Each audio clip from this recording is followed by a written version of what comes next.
Chapter 1, Ready, Aim, Fire. Chapter text. Alright. If someone doesn't start explaining where I am and who you are right fucking now, the bodies are going to start piling up fast. Taylor glared around at the cluster of strange people surrounding her in a rough circle, all of them wearing bathrobes and holding sticks. Some were only about her age, while others were anywhere up to around 60 or so based on what she could see. Every one of them looked surprised, if not actually shocked, and most of them were pointing those sticks at her in a manner that suggested a weapon to her instincts. Glancing around, she took note of the large room they were in, and the bizarre artifacts all around the place. Some sort of tinker stuff? It had that sort of feel to it. Although in a sort of medieval way, for some reason, like it was a tinker with a fixation on 17th century styling. Which was weird, but so were tinkers, and she'd heard of stranger. The swarm she could feel was also, not the one she was used to. Spiders galore, which certainly fitted the ambience, some sort of wasps a ways off, lots of flies, but none of them were the sort of insect she'd been sensing literally seconds ago, before that glowing portal had appeared right in front of her as she rounded the corner following Tattletale and Gru. Neither of whom were here with her, she noted with another glance around. She had quite a few pretty nasty insects, including a couple of dozen very large hornets under her hair, and a pocket full of brown recluses, but that was it for her normal loadout. On the other hand, she did have 2 knives, a baton, and unusually for her a small handgun because Lisa had insisted she needed something more immediately dangerous than insects. She'd pointed out that her swarm was much more intimidating than a mere handgun, and if her friend didn't think a few thousand angry wasps wasn't immediately dangerous, she hadn't been paying attention, but in the end she'd accepted the pistol since her friend was usually right about this sort of thing. Annoyingly enough. Right now, without enough insects to fill even one small room, never mind her preferred quantity, she was grateful her friend had insisted, and kept one hand on the gun ready to draw it. She'd landed flies on the backs of the heads of every single person in the room, and the moment one of them tried anything, she was going to do her best to hit the relevant fly with a bullet. Which she was entirely certain she could do, having practiced quite a lot just in case.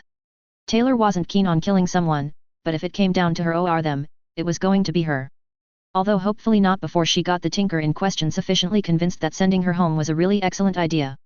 Home might be a shithole, but it was a known quantity, whereas this wasn't, and she didn't like surprises. Who's this? One of the older robe-wearing weirdos demanded in a British accent, glaring at her. Most of them were wearing tacky white masks, suggesting a gang of some sort, she thought. Where did she come from? What in Merlin's name is she wearing? That's funny coming from you, Taylor retorted. Did Bed Bath & Beyond have a sale on? He looked momentarily confused, making her smile to herself. Lisa would be proud. What? She'd begun bringing every insect she could locate to her current position almost immediately, of course, and even though she wasn't certain what all of them even were, in a fairly short while she was going to have a lot of backup. Even as this was happening, she was trying to map out the place she'd found herself through the insects coming this way, and found herself very confused. It seemed to be enormous, and underground, which was somewhat strange. Several floors above she found ground level, and beyond that was a city by the feel of it, although it didn't seem to be Brockton Bay. So that portal had carried her a long way. This is a trick of yours, Potter, a different man snapped, glaring at one of the younger figures that was off to her left. He also had a British accent, making her suspect that a long way was in fact all the way to the UK. Nothing to do with me, you arsehole, the boy so addressed replied with a shrug. You're the one who fired that spell, not me. What was it supposed to do? Kill you, of course, the man snarled. Have you not been paying attention? You missed then. I don't care who she is, just kill her too, yet another of the black-robed men shouted, one with his mask missing and a very ugly snarl on his lips. We're having a fight, not a pleasant discussion. Kill all of them. Now. He raised his stick and pointed it at Taylor. She had no idea what sort of weapon it was meant to be, but by his expression and his words she assumed it was lethal somehow. So she shot him in the face. The report of the gun echoed through the large room with incredible suddenness, making everyone other than Taylor stumble back in total shock. The man she shot collapsed to the ground, a large part of his head missing, his white blonde hair covered with blood and bone fragments. Holding the gun in a two-handed grip, she slightly crouched and kept her senses and insects ready to counter the next threat. There wasn't much cover near her, so she started very slowly backing towards the gap in the circle of strange people, which had a sort of low dais on which stood an irregular stone hoop of some sort. The swarm she'd called was nearly here, and growing steadily as her power kept finding new creatures to call. For some reason she almost got the impression her power was excited by what was happening, since it was responding oddly well and her range had expanded far more than it usually was, which seemed to happen when she was threatened. She killed Malfoy. A crazed-looking woman screamed in shock. Whirling from where she'd been staring at the dead idiot, she whipped her stick up and did something. A jet of green light zoomed towards Taylor, giving off a sickly sensation of evil. The girl ducked as it went over her head and vanished into the loop of stone behind her, then fired twice.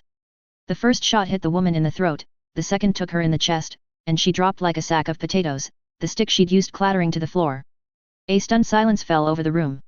"I warned you," Taylor said evenly, dumping all her emotions into her swarm and trying not to think about the fact she'd killed 2 people. Admittedly 2 people who were trying to kill her, but even so, it wasn't something she'd planned on doing when she left home that morning. "I don't know who the fuck you assholes are, but I don't like people trying to kill me." "Who does?"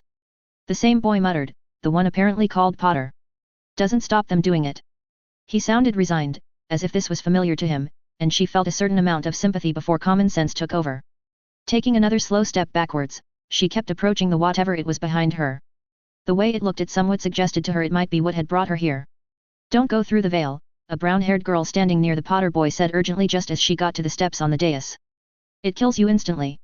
Taylor stopped dead, still covering the black-robed people who seemed to be the bigger threat, all of whom were staring at the 2 of their number who were cooling on the floor. "Well, shit," she commented after a second. "Get that bitch."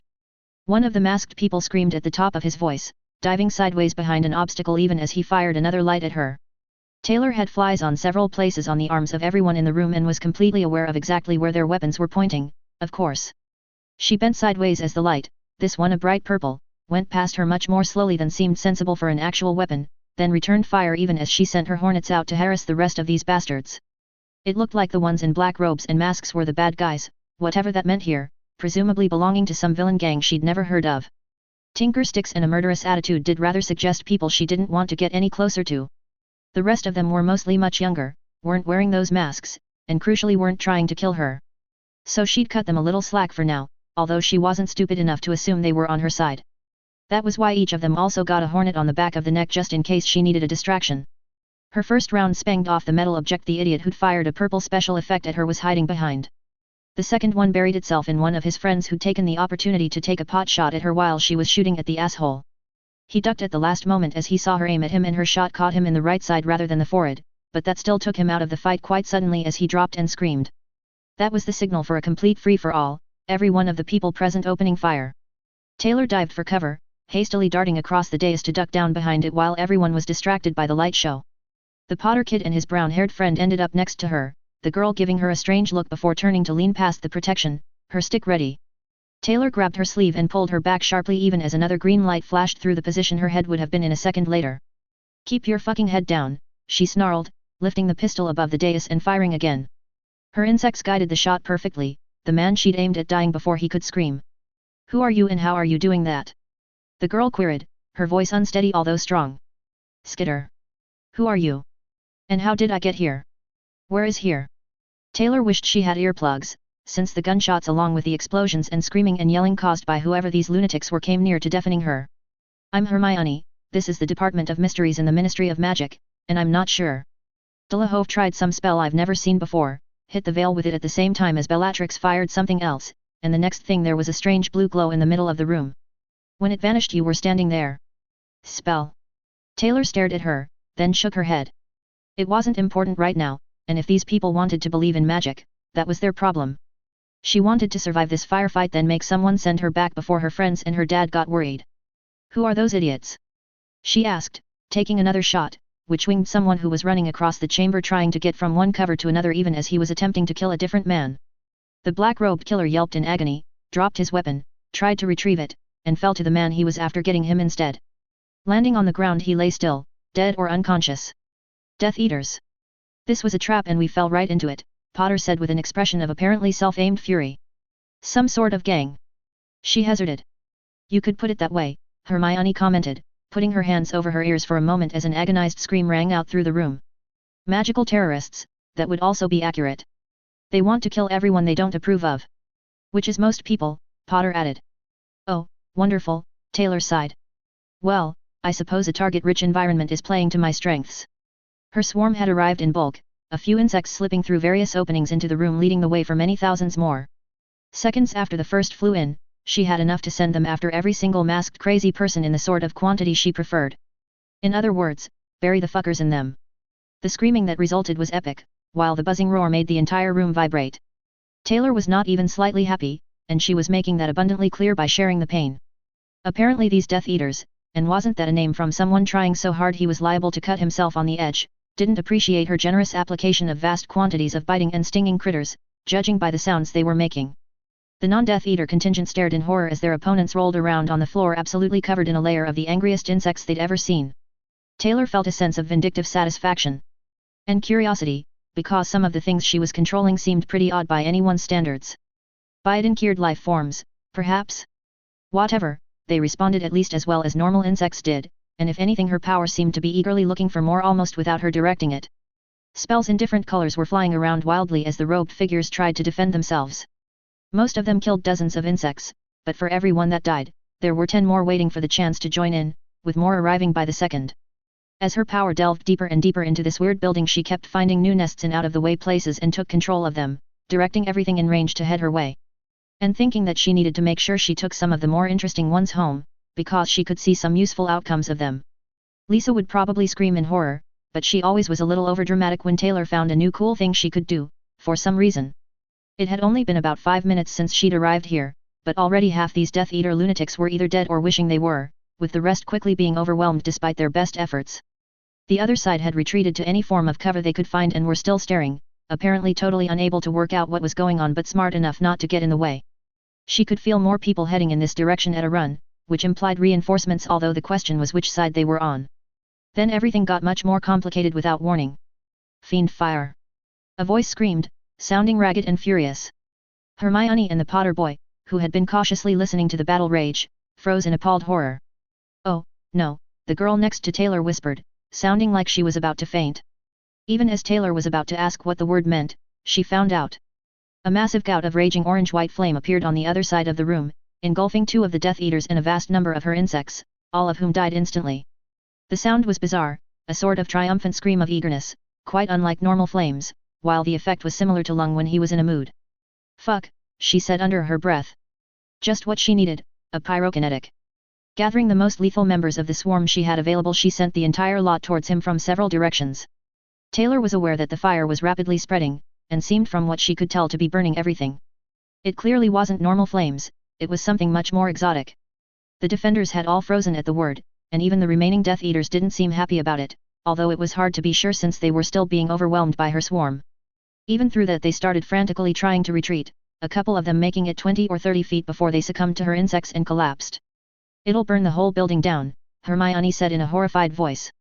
Fiend Fyre is almost uncontrollable, the books said. Only a very powerful wizard can stop it once it starts. Taylor looked at her, then up at the orange-purple-white light reflecting off the ceiling and walls. It was getting rather hot, and she could tell through her insects that the flames were expanding unsettlingly rapidly. They engulfed the bodies on the floor and seconds later they were ash. Pulling her swarm back to preserve them, she tried to think what to do. Leaving very quickly seemed a good idea, but the minor problem with that was that the fire was between them and the exit as far as she could tell. Reaching out with her power she felt around, using every creature available beyond the fire to seek out an alternative route. The people running in this direction had stopped and were now running in the other direction while alarms were going off outside in the corridors. Apparently they had a fire detection system. As she extended her senses and her power, she suddenly noticed something odd. Something that wasn't an insect, but was somehow close enough that her power was looking at it in an intrigued way, was in the room with them. Millions of whatever it was, actually, now she noticed it. How had she missed that all this time? It felt hungry, and shapeless, and... Taylor blinked. That wasn't possible, was it? It didn't make any sense. Her power didn't work like that. She controlled insects, arthropods in general, and for some reason worms, not that she'd ever had reason to do so since they didn't seem very useful. Crabs, lobsters even, but this was not any of that. But to her power, whatever it was felt oddly similar to a massive swarm of insects. There was an awareness, almost, split across a vast number of tiny things that were multiplying ferociously, spreading out across the whole room. Not really intelligence, but a sense of being that was vaguely similar to an ant colony or something like that. Experimentally, she reached out and tried to take control of it. Not expecting it to work, and being more than a little surprised when it did. Without any effort at all. Her power seemed, if anything, eager to help, which was just another strange aspect of a situation that had started off as about as strange as anything she could have imagined. I don't believe it, she muttered. The 2 kids on either side of her, who had been frantically whispering across her while she'd not been paying attention, so fascinated was she by what was happening, looked at each other then her. Don't believe what? Potter asked. We need to get out of here, actually. Or we're all going to die. No, I don't think we are, Taylor replied, pushing herself to her feet and turning to look over the dais they'd been hiding behind. The other two gasped, but she saw with her own eyes what she'd been sensing. The strange living fire had stopped expanding, and was just burning away on the other side of the room, the flames dancing and changing, forming the shape of strange and fantastical animals and creatures. She got the impression it was looking at her. Millions of tiny parts of it, all staring back. This is different, she commented almost absently as she experimentally tried to make part of the flames move around. They obediently did exactly what she told them to do, so easily it was hardly noticeable. Just like her swarm, this was practically instinct. Hey! Both the others had now stood, very cautiously, and were staring at the static fire, then looking at her with expressions of bewilderment. That's impossible, Hermione finally said with a strange note in her voice. Yeah, but it's happening, Taylor agreed, walking around the dais to approach the flames, although she was also making sure that she kept part of her attention on everyone left alive just in case. She wasn't stupid, and wasn't going to let her guard down even while investigating this new phenomenon. The other people around the room were slowly emerging from cover and looking between her and the flames burning merrily at the end of the room, everything inside them completely slagged to ash and cinders. The heat was impressive, but she tried commanding this odd living fire to turn it down, and to her astonishment it actually did. Walking closer, she peered into the flames. The flames peered back. What's happening? One of the men on Potter's team asked in a loud whisper, his expression totally confused as he stared at her. I have no idea, Sirius, Potter replied in a baffled voice. She's controlling it somehow? I think. You are kind of pretty, aren't you? Taylor said to the flames as they writhed and twirled mere feet from her. She studied them, her power prodding and pushing, trying to understand what had let her control them. Apparently, she decided, her ability had come to the conclusion that whatever was behind this strange form of combustion, it was close enough to a swarm of insects to count. Which made absolutely zero sense in her opinion, but then powers never really did. So apparently she had a pet fire now. Not what she'd planned on, certainly. Holding out her hand, she very cautiously made a tiny tongue of flame extend towards it, causing several of the people watching to shout a warning. The flames touched her fingers. Tingly, she commented softly, watching the flame wind around her gloved digits without leaving a mark, briefly forming into a sort of fire centipede, then a line of ants, then back to flames. The color was odd, but it was still obviously fire, and should have burned her. Nothing of the sort happened, and she knew it was because she told it not to. How that worked she had absolutely no idea, but she could see some interesting uses for this. How are you doing that? Hermione, who had slowly approached and was watching with round eyes, asked. I don't really know, Taylor admitted, putting her gun away and playing with the fiend fire, letting it slide from hand to hand like a slinky. She got the impression it was enjoying this.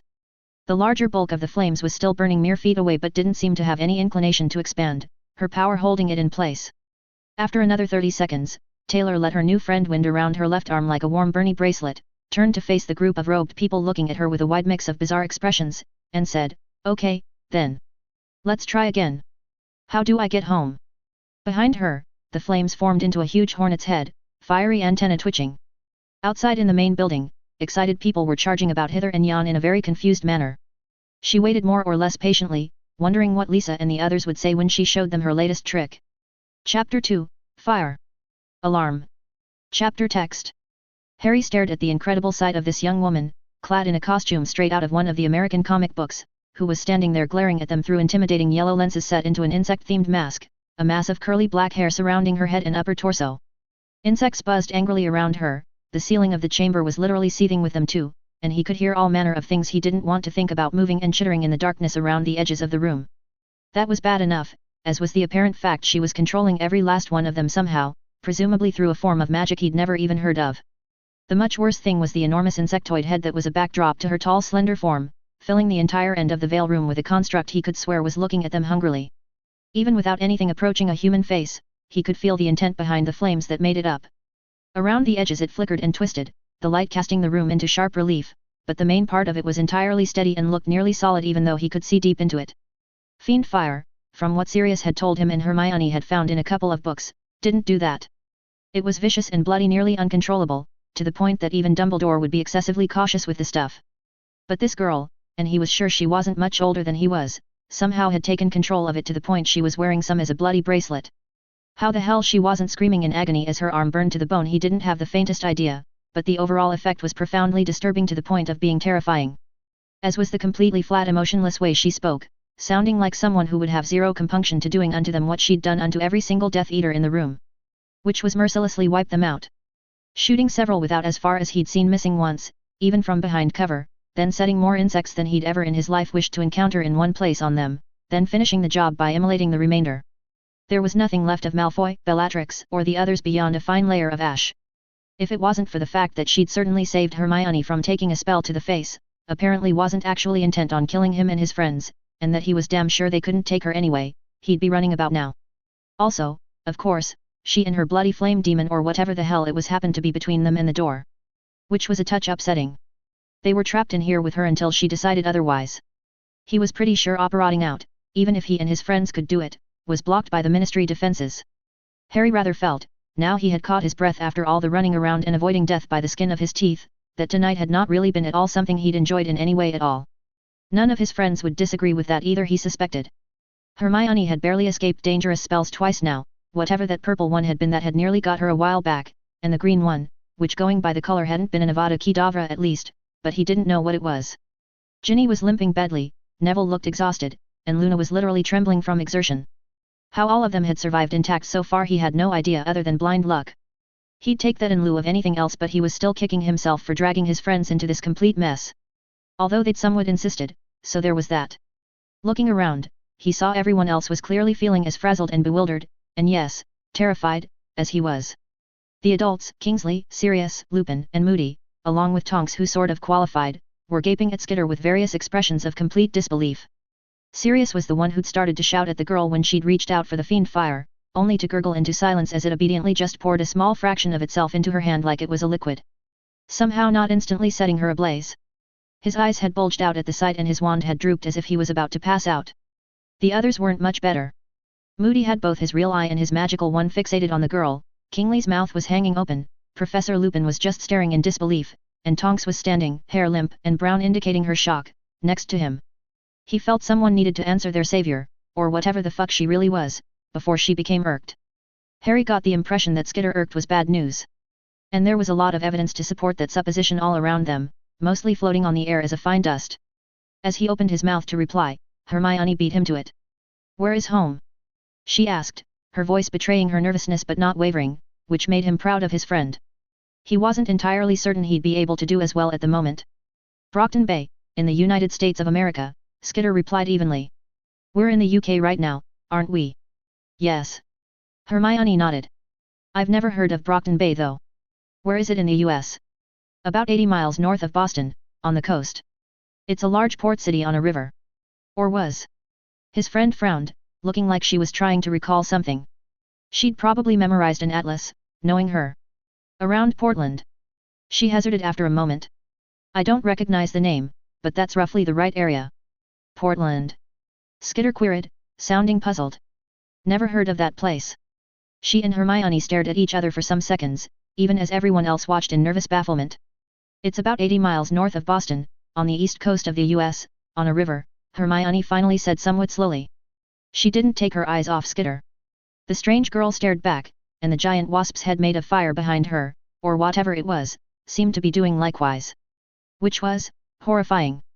Eventually, Skitter slowly asked, "When was the last Endbringer attack?" Hermione raised her eyebrows. "Endbringer? What's that?" "Fuck."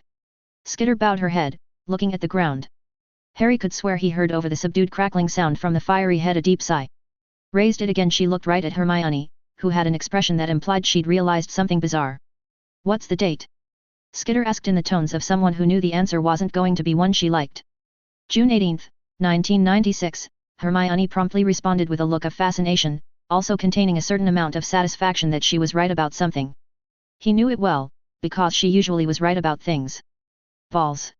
Skitter looked around the room, then back over her shoulder at her floating head of insectoid doom. "Well, that's a fucking pain in the ass. I'm afraid that getting home might be a little more difficult than ideal," Hermione said after a moment. "Leaving aside the problem, we don't know how you got here to begin with." Skitter sighed again. Taking a step forward, and putting her wand away as if she'd only just realized she was still holding it, Hermione then asked, "What year was it on your world?" The other girl looked at her with her head slightly tilted as if she was evaluating his friend carefully. 2011. May 7th. Harry froze in shock, and he heard gasps from the others. She was a time traveler? He didn't think it was possible to go back in time that far, according to what Dumbledore had told Hermione about time turners. Then the rest of the conversation sank in. She was from a completely different world. Bloody hell. That was, even with magic, that was weird. Hermione just nodded, as if she'd been expecting something like that. That does present something of a problem, she said with deep understatement. Yeah, I'll bet it does, Skitter grumbled. Fucking tinkers. When I figure out who needs to get all the bees, they're going to get all the bees. Harry didn't get the impression she was joking. He shuddered slightly even while he wondered at what she meant by tinker. It clearly meant something that probably wasn't what the word conjured up in his imagination. You're from the future? Ron asked with confusion. Then his eyes lit up. Do you know the Quidditch scores for the next few years then? Skitter looked at him, then back to Hermione, who had her hand over her eyes. Honestly, Ron, that's what you ask? She said with resignation. It's a perfectly sensible question. Ron protested. For some reason Luna started giggling from where she was leaning on Neville, by the looks of it both of them propping each other up. Sirius was looking at Lupin, both of them appearing very puzzled, while Kingsley was inspecting Skitter with wary caution. Moody was just listening closely, his face blank, even though Harry got the impression he was having trouble believing any of this. Which was fair enough, he was having trouble too, but then Skitter did have a giant flaming head hanging behind her, so he was quite inclined to give her the benefit of the doubt. It only seemed prudent. We need to talk to Dumbledore, Tonks said into the silence. Who's Dumbledore? Skitter asked, still looking at Hermione as if the two were somehow communing without words. His friend had a look on her face that meant she was thinking very hard. The most powerful wizard in the world, Ginny replied before Tonks could, as she limped over to one of the steps surrounding the veil dais and sat down, apparently past the point of caring about being ready to defend herself now that it seemed the chances of instant death had receded somewhat. Wizard. Skitter emoted skepticism. You guys really are going all in on that magic thing, aren't you? He got the impression she might have a problem with the concept of magic, which was strange considering what she was doing and had done. What else other than magic could it possibly be? Of course we are, what else do you think all this is other than magic? Tonks asked, sounding confused. Your magic isn't something I've ever seen or heard of, but it's obviously extremely powerful. I don't have magic, Skitter replied, finally looking away from Hermione towards the older woman, even as Hermione's face showed even greater interest. I'm a para-human. What is a para-human? Moody asked, speaking for the first time. Harry noted that his wand, while not pointing at Skitter, wasn't quite not pointing at her either. The old man's paranoia was certainly prodding him very hard right now, he assumed. Which was fair enough under the circumstances. He just didn't think it would actually help. At the back of his mind he was wondering what would happen if someone did manage to take Skitter down by surprise, as unlikely as that seemed right now. Because if it was only her doing whatever she was doing that kept the fiend Fyre contained, if she stopped doing it, that seemed like something that would end very badly and painfully rather rapidly, in his opinion. Don't tell me, you don't have para-humans here either? Skitter asked, looking back to Hermione who shook her head mutely. Of course you don't. But you have magic. Wonderful. That makes so much sense. She muttered under her breath for a moment, sounding annoyed even through the worryingly emotionless tone of voice. Her complete stillness except when she deliberately moved was almost worse than the voice, actually. Combined with the threat right behind her, the overall effect was something Harry was going to have nightmares about for quite a while regardless of how all this worked out. Para-humans are people with special powers, she explained after a moment. All sorts of things. I guess it's kind of like magic if you haven't seen it before. But it isn't. We've got some people who think they've got magic but they're pretty much all nuts as far as I know. Why the costume? Harry had to ask. She looked down at herself, then up at him. It's complicated. Let's just say it's part of our culture for now. Looking around at them, she shook her head. Fuck it. I just want to go home. I didn't have any plans to end up on another world fighting magical terrorists. I've got enough problems with non-magical assholes already. Turning to Hermione, she asked, this Dumbledore of yours. You think he can figure out how to send me back? Hermione appeared conflicted. I honestly don't know, but he's the most likely one to be able to work out what happened, I think, she replied after a moment. Or at least he might know who to talk to who could work it out. Maybe the Department of Mysteries. She looked around then back to Skitter. Or what's left of it. Fine. Let's go find him. Skitter shrugged. I guess we're off to see the wizard. The wonderful Wizard of Ounce, Luna suddenly sang, before laughing. Hermione and Skitter both looked at her, then at each other. She does that sometimes, Hermione explained, while Harry grinned to himself. You get used to it. Okay, Skitter replied a little dubiously. Then she looked upwards at the ceiling for a moment. Hey!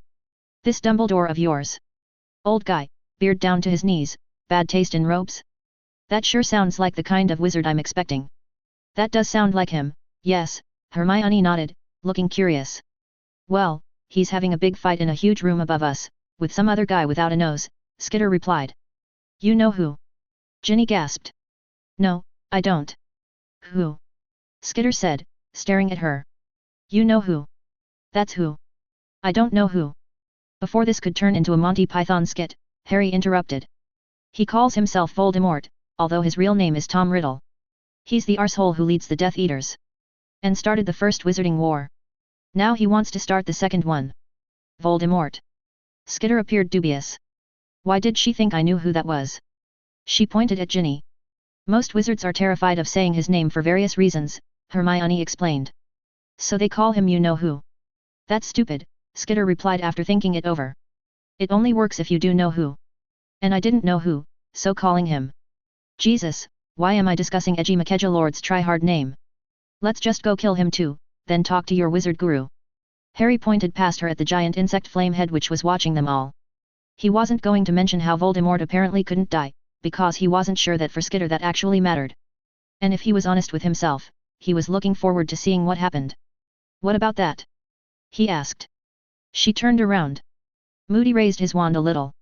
Try it and I'll sting you to death, Skitter said completely casually, without looking around. He lowered it again, his face thoughtful. Putting her hand out, the terrifying girl did something.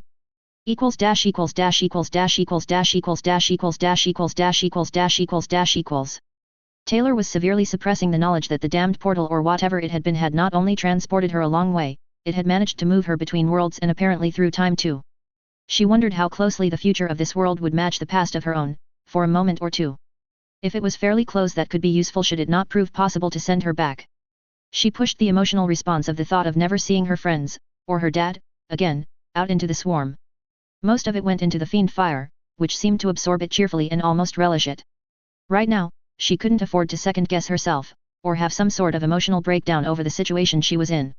She needed to make sure she was safe, without any more of these Death Eater fuckwits around to cause problems, because they seemed to not only be even more repellent than the E88 back home, but more prepared to immediately resort to lethal force. Fair enough, it wasn't like she couldn't respond in kind.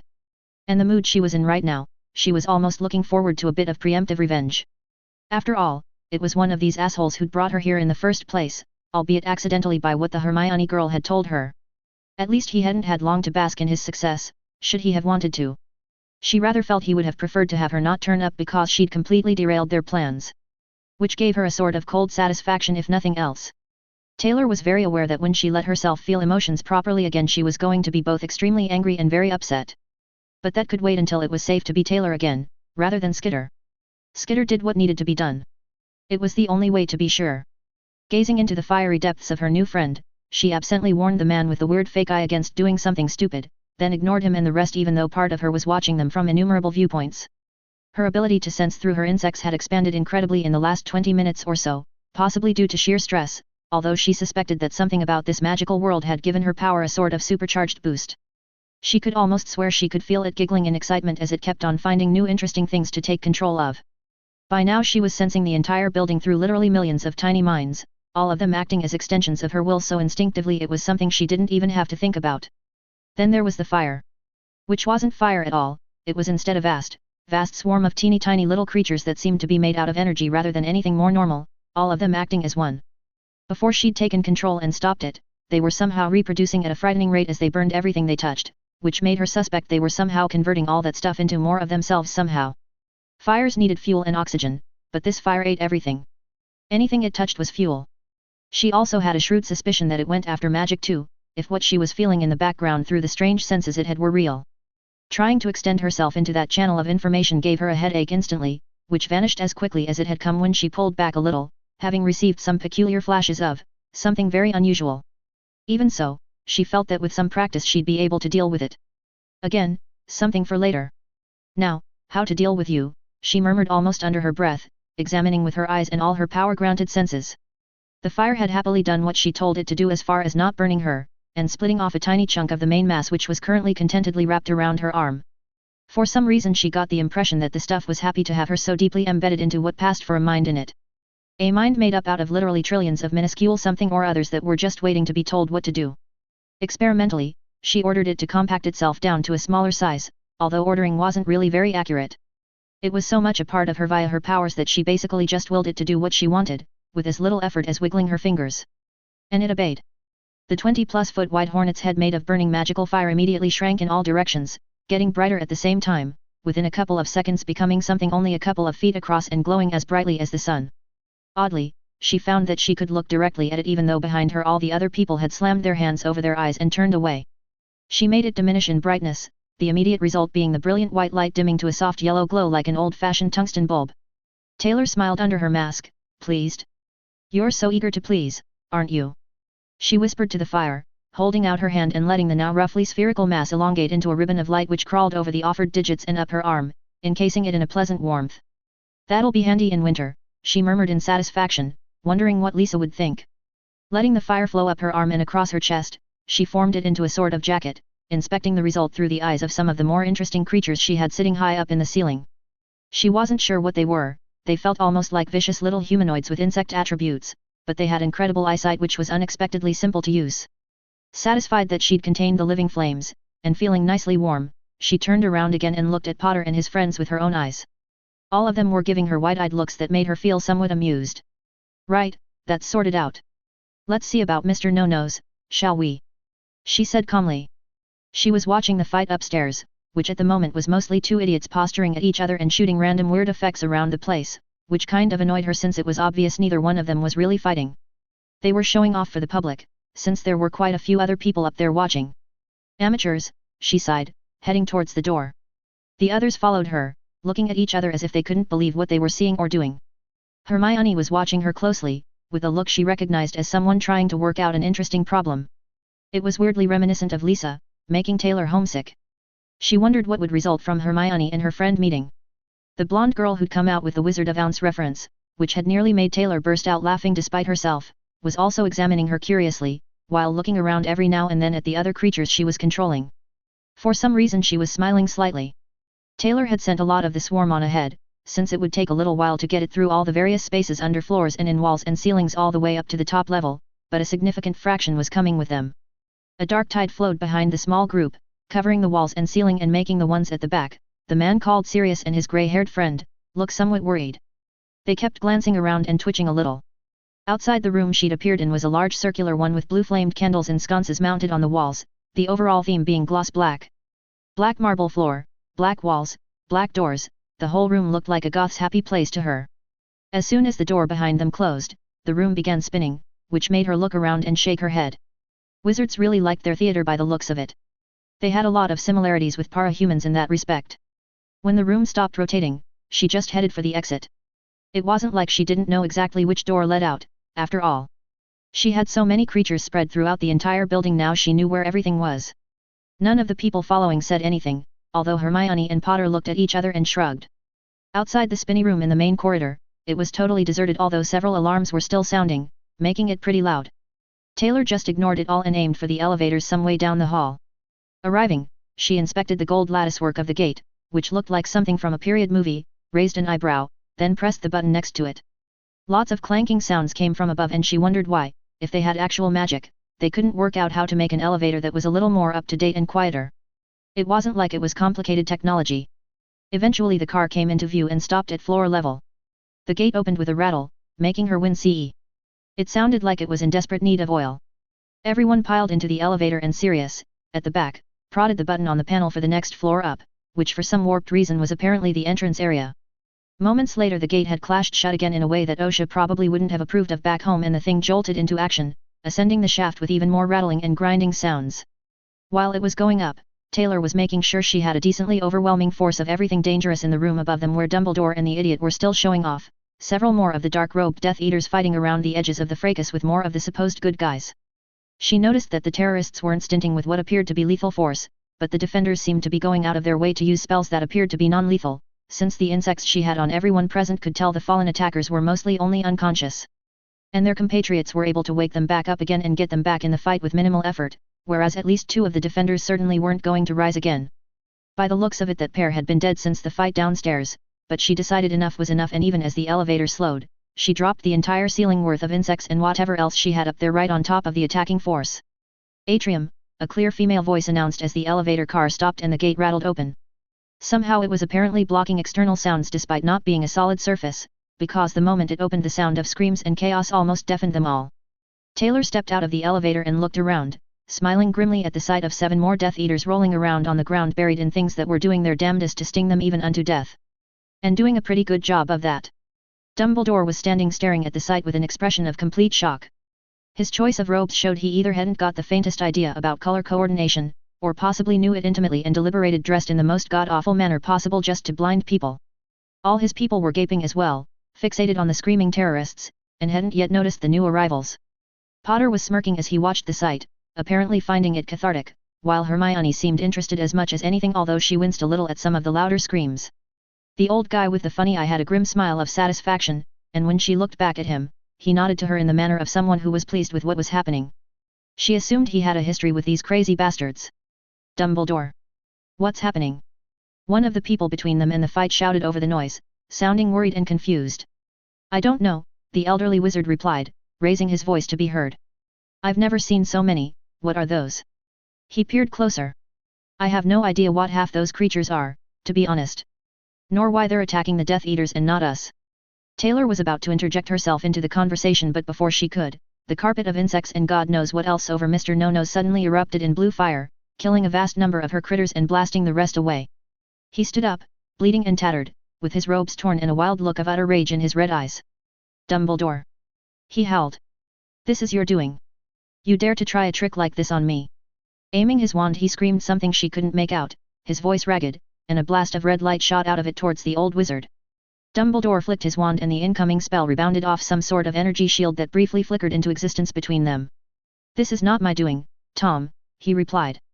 No, it's mine, Taylor said, deciding now was a good time to shut all this crap down. She'd had a very trying hour or so and was not in a good mood.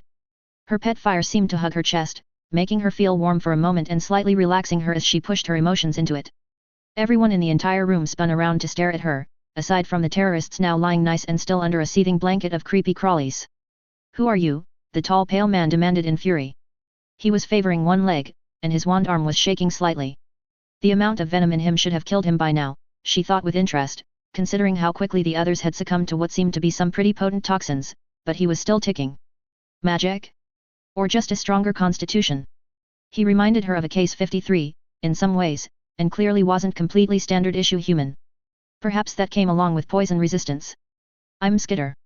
And I'd suggest that surrendering right the fuck now is a really good idea unless you want to end up like your friends, she replied calmly, making everyone look at her with weird expressions, including him. Or I can deal with you like I did them. Your choice, I don't much care one way or the other. Dumbledore was inspecting her with wide eyes, which widened even more a moment later as he seemed to realize what he was looking at on her torso. He paled dramatically and stepped back. The other guy was glaring at her and didn't notice. You dare interrupt me? He hissed. Do you have any idea who I am? I've met your type before, she responded with a shrug. I'm not impressed. His gaze narrowed and he whipped his wand at her with a cry of crucio. The jet of magical energy moved considerably faster than she'd expected based on what she'd seen so far from these crazy wizards, taking her by surprise even though she'd expected some sort of response, and before she could quite duck far enough, hit her on the thigh just under where her fire jacket went down to. She looked down at her leg, then up at the man now watching her as if he'd expected something to happen. Ow, she said into the sudden total silence. That stings. It had hurt more than she let on, but it was nowhere near what Bakuta's pain bomb had done. Her personal pain scale, which had always been on the high side, had been rather significantly recalibrated thanks to that. This she'd rate at about a 6 out of 10. As he recovered from the shock of apparently believing something more dramatic should happen, she added somewhat happily, my turn. You don't even have a WA. He got as far as saying before she pointed at him and released her pet Fyre. A ribbon of writhing flame, radiating heat that glazed the floor under it even as it had no effect on her at all, whipped out far too rapidly for any human reflex to even begin to avoid, hitting him directly in the middle of the chest. Screams arose from most of the observers aside from those behind her, several of whom gasped but in a way that suggested they'd pretty much assumed something like this would happen. She withdrew the Fyre back onto her body and watched as Tom Riddle looked down at the orange-edged hole that had replaced most of his torso, before she snapped her fingers. Lisa was right, reputation was key in this sort of thing, and if you were going to make an impression, presentation was everything. The traces of fiend fire left on his body flared up instantly and totally consumed it before it could even begin to topple over, a flash of light and hellish sound leaving only ash that drifted to the floor. Holding out her hand she pulled the new fire back to herself where it flowed up her arm to join the rest, then turned to Dumbledore who was looking at her as if he'd seen his doom coming for him. "Hi," she said cheerfully. "Now that's over, can we talk? These guys think you might be able to help with a bit of a problem I've got." She jerked her thumb over her shoulder at Hermione and the others, who were looking between where Riddle had stood and her alternately. Potter was grinning like a lunatic and Hermione seemed grimly amused. Dumbledore swallowed hard, then excruciatingly slowly put his wand away, before smiling in a strained manner. "I'm at your disposal my dear," he replied with a somewhat shaky voice. Now they were getting somewhere. With any luck this guy could figure it out and she could get home soon. This place was insane in her view. Chapter 3, Fyre. Works. Chapter text. Her wand in her hand, Amelia Bones nodded to the Auror team who had turned up a few minutes ago to tell her that damn near every alarm the Ministry had went off at the same time. Fire protection charms had triggered, dark magic ones, multiple intruder alerts, you name it. The flu system had been playing silly buggers too, which to her suggested that someone was deliberately interfering with it, which made getting there difficult since there were anti-apparition protections on the place. The only way to get inside was either to apparate to one of the external entrances, then go in that way, or use the flu, which of course needed it to be working. However, mere moments ago whatever, or whoever, had been causing the interference had stopped, and the flow had connected to the other end. So they were preparing to go through and find out what on earth was going on. She made the assumption it was an attack of some sort and as such her team was geared up ready for anything, but she'd be very pleased to find it was something less catastrophic, like someone falling asleep and accidentally tripping the alarms. Mind you, they wouldn't be pleased in that scenario, but overall she'd prefer incompetence to maliciousness. Unfortunately she had a sinking feeling that this was unlikely considering all the other issues facing them at the moment. Hopefully she could take control before Fudge turned up to stick his oar in and muddy the waters as he always did. Probably with bloody Malfoy tagging along whispering his lies into the idiot's ear while filling his pocket with gold. She so very much wished she could simply stun the pair of them and stick them into a very deep hole for the next few years. It would make life so much easier to deal with. But that would only cause trouble, so she had to work around the problem they represented as best she could. The lead Auror jumped into the green flames and vanished after taking a deep breath, the other three and Amelia following right on his heels. They spun through whatever it was the fluid traveled via, something she'd never been entirely clear on, and emerged into the atrium of the mom, each of them rolling in different directions and ending up in a crouch with their wands searching for targets in a well-trained breaching move. The sight that met her eyes was not in any way what she'd been expecting. Firstly, there was a deeply unnerving skittering sound coming from all around the entire vast room, accompanied by strange motions in the shadows, even above them. Several bodies lay on the floor, a number of those in black robes with familiar masks either on them or near them. As far as she could tell from here, they were almost certainly deceased, as were two other people some distance away. In one of those cases the lack of a leg and a remarkable amount of blood spatter was something of a giveaway, while the other one had no visible injuries although that didn't mean much. Further towards the back of the room near the lifts were living people. One was instantly recognizable as Dumbledore, who stood out in a crowd even under the best of circumstances. The man had absolutely no taste where it came to his robes, even by wizarding terms. She was well aware, since she had a lot more contact with the outside world than most magicals, that wizarding taste would be considered odd at best to non-magical people even in the more subdued cases, which he very much wasn't. She could see quite a lot of people she recognized. Moody, Kingsley, and Tonks were near a group of 6 obvious Hogwarts students, the presence of these something of a mystery considering the hour and where they were. One was the Potter boy. Which just added to the list of questions she had. With a shock she noticed that one of the 2 remaining people in that particular subgroup was someone she had not expected to see tonight, except possibly over a drawn wand, that being the escaped prisoner Sirius Black. He was standing next to Remus Lupin, former defense professor at Hogwarts. Some distance on the other side of Dumbledore were another group, including some other recognizable faces. All ones from the old Wizards' Order of the Phoenix, a group then she found irritating at best much of the time. And yes, she was well aware of it, despite what some of them thought. All that she took in within seconds. Her Aurors had also finished looking around and were now examining the standing people, although they weren't turning their backs on the bodies on the floor even so. What was attracting their, and her, attention was the remaining figure. Tall, although not as tall as Dumbledore, slender, apparently female, probably young, and wearing the strangest clothes Amelia had ever seen. Including a mask that was unsettling.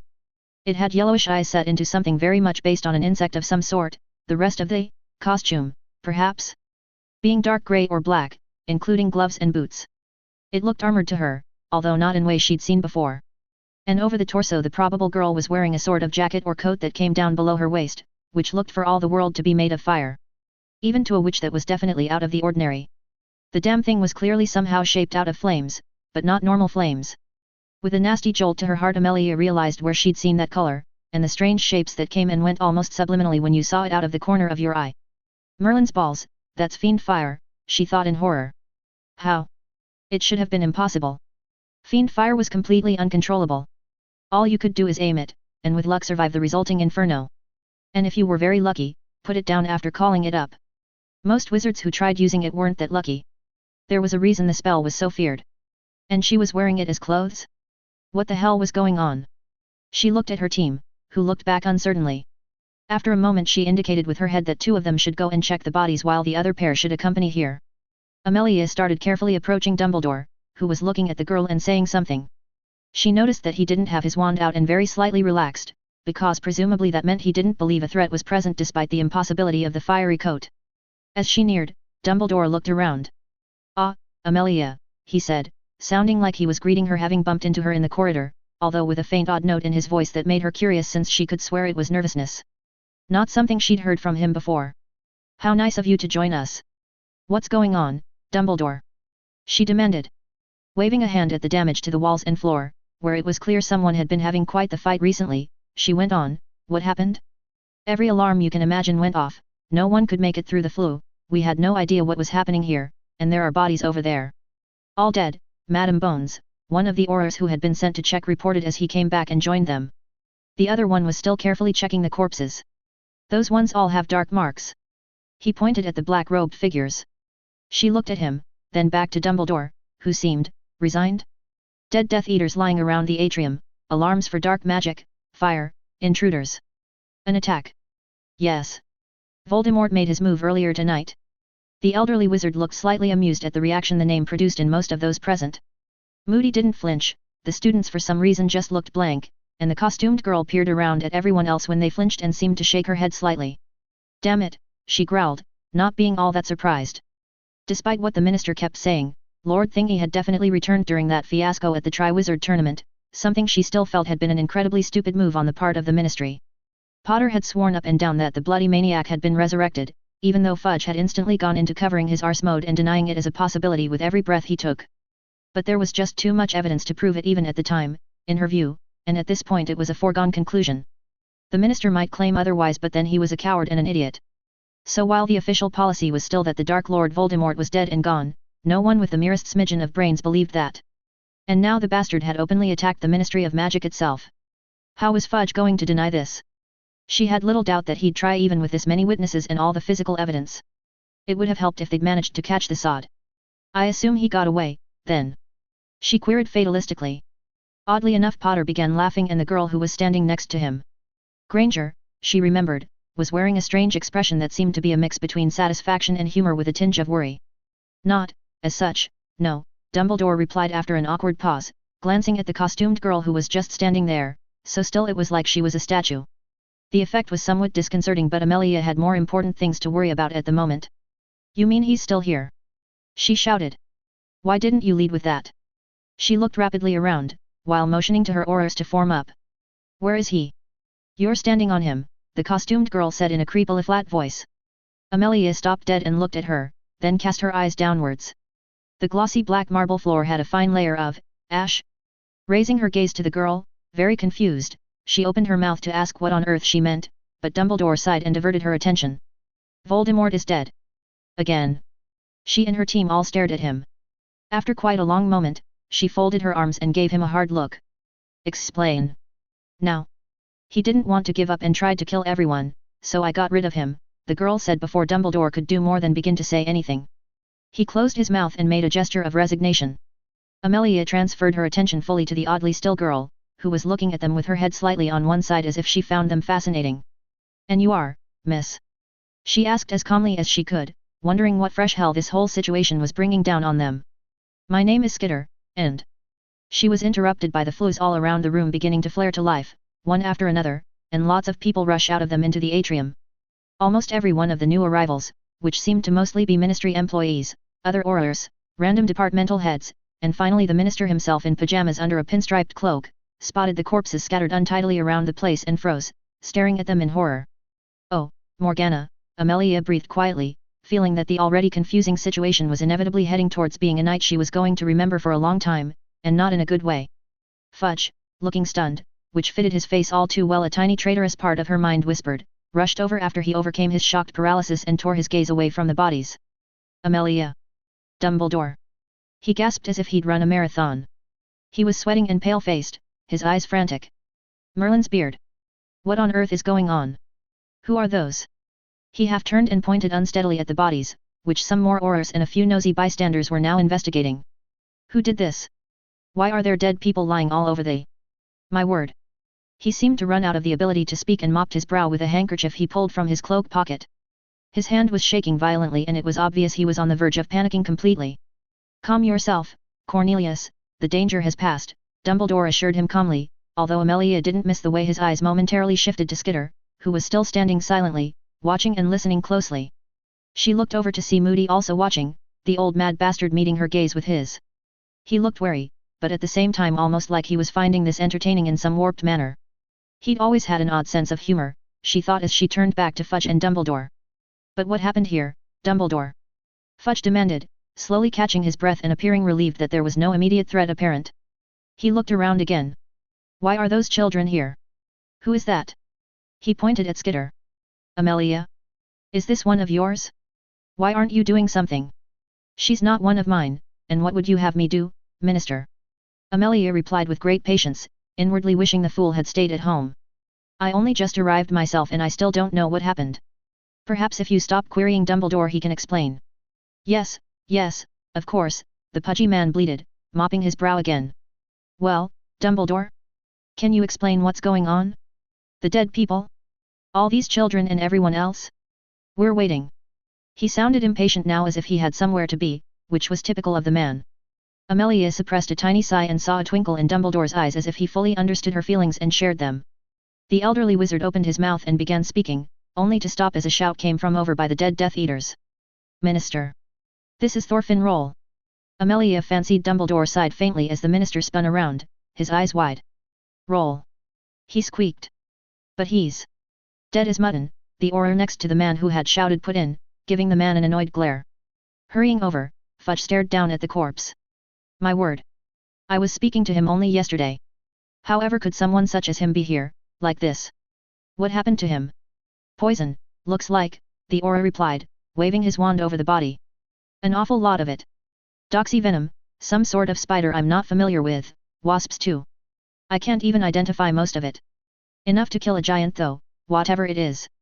The man who'd shouted, who was someone Amelia recognized by sight as a toady of Fudge's but couldn't remember the name of for the life of her since they all tended to merge together into a mass of obsequiousness, had wandered over to another body and bent over it. He pulled the mask off with a sort of sick interest, the Auror who'd been talking to Fudge snapping his head around as he caught sight out of the corner of his eye. "Oi! This is a crime scene, stop mucking about with my evidence you pillock," he roared, dashing over and grabbing the idiot by his sleeve then hauling him upright and shaking him. It's Peter Pettigrew," the fool stammered as his head wobbled back and forth like a wobbling thing. Amelia stared, Fudge twitched violently and hurried across to see for himself, and behind them all she heard Sirius Black shout, "Yes!" at the top of his voice in a triumphant manner. "Oh for!" she muttered to herself, feeling that things were getting out of hand. "Is it always this chaotic around here?"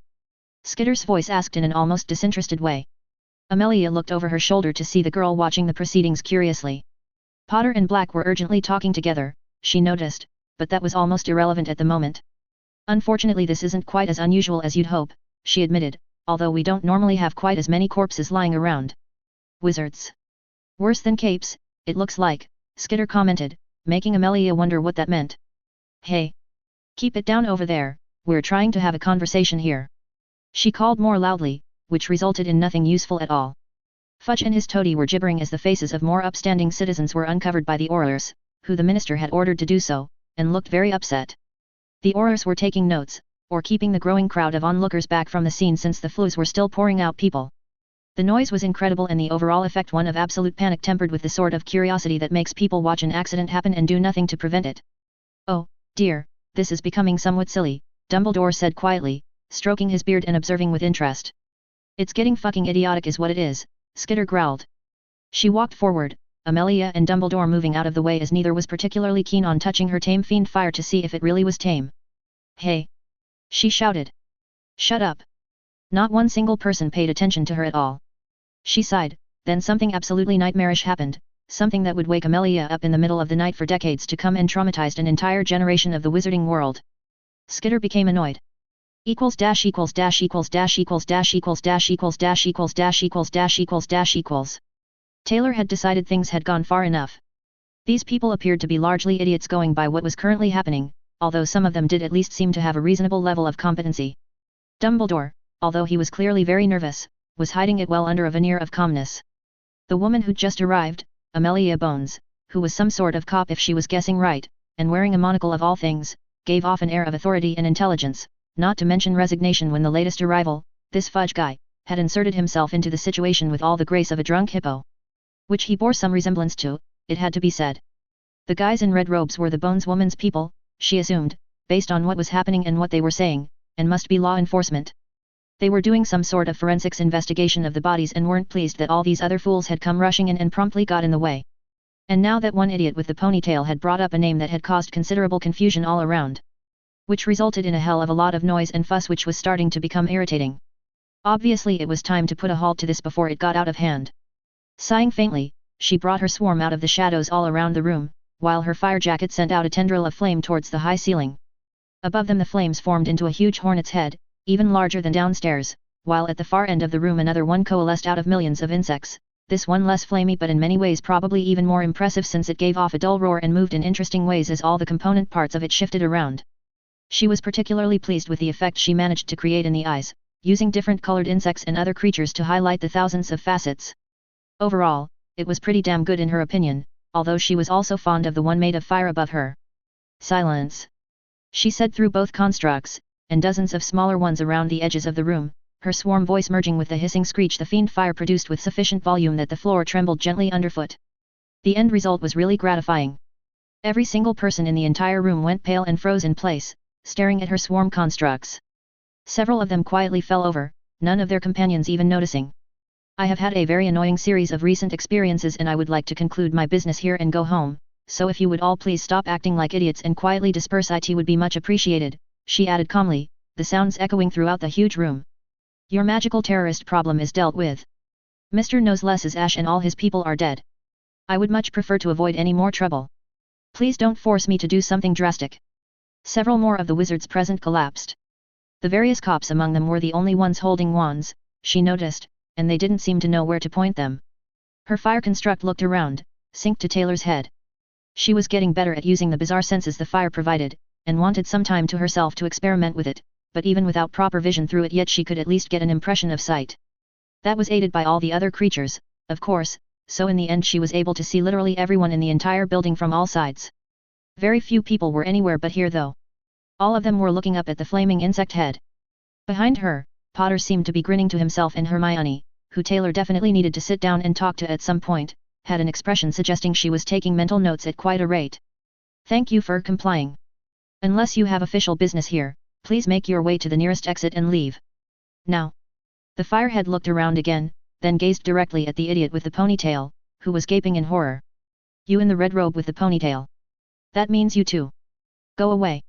Withdrawing her swarm constructs from around those teleport things that looked like fireplaces for some fucked up tinker reason, she formed a corridor of writhing shapes on either side of the wizards, gently urging them to take the opening.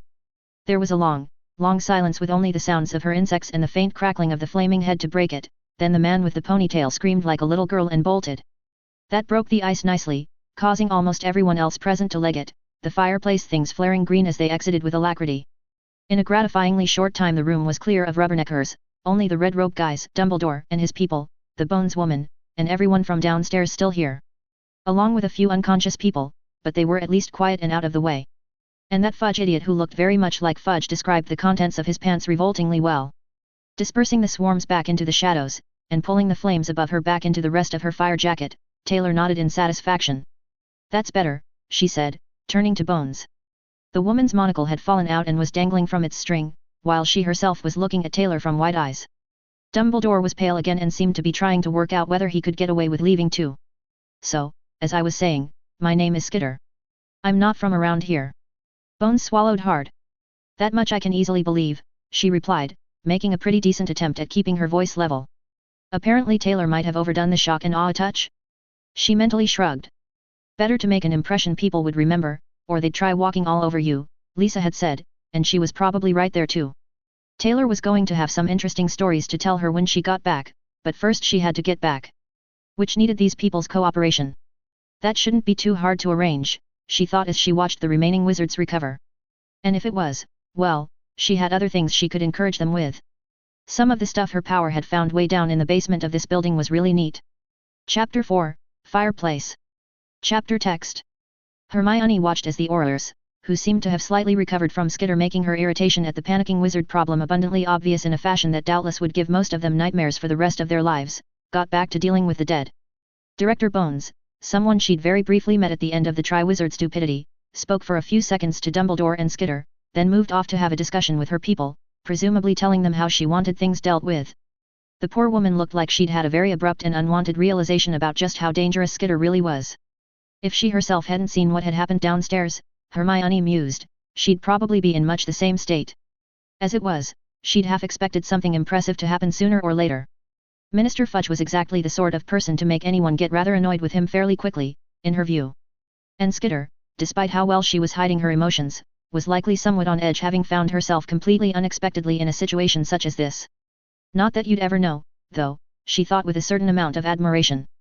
The girl probably wasn't any older than she was, but she handled herself with a degree of certainty and competency which was impressive if horrifying. And how on earth had she taken control of the fiend Fyre like that? Everything Hermione thought she knew about magic said it should be impossible, not to mention instantly lethal in a ghastly manner, but it obeyed Skitter like a happy pet. Even as it gave off a feeling of barely leashed malevolence, it also radiated a sort of cheerful viciousness as if it had been waiting for a very long time for someone to play with it. That didn't make even the slightest bit of sense, but she could feel it from here. Magic did odd things, she was all too well aware of that, but this did seem to be pushing the envelope rather a lot. Mind you, how did Skitter control all those creatures? Random insects, the doxies, something she was fairly sure was a huge mass of some sort of pixie she'd never seen before, these ones an iridescent purple rather than the blue of the Cornish variant. Lots and lots and lots of spiders, mostly just normal ones as far as she could make out, but quite a few being obviously magical species considering some were glowing in the dark and at least one type was apparently moving from point A to point B without going through the intervening points. She hadn't realized that spiders could apparate. Probably best not to mention that to Ron if he hadn't noticed. He'd never sleep again. And the wasps. So many wasps. Where had Skitter even found them inside the mom? She looked to the side and saw 40 or so centipedes with black carapaces and bright yellow legs zip down the side of the room, then stop dead and fade into the darkness until they vanished. The size of the mandibles was impressive. Shuddering a little, Hermione wondered just how many strange creatures the Department of Mysteries had buried away in it, and whether any of them were still down there. Instead of right here with them. The researchers in the DOM were going to be upset when they ran an inventory, she suspected. Oh well. Nothing to do with her, and it wasn't as if Skitter was likely to give them back if someone told her to. Having only known her for about an hour, Hermione got the distinct impression that the other girl was somewhat stubborn in some ways, and not at all impressed by wizards. Bearing in mind what had happened since she arrived, the brunette couldn't say their savior was actually wrong. And she had certainly saved them, in a very permanent manner. Tom Riddle and all the followers he'd brought here weren't going to be a bother anymore, which had perked Harry's mood right up. She glanced at her friend and saw he was still grinning in a particularly evil manner, which she found both amusing and disturbing. Sirius, who he was talking to at the moment, had a similar expression. By the looks of it, seeing Riddle evaporate in a flash of hellfire had really cheered her friend up, and knowing Pettigrew was finally done for had done the same for Sirius. Hermione could understand that, all things taken into account. She herself was feeling quite a lot better even under the mild terror. By the looks of it, Dumbledore was not, though. He looked like he'd seen a particularly unwelcome ghost without warning, and she could tell he was, admittedly masterfully, hiding severe worry and quite a bit of nervousness as he kept glancing at Skitter, who was watching Madame Bones instruct the Aurors.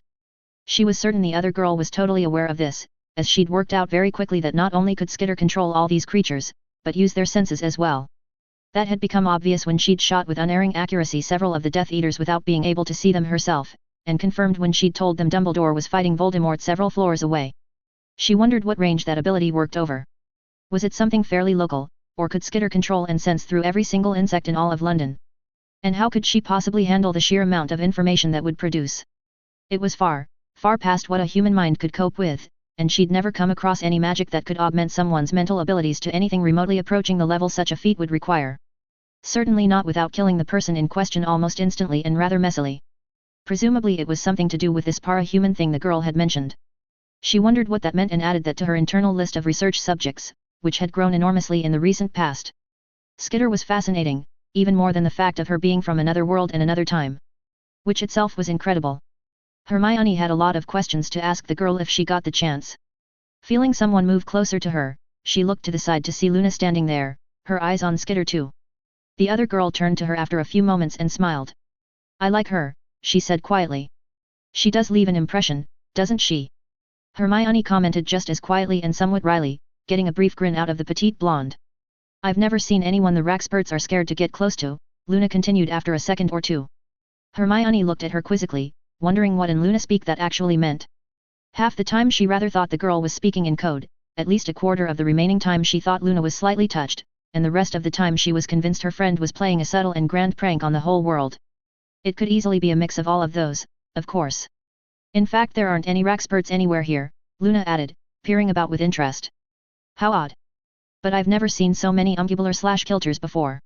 She pointed across the atrium to where some flying things the size of someone's hand, with at least a dozen legs, giant bulbous eyes, and twin stingers were circling. Hermione hadn't noticed them until Luna pointed them out, and stared in amazement. The other girl had mentioned the creature once or twice before, without going into details, and Hermione had always assumed it was as imaginary as so many of her ideas were. But, perhaps she needed to re-evaluate that thought? Because those things were very real and looked positively deadly. I knew the Department of Mysteries was breeding them for some nefarious reason, Luna went on, smiling happily. It's probably related to the Rotfang conspiracy, you know. Daddy will be pleased to see he was right.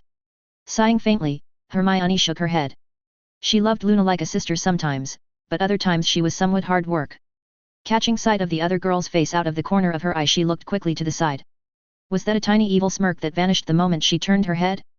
Hermione gave Luna a long thoughtful look, which was met by an innocent gaze back. She said under her breath. Although it's fascinating to learn I was wrong about Minister Fudge having an army of heliopaths, Luna continued happily. If he had, they'd have doubtless arrived to battle Skitter's fireflies. Fireflies? Hermione echoed. No, fireflies, Luna corrected. With a Y. As in fiend fire. Raising an eyebrow, Hermione looked at the other girl. Luna shrugged. What else would you call that? She waved a hand at Skitter's back, the world traveler standing a few feet away and watching motionlessly as Madame Bones finished talking to the Aurors, who were now levitating the bodies one after another and taking them away. What on earth do you mean, Luna? Hermione queried. I think that fiend fire is made of teeny tiny little things all grouping together, the blonde explained. I've never seen it before, you know, but there's some right there. If you look very closely it almost looks like a cloud of smoke, which is also made of teeny tiny little things. Skitter looked around at them, then turned and walked over to stand next to them. You're very perceptive, she said in that weirdly emotionless voice. How could you tell?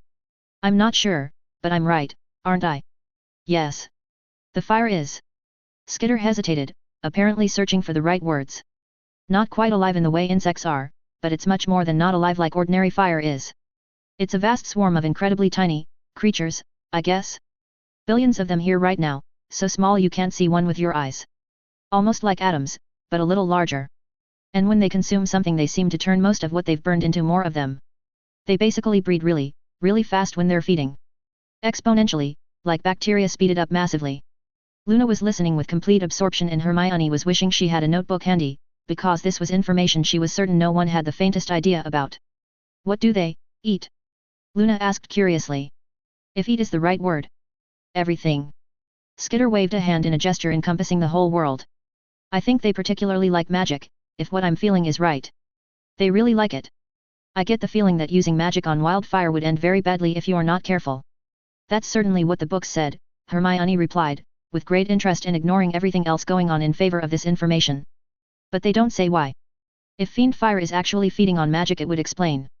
It would explain a lot of things about why it's so hard to control and so destructive. How fascinating. More and more she wanted to sit down and talk to this girl, and she could see Luna felt the exact same thing for slightly different reasons. I wonder if it's related to heliopaths. Luna mused out loud. Perhaps it's what they eat? Or what eats them? Who knows what sort of ecosystem there is that we know nothing about? I wonder where they actually come from. I'm not sure, because it's not intelligent in the normal sense of the word, Skitter replied with a shrug. There's something there, but it's not even as smart as a beehive is. Not quite. Perhaps if I had more. She trailed off thoughtfully and Hermione felt a momentary shiver for some reason. Eventually Skitter shook her head. I'll have to think about it. But I don't think it comes from here though. When that idiot called it up, whatever he didn't make it, it summoned it from somewhere else. I felt it. As Hermione was about to ask another question, Madame Bones turned away from her auras having watched the last body be removed and headed back towards Dumbledore. Skitter said, okay, I guess we can get on with it now, without even looking around before she spun and walked over to meet the DMLE director next to Dumbledore. Hermione and Luna exchanged glances, then as one made the same decision and followed quietly. Both of them wanted to hear what happened next. Equals dash equals dash equals dash equals dash equals dash equals dash equals dash equals dash equals dash equals. Well, then, I believe we should be properly introduced, my dear, Dumbledore said with a bonhomie that was only marred by the way he was eyeing Taylor as if he was trying to work out what she was and whether he should be running. As you may have gathered, I am Albus Dumbledore, headmaster of Hogwarts, the largest magical school in Europe, and Grand Warlock, among other titles I won't bore you with.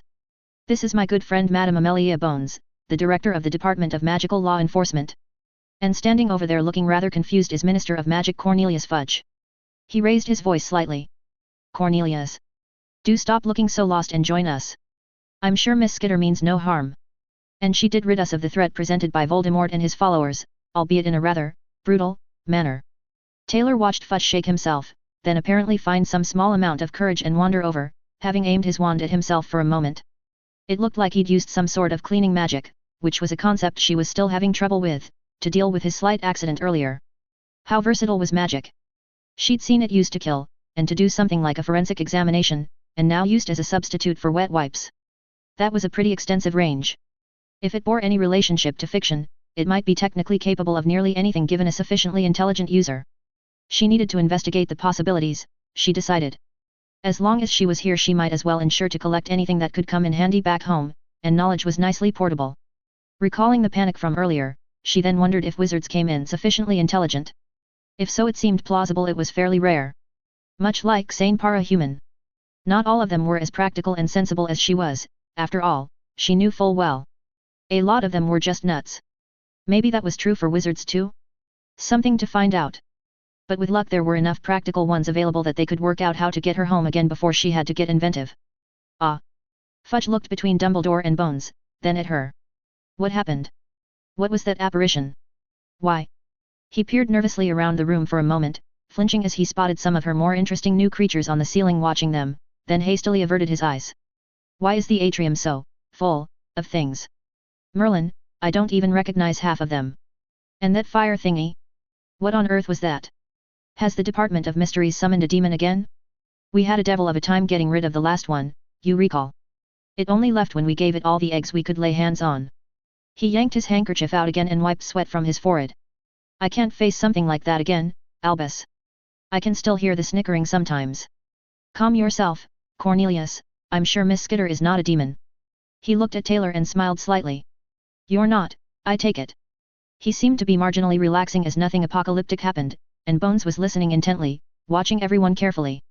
Not to my knowledge, she replied evenly. I'm a para-human. Is that like an Italian? Fudge asked, looking somewhat baffled.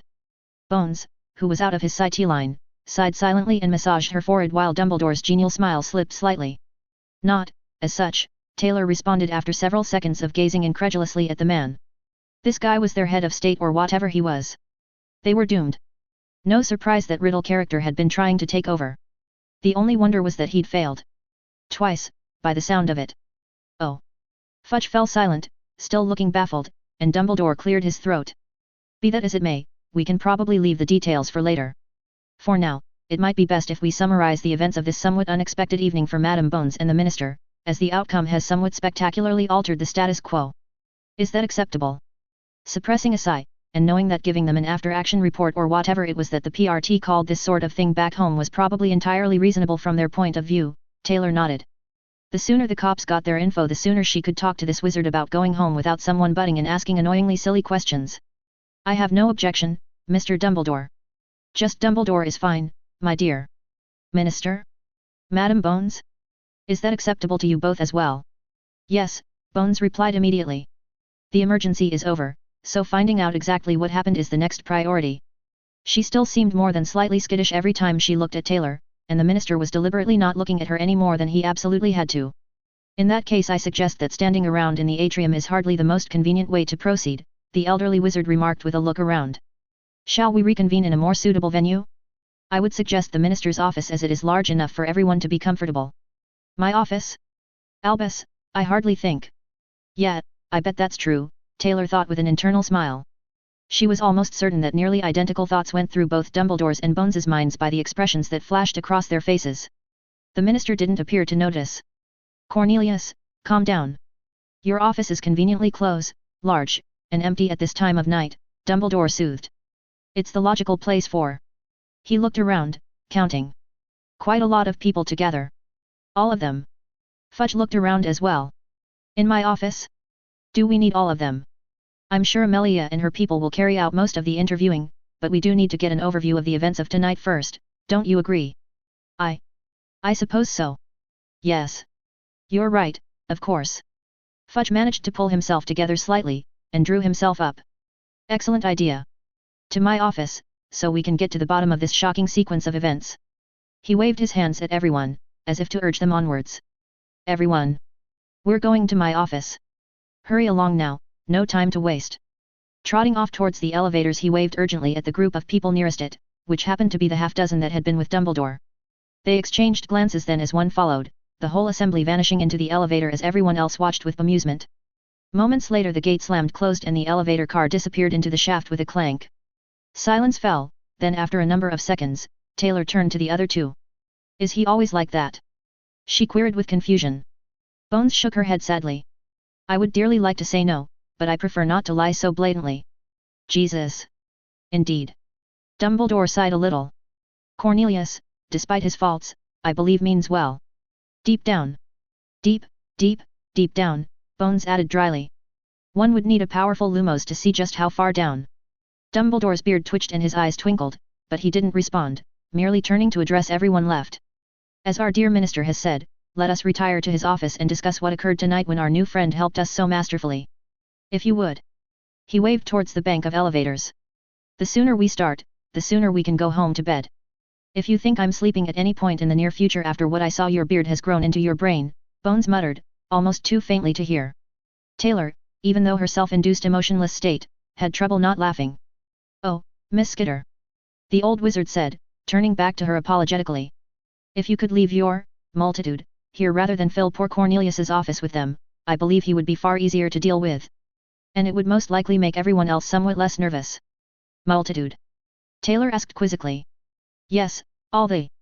He looked around at the entirely empty atrium, where not a single insect could now be found as Taylor had moved them all back into various nooks and crannies, including ensuring that a sufficient number were already in the walls surrounding the office the minister was heading for, which of course by far the largest and most luxurious room in the building.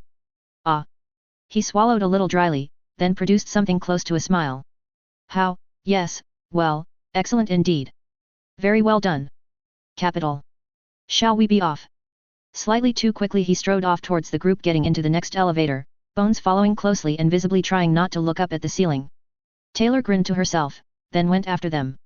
Hermione and the blonde girl, Luna, who both seemed probably be the most sane people there, and had been listening quietly while they talked, fell into step beside her.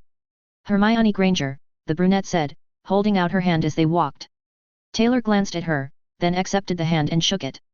Pleased to meet you, Hermione, she replied. This is my friend Luna Lovegood. Hermione motioned to the blonde, who smiled at Taylor in a slightly vacant manner that didn't quite hide a remarkably sharp gaze. She suspected the girl was actually a lot smarter than most people realized, but didn't make it obvious. For some reason both of them reminded her of Lisa and she couldn't put her finger on exactly why. I like your coat, Luna said brightly. Taylor looked down at her fire jacket and stroked it. So do I, she said with total honesty. The fire seemed to crackle just that little bit more happily for a moment, and she felt her power settle even more deeply into it.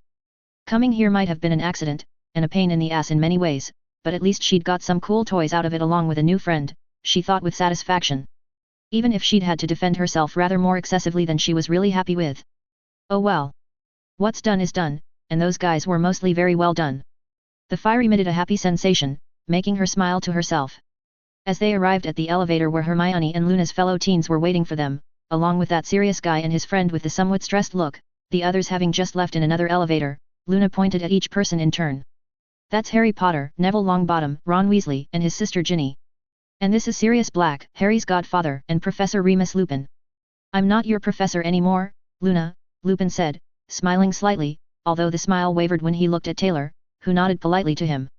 Everyone went into the elevator car, most of them standing as far away from her as they could get, although Hermione, Harry, and Luna didn't seem bothered anymore by her flaming coat. Remus pressed a button and the gate slammed shut. As the elevator started moving, Harry turned to her. Thank you, he said with feeling. That arsehole has been more trouble than you'd believe, and he killed my parents. I am so happy he's finally dead, you have no idea. Finally I can relax. No problem, Taylor assured him, wondering what the real story behind all this was. Perhaps she'd find out. And Pettigrew being officially seen by all those people, including the minister. That's going to help Sirius. Harry looked over at his godfather, who was staring at Taylor's coat with a sort of horrified interest. Oh. He faked his death and framed Sirius for it, and killed a dozen other people, by blowing up a street, Hermione said. The ministry put him in prison without even a trial. No one ever even bothered to interview him. He finally escaped a couple of years ago, but he's still a wanted man with a death sentence hanging over his head. Which means that since Pettigrew was alive until about 20 minutes ago and we can prove it in a way the minister can't ignore this time, because of all the witnesses, we can finally prove Sirius is innocent, Harry added with a lot of emotion in his voice. He knows Sirius is innocent, because I told him last year, when we first caught Pettigrew. But he denied it due to politics. And the interference of Lucius Malfoy, Luna commented. That guy I shot? Taylor asked curiously, recalling the name from the crazy-eyed woman's scream. Yes. You guys have a lot of problems, she remarked. Terrorists, corrupt government, crazy people trying to cause trouble. It's just like home, only with magic. Harry looked at her with confusion, then at Hermione, who shrugged. The elevator stopped before he could say anything with the voice announcing their arrival at the required floor and everyone got out. Taylor started walking towards the office she'd detected, which now had quite a lot of people milling around in it. How do you know which way to go? Lupin asked, coming up behind her and sounding cautiously interested. I see it, she said. Turning her head slowly to fix him with her gaze, she added, I see everything. The man gazed at her for a second or two then nodded a little lamely. All right, I was just curious, he replied, dropping back a few paces and putting Sirius between them. Taylor felt Lisa would have been proud. There were so many ways to intimidate people, she was realizing. The simple truth was one of the better ones, oddly enough. She did see everything. Even now, she had some of her new swarm going through a set of filing cabinets several floors away in what seemed to be a records office, looking for information on Sirius Black. It took a tiny fraction of her attention at best, and she was curious.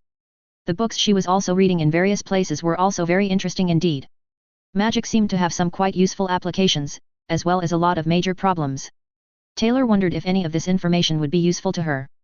Her power certainly seemed to find the subject one worthy of study, considering how incredibly eager it appeared to be to do whatever she asked of it since she arrived. As they walked into Fudge's office, she was also reading a book on magical creatures and trying to work out how she'd get giant spiders home with her. Rachel had her dogs. Taylor wanted a riding spider because she'd just discovered you could get a riding spider. The fact that wizards didn't ride them was more proof they were a little bit dim on the whole, in her opinion. Some people never took advantage of the cool things that were staring them in the face. Chapter 5, Fireproof. Chapter text. Accompanying the others into a large luxurious room that was apparently Minister Fudge's office, Harry looked around. The place was outfitted with very expensive appearing woodwork and accessories, looking like photos he'd seen of mid-Victorian-era houses for the really rich.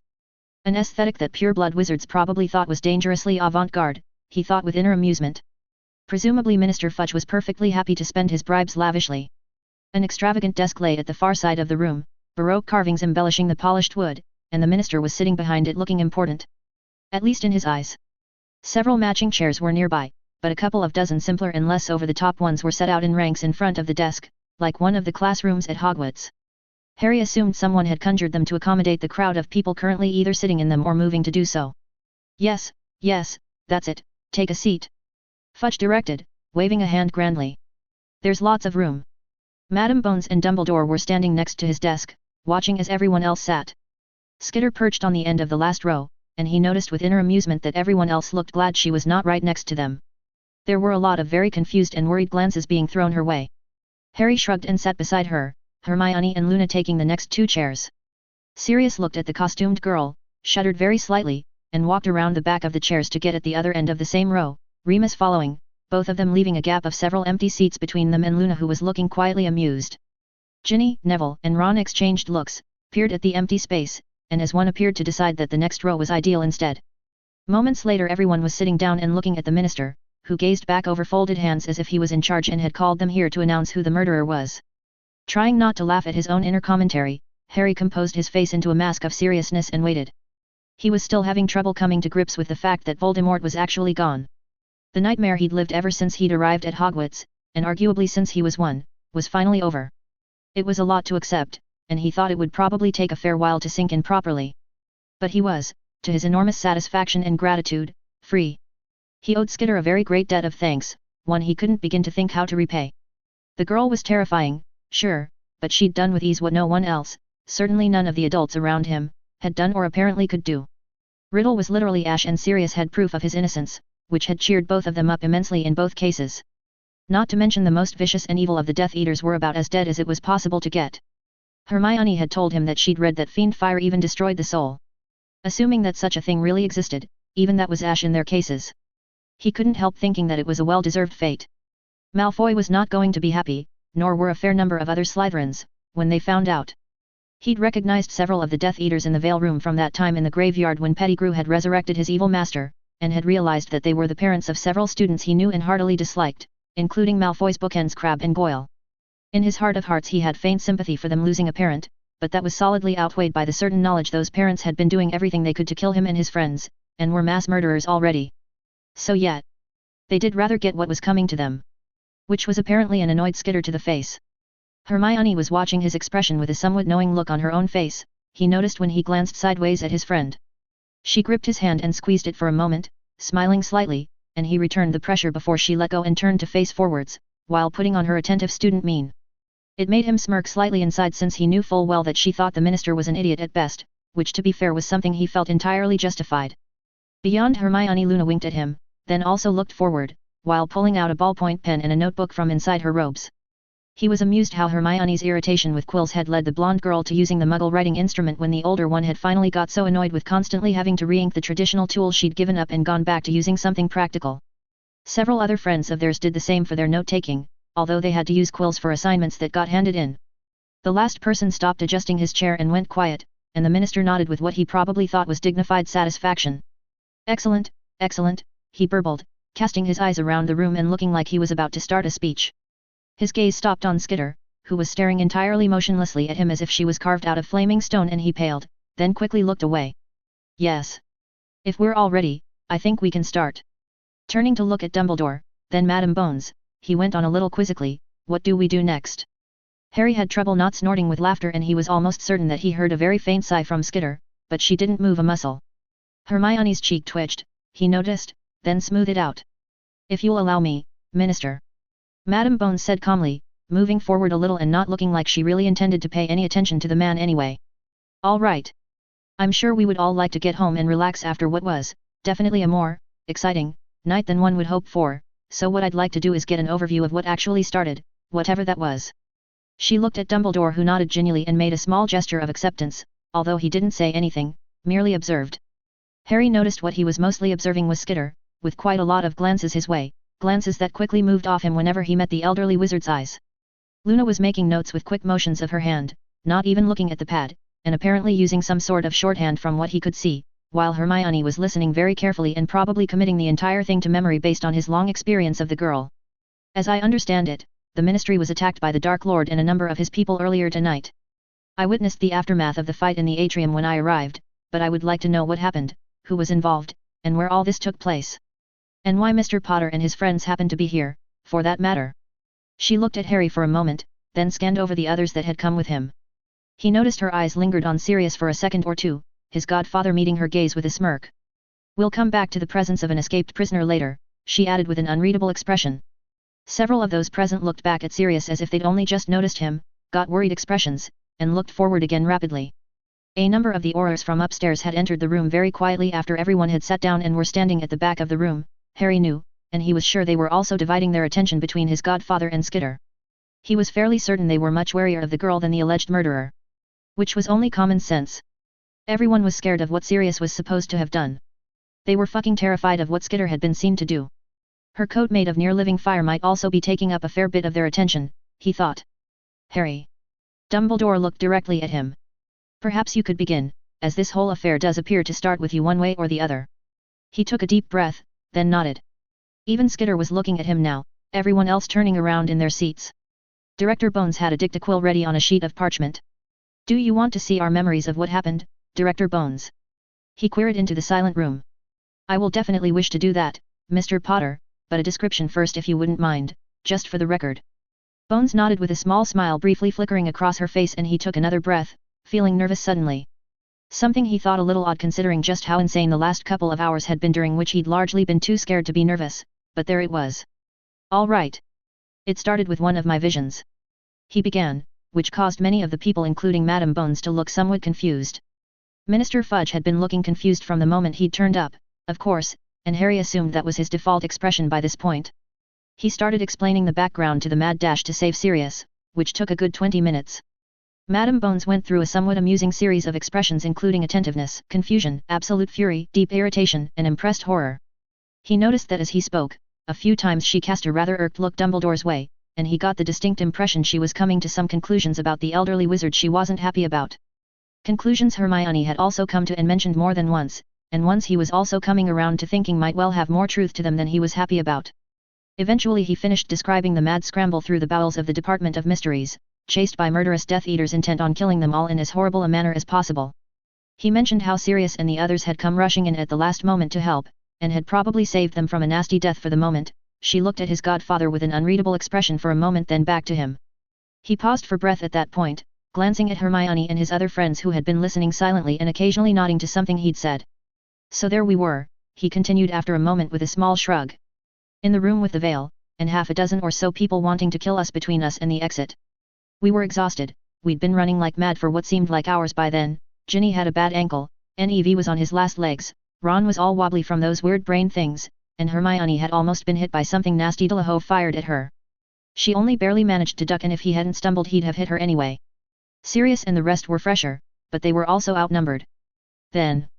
He frowned as he thought back an hour. Dolohov tried some sort of spell I have no idea about, and missed me. I ducked and the spell hit the veil, right at the same time Bellatrix also hit it with something else when I think she was trying to get Sirius. There was a bizarre noise, a blue glow in the middle of the room between us and them, then the next thing we knew Skitter was standing there. He glanced at the girl, who was watching him and listening without motion or word. Things got a little confused then, he added in about the driest voice he'd ever used. Harry somehow got the impression she was probably smiling slightly under the mask. Not that they were particularly unconfused up to that point, of course, Hermione commented, making him grin a little tiredly. Madam Bones, who was watching them with an intrigued expression, snorted with laughter for a moment, and even Dumbledore smiled faintly. Minister Fudge was staring at them with the face of someone who really doesn't quite know what's going on. Which seemed to be fairly common with him, based on Harry's previous interactions with the man. I see, Bones nodded after a moment or two. Then what happened? She did, Harry simply said, indicating the girl on his left, who turned her head to look at the DMLE director. Bones swallowed very slightly. Skitter didn't seem all that happy to have found herself here, which isn't surprising really, he went on after a few seconds, Skitter returning her attention to him. She asked where she was and who everyone was. Along with a fairly strongly worded comment that an answer was urgently required. He couldn't help grinning at the memory, because it had been one of the coolest things he'd seen for some time. If he'd been unexpectedly transported to an entirely different world and time, he doubted he'd have had a fraction of the composure she showed. Luna muffled a laugh behind her hand, and even Ron looked amused. Her turning up like that seemed to make the Death Eaters pause. I mean, we were all wondering what just happened at that point, even them. They were just as surprised as we were, he explained, spreading his hands. No one knew what was going on. McNair demanded to know who she was, she told him, some of the other Death Eaters started shouting, and before you know it Malfoy told them to kill her as well. Then she killed him first. Minister Fudge looked shocked, as well as worried, and stared at the girl with sweat on his brow. He didn't seem to want to say anything though. Harry had half expected him to protest that Lucius Malfoy was a fine upstanding member of the public or some such rot, but apparently he didn't quite feel here and now was the ideal time or place to bring that up. Not with Skitter looking right back at him. How? Madam Bones inquired, looking intently at him, then Skitter. Shot him in the face, Harry replied. Bloody good shot too, it got him right between the eyes. That was a memory that he'd treasure for years, as blood-soaked as it was. He'd never liked Lucius Malfoy, and after the graveyard he'd always wondered which of them would be left standing one day. She winced very slightly. Then Bellatrix got upset and tried to hit her with an Avada, so Skitter shot her as well, he continued. The ones that were left got really upset at that point, and the next thing you know everyone was trying to kill everyone else. I ended up behind the veil stand thing with Skitter and Hermione, everyone else took cover in other places, and it was total chaos. Skitter shot a couple more of them, then more insects than I ever realized even existed turned up, and Harry swallowed as the memory resurfaced. Ron was green and sweating, and even Sirius closed his eyes and shuddered. The next thing I knew every Death Eater in the entire place was being eaten alive by things I'd never even heard of before. Which is probably why someone had the bright idea to summon some fiend Fyre. He shook his head slowly, meeting her eyes directly. That did not go the way they expected, he finished. Everyone looked at him, then as one swiveled their heads to gaze at Skitter, who waved. There was a long pause, before Bones nodded somewhat shakily. Once we got over the shock, Skitter told us that Dumbledore was fighting Riddle upstairs, and said we should go up and deal with him because he was annoying her. So we did. He was glossing over a lot of bizarre details, he knew, but honestly talking about it was never going to do what had happened justice. Tom didn't last very long. And he's very dead now. Then you and the Aurors turned up, and I suppose you know the rest, he finished. For the second time there was a pause, even longer this time, before Bones nodded. I see. I think. I must say that raises more questions than it answers, but thank you for explaining your side of the story. She took a deep breath. Do any of the rest of you have anything useful to add to Mr. Potter's recounting of the recent events? She asked, scanning first his friends, then Sirius and the others. Harry described it well, Madam Bones, Hermione commented after a few seconds. Obviously there are a lot of details he didn't go into, but that's a good summary. Luna and Neville nodded. Ginny shook her head, but it was more in wonder than disagreement. Ron was slumped in his chair massaging his forehead as if he wanted to go to bed, which Harry could well sympathize with. He himself was exhausted. Madam Bones and Dumbledore exchanged glances for a second or two. We're going to need to watch the memories to fully understand all this, I believe, the latter finally said, getting a nod of agreement from Bones. Yes, she said. Turning back to the small audience, she studied them for a few seconds, clearly trying to think what to do next. He imagined that she was not ready for this sort of problem out of the blue, not surprisingly. Even in the wizarding world it was a little out of the ordinary, to put it mildly. Miss Skitter? She finally asked, very politely. Yes, Director Bones. The girl next to him replied as politely with zero emotion in her voice, cocking her head just a little. Can I ask where it is you actually come from? By the sounds of it your appearance here was not deliberate. No, it wasn't, Skitter replied evenly. I was just walking down the street with my friends, and the next thing I knew there was some sort of portal right in front of me before I could even react. Then I was here down in your weird room. She shrugged. I can't say I like that, but on the other hand I've found some interesting upsides to the whole thing. I still want to go home though. She stroked the arm of her fire coat in a somewhat possessive manner, which made everyone somewhat nervous. The way the fire seemed to shiver under her hand was the worst part, Harry thought.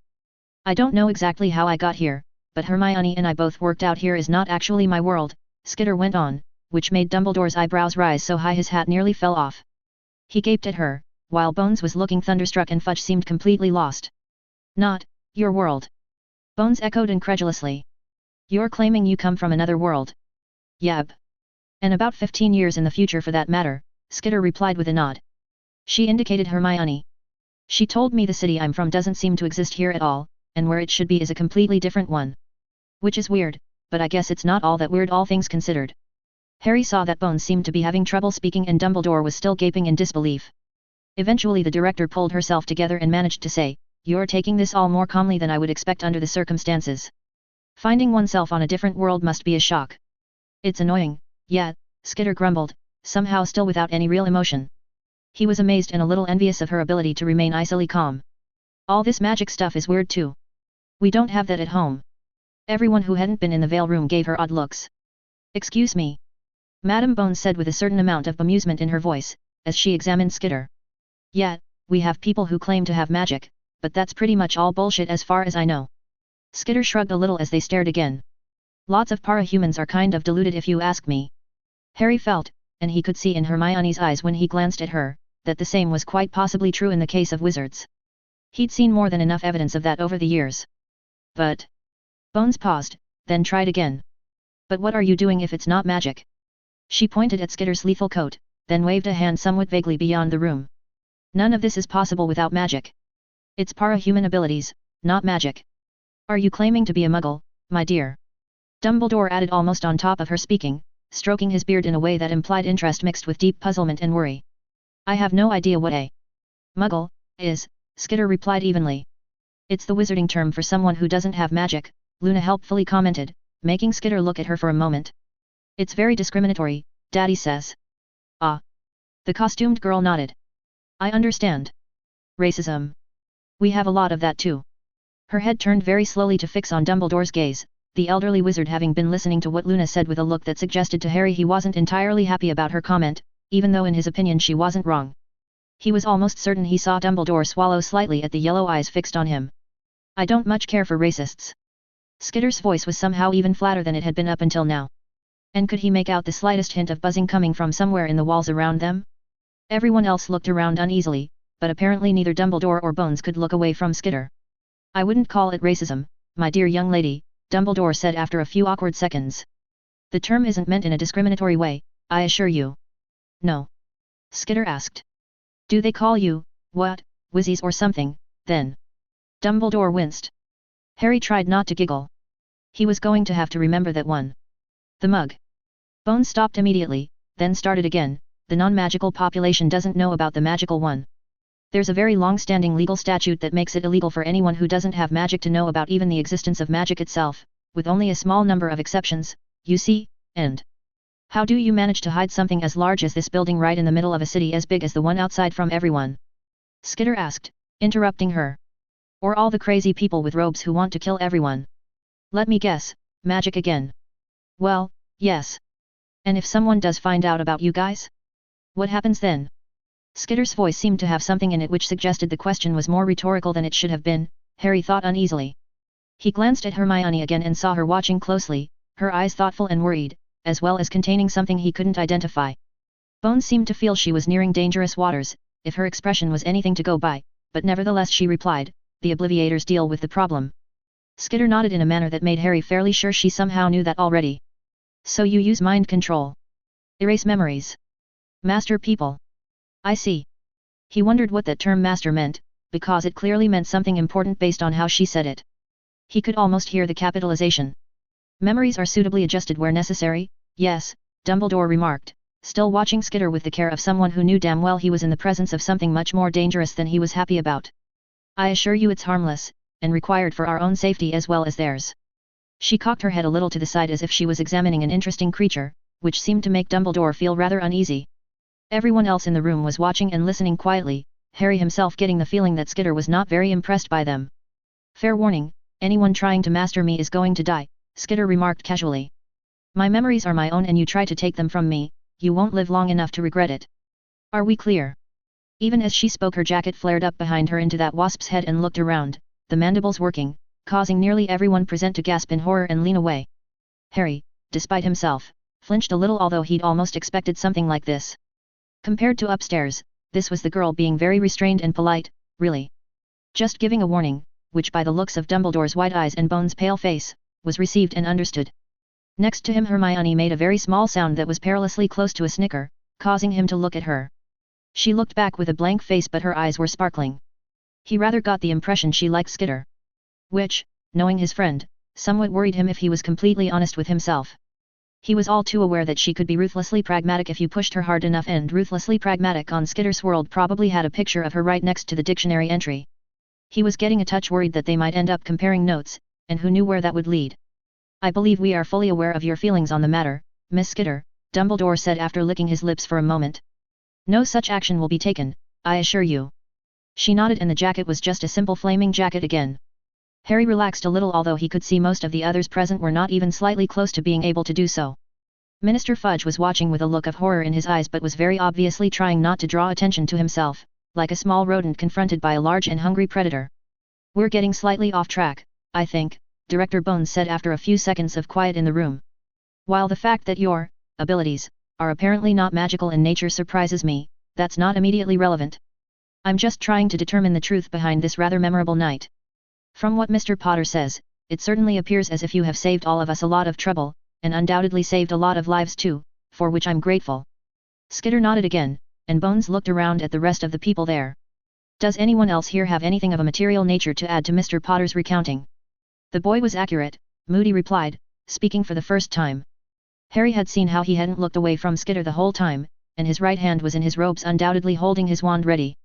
However, he didn't look like he was likely to try anything, and if anything his expression suggested that he was somewhat approving of the girl's terrifying ability to solve problems permanently. Tonks, next to him, still had limp brown hair and was obviously having a lot of trouble with the whole situation, as were most of the rest. Even Sirius looked worried, although he'd gradually become less so as time passed and nothing catastrophic happened. He kept glancing at the Aurors along the back of the room. They were going to have to do something about that. Good. I think that gives us a decent overview, then. Madam Bones nodded firmly. So I believe the best thing to do now is to gather memories from everyone. She looked at Skitter who was watching her. Nearly everyone present for later examination, along with witness statements. I will certainly be speaking to various people about the appalling lapses in security that Mr. Potter and his friends have highlighted, but I think in light of what's happened we can hardly blame the children for doing what they felt they had no choice about. She met his eyes, then looked at his friends. That said, I would strongly urge you all to consider talking to someone in authority first next time. If there is a next time, which I devoutly hope there isn't. We all got lucky this time and we can't rely on that being the case again. Do you agree? Harry found himself nodding, because she was right. Although he wondered exactly who they were supposed to have talked to, under the circumstances. Oh well. Something to think about. Mr. Black. She turned her attention to Sirius, who stiffened slightly. I would like a word with you, please. Ah. Sirius looked around, at Harry who shrugged a little, then at Lupin. Am I under arrest? Not quite, she replied, sounding tired. Because the man you are accused of killing died not an hour ago upstairs, 14 years after he was supposed to have been murdered. I can't help thinking that as a result your conviction is, to put it mildly, highly suspect. But I would like to get your side of the story before you vanish again. Please. Sirius nodded his agreement. Understood, and thank you. Can I point out that I was never actually convicted? She stared at him. What does that mean? He shrugged. To be convicted of a crime, you need to be tried for a crime, and I didn't get a trial. I was just thrown into Azkaban and left there. Bones closed her eyes and appeared to count under her breath for a little while. Finally she opened them again and turned her head to glare at Dumbledore, who flinched a little. Of course you were. Why does that surprise me on top of everything else? Pointing at one of the Aurors, she ordered, Smith, get me Mr. Black's arrest records immediately. There aren't any, Skitter commented emotionlessly, making everyone stop dead and stare at her. Excuse me. Dumbledore said after a long moment. I checked. I found your records room and checked the entire thing. No record of Sirius Black being charged with anything, only a single page saying he was found on the scene of an explosion that apparently killed 13 people in a state of confusion while babbling nonsense. Cocking her head, she examined the minister, who was sweating heavily. And a note ordering him to be transported to some place called Azkaban signed by Minister of Magic Millicent Bagnold. Your predecessor, I assume. Every single person in the room was looking at her with incredulity by this point, and Dumbledore had gone very pale again. How? He managed, stuttering slightly. I see everything, Skitter replied, almost sounding mildly amused. As I said. She glanced sideways at Remus who was staring at her. Harry suddenly got an inkling of just how ludicrously dangerous the girl really was. The fiend Fyre was the obvious part. The thing everyone noticed. But, if she was seeing through every single creature she was controlling, which he was abruptly certain was true, and somehow could handle all those different viewpoints at the same time. Had she read everything in the entire building already? If not, it was only a matter of time, he suspected. Bloody hell. That was going to cause the authorities to scream in horror if anything would. Blinking, Dumbledore needed a couple of seconds to take this in, then his face changed to that of a man who had thought of something very worrying indeed. Director Bones kept looking at Skitter for a few seconds more, then raised her eyes to the aura she'd addressed previously. Bring me that folder. Yes, Director, he replied, before vanishing out the door. Not that I disbelieve you, Miss Skitter, she said, looking back to the girl, but I need to see it for myself. Inclining her head in understanding, Skitter didn't reply. Harry looked at Hermione, and saw from her expression that she'd already worked out what he'd just done. Probably some time ago. He rather felt she envied the other girl that ability, which didn't even slightly surprise him. Past her, he noticed Luna seemed to have figured it out as well. His other friends were looking puzzled and apprehensive, while poor Remus was sitting with his eyes closed obviously attempting to understand what was going on. Sirius just seemed a strange mix of relieved, terrified, and amused. Moody was still staring fixedly at Skitter and for some weird reason smirking slightly. "All right." Madam Bones took a deep breath. "We'll start with Mr. Potter, then work our way through the rest of you. Once we've done that, most of you are free to leave." As she was about to add something else, Smith came back into the room at a jog, carrying a folder. Even from here Harry could easily see it was nearly empty. He walked over to the DMLE director and handed it to her. Opening it, she looked at the contents, then at Dumbledore. The woman did not look happy, and Dumbledore for a moment appeared somewhat guilty before his expression cleared. "You and I are going to have a long talk," she said very quietly, before turning to the minister who blinked owlishly at her. "Minister, in light of this shambles, I believe it is appropriate that you immediately sign an order rescinding any arrest warrant for Sirius Black, release him on bail to the sum of one nut, I think, and arrange for an immediate trial in which he can officially clear his name from what is obviously a gross miscarriage of justice. Don't you agree?" Her tone of voice made it very clear that the only possible answer he could give was yes, Amelia. He looked trapped, glancing at Dumbledore who simply looked back, then nodded meekly. "Yes, Amelia." Harry managed not to laugh. Moments later he'd fished out a sheet of parchment, scribbled on it with his fancy quill for a few seconds, signed the bottom, and had it removed from him almost too fast to see. Madam Bones inspected the document carefully then nodded and slipped it into the folder she was holding before closing it. "Mr. Black." "Yes, Director." "Do you have one nut?" "I do." Sirius held up a small coin, looking like he was doing his best not to grin. "Smith, please collect the bail money from Mr. Black." The Auror, who looked confused but nodded anyway, walked over and held out his hand. Sirius dropped the nut into it. "You're free to go. Please don't leave the country until your trial," Madam Bones said. "You'll be notified as to the date as soon as it's arranged." Sirius nodded agreement. "Thank you. My pleasure." Bones took a breath, shook her head a tiny amount, and put the folder down next to her on the minister's desk. He reached for it and she glared at him, which made him pull his hand back as quickly as if he'd touched a fire, then sit there looking worried. Harry was, once more, certain that Hermione stifled a giggle. She really didn't like fudge. "Right." Madam Bones adjusted her monocle, then took a step forward, in an authoritative manner. "Enough distractions. You two, get some more memory vials." She looked at the Aurors, a pair of whom immediately left the room, the remaining one standing waiting for further orders. "Again, we'll start with Mr. Potter.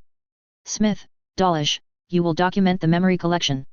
I'll do the extraction myself because I'm damned if this is going to have even the slightest chance of error." She pulled a couple of familiar crystal vials out of her robes and motioned to him to come up to the front. "You're familiar with the process?" "I am, Madam Bones." "Excellent. If you would fix the sequence of events leading up to your arrival at the Ministry firmly in your mind, then." He concentrated, aware of everyone watching him, and nodded when he'd arranged his memories of the whole bizarre last few hours. "Ready." Her wand touched the side of his head, then pulled back. A very large collection of wispy memories followed it, making her eyes widen slightly, and Dumbledore look intrigued. "Impressive," she said quietly enough that he was fairly sure she hadn't meant him to hear it. The memories went into one vial, which she closed. "Now the fight downstairs, please." That filled another one. By the time that was done, the two Aurors had returned with a large box of vials, so she took a third one from it and turned back to him. The first two were being labeled by Smith, and double-checked by Dawlish, who was writing the labels onto a scroll and initialing the entries. And finally the trip upstairs and what happened then. Shortly that was also stored away safely. All three filled vials were carefully placed into another case that the Aurors had brought with them, and one was currently guarding. Harry noticed Dumbledore was looking at the vials with a gaze suggesting he very much wanted to examine the contents. Bones gave him a warning glance and he sighed faintly. "If you could go with Auror Jones there and sign the statement on which memories you have handed into evidence, please, Mr. Potter." "At that point this is done for now." Director Bones indicated a dark-haired female Auror who was standing to one side, in front of a stack of parchment, waiting patiently. He nodded and moved to do as requested. Skitter was intently watching the entire process, he saw, and Hermione was dividing her attention between him and the strange girl. She gave him a quick smile. "Miss Granger? You next, please." Hermione quickly looked back to Director Bones, then stood up and headed to the desk.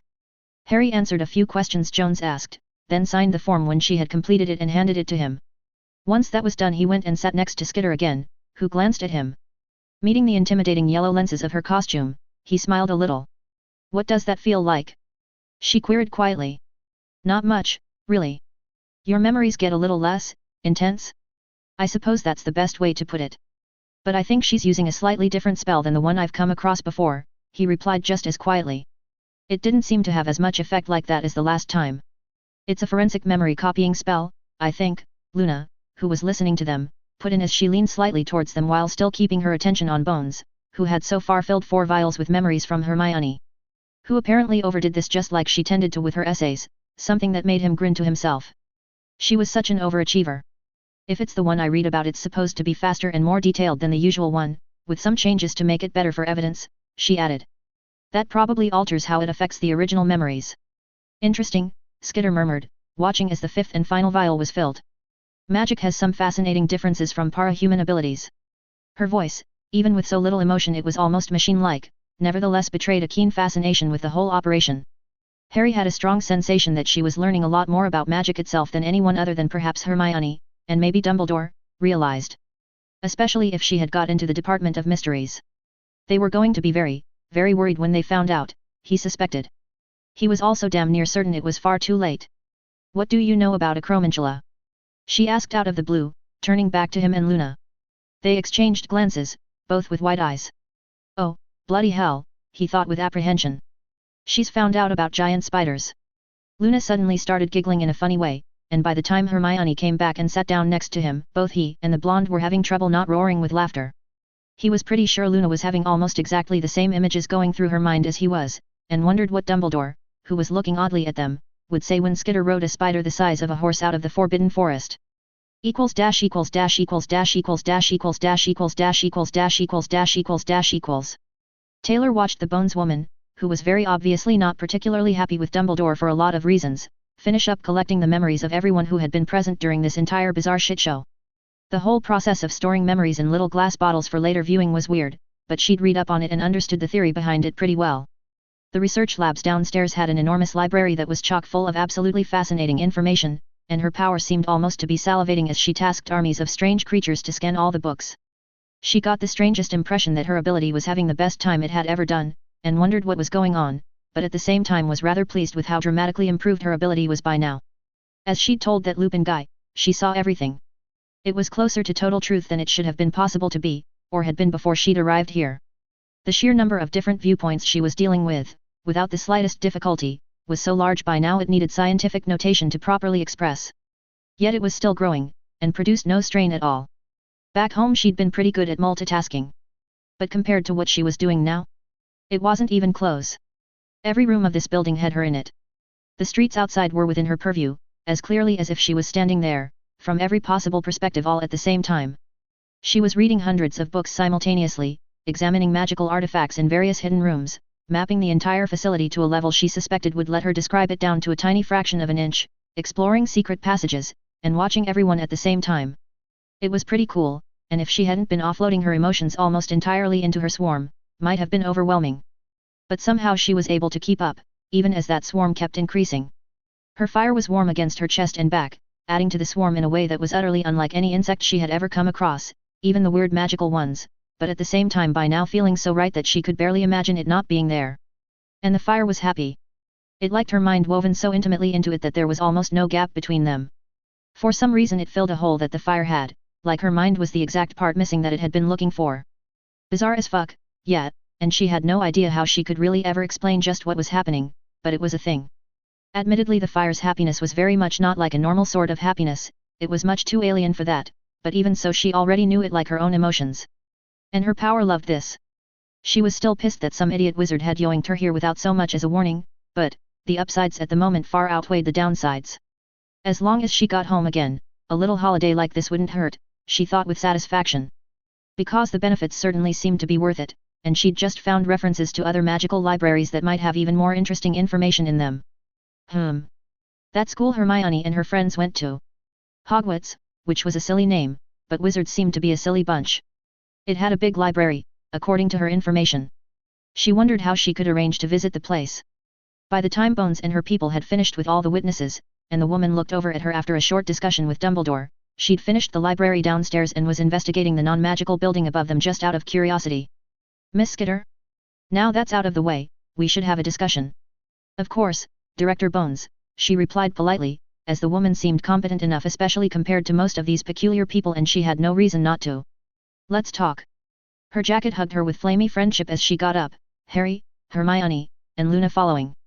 They seemed fascinated to find out more, and she was fine with that as she found them interesting people she could see herself being friends with. Although she missed Lisa, her friend was going to have a lot of questions when she got back.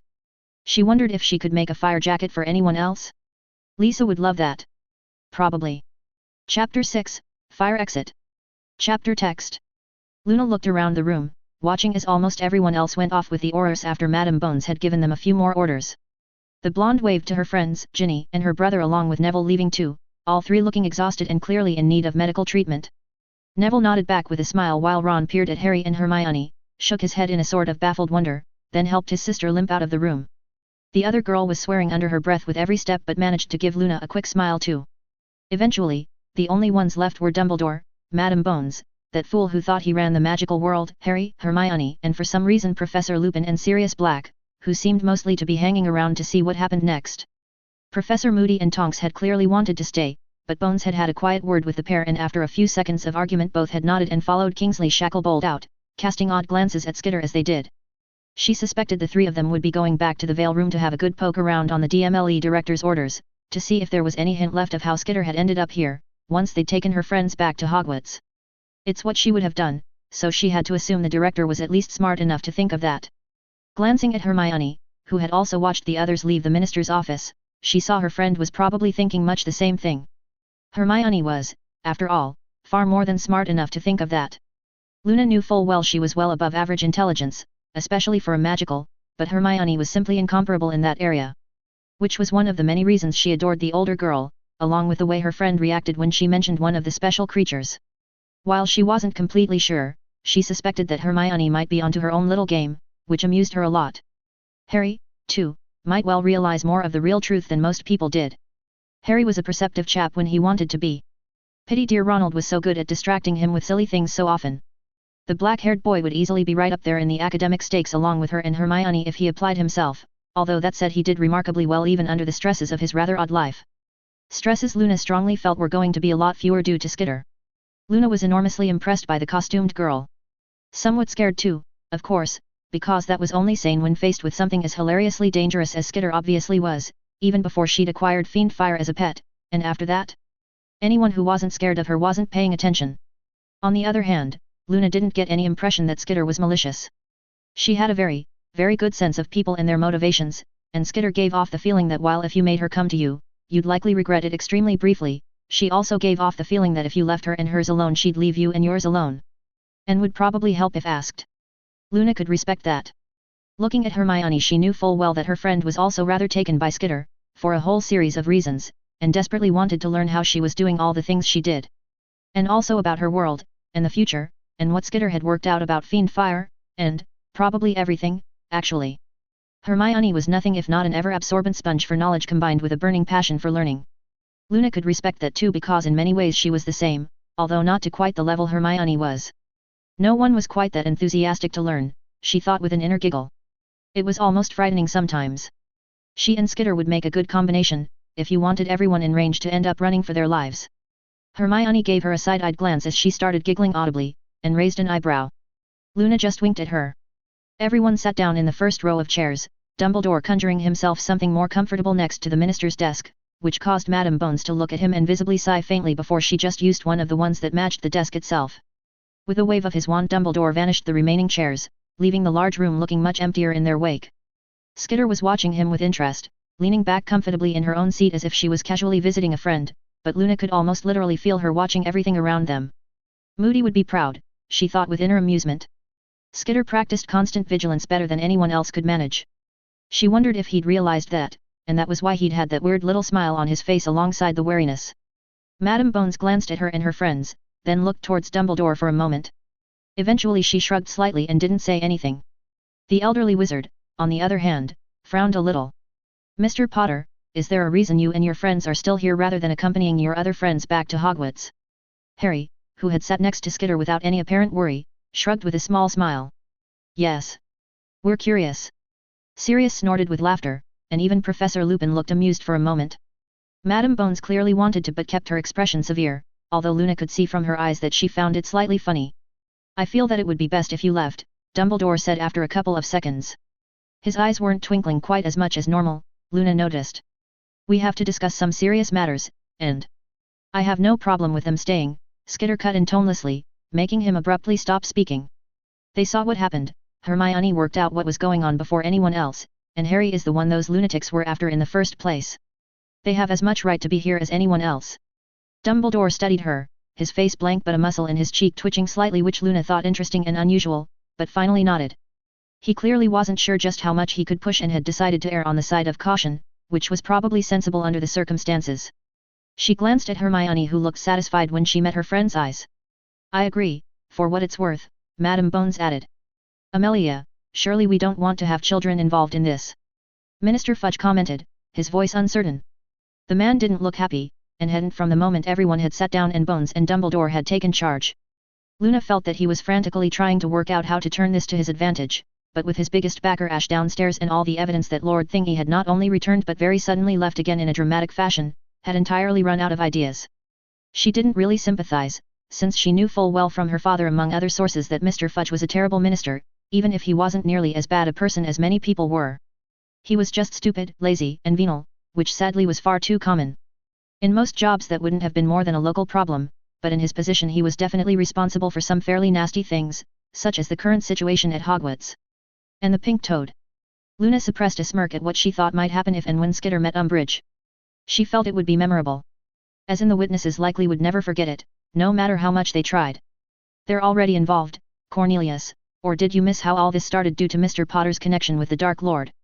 Bones snapped with some asperity, giving her nominal superior a glare. He shrank back in his seat and nodded somewhat hastily. So I see no reason not to let them remain, especially as Miss Skitter appears to feel it's a good idea. We need to learn all we can about what happened downstairs, which includes not only these memories. Here she tapped the container of vials she wasn't letting out of her sight, but eyewitness reports in more detail than we've already had. I'm sure we'll have questions only they can answer, and I'd like to work out our next step tonight before I go back to bed.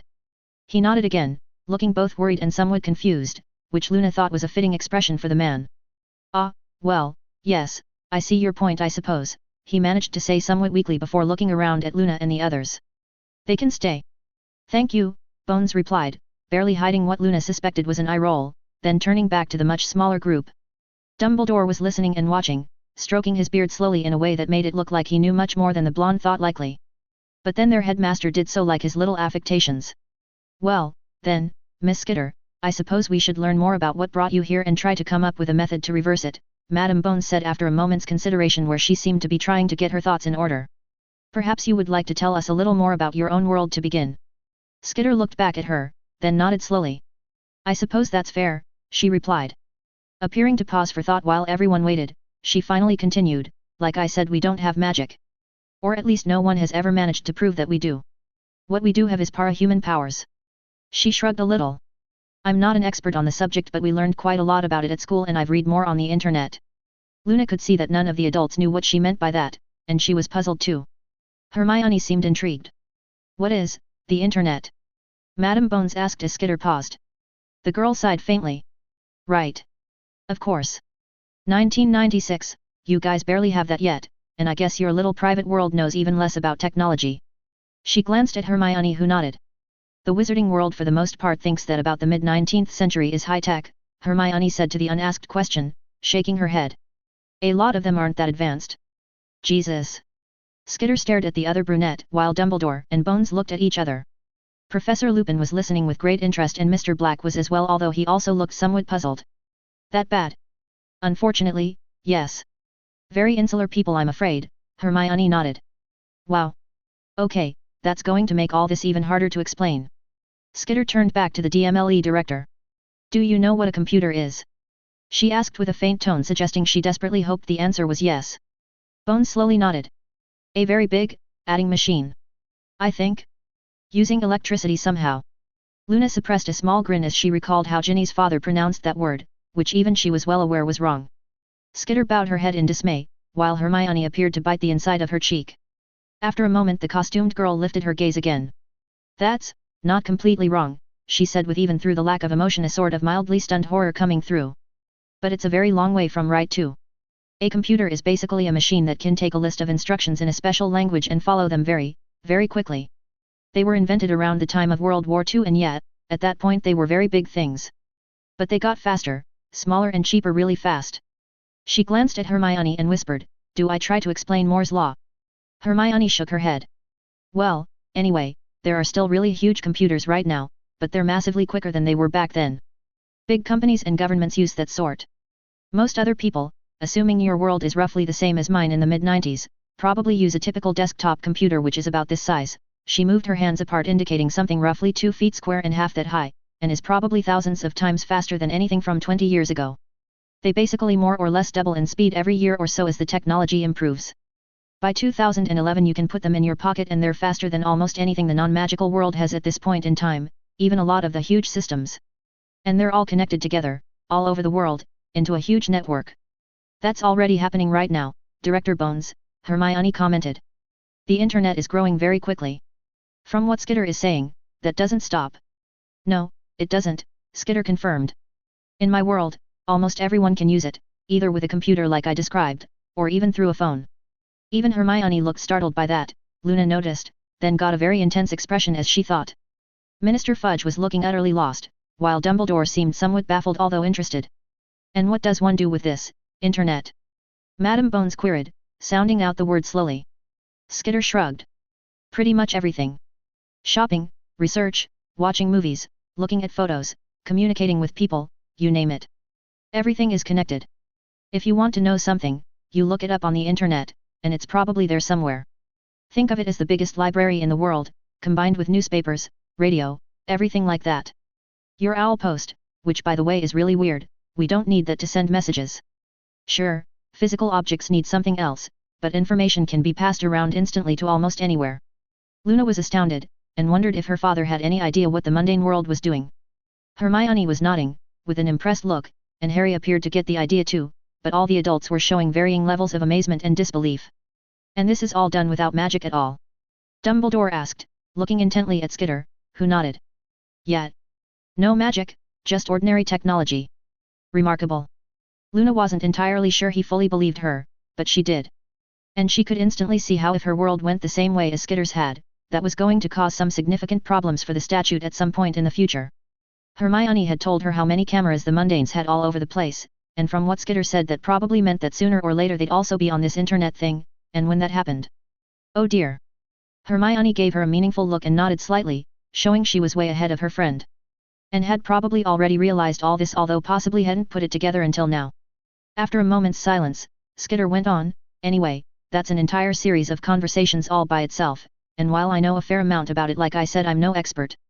The point is, we have a lot of information about parahuman powers available through various methods, and what everyone knows is that in the early 1980s, the very first parahuman appeared. He's called Scion, and he's strange. She shook her head a little.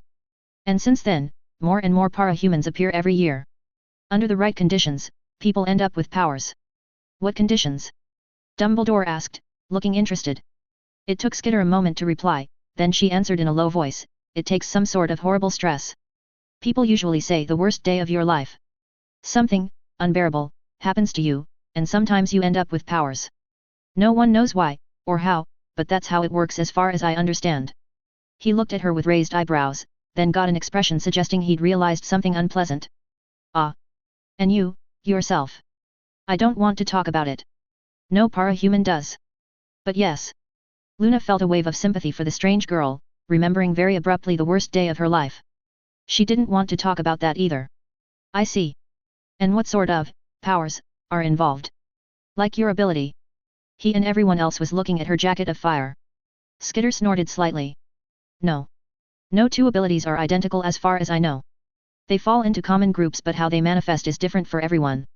She took a breath, thinking, then went on, in the US there's a federal organization that's probably more or less what your DMLE is, but for parahumans. They've broken powers down into 12 categories, and every power we know about falls into at least one of those. Director Bones, who was listening with care, asked, what can these powers do? Basically anything. Skitter looked around at them. Anything you can do with magic, there's likely a parahuman power that can do it too, or something that's close enough to count. Your magic is definitely more versatile, but from what I've seen I think para-human abilities are probably often more powerful in their specific category. Or can be at least. You've got invisibility, right? Several methods, yes, Dumbledore nodded. That would fall into the category of a stranger power. A stranger might be able to turn themselves literally invisible, or they could make you forget they were there even if you were looking right at them, or make you think they were your lifelong friend, and lots of other things too. There are plenty of examples. Strikers have powers that need contact to work, which includes our world's best healer, people who can kill with a touch, that sort of thing. Blasters can act at a distance, so pyrokinetics, telekinetics, weapons manifestation, energy beams. She went on to briefly explain the other categories, which Luna paid full attention to, trying to understand the world the other girl came from. It sounded both amazing and horrific in equal quantities in her opinion. Dumbledore, by the end of her explanation, was staring in shock, and Madame Bones seemed worried. Fudge was sweating still and clearly trying to understand, while the other two adults appeared to be fascinated. Merlin. That sounds very strange indeed, Madame Bones finally said faintly. Which is kind of what I feel about this place, Skitter commented, sounding mildly amused. She looked at Dumbledore, then Bones. There are things about your world that from my point of view are totally unacceptable. Love potions? We'd call them date rape drugs at a minimum, and anyone caught using them would end up in jail for years. Most of them would probably be considered tinker drugs, and that could get you killed. That imperious spell? Human mastering. The PRT would have your head on a spike if you tried that and got caught. Obliviation is probably worse. Almost everyone was looking at her with various levels of horror.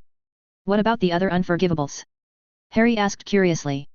Instant death and annoying pain. Skitter replied, turning to him. We have lots of ways to instantly kill someone. And that Crucio spell wasn't that bad. Stung a bit, but I've had worse. Imperio is the one that's going to get you shot, because we really don't like human masters. Bones and Fudge were gaping at Skitter's dismissal of the Crucio spell as not that bad. Everyone else had witnessed what had happened when Voldemort had tried it on her, and wasn't as shocked, although they were still somewhat disbelieving of what they'd seen. What in Merlin's name could be worse than Crucio? Minister Fudge sputtered when he recovered. Skitter looked at the man. A weapon designed by a crazy woman that was designed to inflict the maximum possible pain the human body is capable of feeling on anyone in a particular area, she replied flatly. That hurt. The Crucio is nowhere near as bad, trust me. There was dead silence in the room for some seconds, broken by Fudge swallowing nervously. I see, he said, lying through his teeth as far as Luna was concerned. If I may be so bold, Miss Skitter, your world sounds rather frightening, Madame Bones finally said. Are you entirely certain you really do want to go home? Dumbledore looked sharply at the woman, making Luna think he very much wanted to say he wanted Skitter to go home. As quickly as possible. She was fairly sure that Skitter's pet fiend Fyre was making him extremely nervous, based on how he was looking at the girl every now and then. But he also clearly didn't want to upset her by actually making the comment. Skitter chuckled a little. Yes. My friends are there, my family is there, my life is there. This place is interesting when people aren't trying to kill you, and it's got some neat things I'm glad I found, but I don't plan on staying here if I can avoid it. She stroked the arm of her fire coat in a possessive manner. Luna watched Dumbledore, Fudge, and Bones all visibly relax a tiny amount, which was rather amusing. Well, then, we should work on finding a method to achieve that goal, I believe, Dumbledore said after a second or two. Which, I have to confess, may be somewhat difficult. Can you describe exactly what happened to you before you found yourself here? He leaned forward with interest. I was walking down the street behind a couple of friends of mine and a portal formed right in front of me without any warning at all, Skitter replied immediately. It was much too close to avoid and I just walked into it. Next thing I knew I was surrounded by crazy wizards wanting to kill me. She shrugged. That didn't work out for them. No, it would appear not, the old wizard replied after a moment. He looked thoughtful. Describe the portal as you put it, please. A glowing opening maybe 7 feet tall, about 4 wide, roughly oval, Skitter said after thinking for a second. I couldn't see through it, it was kind of a blank dark orange glow about the color of a twilight sky when the sun's just setting, if that helps. I didn't feel anything at all when I went through, it was just on the street 1 second in Brockton Bay, downstairs the next step. As soon as I was through it vanished. Fascinating, he murmured, tapping his fingers on Fudge's desk. That doesn't sound like anything I'm familiar with, I have to admit. Miss Granger, you said both Delahove and Bellatrix fired spells which hit the Veil Arch. Hermione nodded. Yes, Headmaster. The one Delahove fired was a brilliant sapphire blue with a hint of an orange outline, from what I recall, which doesn't match anything I've read about. I didn't hear the incantation well enough to make out the words. It was rather noisy at the time. She looked apologetic. And I think Bellatrix used some form of piercing spell, but it wasn't one I'm familiar with. Both spells missed their targets and hit the veil arch at the exact same moment, in the same place. Skitter appeared less than a second later roughly. She looked at Harry, then Luna. 20 feet in front of the veil. Both nodded agreement. There was a blue glow for a fraction of a second, then she was standing there, she added. I didn't recognize Delahove's spell either, Sirius put in, sounding thoughtful and making them all look at him. Considering the number of dark spells in the family library, that's unusual. It's probably something either very esoteric or something very old, I suspect. Or both, of course. Dumbledore nodded slowly, stroking his beard with one hand and thinking. After some seconds, he sighed.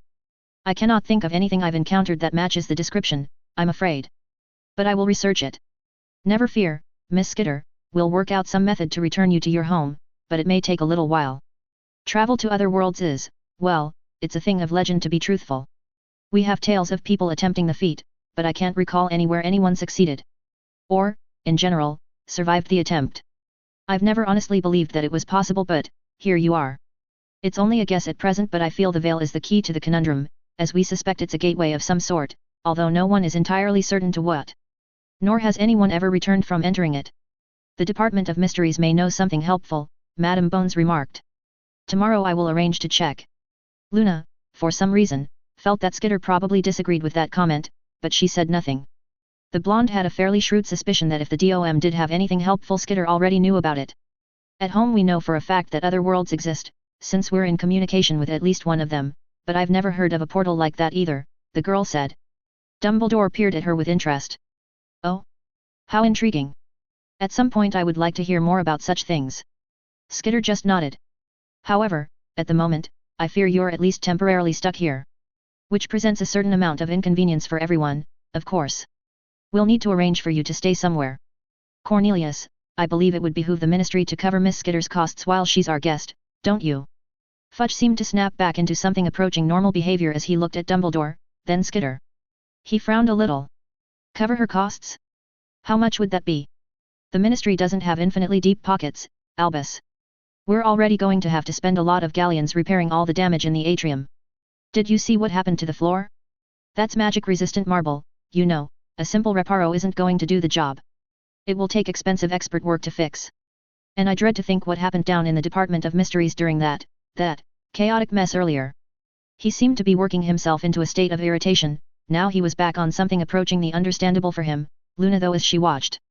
Harry raised a hand diffidently, and waited. Madame Bones, who was massaging her forehead as she listened to Fudge sputter, peered at him. You have a suggestion, Mr. Potter? She queried. Lowering his hand, Harry nodded, smiling. Isn't there a reward for dealing with the Dark Lord? He asked innocently. Surely getting rid of the man who nearly started the Second Wizarding War and did start the first one comes with some sort of payment? After all, I got 1,000 galleons for just winning a silly competition last year, and that was nothing like as important or difficult as turning Voldemort into ash. His grin was pure evil, and Sirius started snickering. Hermione had a hand over her mouth trying not to laugh, while Luna was desperately holding in a giggle. His tone was so helpful and honest while his expression made it totally clear he was finding this hilarious. The lad has a point, Minister, Professor Lupin commented, smiling a little. I do seem to recall that there was a long-standing reward for information leading to the capture or death of certain people implicated in Death Eater attacks going all the way back to the first time this happened.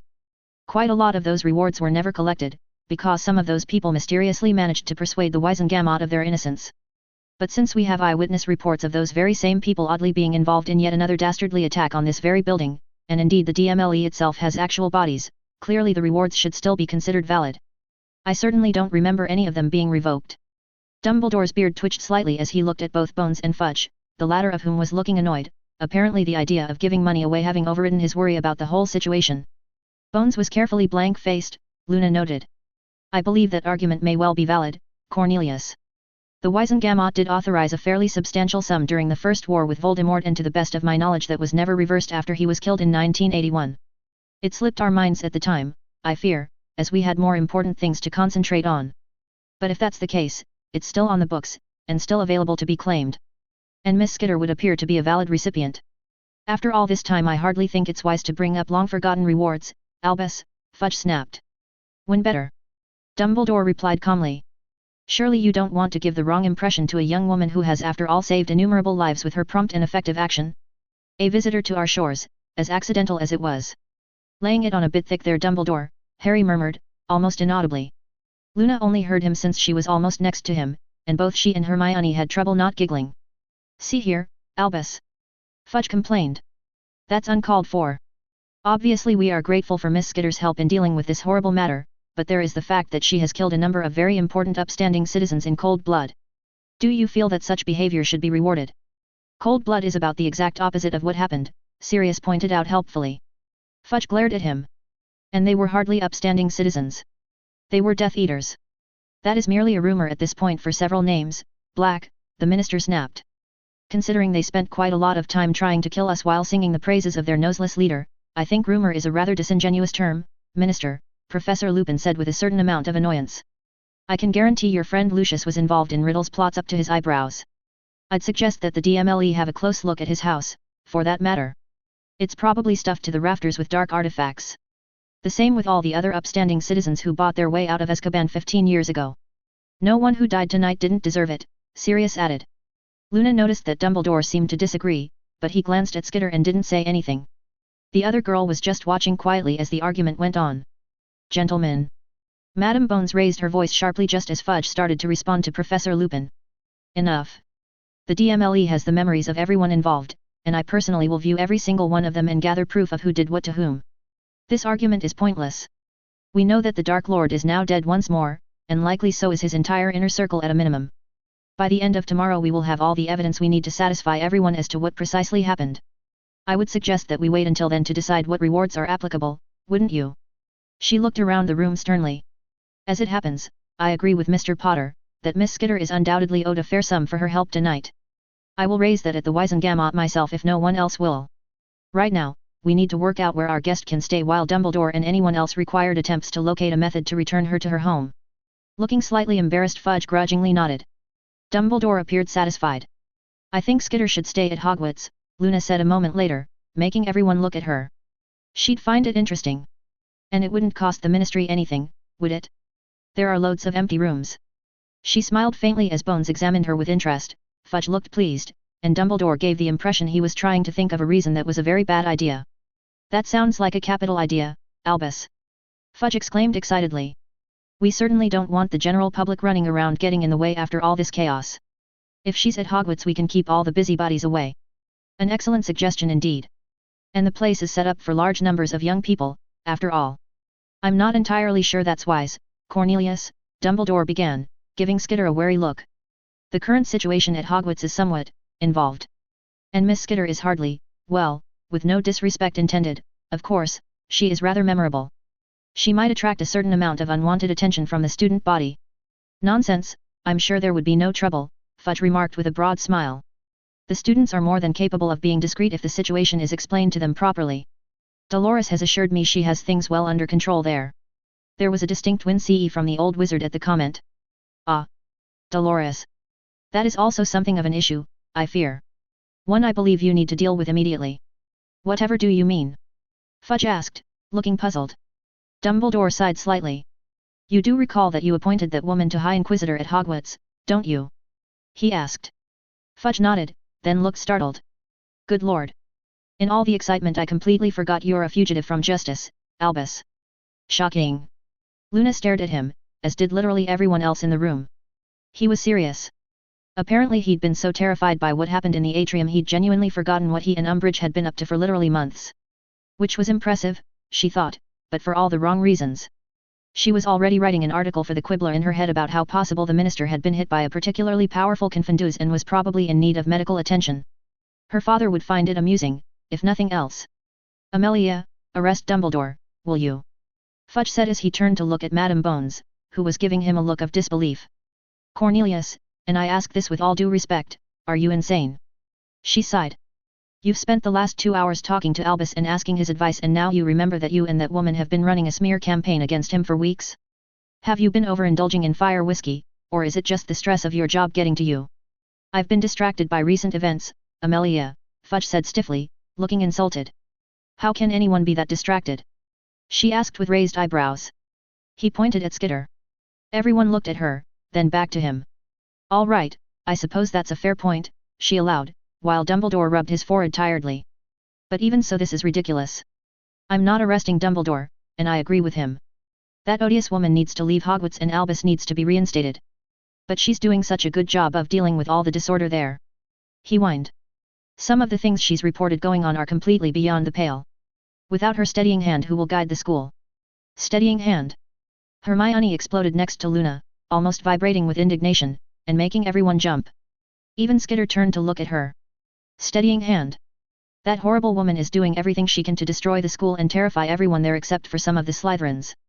Her educational decrees are absurd, her teaching ability is non-existent, her morals would horrify a depraved werewolf, her attitude is reprehensible, and her color sense is incomprehensible.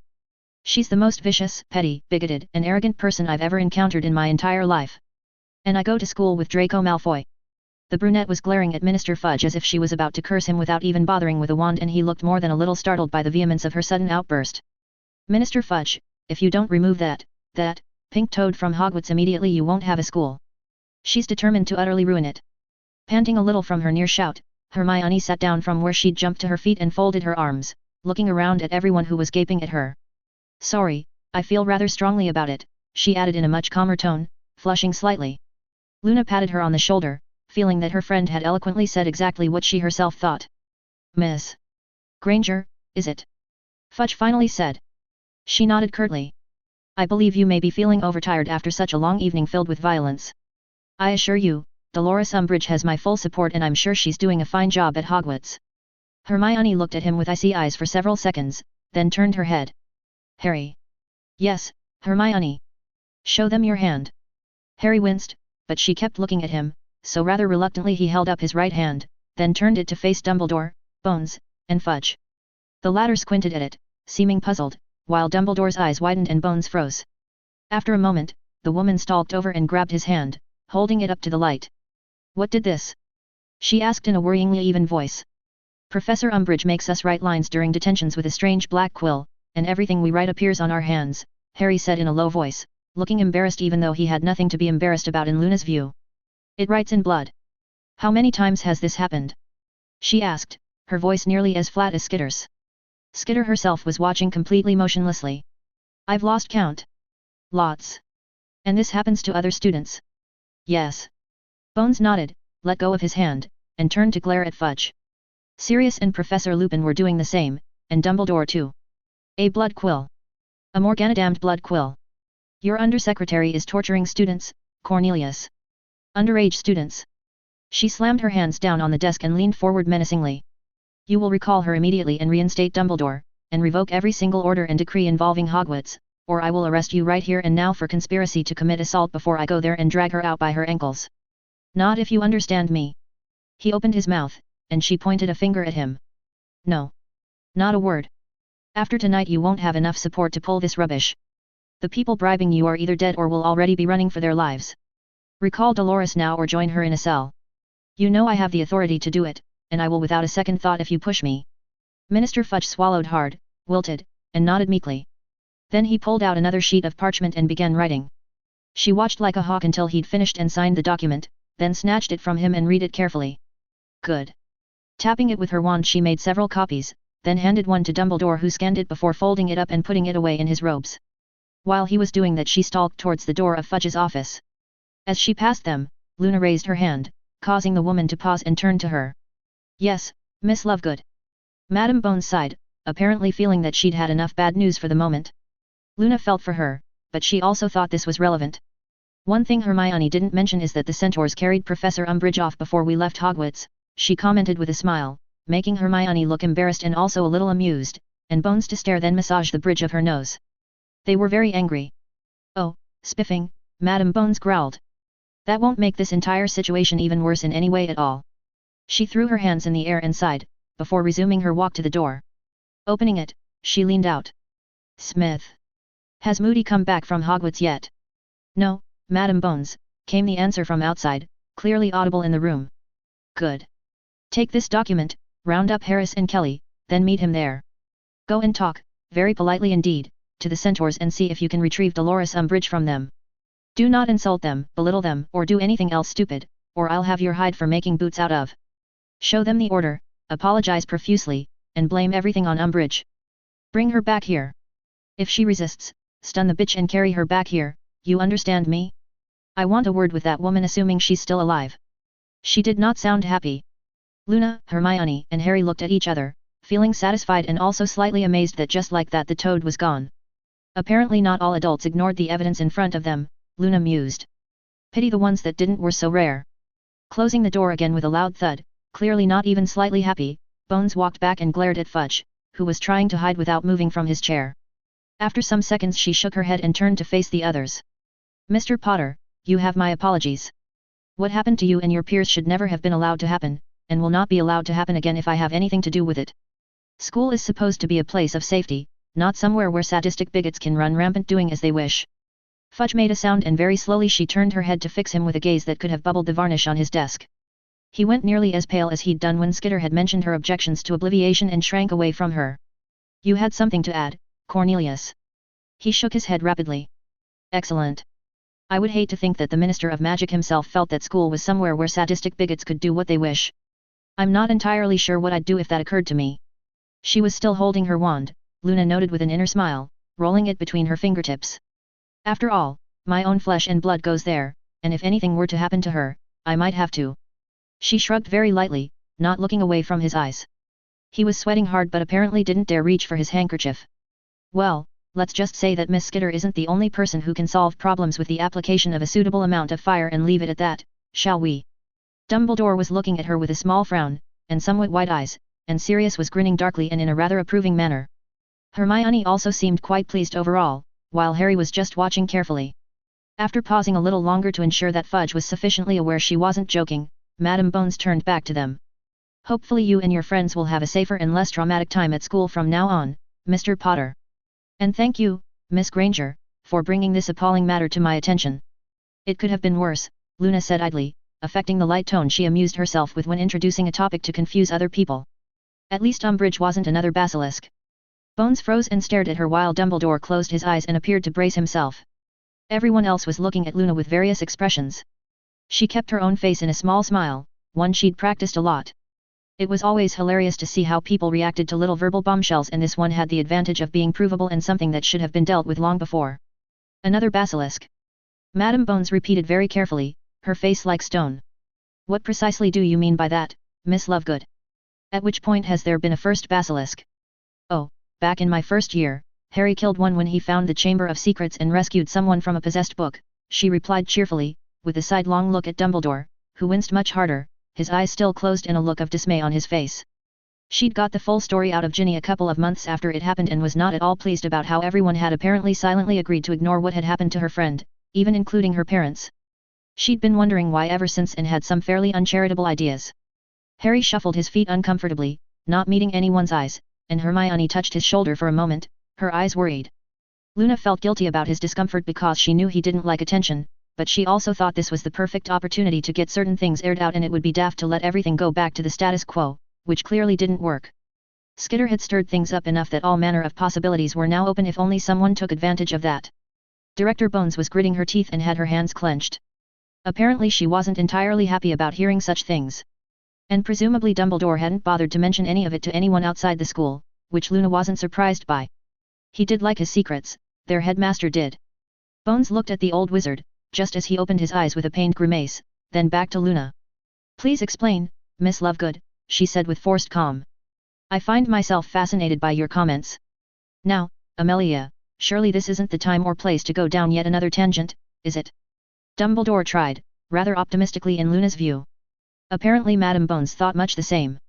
I think that this is the perfect time and place to clear the air, considering how bizarre this evening has already been, she retorted acidly. I'm learning all sorts of things that I would have expected to have been told about when they happened. Go on, Miss Lovegood. Luna smiled airily.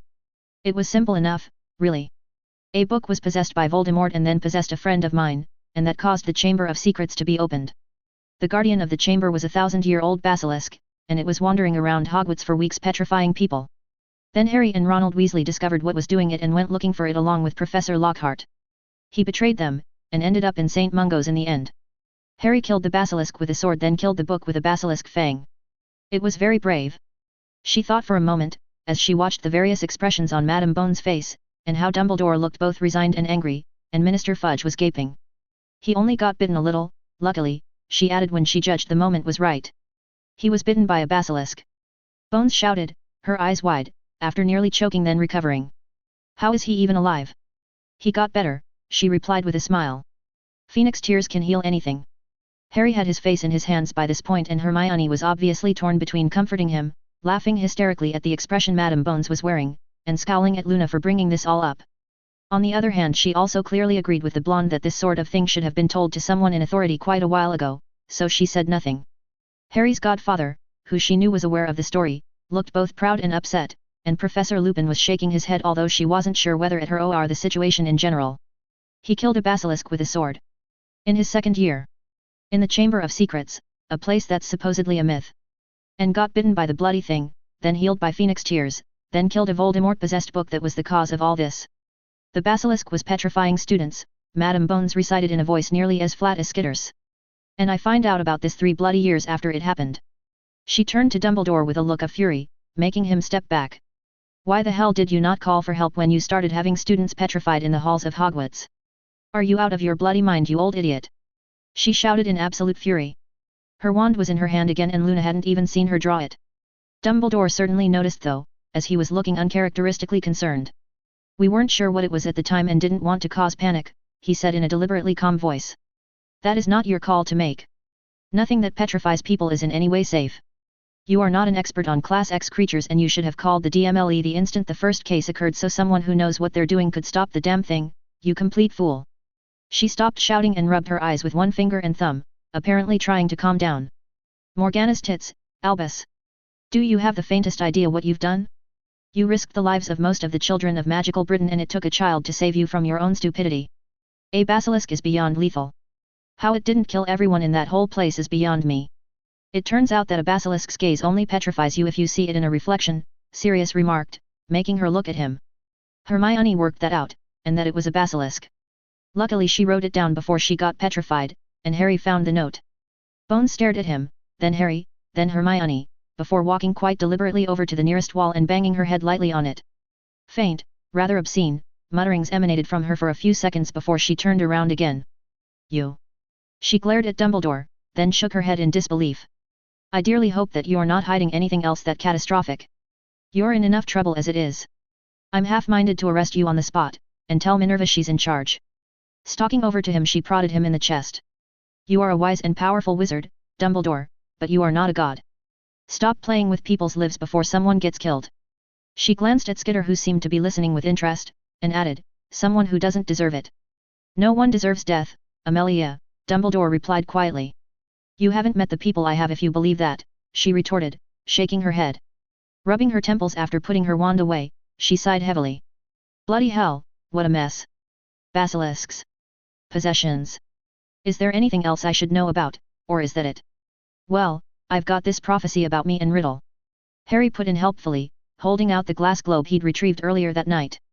Luna was slightly surprised because she'd genuinely thought he'd probably lost it during the fight, but it was sitting there in his hand completely undamaged. Dumbledore looked horrified, Bones' eyes widened, and Fudge stared in surprise. Even Sirius and Lupin seemed somewhat startled, but Luna wasn't sure if they'd even known about the prophecy orb before. Harry pulled out his wand with his other hand and added, Hermione thinks I just tap it with my wand. Don't. Dumbledore shouted, his own wand in his hand and a look of panic on his face. Luna rather got the impression he didn't want the prophecy to be heard, which was odd since Riddle was fairly thoroughly dead. Harry, stop. The old wizard half-pointed his wand at the boy as if he wanted to prevent him doing what he was about to do but didn't want to risk harming him either. A moment later a rather large spider faded into view sitting on Dumbledore's arm, scuttled down to his hand, making him recoil in shock, then disappeared again, taking the wand with it.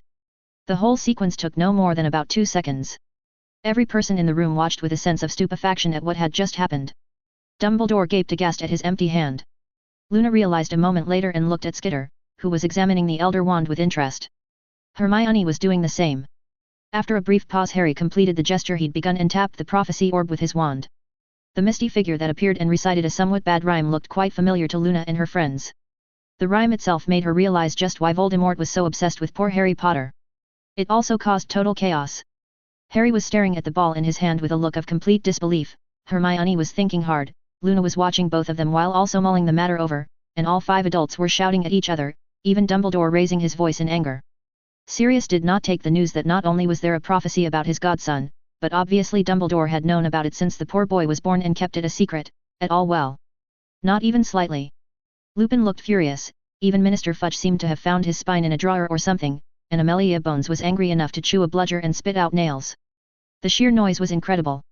Luna suspected that Professor Dumbledore probably wouldn't be going back to Hogwarts tonight, and Madame Bones was unlikely to get a lot of sleep.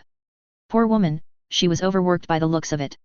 The four of them, Skitter included, watched and listened for a while as the argument grew more heated, until Hermione sighed. Leaning closer to them, she said, having to raise her voice a little, "Is there any point in sitting here right now?" "I don't think they're going to stop anytime soon," Skitter commented wryly. "No, neither do I." "How sure are you that you have that fiend Fyre under control?" The strange girl shrugged. "Totally. It does what I want, and nothing but what I want. Even if you're asleep." "Yes. Trust me, it's mine completely. I can't explain it properly, but it's practically part of me at this point." Hermione shook her head in wonder, but then nodded. "All right. Honestly, I'm exhausted, and I need some sleep. I'm even too tired to be properly scared of all this insanity. I expect Harry and Luna are the same. We could go to Hogwarts, but until that horrible woman is definitely gone and everything she did is fixed, I'm not sure that's a good idea. I'm rather certain that if some of the people running around there right now meet you, they're going to die, and I can't quite bring myself to want that. But my parents live fairly near London in Guildford, and we can get there by train in less than an hour. Or, thinking about it." The girl glanced at Harry, then Luna. "Night bus? It's terribly uncomfortable, but at least it's quick. We should have enough for the fare." Luna nodded. Hermione looked over at where Sirius was leaning so close to Dumbledore's face their noses were nearly touching while shouting at him, and shook her head again, this time in irritation. "They can contact us when they've finished discussing things." Skitter followed her eyes, then nodded. "I guess that's as good a plan as any." "May I come?" Luna asked. "I've never been in a non-magical house before." Hermione smiled. "Of course you may. It's a big house, I'm sure my parents won't mind, although they'll be surprised." She looked at her watch. "It's nearly midnight now, so we won't be there until gone 1 in the morning, which is going to annoy them a bit, I'm afraid, but it can't be helped." She turned to Harry, who was pondering the orb he was still holding. "Come on, Harry, let's get some sleep. We can think what that means tomorrow." He nodded, appearing both tired and irritated, although not at her, tucked the prophecy orb away in his pocket, and got up. The rest of them did the same. Luna noticed that Skitter put Dumbledore's wand on the chair as she left. Exiting the room, they found one Auror sitting in a chair outside, his head propped on his hand and a look of boredom and mild confusion apparent on his face when he spotted them. "The minister and the others are having a meeting," Hermione told him, smiling. Luna was impressed by the way she made it look natural. "I think they're finished with us for tonight and it's late. So we should probably get back." "All right," he said, looking them over and pausing on Skitter. "Is she going with you?" "The minister and Professor Dumbledore discussed the situation, and she's staying here for a while until they can work out how to get her home," the brunette replied, still smiling. Which was true, for a specific interpretation of the concept. "I see." He glanced slightly uncertainly at the door through which raised voices could be faintly heard, Madame Bones being one of them, and clearly decided that interrupting his superior or her superior was probably not on the cards if he wanted a smooth life. And Luna suspected he wasn't really all that keen on getting in Skitter's way either. Her leaving was probably something he was quite happy about, all things considered. At least she wouldn't be his problem. "Do you need someone to show you out?" he queried, still looking side-on at Skitter in a manner that said he'd prefer not to get all that close to the girl. "Thank you very much." "Oh, we know the way," Luna assured him cheerfully. "Thank you for the offer though." She yawned widely, covering her mouth with her hand. "We really should get to bed as soon as possible." Appearing somewhat relieved that he wasn't going to have to remain in the vicinity of someone or something far too dangerous to be comfortable, he nodded. "In that case, you'd better run along." "Thank you, Auror," Harry said. "Williams," the man replied, glancing at Harry, then Harry's scar. "Auror Williams. It was nice to meet you." "Likewise, Mr. Potter." Harry smiled, as did Luna and Hermione, then they turned and headed towards the lifts, none of them speaking until they were safely around a couple of corners. "You know he thinks we're going back to Hogwarts, don't you?" Harry said as they stopped next to the bank of lifts, Hermione prodding the call button. She looked at him with a small grin. "Of course. Professor Dumbledore is going to be annoyed when he finds we're not there," he added, stepping forward when the lift doors rumbled open. Skitter, who had dropped behind for a moment, walked around the corner as they did, and along with the other two followed him. Luna pressed the button for the atrium, making the doors close and the machinery jolt into action. And I'm feeling guilty about Sirius and Moony. We can contact them in the morning, Harry, Hermione assured him. Hogwarts isn't safe until everything Umbridge broke is fixed, you know that. And if Skitter goes there while people like Draco are strutting around like they own it, well. She glanced at the other girl, then shrugged. He'd get what he deserved, admittedly, but it would complicate life a little more than is probably good. Harry got a strangely evil look for a moment, until Hermione poked him. Stop imagining what you're imagining. Oh, all right, he said with a deep sigh, looking sad. But it was ever such a beautiful image. Prat. They grinned at each other. Skitter leaned closer to Luna and whispered, do you think they know we're still here? She sounded oddly amused, making Luna giggle. Both the others flushed slightly and looked away from them. Equals dash equals dash equals dash equals dash equals dash equals dash equals dash equals dash equals dash equals. As they walked towards the exit, as soon as they were out of sight of the cop outside that bowler-hatted twit's office, Taylor, who was hanging back from her companions, held out her hand to the side. One of the little insect-winged flying humanoids that were becoming some of her favorite creatures ever flitted out of an air vent, dropped an object into her palm, and zipped away before the others noticed. She casually moved to a door nearby and unlocked it with the key she was holding, then slipped inside, closing the door silently behind her. Going over to the far wall, she looked up at the old-fashioned air vent that was mounted just above eye level, the building being absolutely riddled with such things. Apparently even wizards had worked out that being 100 or so feet underground needed some method to get fresh air in, and magic wasn't the solution to every possible problem. Whatever the reason, it was very useful for moving her millions of little friends around at will. And, of course, giving those same little friends all manner of hidden places to live in. The vents went down a long, long way, far below the inhabited part of this place, leading to some clearly very old levels that looked like they'd been abandoned for decades, possibly centuries.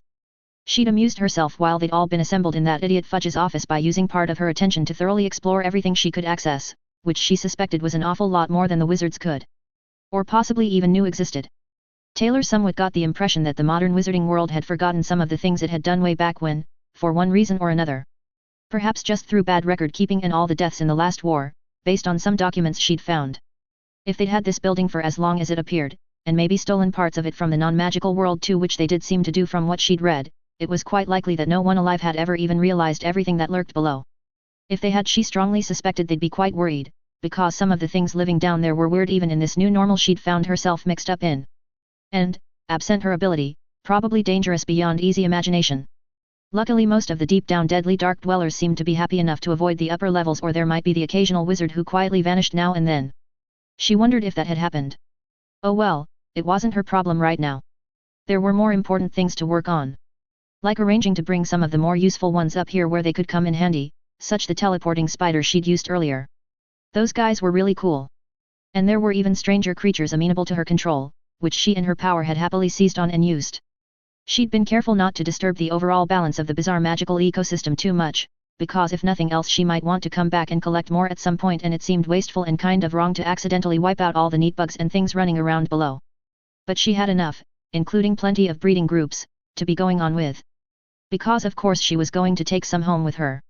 It would be foolish not to take advantage of an opportunity like this to get all the fun toys. Which led to the vent, and what was inside it when she reached up and popped it out of the wall. Several pixies had cut away the woodwork holding it in place from the inside, and it came loose easily. Reaching in, she grabbed the item that was waiting for her, flipped it over her shoulder, then put the grate back. A number of spider-like things immediately started gluing it into place solidly enough no one would realize it had been removed, while more bugs spread dust around and quickly removed all traces of any disturbance at all. Taking the artifact she'd acquired from her shoulders, she looked at it, smiled, and buckled the belt around her waist under her fire coat, making sure it was comfortable. While she'd been doing all this, she'd been monitoring everyone else in the building, and listening to the raging argument in Fudge's office, as well as keeping track of Harry and the other two, who were nearly at the elevators now. Going back to the door, she slipped out, closed and relocked it, then handed the key to the pixie that flew up to her. As it vanished back into the vents to return the thing, she hurried after the others, who didn't seem to have noticed she wasn't right behind them, smiling slightly to herself. Part of her felt a little guilty about what she'd done. But a larger part of her was very annoyed at the whole being yanked into another world and shot at thing. It had completely wrecked her plans for the day, and overall she'd decided that she could hardly let an opportunity like this go to waste, could she? No. No, she could not. Lisa would never let her live it down. And in all probability, based on the amount of dust on everything, no one had bothered for years, possibly decades, with anything in the storerooms absolutely packed with cool and extremely useful magical tinker widgets she'd found hiding way down in the basement. along with copious notes as to what they were, how they worked, and what they did. Wizards might be idiots in many cases, certainly in her so far admittedly limited personal experience, but at least whichever particular bunch had put everything away many years ago had kept good notes. Which was very helpful of them, really. It hadn't taken very long to get a swarm of pixies working on wholesale looting the place to the bedrock, since it turned out they were surprisingly strong and had amazingly good eyesight and very deft little hands. The first item she'd located had been the key to the process and made the entire exercise viable. The belt she was now wearing had a whole series of pocket dimensions built into a set of pouches, a little like something she'd heard a tinker that group toy box had could do. It would have made that old comic superhero Batman green with envy. Taylor assumed such a thing would be hideously expensive and difficult to lay hands on back home. This had just been sitting there along with a dozen more as if it was about as rare as a stapler or something. A total waste of something very useful in her opinion. So the pixies had opened all the pouches, and started shoving everything useful inside them, which turned out to be pretty much, well, everything. Including the ledger which held the records of what it all was, any documentation, and even the other belts of holding. Which she'd carefully checked the relevant book on to make sure it wouldn't do something horrible, but according to the instructions you could indeed put an expanded space equipment belt into another expanded space equipment belt. It was like magic. The whole thing was giving her slightly surreal flashbacks to a conversation she'd overheard between Greg Vitter and some of his friends about some sort of role-playing game. She wondered what he'd make of all this. And if he'd actually stop breathing in excitement or not. Two of the pouches also held a lot of bugs and other such creatures. Like, seriously, a number large enough that even she thought it was impressive. She hadn't been entirely sure that her ability would still control them inside the magical artifact, but it didn't seem to have any issue at all and if anything found the whole process enormous fun. So now she was carrying enough magical and mundane creepy crawlies to blanket half of Brockton Bay if she wanted, which was just about the right amount, she felt. Quantity did, after all, have a quality all its own. She'd heard that somewhere and it seemed appropriate in this case, because one thing she definitely had was quantity. And there was still that intriguing forest right next to the school to have a poke around in. Taylor wasn't certain if she could get an acromantula into her belt, but if not, she'd figure something else out, because she was absolutely taking some of those home. The guys were going to be impressed with what she turned up with, she was pretty sure of that. Especially the two little hourglass widgets on fine chains, which she could see coming in incredibly handy in the end. Even as she felt somewhat worried about the multiple hideously dangerous potential failure modes of the devices, which the magicals really didn't seem to be nearly as concerned about as they probably should be. But that summed up an awful lot of these people, from what she could tell. They were worse than para-humans and that was saying a lot. So she'd reserve those particular gadgets for the right occasion, so as to not tempt fate too hard. But it was nice to have them in reserve. Speeding up, her long-legged stride had her catch up with the three teenagers just as they reached the elevators, Hermione reaching out and pressing the button as soon as they did. Luna glanced her way and smirked for a moment, making her grin inside. She liked the little blonde from what she'd seen of her so far, as she was clearly very bright and, Taylor suspected, an adept troll considering some of the things she'd said. They were far too appropriately timed to be total coincidence, and the tone of wide-eyed innocence had to be at least partially deliberate.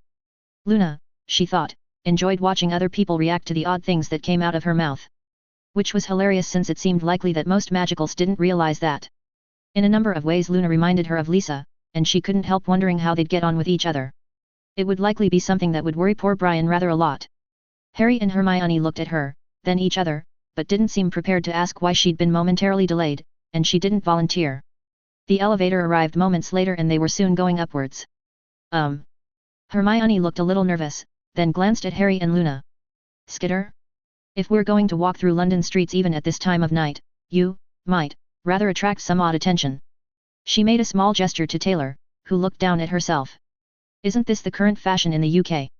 She asked wryly, raising her eyes again. Hermione sighed, although she was also smiling a little, and Luna was giggling. You know very well it isn't, the other girl said. Leaving aside the literal demonic flames you're wearing, the mask isn't exactly common. If it was Halloween we could claim we'd been to a costume party, Harry commented with a grin. Pity we're several months early for that. The elevator door opened and the four of them exited into the atrium, which was now empty of people and any real signs of the fight earlier. Taylor had watched as the magical cops revived all the wizards who'd found her polite request a little much and pushed them into the various teleporter fires after ordering them, probably pointlessly, to keep their mouths shut about what had happened. All the bodies had been collected and removed, while a couple of wizards had gone around cleaning up the ash and detritus left behind, until the only evidence that something unusual had occurred was the long melted scar in the black marble floor, the undulating glazed patch reflecting the lights oddly as they walked past it. Taylor examined her fire coat again, thought for a moment, then prodded it mentally.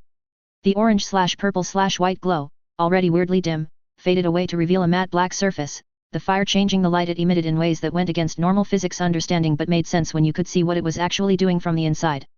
She also lengthened the coat into something that came down to her ankles, thinking that she should have done that much earlier because it was a useful defense since the fire appeared to completely block, and indeed eat, magic. How does this look? She queried, turning to the others. Luna tilted her head to the side and examined her with interest, Harry shook his head in amazement, and Hermione nodded approvingly. Very good. How on earth did you make it stop glowing? It's hard to explain, Taylor replied, shrugging. I just told it not to and it doesn't. I can see how it's doing that but trying to explain it would be tricky. She fingered the sleeve of the construct she was wearing, feeling the contented warmth through her gloves. The fire was practically purring in the back of her mind. Fascinating. Hermione stared, then nodded. I'd love to know more about it but I need sleep more than I need to know. Harry gasped theatrically and gave his friend a sad look. Hermione? Not wanting to know something? Just because she's tired? What's the world coming to? Be quiet, you tit, Hermione snorted, although she was smiling a little. Luna watched and giggled slightly. We nearly died half a dozen times tonight and I'm allowed to be off my game. I suppose, Harry replied doubtfully, making the bushy-haired girl roll her eyes. It's still strange though. Gently pushing him towards the pretty dilapidated old phone booth at the back of the huge room, Hermione shook her head. Taylor got the impression that these two spent a lot of time arguing about things they both agreed on for their own amusement even if they didn't realize that. Luna and she followed, and when they arrived, Hermione yanked the door open and waved them all in. It was a tight squeeze and she noticed that Harry and Hermione hesitated before they pressed close to her, wary of her coat, while Luna just jumped in with a smile. As soon as the door was closed the booth ground into action, slowly raising itself through the ceiling. Taylor watched from both inside and outside, wondering at why the wizards would go to all this trouble when a simple flight of stairs would have been a lot easier and made more sense. But apparently wizards didn't think like that. Arriving on the street, Luna, who was closest to the doors, opened them and all four exited into the dark. Harry looked around for a moment. The Thestrals must have left, he commented, apparently not seeing what he was expecting. Oh, yes, they'll have returned to Hogwarts by now, Luna supplied helpfully. They're friendly and curious but they get bored easily and as soon as one left, the others would follow. Probably for the best. There was no one around in the immediate vicinity, although nearby there were quite a lot of people wandering about despite the lateness of the hour, Taylor's swarms told her. Hermione looked around, apparently checking that the coast was clear, then pulled her wand out of her robes and held it up. Despite having read about it, Taylor still twitched when a few seconds later with a loud bang a bright purple vehicle appeared out of nowhere. She gaped at it, thinking that the merchant Tinker Squealer couldn't have made something uglier on a dare, then shook her head in wonder as she followed her companions on board. Wizards were bizarre. Harry, who got on first, handed the guy standing staring gormlessly at them, mostly her, a handful of coins. Hi, Stan, he said quietly, sounding very tired indeed. Guilford, please. Hermione added, Trod's Lane, to be precise. You got it, Harry, Stan said, apparently knowing the boy. Taylor was looking askance at the beds scattered, completely unsecured, all over the bus interior. Some had people asleep in them, which struck her as unlikely, but there it was. All four of them made their way to the back, which was currently empty, and sat down on a bed each. Hold on, it's a bit. Luna began to say, before the peculiar and probably totally unlicensed vehicle took off like Leviathan had kicked it in the ass as hard as possible. Taylor found herself upside down on the floor behind the bed, with Hermione grumbling somewhat irritatedly half on top of her. Harry had managed to grab onto something in time and was watching with a grin, and Luna was holding onto the bed and saying "wee" with every sign of enjoyment. Sighing, Taylor gave Hermione a hand up, then hauled herself onto the bed again, just in time to go flying off the other side as the bus swerved nearly 90 degrees in complete defiance of the rules of both the road and nature. The breaker effect it was using was impressively effective, although was it too much to ask that it also do something about inertia, she thought with annoyance, climbing to her feet again and holding on tightly. If you were going to piss all over normal physics at least have the decency to a good job of it. Again. Wizards were bizarre. After a few seconds more, the last of the insects and other creatures back at the ministry and the area around and under it finally faded from her power's awareness, at a range far, far greater than she'd ever managed in the past. She found herself missing the greater swarm, but at least she had a goodly portion of it with her, so there was that.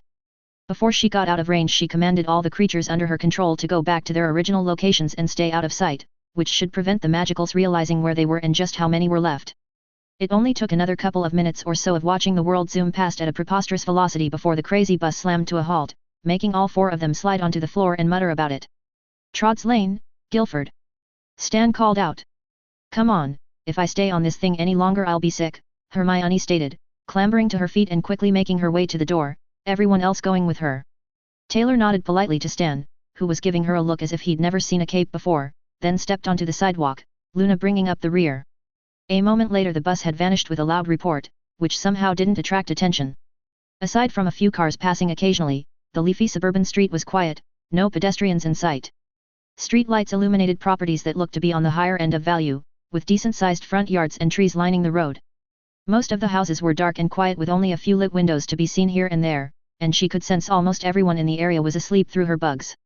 Hermione started walking in the opposite direction from that in which the bus had gone. It's just down here, she said, glancing at Taylor. Luna was looking around with great interest, but Harry gave the impression he was about to fall over from exhaustion. Taylor moved closer to grab him if he did, because she could easily see the boy was running on fumes. Shortly they arrived at Hermione's house, the girl leading them down the driveway past a pair of expensive cars to the front door. Fumbling inside her robes, she sighed heavily. Oh, dear. I forgot, my keys are in my dorm at school. Wincing a little, she prodded the doorbell, which caused a faint sound inside to be followed a few seconds later by lights coming on. The door opened to reveal a middle-aged woman who looked a lot like an older Hermione. She had her mouth half open as if she was about to demand what was going on, but closed it when she spotted her daughter. Hermione. She said in surprise, sounding a little taken aback and somewhat worried. What's going on? Why aren't you in school? Is something wrong? Behind her a man of roughly her age in a dressing gown was coming down the stairs, looking confused. Hello, Mum, Hermione replied, stepping forward and giving her mother a quick hug. I'm sorry it's so late. We ran into some problems. It's rather complicated to explain. Can my friends come in? Oh, of course, come in, where are my manners? The woman said, sounding somewhat flustered. She stepped to the side and waved them through the door, giving Taylor, who was at the rear, an odd look as she passed. Into the sitting room, she added, Hermione leading the way down the hall and turning left. When they'd all sat down, Hermione's parents next to each other on the opposite side of the coffee table which had two chairs they were in and a long L-shaped couch on the other side, the adults glanced at each other, then turned as one to Hermione. So what's going on then, dear? Hermione's dad asked curiously. He kept looking at Taylor who was finding it somewhat funny even running on far less than the normal emotional response. Who are your friends? This is Harry, and this is Luna, you remember me writing about both of them, Hermione replied. After a pause, she added, glancing at Taylor, and this is Skitter. Skitter. Hermione's mom said in a puzzled tone. That's a unique name. I have to ask, why the costume? Is this some wizarding thing I wasn't aware of? Taking a breath, Hermione shook her head. Skitter comes from a completely different world. It's a long story, but it was an accident and she saved our lives. They looked at her, then Taylor, then each other, seeming baffled. Another world. Hermione's mom echoed, apparently finding that part the most odd. Yes. Something like a comic book, like those American ones with Spider-Man and Batman and that sort of thing. Hermione looked a little lost, but shrugged even as she nodded. Honestly, it sounds insane, I realize, but it's true. She has superpowers. Not magic.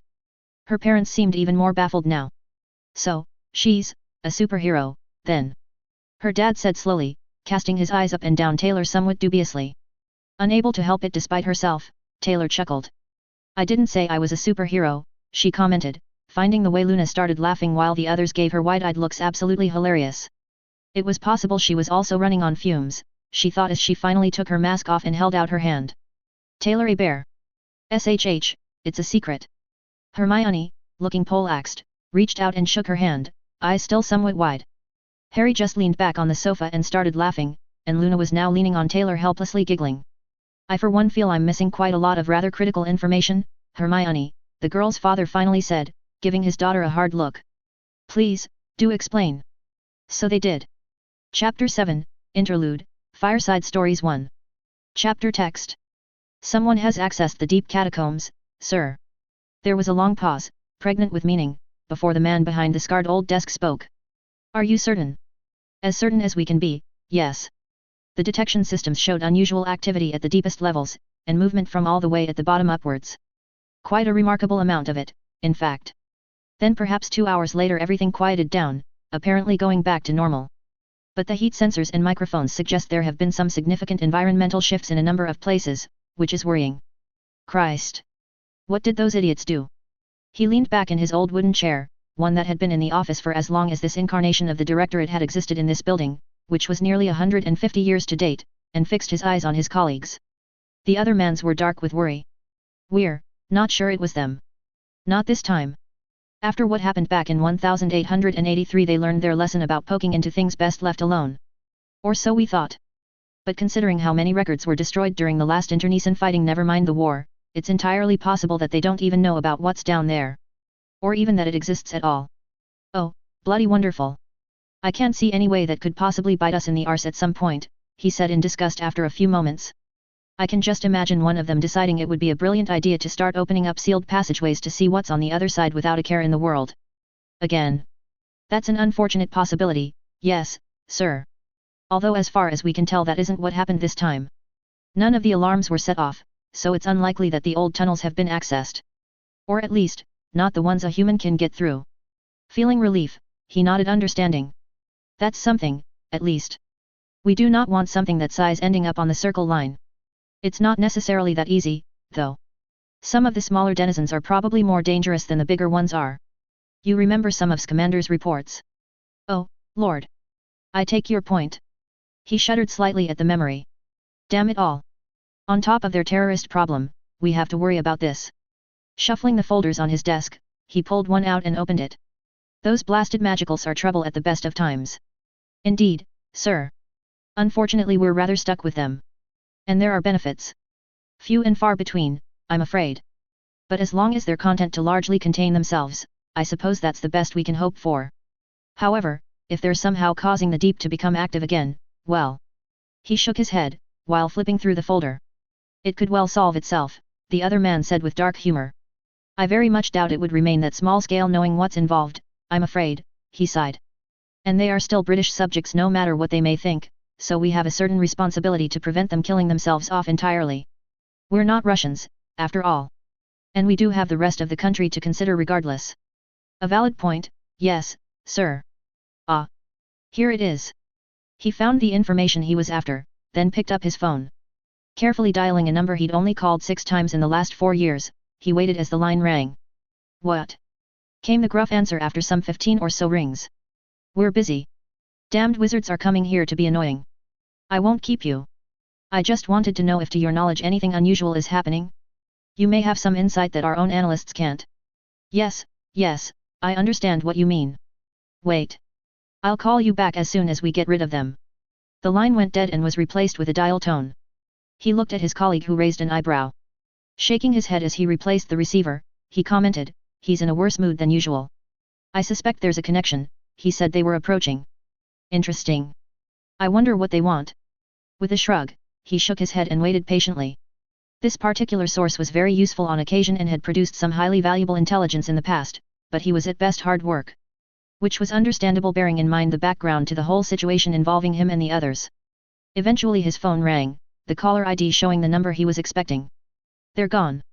Finally. Got what they were after, and hopefully that's the last we see of them for some time. And if she comes back.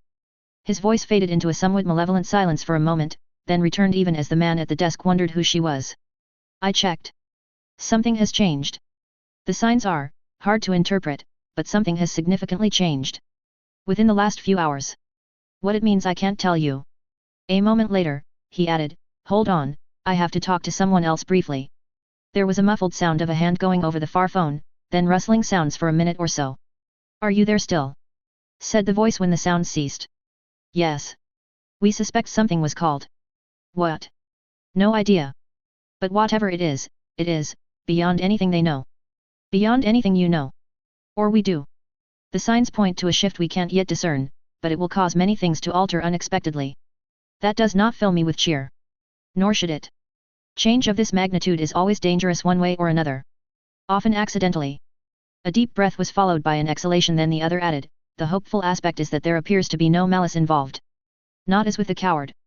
Whatever this is, it is inexplicable, but it is not evil. That does not mean it is safe. Do not provoke it.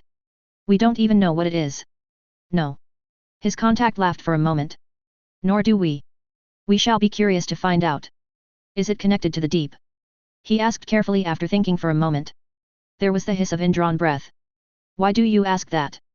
Came the reply, suspicious and wary. We have evidence that earlier tonight something changed far below. Movement was detected. Patterns changed. They opened the old ways. The tone of horrified disbelief was clear. No. Not that we can determine. The seals are apparently intact. A sigh of relief followed his comment. Thank the stars.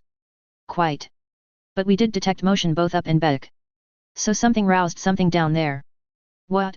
We have no idea, and we don't know why or how either. Let us all hope that whatever it was goes back to its rest, then. That would be ideal. I will pass on the word. If you discover more, let me know. If we discover more, I will let you know. Thank you, and we will. On another note, is there anything else you require at the moment? I will text you a list. I'll get it dropped to you as soon as you do. Thank you. Now, I have to discuss this with the others. Until next time. The line went to dial tone before he could respond, and he put the phone back in the cradle with a rueful smile. A man of few words and much irritation with life, he commented to his colleague, who chuckled. Can you blame him? No, not really. Well, anyway, his information is concerning. Reaching out, he pressed the button to eject the tape that had automatically recorded the whole conversation and handed it to the other man, before pulling a fresh one out of a drawer and putting it into the machine, then snapping the thing closed again. Incidentally, thank communications for the quality of the call. The new cell stations are far better than the previous system. You'd hardly know he was in the middle of a forest hundreds of miles away. I'll add this to the analyst's data and see what they make of it, his companion replied with a nod, slipping the tape into his pocket. As he turned to leave, there was a knock on the door, followed by it opening. The new arrival looked worried. We have a major problem, he said without preamble as he came in and closed the door behind him. That much we gathered, the man at the desk said dryly. Perhaps you could add more detail. They called up something, well, it's potentially very, very bad. Dropping into a chair, the new man draped his outwear over his knee and leaned his head back against the wall with an expression of haunted dismay on his face. The other two glanced at each other, then back to him. Another demon? The seated man asked quickly, with a sense of foreboding. Although that last one was far more amusing than lethal based on your report. It was a massive embarrassment and clearly enjoyed winding everyone up, his visitor snapped, looking at him. He smiled a little a second later. Even so. I have to admit the expression on Fudge's face is something I'll treasure for years though. That man. He shook his head. You have no idea what it's like having to deal with him. And the people who pull his strings. Taking a breath, he went on, that, at least, won't be a problem anymore. I'm not sure that what replaced it is better though. Leaning forward under the light of his lamp, the man at the desk steepled his fingers and inspected his visitor. Well, then, let's have your report. What did happen earlier tonight? Picking his red robes up and folding them, the new man put them to one side, scratched under his ponytail as he thought, then began speaking at length, while the other two listened with incredulity and dawning fear. Chapter 8, Interlude, Fireside Stories 2. Chapter Text. Enough. The roar of Amelia Bones' voice along with the slam of her hand onto Fudge's desk as if she intended to punch a hole in it was so unexpected that all the arguments simultaneously going on in the office stopped dead. Sirius himself had been expressing his extreme annoyance with Dumbledore for many past actions, including but not limited to his own incarceration without trial, Harry's upbringing, his lack of a trial, he was very miffed about that, Harry's schooling, the trial again, he was very miffed about that, basilisks, dark lords who refused to remain dead, which he had some nasty theories about and was hoping he was wrong, the prophecy about Harry and the aforementioned Dark Lord, the fact that Dumbledore had known about it from day one and kept it a secret from those who very much needed to know, suspicions derived from all this about just how much Dumbledore had been involved in the loss of James and Lily, the trial again, he was very miffed about that, and just how it was that none of what happened at Hogwarts had managed to escape the gates of that august institution. Among many other things, which he'd explained at length and significant volume, for over an hour so far. It was fair to say that after 12 years in the worst prison in the British Isles, and somewhere he would laugh like a madman to see Skitter use her tame Fyre on, which was something he'd been considering offering her anything she wanted to arrange, he was not in the best of moods even before everything that had happened since he'd decided to leave the damn place. Nor was he, and he was honest enough to admit this to himself, totally certain he was perhaps as sane as he should be, which made restraining some of his more black-related urges a tad difficult at times. The whole situation around Harry and why he kept finding himself embroiled in things an adult wizard with combat training would be hard-pressed to handle had become much too explainable once the boy had revealed that fucking prophecy to them all. Far too many past actions of old Dumbledore had suddenly been cast into a new light, one that at best could be considered unflattering and devious, and at worst somewhere between totally incompetent and actively malicious. He was absolutely certain that Remus thought the same, and his friends shouting at the old wizard, while more restrained than his own, had been even more vicious and cutting. He couldn't decide whether Dumbledore needed to be jailed, shot, or beaten to within an inch of his life, or possible all three in one order or another, but the thing he was sure of was that he no longer trusted the old man out of his sight. Any gloss relating to the great Albus Dumbledore, which had been wearing thin anyway after the last few years, was well and truly scrubbed off. As Bones had said, the man was a wise and powerful wizard, which was true enough, but he was also at best a manipulative and foolish old man who seriously required someone to go over his plans and point out all the places he was being as thick as pig shit. Which, on the evidence that had come to light, was most of them. Sirius didn't like to believe that Albus was actively trying to get Harry killed or something along those lines, and he still felt the old man meant well in his own, very strange, manner, but Dumbledore was definitely working to a plan no one else was privy to, and that did not make him happy. Leaving aside everything else, Bones was right. How was it that no one outside of Hogwarts, with the obvious exception of Malfoy, Fudge, and some of the inner circle of cronies and succups, had known about the basilisk and the whole Chamber of Secrets fiasco? It certainly hadn't hit the public's attention because the outcry would have shut Hogwarts for months. The entire child population of Wizarding Britain attended that school, and even some of the worst parents in the Isles would have looked askance at risking the lives of their offspring and heirs to something roaming the halls and randomly petrifying people. Yet there had been no such outcry, then or since. It was very odd, and all the reasons he could come up with for that to happen made him uncomfortable. In some cases they made him absolutely furious. He could tell that Bones had gone through much the same thought process to much the same end and was, if anything, angrier than he was. And that was on top of all the other weirdness surrounding, specifically, Harry and his friends. In his day Hogwarts had been somewhat interesting in many ways, but it was never even at its worst genuinely as potentially lethal as it seemed to be these days. No one was releasing trolls into the damn place, or letting basilisks roam the hallways, or setting cute little traps baited with Flamel's Philosopher's Stone and guarded by a Cerberus. When Harry had told him about that he'd nearly had a stroke. What the hell, Albus? The really worrying thing about the whole situation was, again, how none of this insanity seemed to be causing the public at large to rise up in panic and demand something be done. Skitter could turn the most innocuous series of events into a hate campaign that would last for days through the rag she wrote for, but when it came to something genuinely hideously dangerous, there was nothing.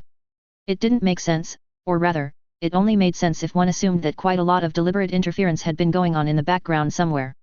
Fudge covering up a lot of it was entirely plausible, and in fact almost certain, as it would have seriously embarrassed the ministry and hence risked his own job, something he clung to with fervent enthusiasm despite, or possible because of, how bad he was at it, but who covered up the rest. There was only one possibility, really, and he had been making his opinion on that abundantly clear for some time now. As had Remus. And Bones, although she'd also spent half the time shouting at Fudge, who was dividing his attention between screaming at her, and Dumbledore, and Sirius for that matter. It was almost impressive, a tiny part of his mind thought with a detached sort of amusement, how the pudgy idiot had somehow become so incensed he was actually acting almost like a real person rather than a weak-willed politician with only the desire to accept bribes and look the other way. Possibly this would be good for him in the long run. Assuming Bones didn't have him buried in an unmarked grave next to Albus. However, apparently, he thought as his mouth snapped shut and he along with the others turned to stare at her, she'd finally reached her limit. So as the echoes of her shout died away, complete silence fell while they all looked warily at her. She was holding her wand in a way that suggested she wouldn't so much curse someone as stab them with it if they dared to interrupt her.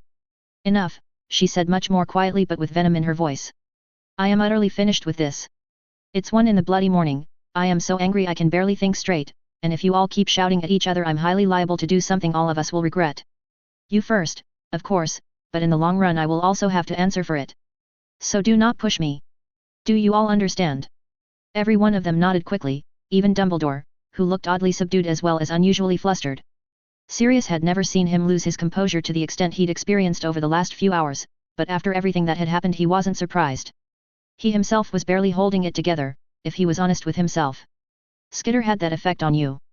If she didn't you were probably dead already. Albus, you and I are going to have a very, very long talk tomorrow about, oh, so many things, she went on in an almost dreamy voice, fixing him with a look that even the basilisk would have envied. You are going to answer every question I have at length, truthfully, and holding back nothing, or I will restrain you, pump you so full of verita serum you'll be pissing it out for a week, and find out every secret you've got right back to the day you were born. Do you understand me? I am not joking. It's blatantly obvious that at a minimum you've broken a number of laws, possibly with the best of intentions, but that is my job to decide. Not yours. So if you try to evade or deny or wriggle out of telling me everything I want to know, you will be in a cell before you know what's hit you. Dumbledore started to say something, then snapped his mouth shut as she spun her wand between her fingers without looking at it, her eyes locked on his. After a few seconds, during which Sirius was absolutely certain he suddenly recalled that he didn't have his own wand right now, he swallowed and nodded while looking embarrassed and annoyed. I understand, Amelia, but I feel that. She pointed at him, then wagged her finger. No. Not a word.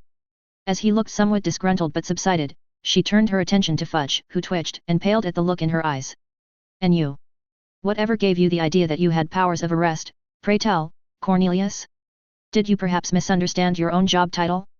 I was under the impression that you were the, duly elected Minister for Magic of the United Kingdom of Great Britain and Northern Ireland, and that I am the Director of the Department for Magical Law Enforcement for the aforesaid United Kingdom. I understand that all those long words may confuse you, but I assure you that the two roles are not directly interchangeable. Your job is to head the magical government in the form of the Wizengamot, and my job is to enforce the laws that government legally creates. That does not give you the right to arrest anyone. Yet it appears that you decided all by yourself to go to Hogwarts and place Rubeus Hagrid under arrest, then put him in Azkaban, without even mentioning it to me. Or, as far as I'm aware, the Wizengamot either, because I certainly would have heard about it. Sirius was impressed. The level of silky sarcasm and clear diction combined with vicious fury was truly exceptional. Amelia Bones was not pleased, and it was very obvious that having Amelia Bones not pleased with you was not a good place to be. Fudge apparently thought the same, because he'd gotten paler and paler as she spoke, out of both anger, and in much larger part, fear. He was leaning away from her as she took a step closer. You and I are also going to have a very, very long talk, Cornelius. I could arrest you here and now on at least 4 charges I can think of on the spot, and I'm utterly certain that's just the tip of the iceberg. But if I do that, the headache it will bring on top of all the other issues I have to deal with would probably result in me starting to contemplate things that would force me to arrest myself for murder, so we won't go that route. Instead, you will go home, go to bed, and speak to no one about anything until I am able to discuss your many and varied idiocies. I'd prefer not to bring the entire government down about our ears, which, bearing in mind everything that's happened tonight, may well occur anyway. I'm going to have my hands full cleaning up after both of you foolish twits, so it would be best not to add to my list of problems or none of us will enjoy the results. Now, see here, Amelia, Fudge began, somehow finding what was left of his courage and straightening up a bit. Sirius and Remus, and even Dumbledore, watched with fascination as it was so out of character. You can't speak to me like this. I can have you. He trailed off with a squeak, his eyes crossing to focus on the glowing wand tip that was abruptly about an inch from his nose. None of the men had even seen her move. Do you really want to see what happens if you keep walking the path you're looking down, Cornelius? She asked in a soft and incredibly dangerous voice. I absolutely assure you it leads nowhere you'll enjoy. Leave. Tomorrow we will speak again. Until then you will be quiet and discreet, and possibly by the time this all gets sorted out you will remain out of Azkaban. There is no one left to help you except me, so do not try my patience any further. Her last words were a deadly hiss. No one dared say anything for a handful of seconds, then very slowly and carefully, Minister Fudge moved from behind his desk, trembling slightly, and began slowly walking to the door, appearing like a naughty child that had had a strip torn off him by his mother. Bones nodded slightly, her wand vanishing again with a flick of her fingers. Sirius was deeply impressed. Apparently she had got to the position of DMLE director on merit, not on political favors, and the woman very obviously indeed knew how to handle a wand. He suspected there were few of her aurors who were better. Maybe Moody, but he wouldn't want to put galleons on it. While Fudge was sidling towards the door, trying not to look like he was retreating, Bones turned to the rest of them. Understand this, gentlemen, she said in an icily calm voice. My single goal at the moment is to fix all the problems left by Voldemort and his minions, while I have the opportunity to do so. This is an opening I've been wanting for years, and I'm damned if I'm going to let it go the way it did the last time. It ends here, now. I strongly advise you all not to become one of the problems I need to fix, because believe me, I have absolutely no patience left after tonight. Albus, you'd best think very carefully about your actions or lack thereof over the last decade. Don't let your pride be your downfall, because you are perilously close to having that happen. If it wasn't for her we would be having a very, different. Oh, hell. Bones had gestured towards Skitter, who the 5 of them had been completely ignoring this entire time, along with Harry and the other 2, half turning to look at the girl, then stopped mid-motion. The others followed her eyes. They were alone in the room. Oh, no, Dumbledore whispered almost inaudibly. Where did they go? Apparently he hadn't noticed the teenagers leaving any more than Sirius had, as caught up in the massive row as they'd all been. Back to Hogwarts. Sirius suggested, it being the obvious solution. Dumbledore's face ebbed to an unhealthy color. Apparently he wasn't particularly sanguine about that possibility.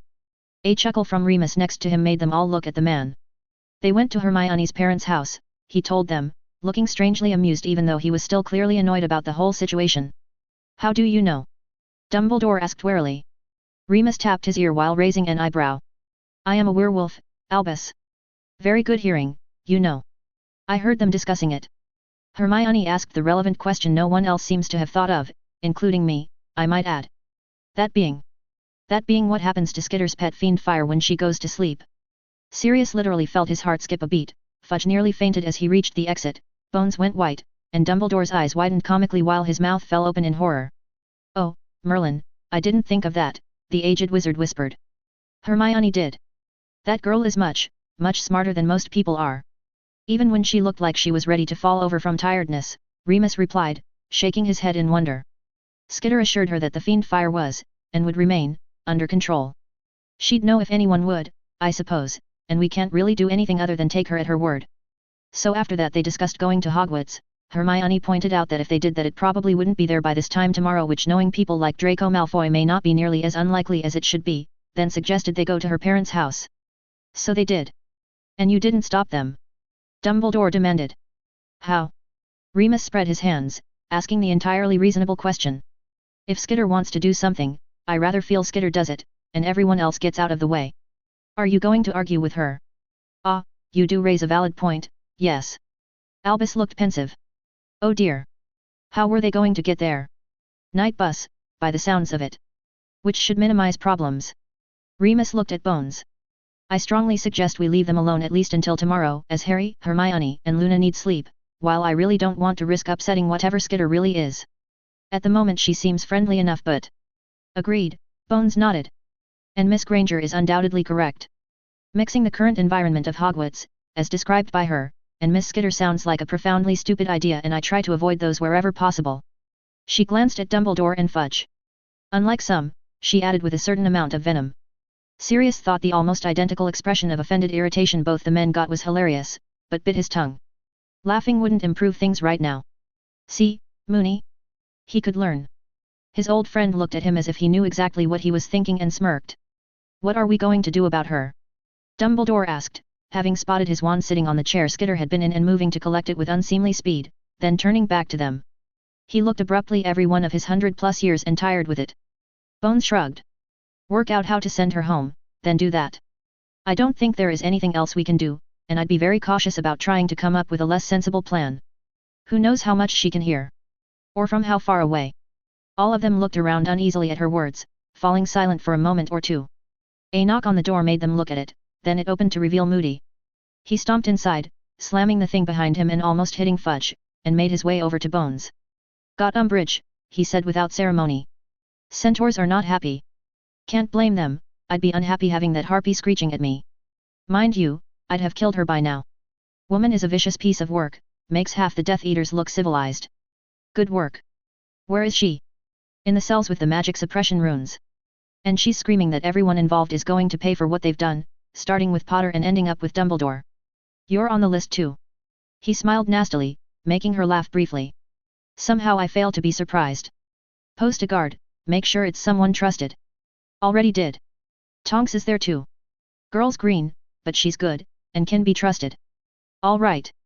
Madame Bones nodded as she leaned over Fudge's desk to grab a sheet of parchment and his quill. Inking the latter, she wrote for a few seconds before drying and duplicating the document with the tape of her wand. She handed Moody one copy. Last task. Pull all the documentation on the Death Eater trials from the archives, copy them, and take the originals to my office. I want to be sure nothing accidentally vanishes in the confusion. Then we can all go to bed. With a sigh, Moody nodded, accepted the document, then turned and stomped away, his peg leg making clicking sounds on the floor before the door closed behind him. When he'd left, Bones picked up the box of memory vials and shrunk it before putting it in her pocket. I have some paperwork to sort out and some flow calls to make. You, go home and stay very quiet indeed, she said, pointing at Fudge, and you get back to Hogwarts and make sure the place isn't on fire or something. Neither one of you do anything else, and if you don't come back when I ask you to, may the gods have mercy on your souls because I can guarantee I won't. Even if I have to ask Skitter to come and find you. She smiled grimly as both men looked worried, then turned to leave the office. Black, Lupin, go home. We'll talk tomorrow, she said in a much less unfriendly tone as she passed them. Sirius looked after her, back at Dumbledore who was staring at his wand with a strange expression, shook his head, and nudged Remus. His friend nodded and followed as he left the room, reflecting on how much had changed and how quickly. And wondering what the fallout of all of this would ultimately be. Chapter 9, Interlude, Fireside Stories 3. Chapter Text. Hermione listened, her mind a raging torrent, flooded with rivulets of thought cascading into a waterfall of creative alternatives, as Skitter, no, Taylor, described in far more detail than she'd done earlier a world that was straight out of one of those silly American comic books her father thought she didn't know he had boxes full of in the loft. A world that was, in many respects, utterly horrifying, and in almost all other respects even worse. It sounded like someone with serious depression and a total hatred of any form of authority had deliberately set out to create something both immense in sheer scope and utterly ghastly in all the details. It made what she knew of the wizarding world seem almost prosaic by comparison in many ways. Magic could be wonderful, or terrible, in equal quantities, but it sounded like it had nothing on par human abilities. Taylor had been right in Fudge's office, while magic was in general far more versatile than any one para-human ability, assuming you learned enough of it, those described seemed much more awe-inspiring in their sheer power. Even something as, well, on the face of it rather underwhelming as the girl's own ability had started out as. Really? Insect control? Leaving aside the minor issue that much of what she could control weren't insects at all, so it was clearly much more wide-ranging than that. Obviously could be pushed, or taught, or forced, into something far greater. Having seen what she'd done with the fiend Fyre was more than enough proof for her that Taylor's power was vastly undersold just by calling it bug control. Even when that was all it was. Because the sheer amount of mental processing required to track, control, and sense through every single arthropod in a zone possibly 1,000 yards in radius was unbelievable. Hugely outstripping anything a human mind should be capable of in any way as far as she could see. No magic she was aware of could pull off even a fraction of that. And now? Taylor was somewhat cagey about what her range actually was at this point, but Hermione had a fairly good impression that it was much, much greater. And, of course, from what she'd said her ability had apparently not only seized upon Fiend Fyre as being the best toy ever, which was beyond weird as well as terrifying in its ramifications, but seemed to have found all manner of magical creatures to its liking in a rather dramatic fashion. She wasn't sure if that was more worrying than the Fiend Fyre or not. Some of the other superpowers their guest had mentioned were even scarier, although Hermione had a shrewd idea that when she got back to her own world, Taylor's current abilities were going to cause everyone else there to take a step back and rethink, well, everything. But she could certainly see why Taylor had reacted so strongly to the concept of obliviation, and the Imperious. Both were much too close to some horrifying powers shown by particularly evil people on her world, and Hermione had to admit she herself had thought similar things about those spells in the past. Along with love potions, which she hated the very idea of. Something taking over your very emotions and thoughts, making you no longer yourself, was not comfortable to contemplate. Apparently it was common enough in Taylor's world, and almost exclusively the preserve of some spectacularly horrible people, that they had a deeply ingrained fear and loathing of such things. Which was entirely understandable going by what the girl had said. The parallels between Taylor's world and the magical one were odd, even past all that, she thought. They had an apparently inescapable prison for the worst offenders called for some reason the birdcage, which seemed to be essentially much the same idea as Azkaban. Although Azkaban, regardless of what the Ministry claimed, was definitely not escape-proof, as both Sirius and Barty Crouch Jr. had proven at different times via different methods. Taylor said that to the best of her knowledge no one had ever escaped from the birdcage. It also wasn't deliberately set up to torture the inmates like Azkaban was with the Dementors wandering around slowly destroying people's minds. That said, Hermione suspected that the birdcage was nearly as bad, possibly worse, as a simple side effect of putting highly dangerous and generally hostile para-humans into a situation from which they couldn't escape. It would undoubtedly lead to some very unpleasant scenarios. But at least it wasn't designed to that end as far as she could tell. They had kill orders, the wizarding world had the Dementor's kiss, which was arguably worse. And the veil, whatever that really was at the end of the day. They had precogs and other thinkers, the wizarding world had legilimency, divination, despite her own feelings about it, and similar techniques. The main difference there appeared to be that the para-human precogs actually produced verifiable results, although from what Taylor said these were often rather vague at best. Hermione suspected this was simply down to being that the more accurate you tried to make a prediction the shorter distance into the future you could do it for, and vice versa. That seemed to be an almost inevitable end result of the uncertainty principle, something the magical world didn't really know about as such, if nothing else. Human masters mapped perfectly onto the Imperious spell, in some ways to obliviation, and quite a few unpleasant potions and charms. What was a piercing spell or a bombarda if not a blaster ability? And so on. For every category Taylor's world's PRT had, there seemed to be one or more aspects of magic that mimicked it nicely, although often much less effectively or precisely. And it had become clear as the other girl talked that a worryingly large number of those para-human powers were used for ill, on a scale that the wizarding world could only dream of. From what she was learning, there were a lot of para-humans in Taylor's world. Some significant percentage of the population had either triggered or could trigger, leading to potentially tens of millions of para-human abilities across the globe. In this world, Hermione wasn't completely certain exactly what the population of magicals in the UK truly was, but if it was more than 20,000 or so she'd be very surprised. In all likelihood it was a lower figure than that. Extrapolating across the planet, it might add up to 250,000 or so, and that was being highly generous. She was aware that several countries didn't even seem to have magical communities, or if they did it never seemed to get talked about. She'd read an indirect reference to Russian magicals having almost entirely died out sometime around the turn of the century for reasons she hadn't been able to determine. China's magical population was oddly low, although it did exist. North America had perhaps 4 times the number the UK did, which was far too low proportionally.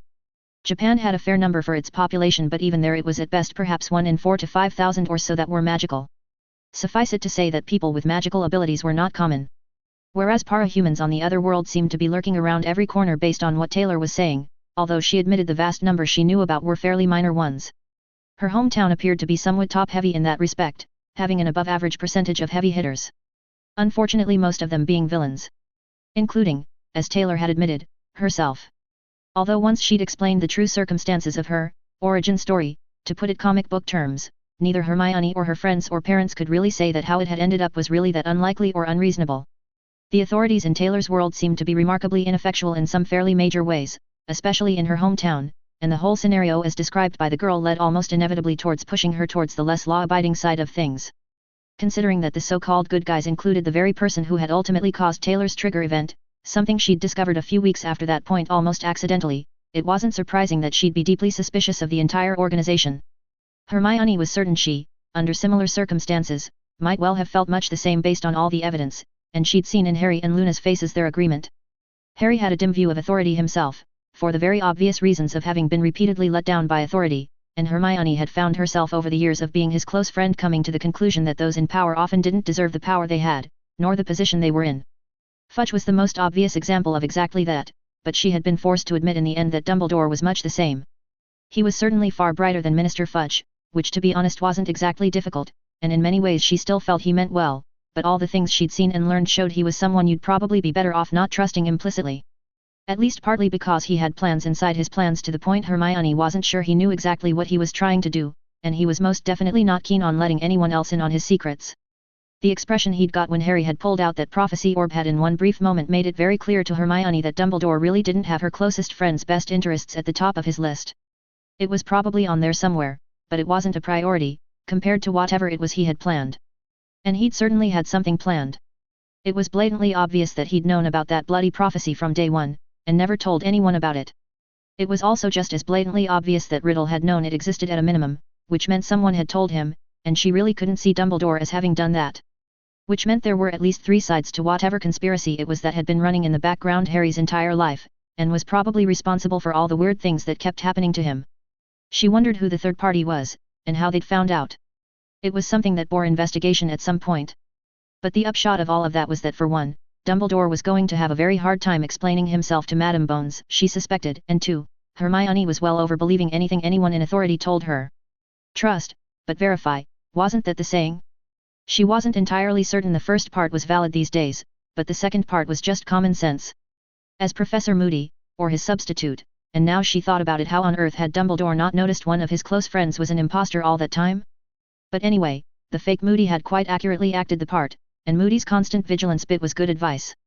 Everything that had happened recently proved that beyond a doubt.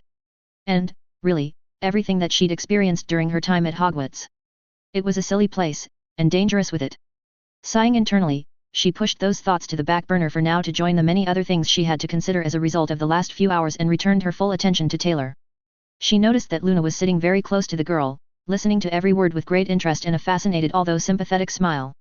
The petite blonde had been intrigued by Taylor from the very start, Hermione had quickly realized, as was she for that matter, but she suspected their reasons didn't totally overlap in every respect. Harry was leaning against the end of the sofa, looking very tired, but still paying attention even though he yawned every now and then, and her parents were looking by turns flabbergasted and infuriated. I guess in the end I joined the Undersiders because I was looking for something I couldn't find anywhere else, Taylor resumed, after a long pause during which she had been staring at her clasped hands where they were resting on one knee.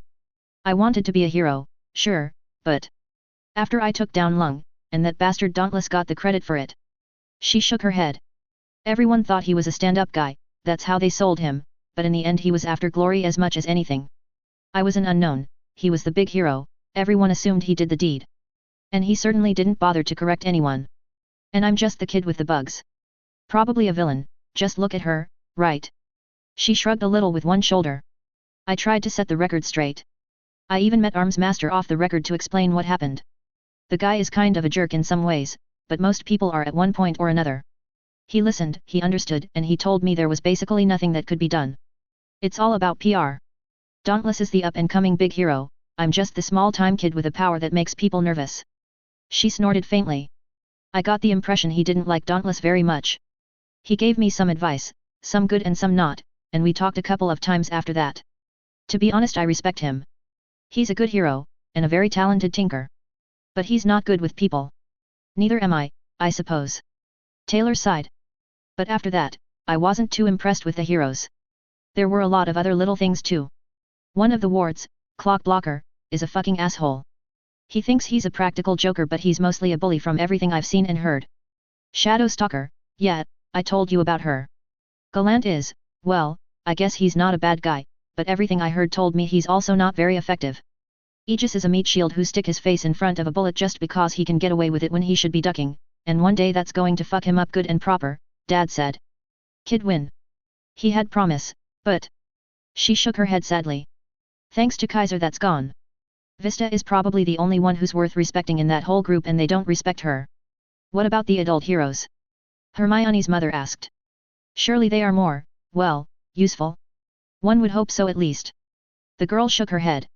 Assault is kind of okay, but he's also depressed as hell after his wife Battery was killed by the Butcher a couple of years back when that lunatic and his crew wandered through for some reason. No one seems to know what they were after, they just turned up, killed about 200 people including a couple of dozen cops, a load of PRT guys, and Battery, then disappeared again. Half the commercial district got wrecked during the whole thing and they're still fixing it even now. At least in return Arms Master and the others managed to kill several of the Butcher's capes and a dozen of the Teeth members. And someone also got Victor from the Empire as collateral, so that was one good outcome if nothing else. It was a real mess, Dad told me, because he saw the damage right after it was over. Assault still does his job but he's never been the same since from what I heard. She paused for a moment, thinking, then carried on, Miss Militia is competent, and effective, I suppose, but she's also way too fond of following the rules even if those rules don't make sense. If she gets into a situation where there's some sort of problem she doesn't understand things can get difficult, because she'll keep trying to apply her authority even when that makes things worse. It's led to some really strange and embarrassing results on the news, believe me. And she absolutely hates Uber and Leet, because those guys seem to love deliberately annoying her since they know exactly what buttons to push. It's a dangerous game, sure, but it's stupidly funny sometimes. Hermione couldn't help a small laugh at the mental image this brought to mind, despite telling herself it was wrong. Triumph is too new in the Protectorate to really have made a name for himself, and he didn't really stand out in the wards either. I guess he was competent enough, but no one really has much else to say about him. She took a deep breath, then added with a scowl, and then there's Velocity. I told you about him already. Everyone nodded. Taylor, it was safe to say, was not a fan of the man whose actions had apparently led to her mother's death in a car accident due to him not watching his surroundings while chasing a villain. Hermione was mildly surprised that the girl hadn't already done something horrible to him. She certainly wasn't keen on discussing the hero. Finally, Dauntless is, despite being a glory-stealing prick, a decent enough guy from what people say, but he's also too new to really have a lot of experience where it counts. That's what Arms Master said, and although he's probably being harsh, he's not wrong. Arms Master himself has years more experience and really does know his stuff, but he's a public relations nightmare because he'll just say what he's thinking, and too bad if whoever he's talking to doesn't like it. He's not deliberately rude or anything, he just doesn't seem to get how to talk to most people. He just says what's on his mind and expects everyone else to do the same, then gets kind of puzzled when people get upset with him. If you know that, he's easy to deal with, you just have to be direct right back. I've known a couple of people like that before, Hermione's father commented. They tend to be hard to work with. And not make friends easily. Yet. I can understand exactly why, Taylor replied, nodding. But to be honest, after everything that I went through at school, all the snide little remarks, the lies, the sneaking around and pretending not to be talking to me when they were having their conversations all around me. She scowled for a moment, while Luna looked sad, and Hermione noticed Harry's fist clench then relax. It was a relief to talk to someone who didn't do any of that. He just talks to you and expects you to listen and respond likewise. It was refreshing in a weird sort of way. I think I understand, Hermione's mother said with a sad smile. It must have been awful for you. It wasn't fun, no, Taylor grumbled, looking somewhat annoyed even though she was still doing that emotion-suppressing thing of hers. But yet, even though he's technically on the other side right now, Arms Master is one of the only people working for the good guys I have any real respect for these days. She made sarcastic little finger quotes, causing Luna to snicker.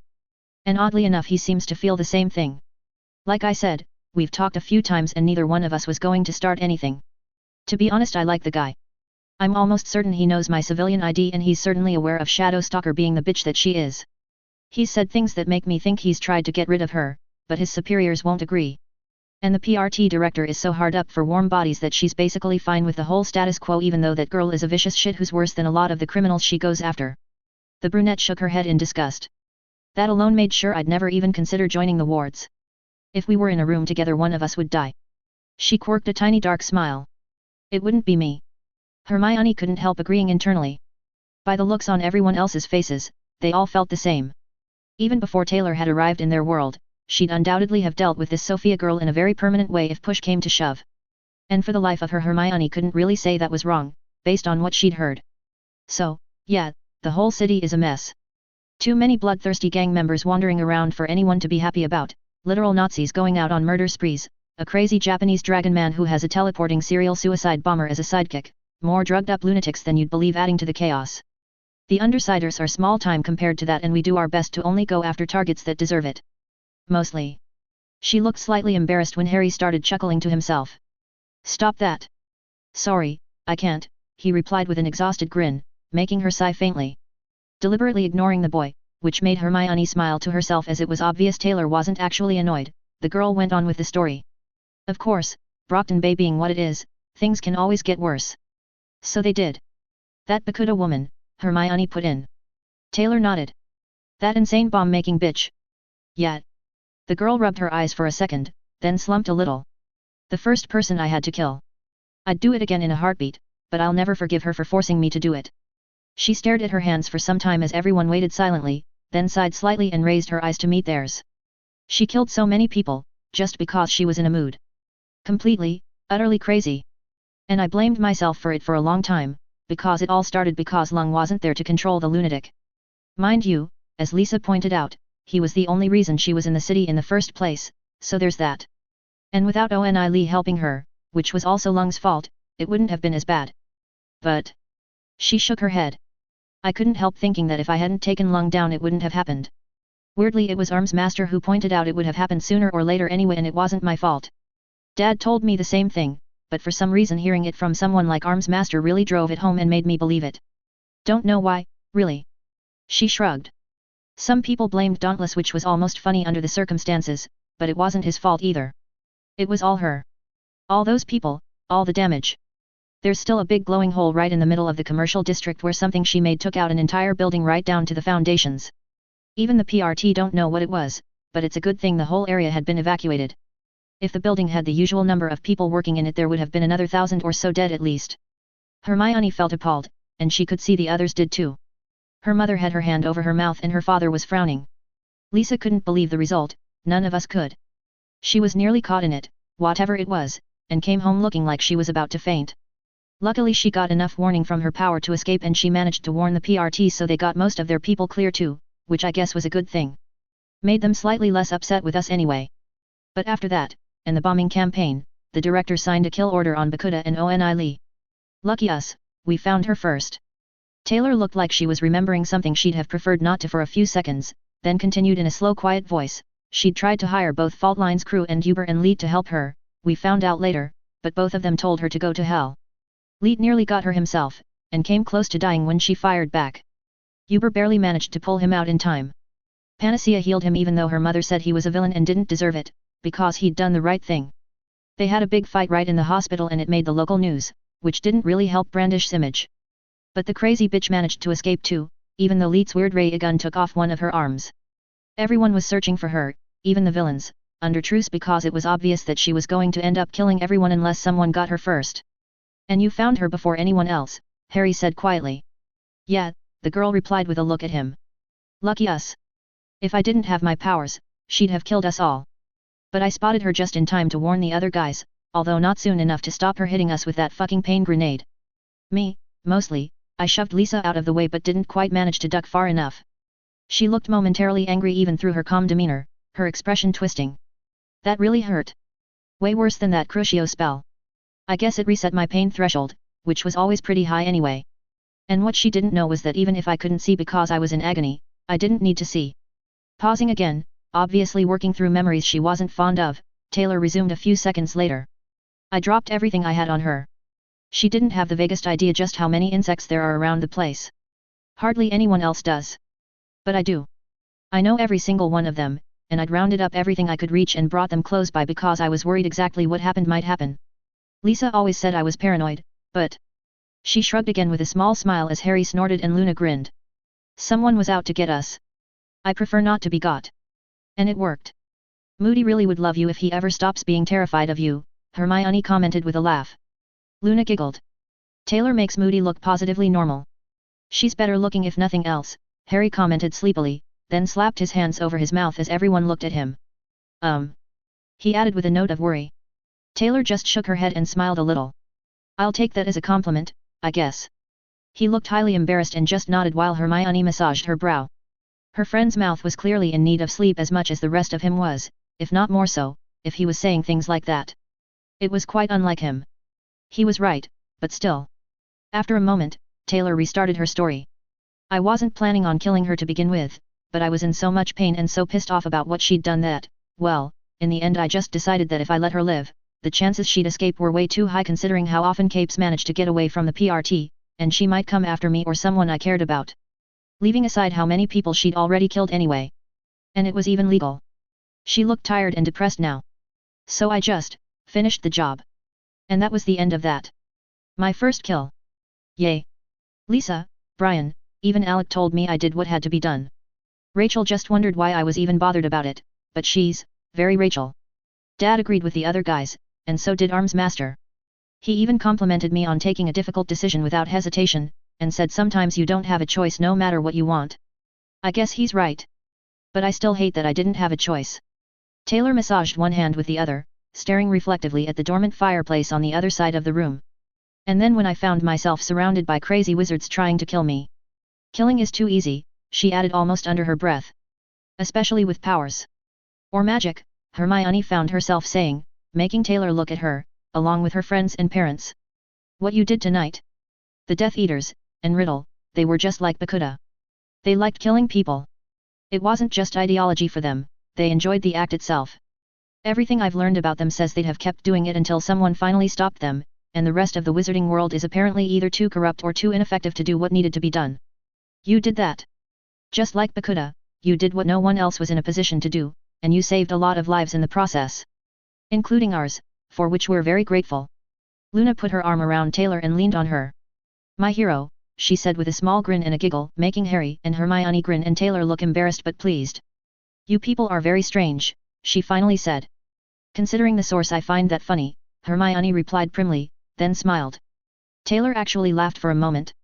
She seemed to be slowly relaxing her rigid emotional control, and Hermione worried about what might happen when the true impact of what happened earlier finally struck their new friend. Hopefully she'd be all right. They sat silently absorbing the information Taylor had conveyed for a little longer, as it was clear she'd more or less run out of things to say for the moment. Everyone was extremely tired, and Luna was almost asleep as it was. Hermione's parents looked sleepy but slightly more alert than the younger people, and eventually her father lightly clapped his hands together, causing everyone to jump slightly and look at him. Right, then. A fascinating story, with ramifications I expect we'll be considering for ages. But right at this moment, you four all look like you're about to collapse, and I can't honestly say I wouldn't like to go back to bed as well. It's past 3 in the morning. Jen, the guest rooms are made up, aren't they? He looked at her mother, who nodded. Both are, yes, she replied. Harry, you can have a room to yourself, the one with the single bed. Hermione has her room, Luna and Taylor. Can you two handle being in a room together? The other guest room has 2 beds in. She watched as Taylor glanced at Luna, who was practically asleep on her shoulder, then nodded. That's fine, thank you, she replied. Excellent. Follow me and I'll show you where everything is. She got up, the others doing the same, and everyone trooped upstairs. That's your room, Harry, and this is for you too. Let me get some towels and a toothbrush each. Hermione's mother pointed at two doors between Hermione's bedroom at the back of the house, and their bedroom at the front. The house was fairly large, and had 4 bedrooms and 2 bathrooms, one upstairs and one downstairs, as well as the en-suite one attached to the master bedroom Hermione's parents slept in. It didn't take long to get everyone squared away. Luna, who was dead on her feet now, was practically lifted into bed by Hermione's father, who smiled at the blonde then nodded to Taylor, the other girl sitting on her own bed. Hermione and Harry were watching from the door. As her father squeezed past them, he put his hand on Hermione's shoulder. Get some sleep, Hermione, he advised. All of you are ready to fall over. We can do whatever needs to be done in the morning. There's no point fussing about things right now. His voice was low, to avoid disturbing Luna, who had started lightly snoring. I suppose so, Hermione agreed. She smiled at Taylor, who returned the gesture, waved, and pulled the door shut. Harry, who was holding a towel and a toothbrush, gave her a look of baffled and slightly bewildered amusement, shook his head wordlessly, then shuffled into the next room along, the door closing behind him a moment later. Feeling abruptly like she was going to fall asleep where she stood, Hermione yawned widely, hugged her father, then headed for her own room. Shortly she was lying in bed listening to distant traffic and the near faint hum of something flying past her partly open window, wondering what Dumbledore and the others at the Ministry were doing. She fell asleep pondering the mysteries of a multiverse that had both magic and Skitter in it. Equals dash equals dash equals dash equals dash equals dash equals dash equals dash equals dash equals dash equals. Taylor sat on the edge of the bed in a very nicely done room for a while, part of her attention on Luna, who had rolled over and was making little squeaking sounds on each breath, part of it on everyone else in the house watching them sleep and making sure nothing was amiss, part of it covering the entire neighborhood while looking out for any threat, part of it missing her dad and her friends, and most of it going over everything she'd experienced and learned today. It was fair to say that today had not been even remotely as she'd expected things to go. On the other hand, it could have been worse. She was, after all, still alive, and had picked up some very cool new tricks and toys.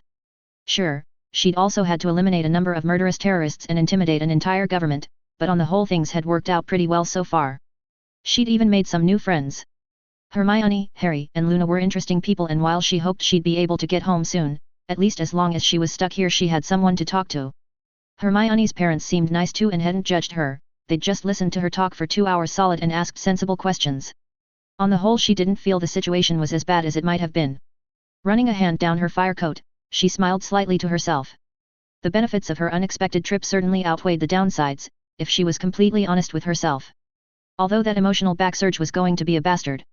Sighing faintly, she stood up and after a moment's thought, arranged to have her fire slip under her costume and cover her in a skin-tight layer. The coat vanished in the process, leaving her looking more or less just as she had done when she'd arrived in this bizarre place. Then she took her costume off, folding it neatly, and at the same time making the fire form a set of the most dangerous pajamas in existence. It was incredibly comfortable, she noted with satisfaction as she slipped under the covers into a very soft and warm bed. Lying back, she stared at the ceiling for a few seconds before closing her eyes. When she'd first triggered, she'd quickly worked out that she could push her emotional responses into her swarm with a little effort, and it had become second nature to do that quite rapidly. She still felt the emotions, but the effect on her body was reduced almost to nothing even as the swarm got very agitated. That was how it had worked until Bakuda. That fucking pain bomb had totally overwhelmed her with agony past anything she could have imagined. Even now she wasn't sure if something had gone weird with her power or whether she'd just had some sort of breakthrough, but in her instinctive attempt to get away from the source of that all-encompassing pain, she'd retreated deeper into the swarm than she'd ever tried before. And something had given way? Broken through? She didn't have the right words to describe it to anyone else, but her power had altered somehow, a connection past anything she'd tried before forging itself out of necessity and desperation.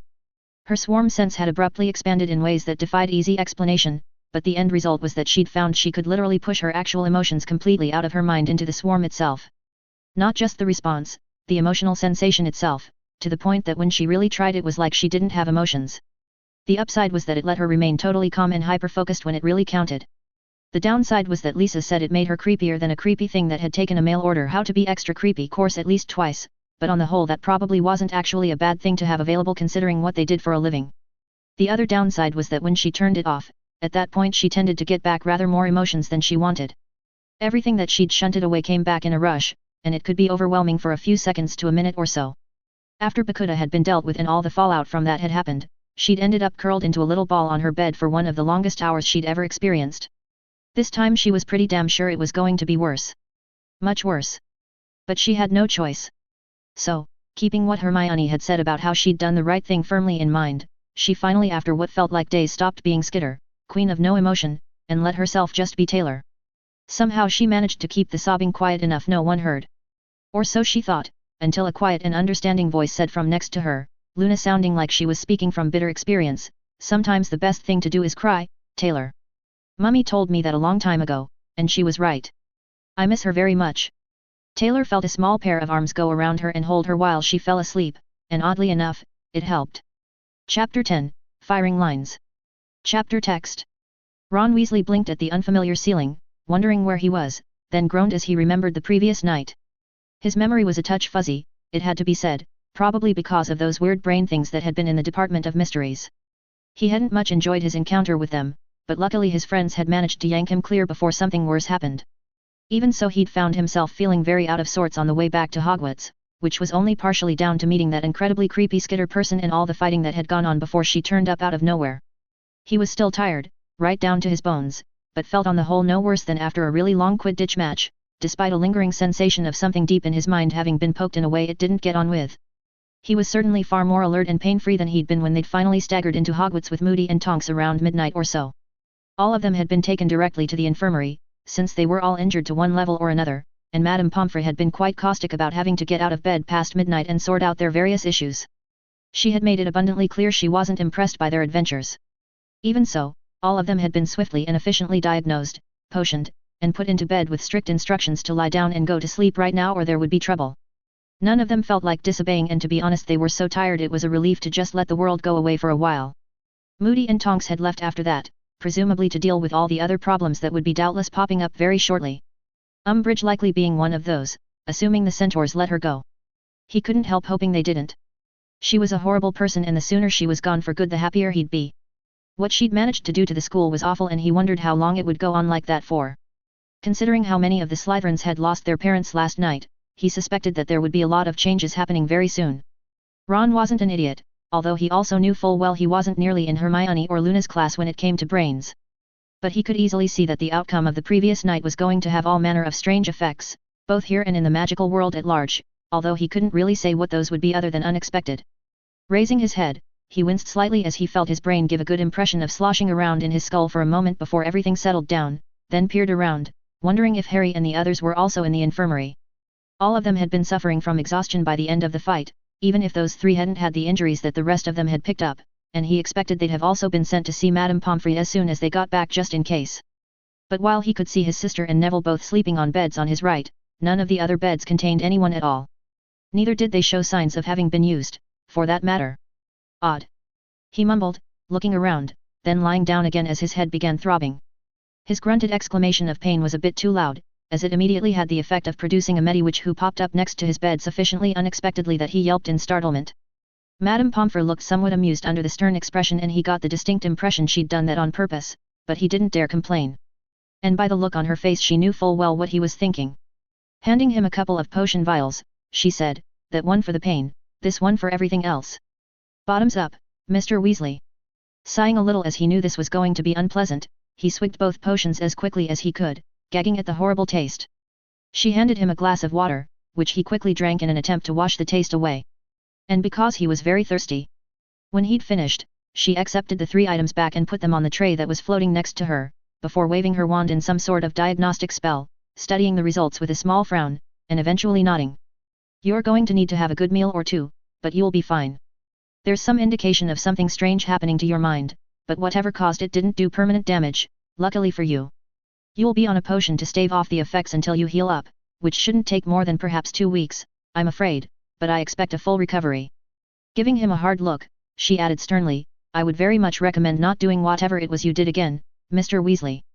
You could well not be so lucky a second time. This could have ended far worse for you." He nodded meekly. "I understand, Madame Pomfrey." The woman nodded, satisfied, then as he looked at Ginny and Neville who hadn't yet stirred, smiled a little. "Your sister and Mr. Longbottom are fine, Ronald," she assured him more gently. Both of them needed sleep to heal properly. They were suffering from overexertion, both physically and magically, and had a number of fairly minor injuries, but nothing some bed rest and the right treatment won't sort out, don't worry. I was more concerned about you, as mental attacks are much harder to treat than physical ones. They'll both wake up soon, then all of you can go for breakfast. What time is it? He asked, reassured by her words and feeling a lot better now the residual aches had vanished due to the potions. Just after 6:30 in the morning, she replied. He nodded, lying back on his pillow and relaxing for now. Another 40 minutes of rest sounded like a good idea in his view. What happened to Harry and the others? He asked, puzzled. She raised an eyebrow at him and he indicated the room at large with one hand. Didn't they have anything wrong with them then? I haven't seen Mr. Potter and your other friends, Mr. Weasley, she told him. Were they injured? She seemed somewhat concerned. Not that I know of, other than being knackered from the fighting, he admitted. I just thought, well, you'd want to keep them under observation like you always do when Harry gets hurt. Even when he says he's fine. She put her hands on her hips and gave him a look. Mr. Potter has the regrettable tendency of claiming he's fine even when it's obvious to a completely untrained person he's anything but, as you well know. But to the best of my knowledge none of them returned to the castle last night after your little outing. Oh. He frowned, wondering what had happened to them, and feeling somewhat worried now. I wonder where they are. I'm sure I have no idea, but Professor Dumbledore will have things well in hand I have no doubt, so don't get too concerned just yet, she assured him with a small smile. They'll most likely turn up at breakfast. Now that that horrible woman is gone, hopefully he can set things to right once more. Umbridge is gone. Ron exclaimed, sitting up abruptly. She put a hand on his shoulder and gently pressed him back down, while nodding. Calmly, Mr. Weasley. Yes, several other Aurors arrived sometime after you did, and together with Alastor and Nymphadora went to talk to the centaurs.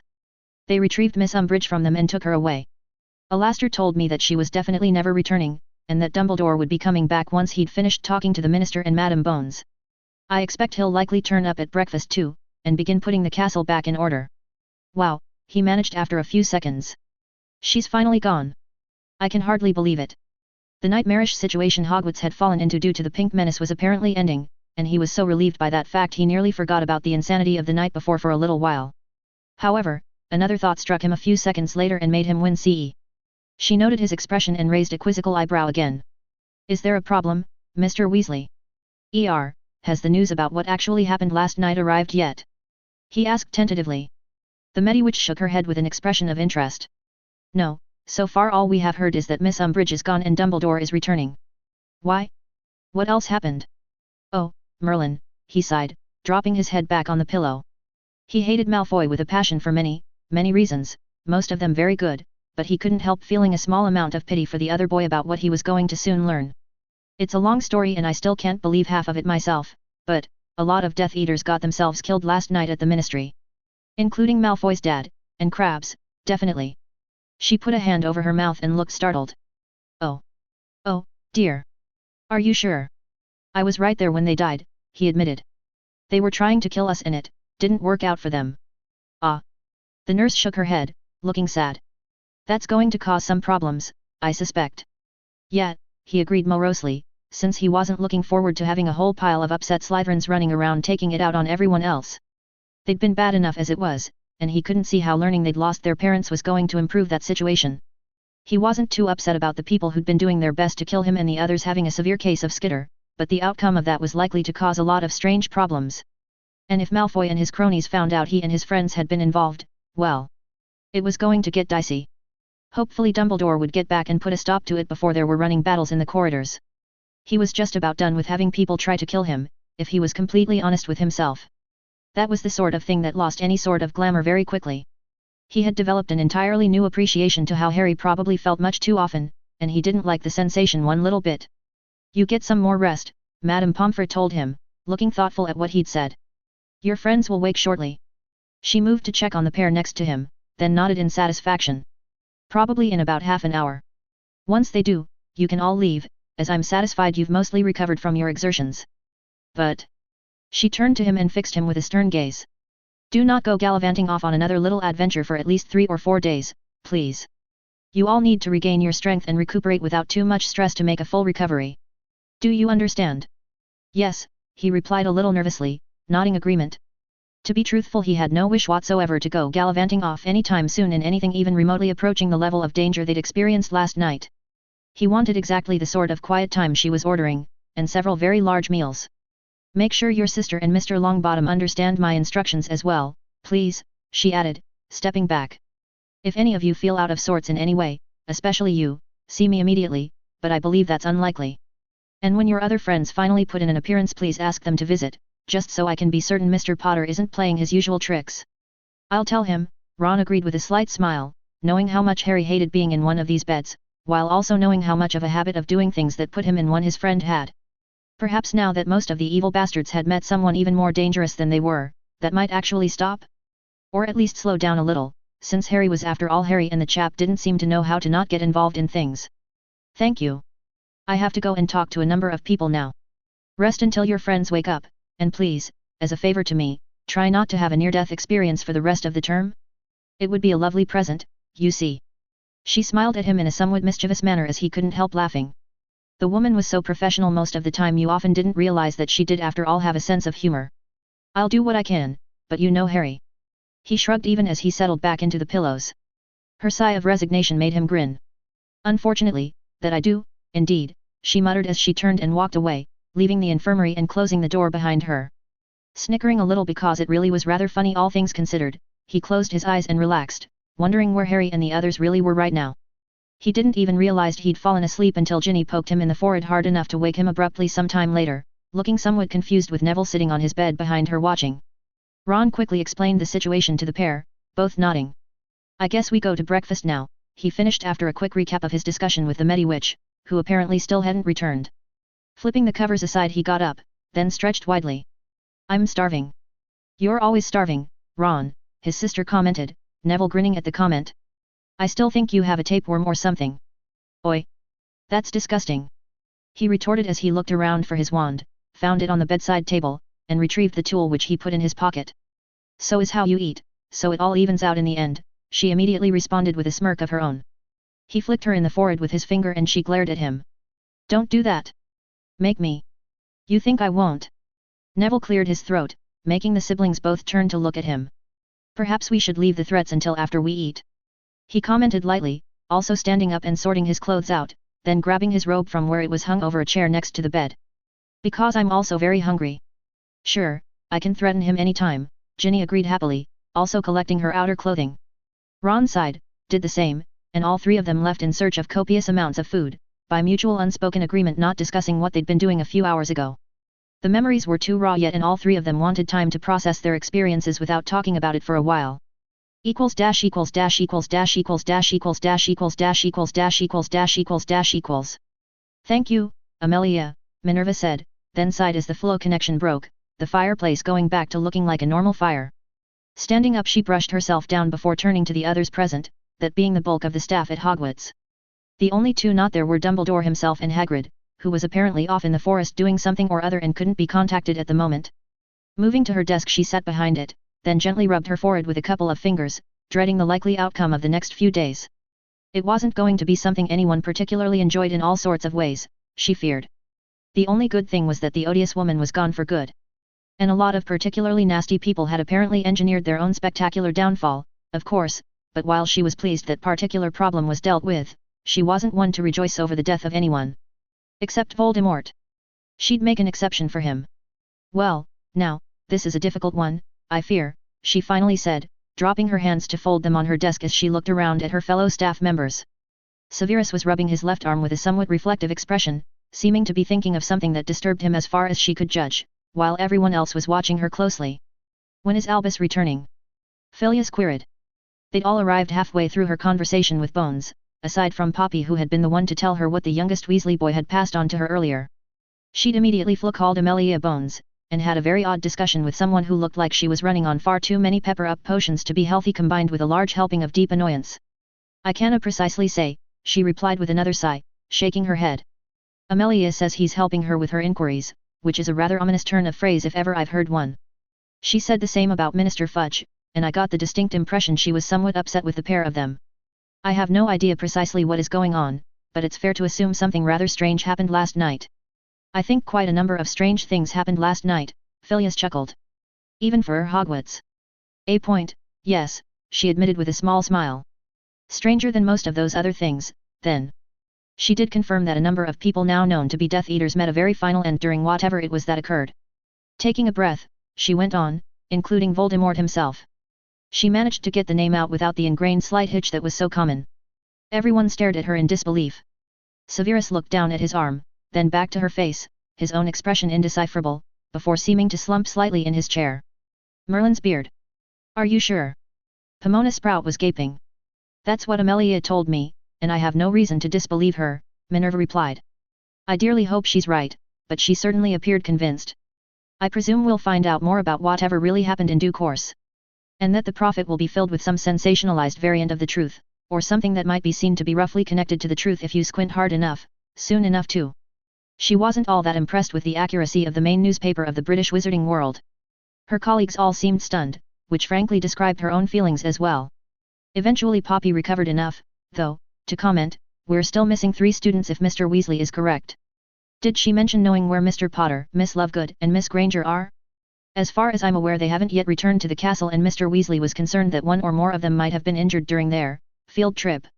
Her voice was rather dry for that last part, and Minerva couldn't help a small snort of rueful laughter. Harry Potter did seem to have a knack for getting involved in things he most likely shouldn't have, and often ended up taking friends along for the ride. Especially Ronald Weasley and Hermione Granger. She was fairly certain that if it wasn't for those two, and mostly the latter, the Potter boy might well have met an unfortunate end by now. Through no real fault of his own, it had to be said. Things just seemed to happen to the lad. Amelia said they were basically fine, and due to the lateness of the night, and I would assume also taking the chance they were given to avoid that awful woman and the rest of the unpleasantness we've seen so much of here, at Miss Granger's suggestion went to her own house for the night. I don't like to admit it, but they're probably safer there than they are here right now. Leaning back in her chair, Minerva tapped her fingers on her desk, giving Severus a somewhat gimlet-eyed look. Largely due to your house, Severus. Your Slytherins have been somewhat less than pleasant to other students. Blame that ghastly Umbridge bitch, he said almost absently, still massaging his arm and appearing to be thinking about something that had him far away from them. Everyone looked at him, then each other, as that wasn't the sort of response you generally got from the potions master. He was acerbic, and positively unpleasant much of the time, but seldom if ever actually swore. Oh, I do, believe me, but I can name certain people who were far too enthusiastic about helping her with her idiotic edicts and commands. I can't help noticing that almost all of them came from your house. Minerva glared at him, which finally made him seem to rejoin the rest of them in the room. She is gone now, and Amelia seemed certain she would not be returning. So I think it entirely reasonable to ask you to control your students, before something happens everyone will regret. We've got enough bad blood between Slytherin and every other house in the school as it is, after the last few months. We cannot let it get worse, or who knows what the outcome will be. And now that we know that the parents of a number of those same students won't be coming home. She made a small gesture with one hand, causing him to wince slightly, and several of the others to shake their heads for one reason or another. We're going to have enough trouble with those students when they find out without everyone else holding grudges due to their actions on Umbridge's behalf, especially now she's gone. They won't have her authority, such as it was, shielding them from the consequences of running roughshod over 3/4 of the school, and I can see some highly unpleasant consequences occurring as a result. Rubbing her eyes with finger and thumb as her colleagues listened, she sighed faintly, then lowered her hand. Until Albus gets back, I have the unenviable task of taking his place to keep order, and I'm going to need the help of every last one of you. I hope I can count on you to do your duty. She was looking directly at Severus as she asked the question, meeting his eyes, which briefly flashed with anger as he clearly suppressed what he wanted to say. Taking a breath, he nodded curtly. I assume we have Potter to thank for the chaos descending upon us yet again, he snarled. One day you really have to grow up and get over your feud with someone who's been dead for 15 years, Severus, Flitwick said mildly, although there was something in his expression which made Snape lean away from him when he snapped his head around. Harry Potter is not James Potter, and a grown wizard still holding a grudge for someone who isn't even alive through his offspring is unseemly, as well as pointless. Let it go and move on, for everyone's sake. And your own peace of mind if nothing else. You know nothing about it, Filius, Severus growled. I know a lot more about feuds than you do, Snape, Filius growled back, sounding suddenly much more dangerous than you'd expect from someone not even 4 feet tall. I also know what happens when you let them fester. No one comes off well, trust me. Look to your own house and get it in order, and leave Potter and his friends to those whose job it is to deal with them. You'll have more than enough to keep you busy without adding to your burden or ours. Minerva, just as Severus was about to retort, his sallow face darkening with anger, slammed her hand down on her desk with a sharp report. Enough, she commanded, raising her voice. There will be no bickering here. Severus, Filius is right. Stop obsessing over the Potter boy, who I very much doubt is the cause of a lot of vicious evil people meeting their demise, and contain yourself to getting your Slytherins under control before everyone regrets the outcome. Phileas, stop winding Severus up, it's not doing anything useful regardless of how right you are. She glared at both men, Snape subsiding into his chair with his arms folded and a sullen expression, Phileas grinning cheekily at her and winking. She managed to prevent herself smirking, somehow, but she was sure he noticed. They'd been close friends for far too long to not let that happen. As I was saying, we're going to have our work cut out for us in the days coming, so everyone is going to have to pull together if we want to get Hogwarts back on her feet. Official notification of the deaths will come soon enough. Amelia told me they're working on a final identification of everyone involved, which is proving somewhat difficult due to a lack of remains in some cases. Which was a fairly horrifying mental image, she had to admit to herself as she wondered uneasily what had really happened at the Ministry. But we do know unofficially but accurately that the dead definitely number among them Lucius Malfoy, Bellatrix Lestrange, Jonas Crabbe, Leroy Goyle, and Peter Pettigrew. She shook her head as she said the last name, wishing that many things in the past hadn't happened, things that could ultimately be laid at the feet of someone she'd taught for 7 years. Several pairs of eyes widened, and she realized that not everyone had learned that Pettigrew had been shown to still be alive back before the farce of the Triwizard Tournament had occurred. Fudge had gone out of his way to ensure the news didn't become public, apparently successfully, and for various reasons that in hindsight looked somewhat suspicious. Those who did know hadn't spoken of it. Minerva made a mental note to contemplate why that had happened when she had a free moment, since it was starting to bother her when combined with a few other such oddities she could think of now. Her mind was working to that end. But for now she had more immediately important issues to handle. Pettigrew. Septima looked highly confused as she repeated the name. He died in 1981, or so I believed. Killed by Sirius Black. Minerva shook her head as she considered the arithmancy professor. No, as it happens, the news of his demise was highly premature. He was in fact the betrayer of the Potters, not Black, and framed, I believe the term is, that poor man. It's a long story, which we don't have time to discuss right now, but when we do I'm happy to explain. But the long and the short of it is that Black was entirely innocent, and Pettigrew very much not. He was also responsible for the, thankfully short-lived, return of Voldemort during the Triwizard. She shook her head as they all listened with various expressions, many shocked. Amelia conveyed the information that the minister has signed an order to the effect that the case of Sirius Black will be brought before the Wizengamot as soon as possible, where he will be questioned, undoubtedly found innocent, and released. Most likely with an eye-wateringly huge compensation and much embarrassment all around, due to him apparently never being given a trial when he was initially caught. Circe's tits, Baths Haida exclaimed, her face thunderous. You mean that poor man spent over a decade in Azkaban for a crime he didn't commit and was put there without anyone even checking? Minerva spread her hands and nodded, causing the runes professor to start swearing viciously under her breath, the words inaudible but the tone abundantly clear. He's been released under his own recognizance, and Amelia told me she's ordered her aurors to ignore any idiot who tries to start a panic about him, and that there will be a notice in today's Prophet announcing all this. Which hopefully will keep the more foolish members of society from raising trouble. But who knows? If I were him I'd probably stay out of sight until his trial acquits him officially, just in case. It's likely he, and probably Remus, will turn up here at some point to visit Harry, so don't be surprised if that occurs. She looked around at them all, getting nods from everyone, except Severus, upon whom her eyes stopped. That includes you, Severus. What Phileas said about James Potter applies to both Remus Lupin and Sirius Black. Leave the past where it lies, and move on. Act your age, for the sake of all of us, will you please? With ill grace, and something of a sneer that didn't quite dare to become fully visible, he nodded once. She chose to accept that and carried on. In that case, I think we need to get to work and stand by for the incipient upheaval that's certainly going to strike very shortly.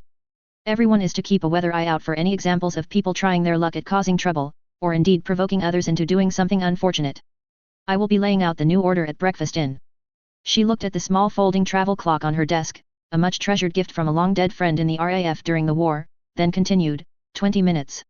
Every order Umbridge inflicted on us has been rescinded, the previous rules are now in force again, and I will not tolerate anyone even attempting to bring back anything that odious hag felt was a good idea.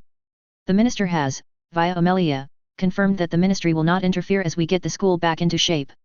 She looked at Argus Filch, who had been listening impassively. Argus, don't go overboard, but should you come across a misguided student who seems to be working under the misapprehension that bullying others is a valid method to settle differences, be a dear and make entirely certain that this attitude is rectified immediately, will you? She requested sweetly, giving him a somewhat feline grin that was slowly returned. I think I can probably arrange that, he replied in a gravelly but somewhat amused voice. If you have any trouble, let me know, and I will gladly help, she added with a dark smile. I have had my fill of certain people lording it over everyone, and I think it's just about time for reality to intrude rather abruptly on some individuals. Minerva glanced at Severus, raising an eyebrow meaningfully. He gritted his teeth, but nodded again. Until Dumbledore returns, as his deputy I am going to make sure that when he does he returns to a Hogwarts that is running smoothly and quietly whether it likes it or not, she finished, standing up.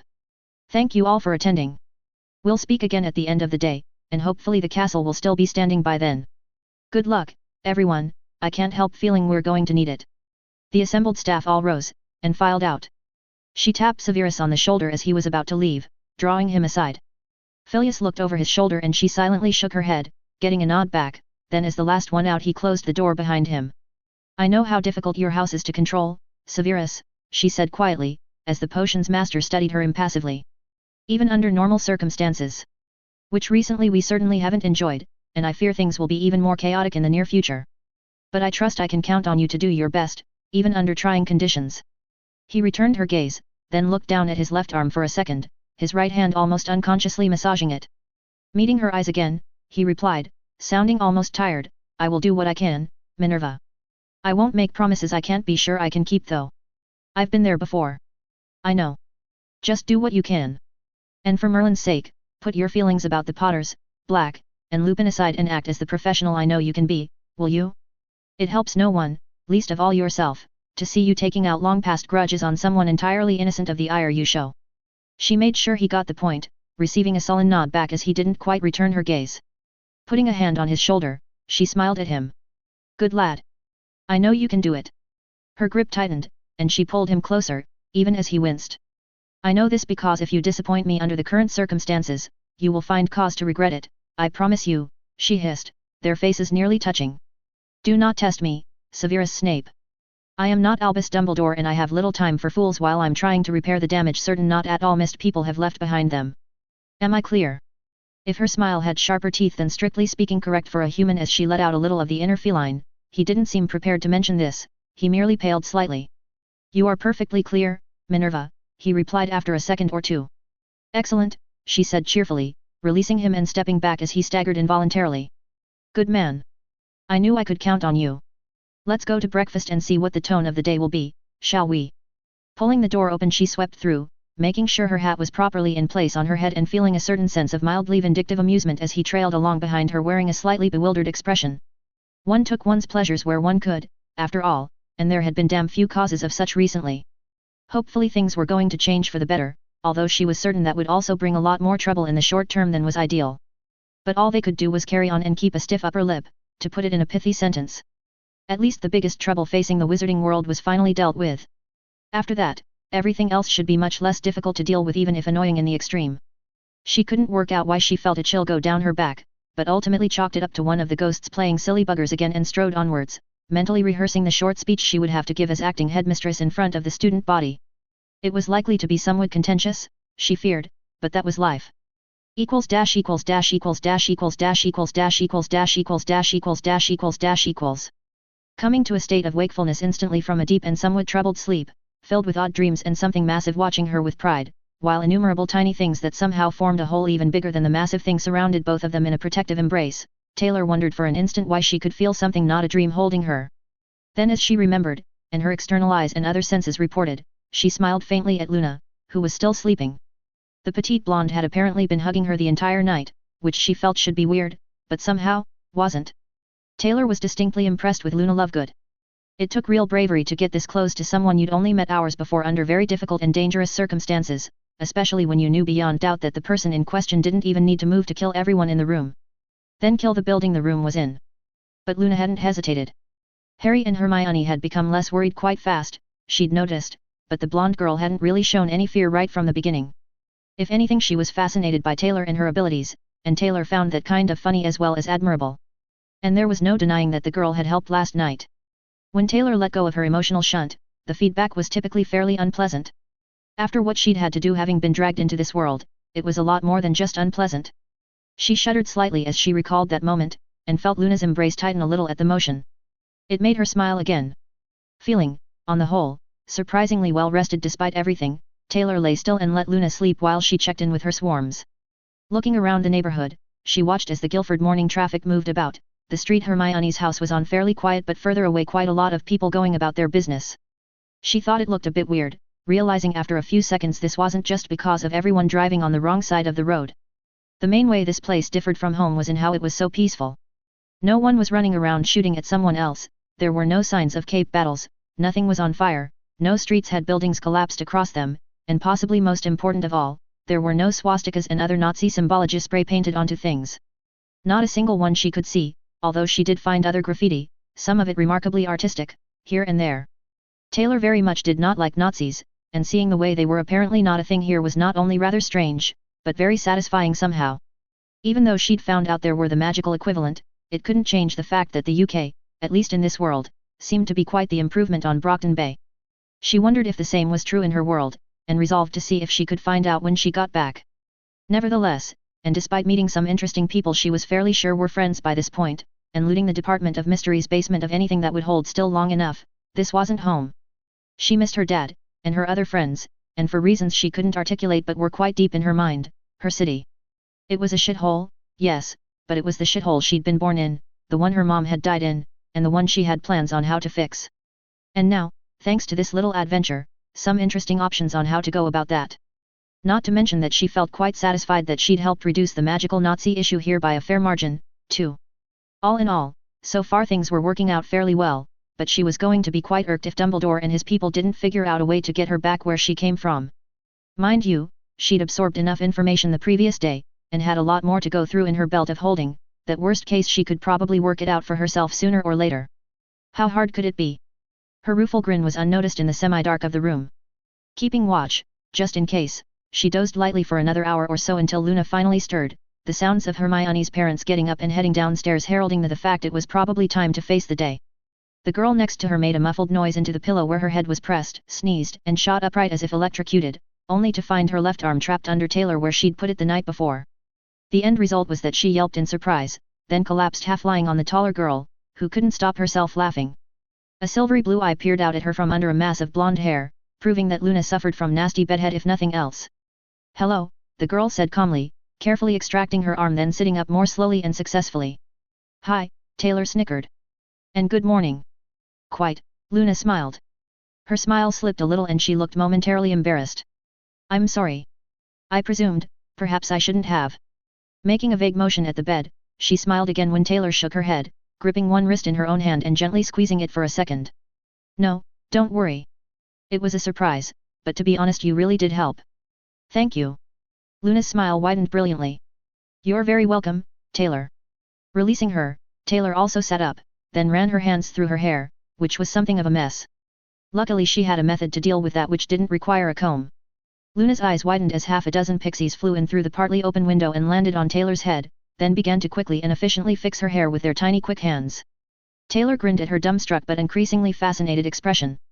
"They're even better than spiders for hair care, and don't creep people out so much," she said. "Spiders?" Luna echoed quizzically. "Spiders," Taylor confirmed, as one of her new favorite arachnids faded into view on top of her head. Luna's expression was hilarious as the thing waved one leg at her, then vanished again. After a couple of stunned seconds, the blonde fell over laughing her ass off, making Taylor chuckle. "Oh, poor Ronald, he would absolutely faint if he ever saw that," Luna finally gasped when she ran out of laughter, lying flat on her back with her hands over her stomach. "He really doesn't like spiders at all, you see," she added, raising her head to look at Taylor. "Some people are weird like that," Taylor agreed. It was odd, but it was definitely a thing. Seeing how Luna was gazing at the pixies, she had one fly over to hover in front of her. The other girl held out a finger, and the little creature landed on it, making her giggle. Carefully she transferred it to her own head, where it set about dealing with her tangles too. More came in through the window and joined the first one. As both of them were sitting there grinning at each other, a knock on the door was followed by Hermione sticking her head through. "Are you two ready for? What on earth?" She stared in incredulity as Luna waved gaily. Taylor had all the pixies do the same in sync, which was a nice effect and made the brunette gape, then shake her head in respectful amazement. "That is bizarre," Hermione commented, but she didn't seem to mean it in anything like an insulting manner. Behind her, Harry peered in, then he started laughing. "It works really well and they're so careful," Luna exclaimed happily. "Clearly hair care routines on your world are somewhat less ordinary than they are here," Hermione remarked with a certain amount of mild sarcasm. "Most people, even wizards and witches, use a comb." "Combs are so 20th century, Taylor replied calmly, meeting the other girl's amused gaze. I shall have to talk to you about the future, assuming yours bears any relationship to ours, Hermione said. Anyway, that aside, I was just about to say that Mum and Dad are making breakfast, and it'll be ready in about 20 minutes.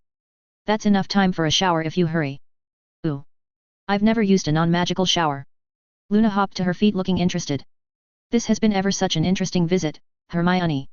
Thank you. I've always wondered what the non-magical world was like, but I never had a chance to visit. Aside from the lack of magic, it's fairly similar, Harry put in from behind Hermione, peering over her head at the other two. Better, in some ways, if I'm completely honest. There's certainly a lot fewer people trying to kill me here. I've got far more than I need back home, Taylor said with a grin. I can lend you some if you want.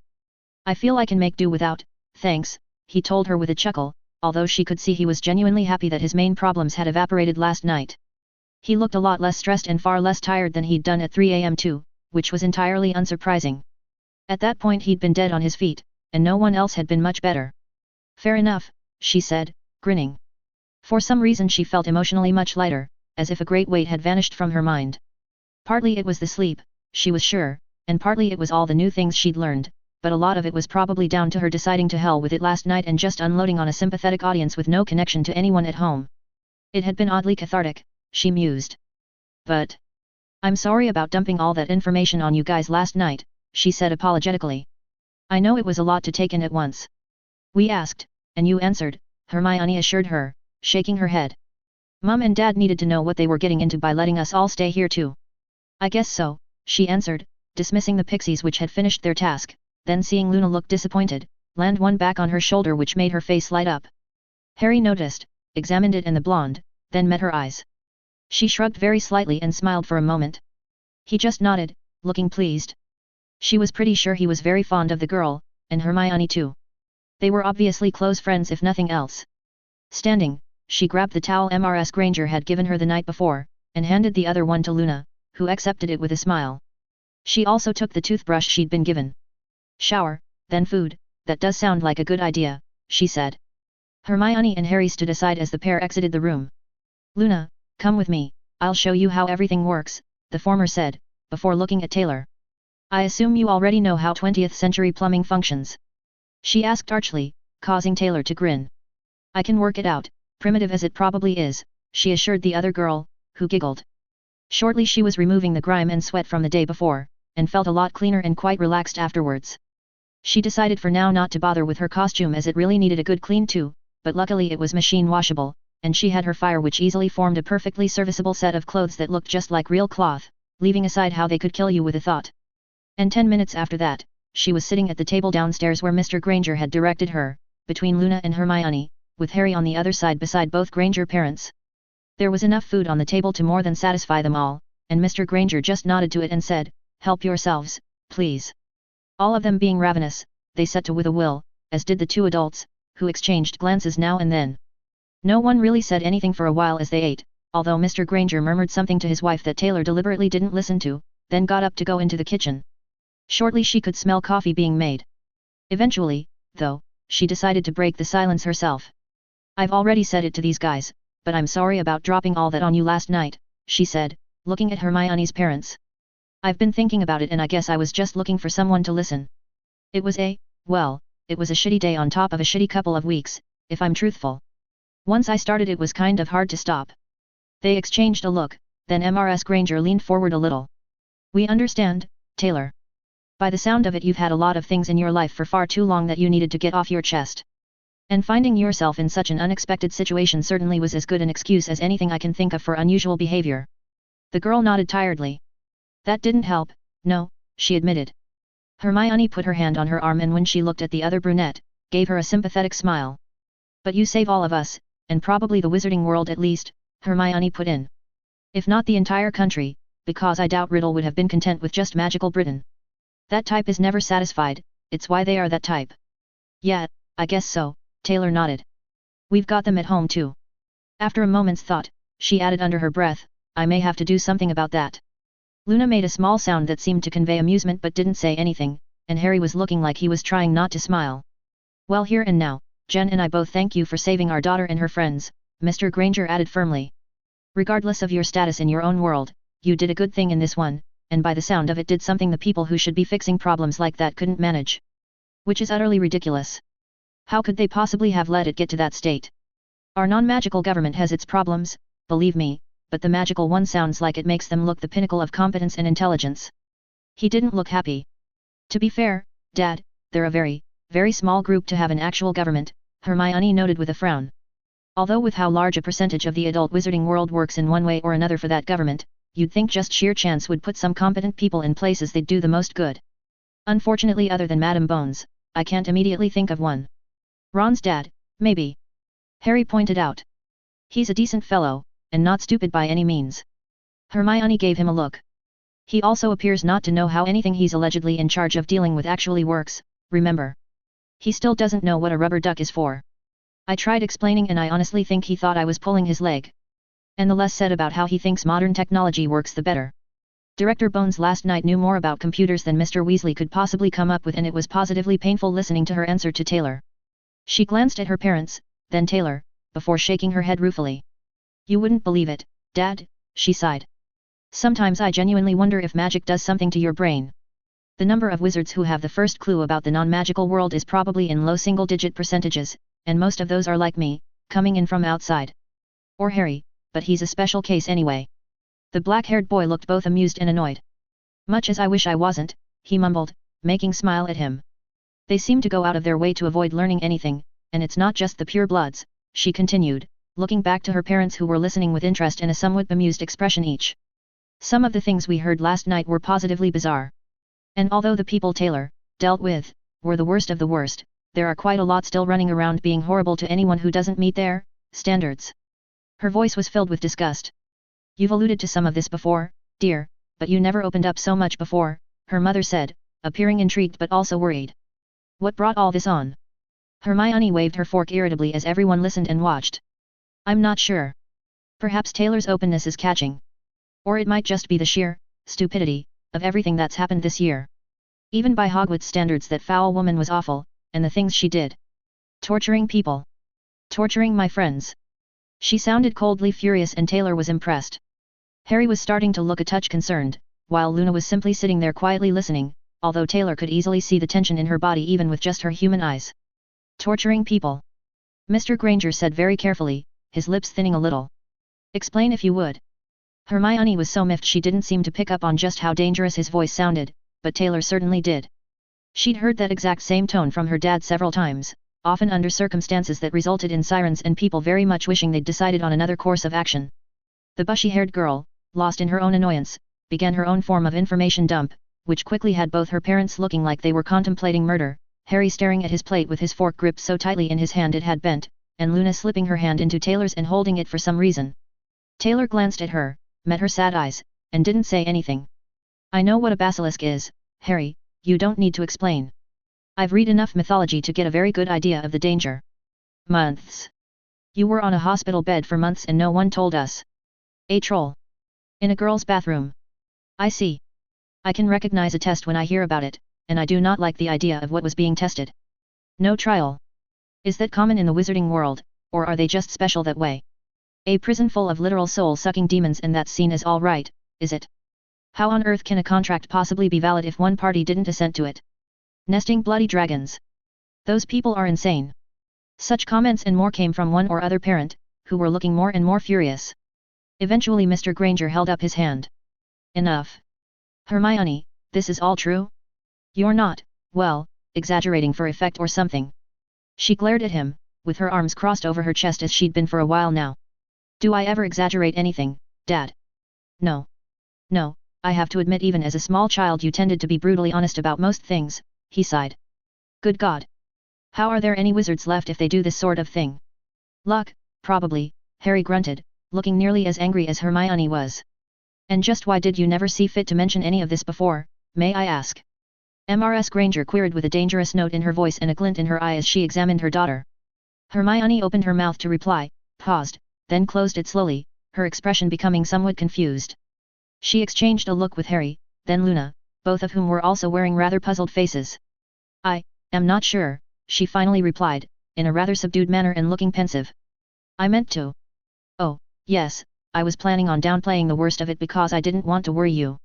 She gave them a guilty look, which made both parents sigh in a very synchronized way, and because I didn't want to lose the friends I'd made, but I never intended to keep it completely a secret. You deserve to know. Why didn't I tell you? The girl was clearly thinking very hard. Even if you didn't write a letter, you could have mentioned it at any time you came home over the years, but we never heard a word about any of this, her father commented. I know.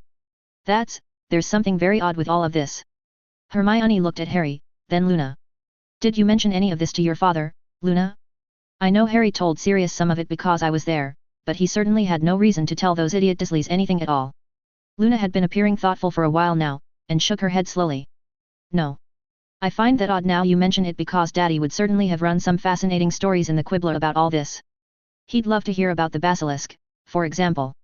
Perhaps you could tell him something, Harry. She looked at the boy, who seemed almost amused, then disappeared back into her own thoughts for a moment. But it's very strange. Now I think about it, why didn't anyone tell people outside the school about any of the peculiar things that have been going on? I've certainly never seen anything about any of it in the Prophet, and you know what they're like. They come up with silly stories without even needing a reason, so if they had something real I'd have expected someone to be asking questions constantly. The only time they printed anything about Hogwarts it was rubbish about Harry, Hermione remarked acidly. Or me. Nothing about the actual newsworthy things. I can't help feeling that someone is playing a very dangerous game, and I can only think of one person with the motive, the means, and the method. Dumbledore, Harry finished for her, getting a nod back. He didn't look remotely happy about his conclusion, which was fair enough in Taylor's opinion. She'd been following all this and correlating it with the things she'd heard yesterday, and all the information her swarm had read. It seemed to her that he was likely right, and Hermione had also worked that out. How? Luna asked. That part I don't know yet, but I'm going to work it out, Hermione muttered, staring at her empty plate and almost visibly thinking. I believe I may need a word with your headmaster, Mr. Granger remarked in a deceptively mild voice as he stood and started collecting the plates. And this Director Bones. I can't help feeling that a school is not the sort of place regular life-threatening events should be happening in, and my daughter being involved in such things does not fill me with joy and calmness. Taylor could see a muscle jumping in his cheek, but he was doing a very good job of concealing what she strongly suspected was extreme anger. She got the impression that her own dad and Mr. Granger would have bonded quite happily over past injustices and the requirement to prevent future ones, possibly via means of something sharp or heavy.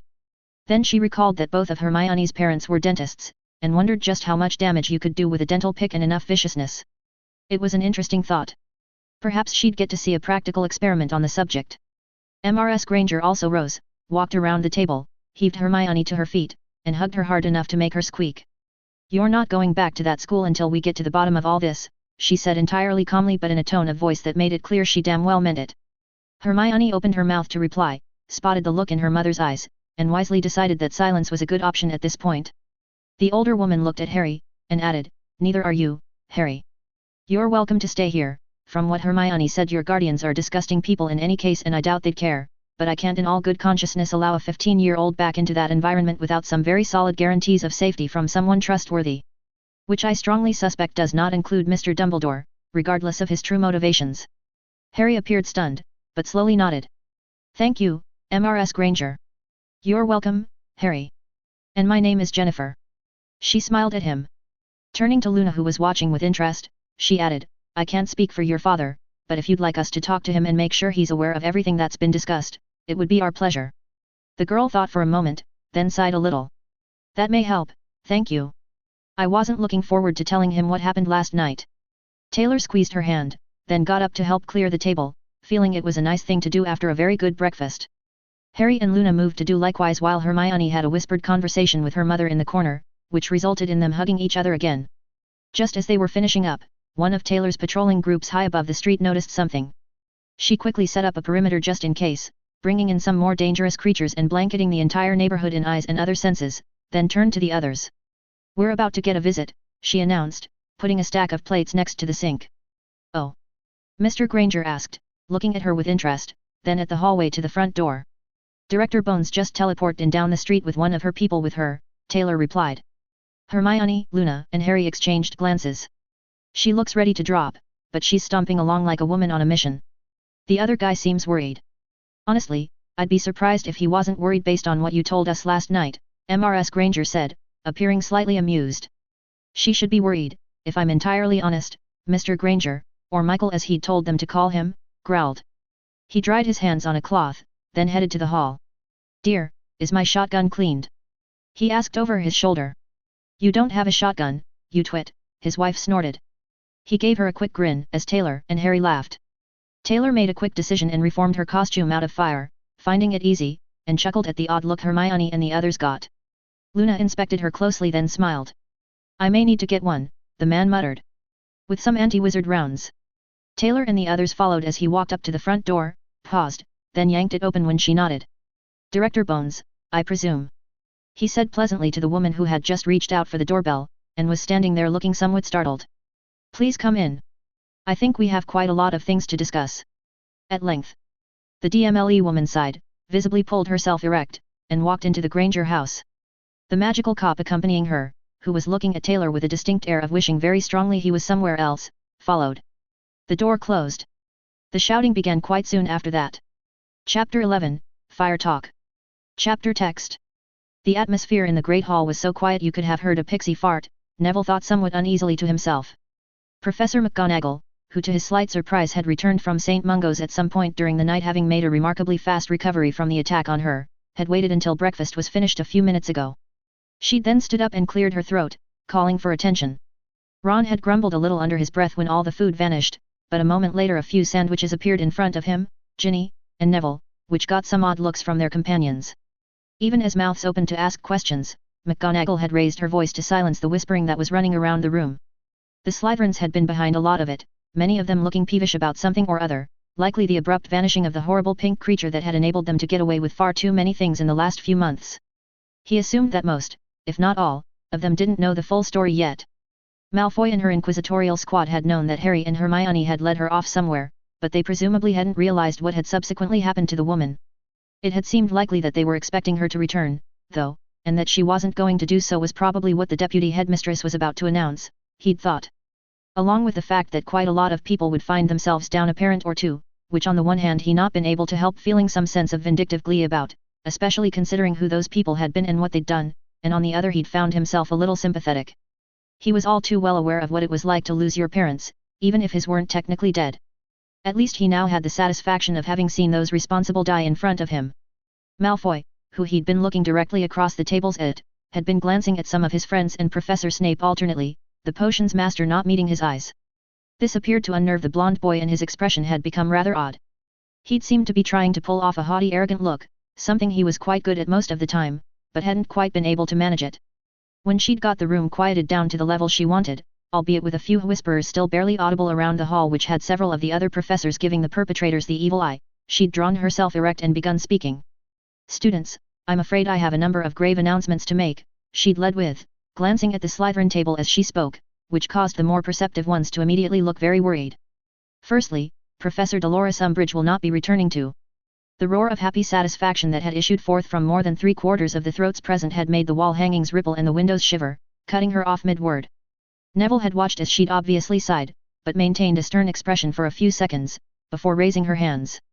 "Quietly, now," she'd called loudly.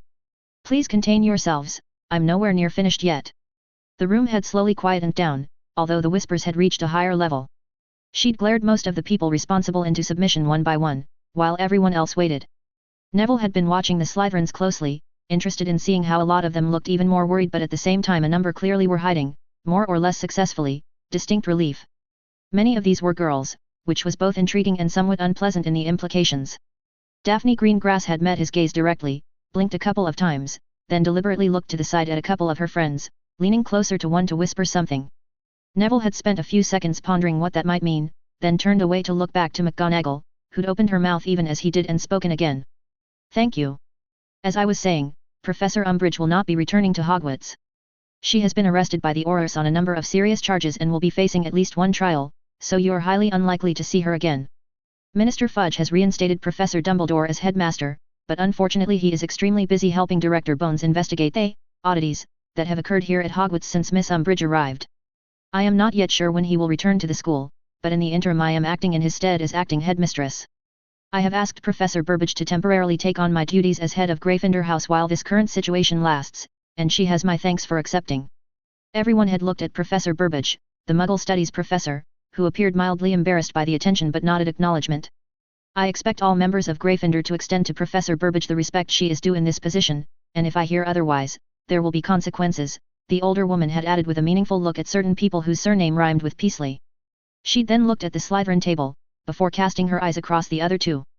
That goes for everyone else, also. I realized that Hogwarts has experienced an unpleasant time this year, but that is over. Minister Fudge has also rescinded all educational decrees enacted by Miss Umbridge, effective immediately. Neville had almost seen the sarcasm she'd used for those words, and like most of the other students had had trouble hiding a grin. It had been extremely apparent that McGonagall had no more love for the Umbridge creature than the rest of them. Additionally, all special privileges granted to specific students by her are cancelled forthwith. That had made several Slytherins look very annoyed, but they didn't dare say anything, especially when Snape had glared at them like he'd been planning on using them for potion ingredients. To sum up, we will be removing anything Miss Umbridge was responsible for inflicting on Hogwarts in any way immediately. I expect every student to cooperate as we put the school back into the correct order, and I shall be very disappointed should anyone give me cause to believe they are attempting to interfere with this. I suggest that none of you wishes to disappoint me. I trust we can agree on that. Gimlet eyes had scanned the entire hall, no one, not even the other professors, daring to object.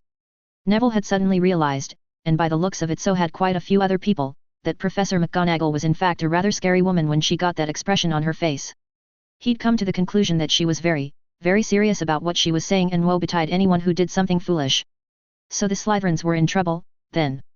By the time Professor Dumbledore returns, Hogwarts will be restored to normal and everything will be running smoothly. That much I can promise you, she'd finished up after a long and uninterrupted silence. Then she'd dropped the bombshell that had made every student in the entire room nearly stop breathing, except for him and his two CO adventurers. Taking a deep breath of her own, she'd simply said, "The next announcement is somewhat more unusual. The Dark Lord Voldemort is dead. He and a number of his Death Eaters attacked the Ministry of Magic, and during the fight, all of the attackers were killed. None escaped." Neville, until that point, had never properly understood the meaning of the phrase. The silence was deafening. He did now.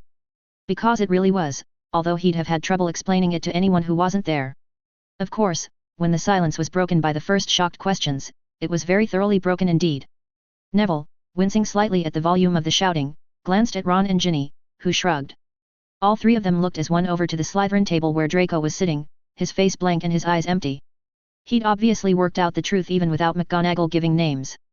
Wondering what the end result of probably a third of the Slytherin students losing at least one parent to the abortive attack on the mom would be, Neville sighed faintly, then turned back to the staff table and waited patiently for Professor McGonagall to restore order and continue with her announcements. And the whole time he was wondering where Harry and the two girls were, while slightly envying them the chance to not be here where it was going to get very strange, he suspected. Equals dash equals dash equals dash equals dash equals dash equals dash equals dash equals dash equals dash equals. Amelia winced slightly as her head throbbed again. She'd been up for close to 40 hours by this point, thanks to idiot Dark Lords, Ministers, and Chief Warlocks, and the only thing keeping her upright was a somewhat worrying number of pepper-up potions, which she was going to pay the price for soon enough. Along with enough terrible Aura-grade coffee to drown a hippogriff. That was probably worse. But while she was nominally functional, it had left her with a vicious headache throbbing dully at the back of her head, and a feeling that she wanted to lock Albus Dumbledore and Cornelius Fudge in a small room, then throw the key away and cover the door with about 2 feet of bricks, then climb into bed, having left instructions that if anyone disturbed her for the next week she'd be laughing as she strangled them with their own intestines. Unfortunately, being both a relatively sane person, and clearly the most rational one in the entirety of the magical British government, she couldn't indulge in that most precious and underappreciated resources of life, undisturbed sleep. No matter how much she wanted to. At least not until she'd managed to put enough things in place to be reasonably certain that the country would still be intact when she woke up. Richard Granger explaining in detail with significant venom why he felt that his daughter, and for that matter her friends, had been badly let down by Hogwarts, and the people entrusted with their education and well-being wasn't actually helping with her headache either. Even though she fully agreed with essentially every point he'd, unfortunately loudly, raised since she'd arrived half an hour ago. If she'd been on his side of the situation she'd have been at least as nasty about it, which was the only thing stopping her from being acerbic right back. As it was, she'd just sat there and made notes, trying not to flinch too much when he got that little bit too loud. It was fair to say she was feeling much more fragile than she enjoyed, and was cursing the name of quite a few individuals who should have known better. Having Skitter sitting entirely motionlessly in the corner of the room watching them like some fell judging monster didn't actually make the whole thing any easier to handle either. Poor Collins was looking like he was on the verge of either passing out from stress or just bolting. She wasn't certain if it was the Grangers, Skitter, or the combination, but he clearly wasn't enjoying this any more than she was. She was just better at covering up her worry. Hopefully. Finally, though, She held up a hand, the other one pinching the bridge of her nose. Enough. Please, Mr. Granger, enough. You wouldn't believe how my head feels at the moment, and while I fully agree with everything you're saying, there's nothing I can do at this specific point in time to rectify these past issues no matter how much we would both like that. The man, thankfully, fell silent and breathed to touch heavily for a moment while his wife put her hand on his arm in a quiet gesture of calming. She'd been just as upset, but had mostly stayed out of the argument, merely adding a small amount of detail and the occasional cutting comment. The 3 Hogwarts students, Miss Granger, Mr. Potter, and Miss Lovegood, had been sitting in a line on the sofa where Skitter was perched like a strange insectal gargoyle on one arm, listening with interest. None of them appeared to find Skitter nearly as worrying as they should have done, which was one of the many weird things about this entire nightmare. Miss Granger had been making notes the entire time, not looking away from her, with a gaze full of analytical curiosity that belied her age. Mr. Potter and Miss Lovegood every now and then leaned closer to her, one on each side, either reading what she'd written or whispering very quietly to her. The overall effect was oddly unnerving, like she was being examined for a test. She couldn't help wondering if she was passing whatever it was. Ms. Granger inspected her, then nodded to herself, got up, and disappeared into the kitchen for a few moments. When she returned she was carrying a large glass of water and a handful of small bottles. "Do you have high blood pressure?" she queried, putting the water in front of Amelia. Puzzled, she shook her head. "Any allergies you know about?" Magicals didn't normally get much of those, although it happened enough she was aware of what the term meant, so she shook her head again. "Had any alcohol today?" "Merlin, I wish I had a stiff drink right now," Amelia couldn't help saying, which got a snort of laughter from Mr. Granger. "But no." "All right, this should help." The other woman assembled a small collection of tablets from the bottles, then put them in front of her. "Take them with the water, drink all of it." When Amelia gave her a look, she smiled. "I am a doctor, you realize. Dentists know quite a lot about pain management. Both how to remove it and how to create it," Skitter commented casually in an eerily emotionless manner which made Collins shiver visibly. Miss Lovegood looked amused. Mr. Granger chuckled. Amelia sighed, but she was so tired and so regretting ever having accepted the job she had at the moment that she just mentally shrugged and picked up the pills, put all 4 of them into her mouth, and washed them down with the entire contents of the glass. She was quite startled at how rapidly her headache seemed to ebb. It didn't subside entirely, but it was hugely reduced, and she closed her eyes and slowly sagged in relief. "Thank you," she said after a few seconds, the pain steadily fading towards bearable. "That worked remarkably well." "What was it?" "Ibuprofen, an anti-inflammatory, paracetamol, an analgesic, a low dose of codeine, a mild opioid, and a small amount of caffeine for the synergistic effect on the others. I don't want to try anything stronger without knowing your medical history, but those are generally safe." Ms. Granger fetched her another glass of water. "You also look dehydrated. I expect whatever you've been using too much of isn't helping." Amelia sipped the water, smiling ruefully. She had no idea what any of those muggle potions were, but they definitely seemed to work wonders. Pepper-up potions aren't recommended to be used more than a couple of times a day at most, and generally no more than 3 or 4 times a week, she admitted. "I may have overdone it. Excessive stimulant use is never a good idea, and I doubt magical stimulants are any different," the other woman replied, looking at her with an evaluating gaze, then, appearing satisfied, sitting down again. "You mostly need sleep from what I can see." "I know. But this whole insane situation that landed in my lap does rather preclude that for the moment, because to be honest I can't trust anyone else to not balls it up even more than it already is," Amelia sighed, finishing the water and putting the glass down. She glanced at the teenagers, her eyes resting on Skitter for a moment, then looked back to the 2 adults. "I have found out things in the last 15 or 16 hours that should have never happened at all, and that they did happen and I had no inkling of it disturbs me more than I can express. The sheer number of problems with everything that's been revealed defies easy explanation, believe me.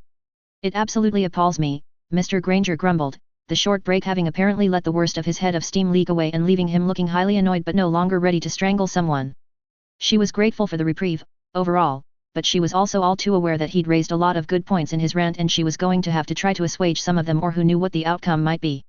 "The magical government is clearly far more dysfunctional than I'd realized or Hermione told us. It makes the conservatives look like positive paragons of both ability and ethics, which I assure you they are not." He sighed, glancing at the 4 teenagers, then back to her. "Since 1 a.m. last night I have found out just how many times my daughter's life was put at risk in a place we entrusted her care to, often by the very same people who should have been making certain nothing of the sort happened.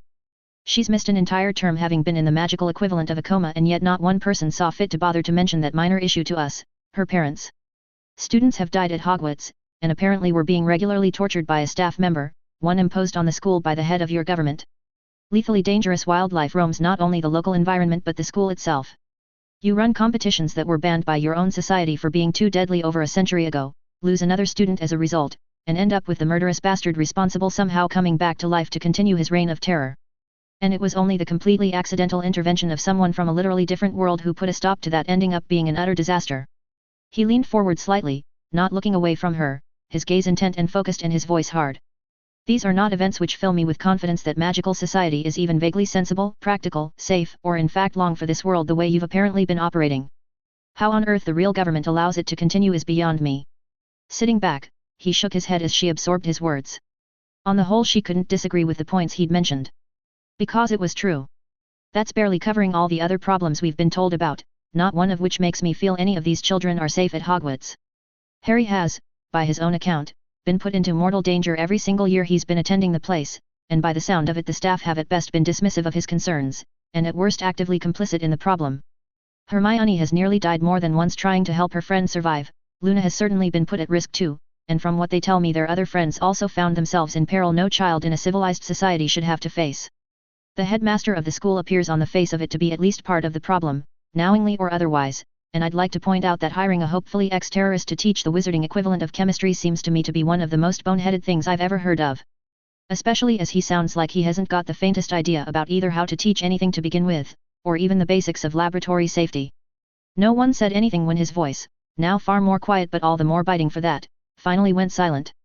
Amelia rubbed her eyes tiredly, trying to come up with a rebuttal and failing completely.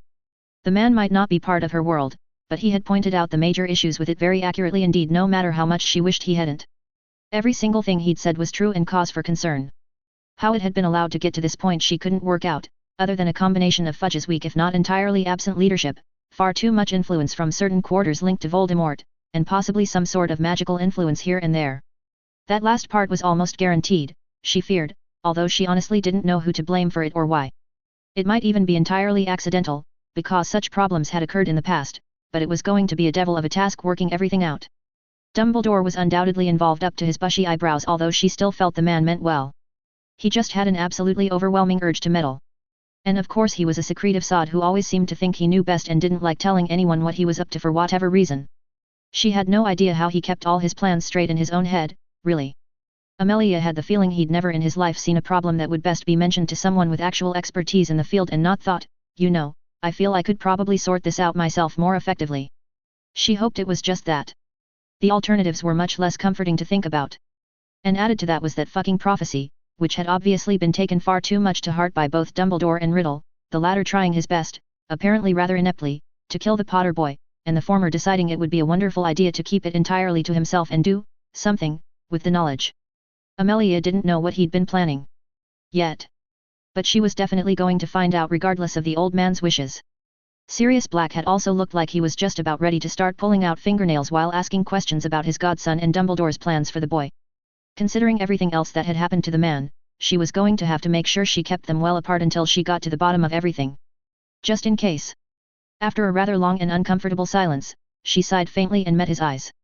I don't quite know what to tell you, Mr. Granger. You are, of course, correct. Nothing you mentioned should ever have been allowed to happen, and if it did happen the circumstances should have been thoroughly investigated and the perpetrators identified and dealt with. As I said, I had no idea either about any of this, which is one of the most aggravating aspects of the entire thing. I also don't know how I had no idea about any of it. That shouldn't have happened, no matter how incompetent those above me are at their jobs. Collins made a small sound that was almost a snigger and very slowly she looked around at him, watching him pale a little. She turned back to the Grangers. I will get to the bottom of everything you mentioned, and a lot more that you didn't, in due course and no matter who tries to get in the way. If they do try to interfere I can guarantee you they're not going to enjoy the experience, regardless of their position. This is very firmly a DMLE matter and our laws are solid enough that no one can stop me now that certain thresholds have been crossed, regardless of the attempts of certain now deceased individuals attempting to rewrite them. Most likely because of exactly these issues, I suspect. Not that I can check as there's not very much left of most of them. She couldn't help glancing at Skitter, who merely bowed her head slightly as if to say you're welcome. Which wasn't entirely helpful but on balance Amelia certainly wasn't going to say that. But it's going to take time, she continued. Collecting evidence, interviewing witnesses, researching documentation, all the issues facing me are not ones that even magic can make happen instantly. It helps, admittedly, but we still have a very large job in front of us.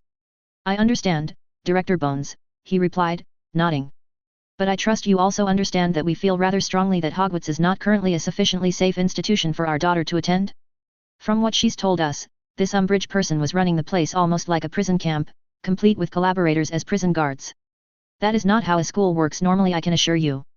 Even with her gone, I've got no doubt it's going to take quite a while to settle back into something approaching normal for Hogwarts, and to be honest, normal for Hogwarts still sounds appallingly hazardous in our terms. His wife nodded agreement. You can at least be certain that Dolores Umbridge is never going to be a problem again, Amelia growled. I've got her locked up at the DMLE pending trial for more charges than you'd believe. She won't be escaping any of them, that much I can tell you without hesitation. She'll be lucky to see daylight for the next decade at least. A muffled cheer came from the sofa, and all the adults looked over to see Harry with a hand over his mouth seeming embarrassed, and Luna and Hermione grinning at him. Not a fan, I take it, Mr. Potter?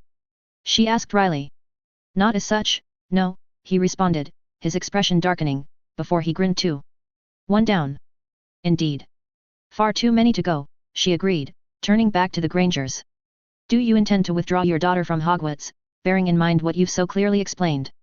Husband and wife looked at each other, appearing to have a silent conversation, then as one examined their daughter, who looked back, her face somewhat blank. They also peered at Harry and Luna, then Skitter. Eventually Jennifer Granger said, Hermione would like to continue her schooling, I believe. However, we do feel that it may well be safer for her to not return to Hogwarts for the remainder of the term, on the basis that, as you said, it will take some time to fix the egregious problems with the place. I doubt missing less than 2 weeks, especially as she's completed her exams, will cause too much trouble for her. Amelia had half expected the answer, which was perfectly reasonable and sensible. She'd been pondering a similar thing for her niece, but hadn't really had time to think about it enough yet. She was certainly going to pull Susan out of school a few days early to have a long talk with her to get her side of all this. I can't disagree with that, she nodded. Good. Mr. Granger looked at the teenagers again for a moment, then returned his eyes to her. We feel it would also be a good idea for Harry to do the same. She raised her eyebrows, turning in her seat to inspect the boy and his friends, then looking thoughtfully at the Grangers. That is probably a reasonable idea, yes, but what does Mr. Potter think about it? I'm fine with it, Harry replied immediately. Turning back to him, she asked, what would your guardians think about it? His face twisted and Hermione put her hand on his, making him look down at it for a moment before he raised his eyes again. They wouldn't care a jot one way or the other as long as I was out of the house for as long as possible, he said quietly, sounding tired. She studied him. A rather unpleasant conclusion was growing in her mind. By the sound of it, you don't get along. She guessed. The sound he made was dismissive. They hate me. They've told me that enough that I believe them. The only reason I went back to them was because Dumbledore told me I had to. Some sort of protection, he said. But they've never wanted me there. I was just dumped on them after my parents died. Staring at him, Amelia felt yet another sinking sensation. It never ended, did it? The more she learned about so many things around her, the more she wondered how the hell it had taken this long for everything to blow up in their faces. Can you explain that a little more, Mr. Potter? She asked, making sure her automatic quill was working.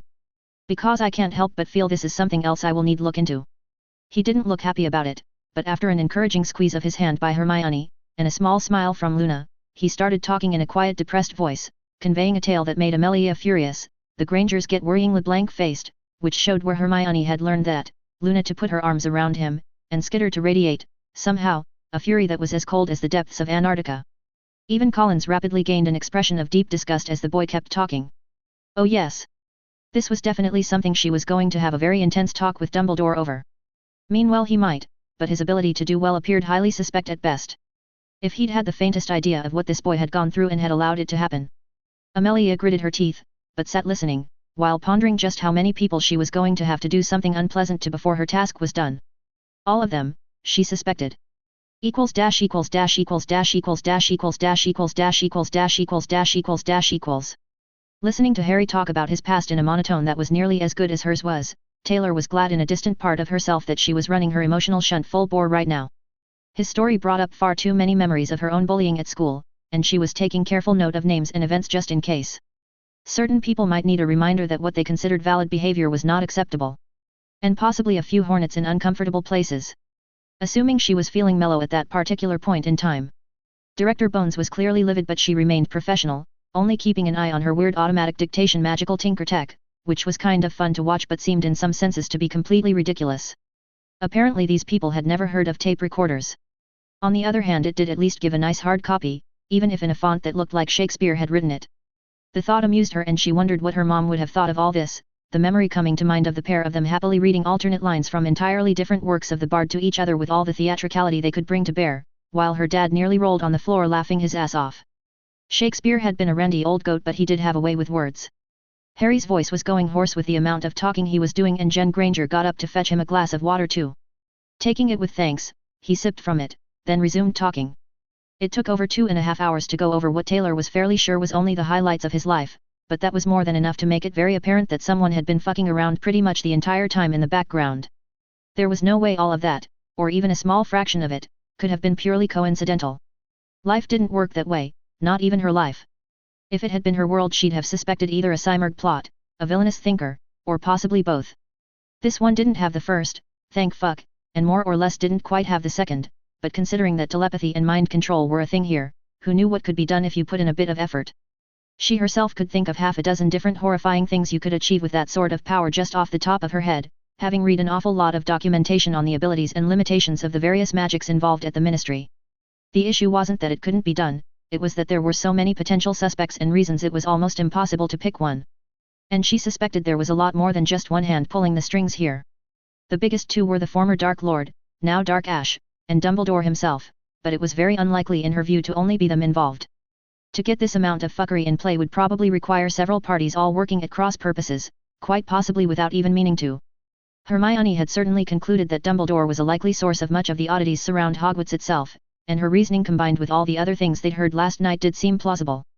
On the other hand, everything she'd learned about the man suggested he was one of those people who genuinely felt he was trying to do the right thing. From her own experience, that didn't always lead you down the nice path. At least in her case she was well aware of what she was. As her father had once told her in one of his darker humorous moods, if you can't do good, do bad well. She wasn't entirely certain he'd been serious, and she liked to think she wasn't actually doing bad as such, merely bad-ish, but it was something to consider. She was certainly not even remotely close to the sort of person Tom Riddle had been, because if nothing else, if she'd wanted to take over a tiny little world like this magical bizarro land, she wouldn't have missed. Glancing at the two girls sitting on either side of Harry, she felt the same was probably true of them. Hermione particularly gave her the impression of being someone it would be a spectacularly bad idea to really push hard enough. She felt she needed to get creative in her response. Taylor could respect that. And Luna? Well, you'd probably die wondering what the fuck had happened and never manage to work it out. She suppressed a small smile at the thought. Luna glanced at her, somehow picking up on it, and smiled back. When Harry finally ran down, seeming exhausted, the roll of parchment that had been filled was impressively long. Bones asked a few questions, he, Hermione, and occasionally Luna answering and giving more details, until finally, nearly 4 hours after she'd arrived, the woman nodded and stopped her quill. Her face showed exhaustion even greater than Harry's, making Taylor feel a certain amount of sympathy for her as she was clearly running on fumes at this point.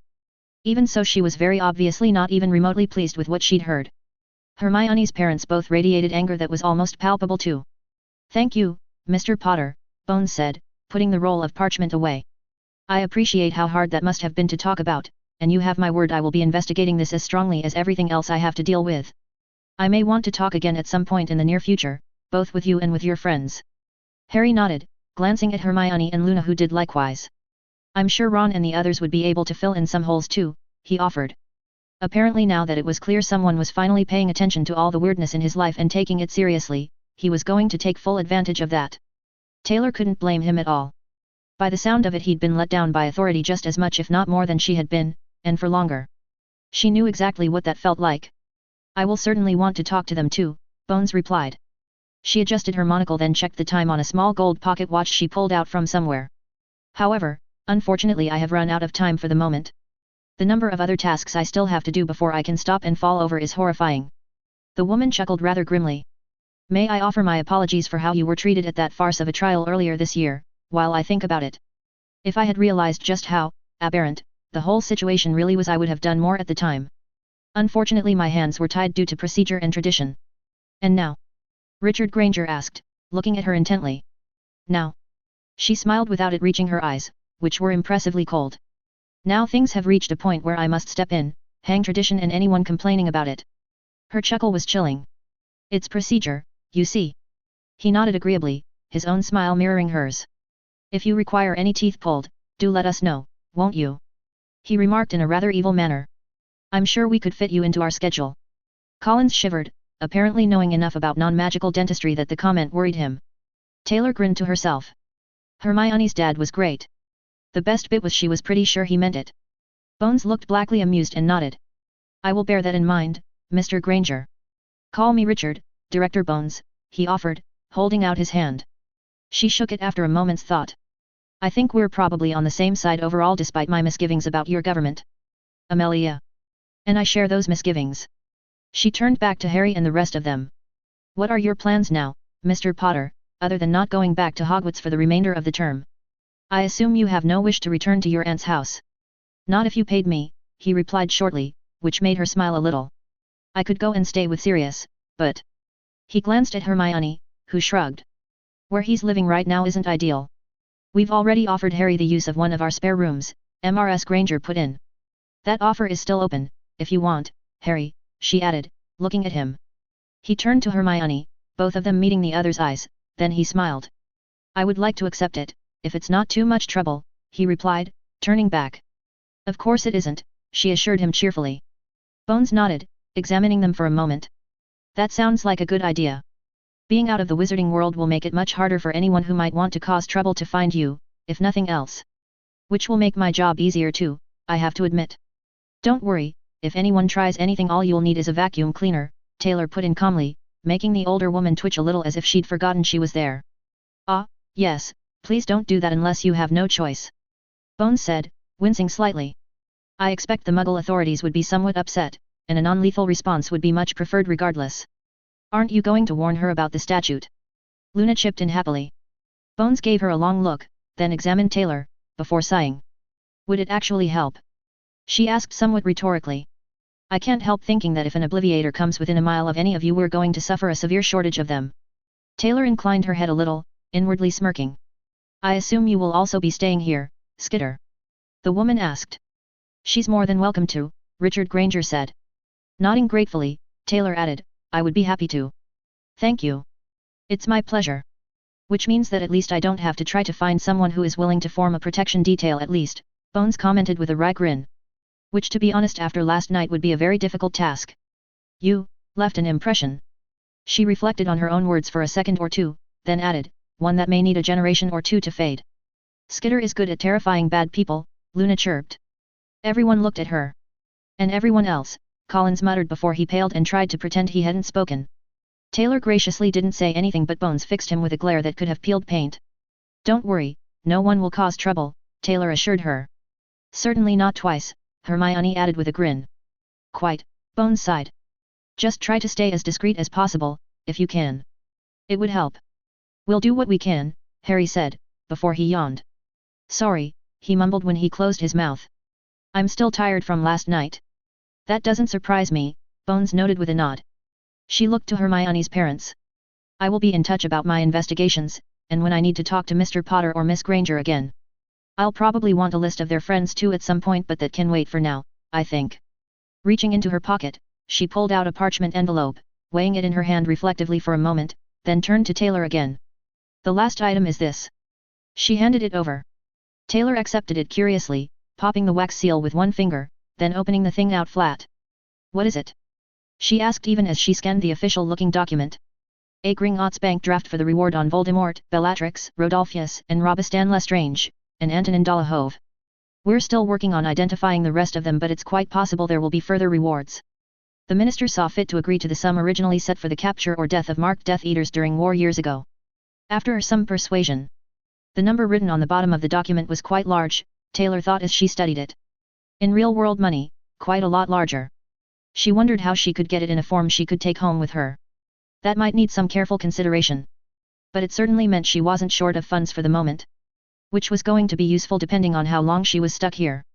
It seemed likely that might be longer than she was entirely happy about, since it was pretty damn obvious that Dumbledore was going to be kind of busy for a while answering a lot of probably rather difficult questions Bones was going to be asking.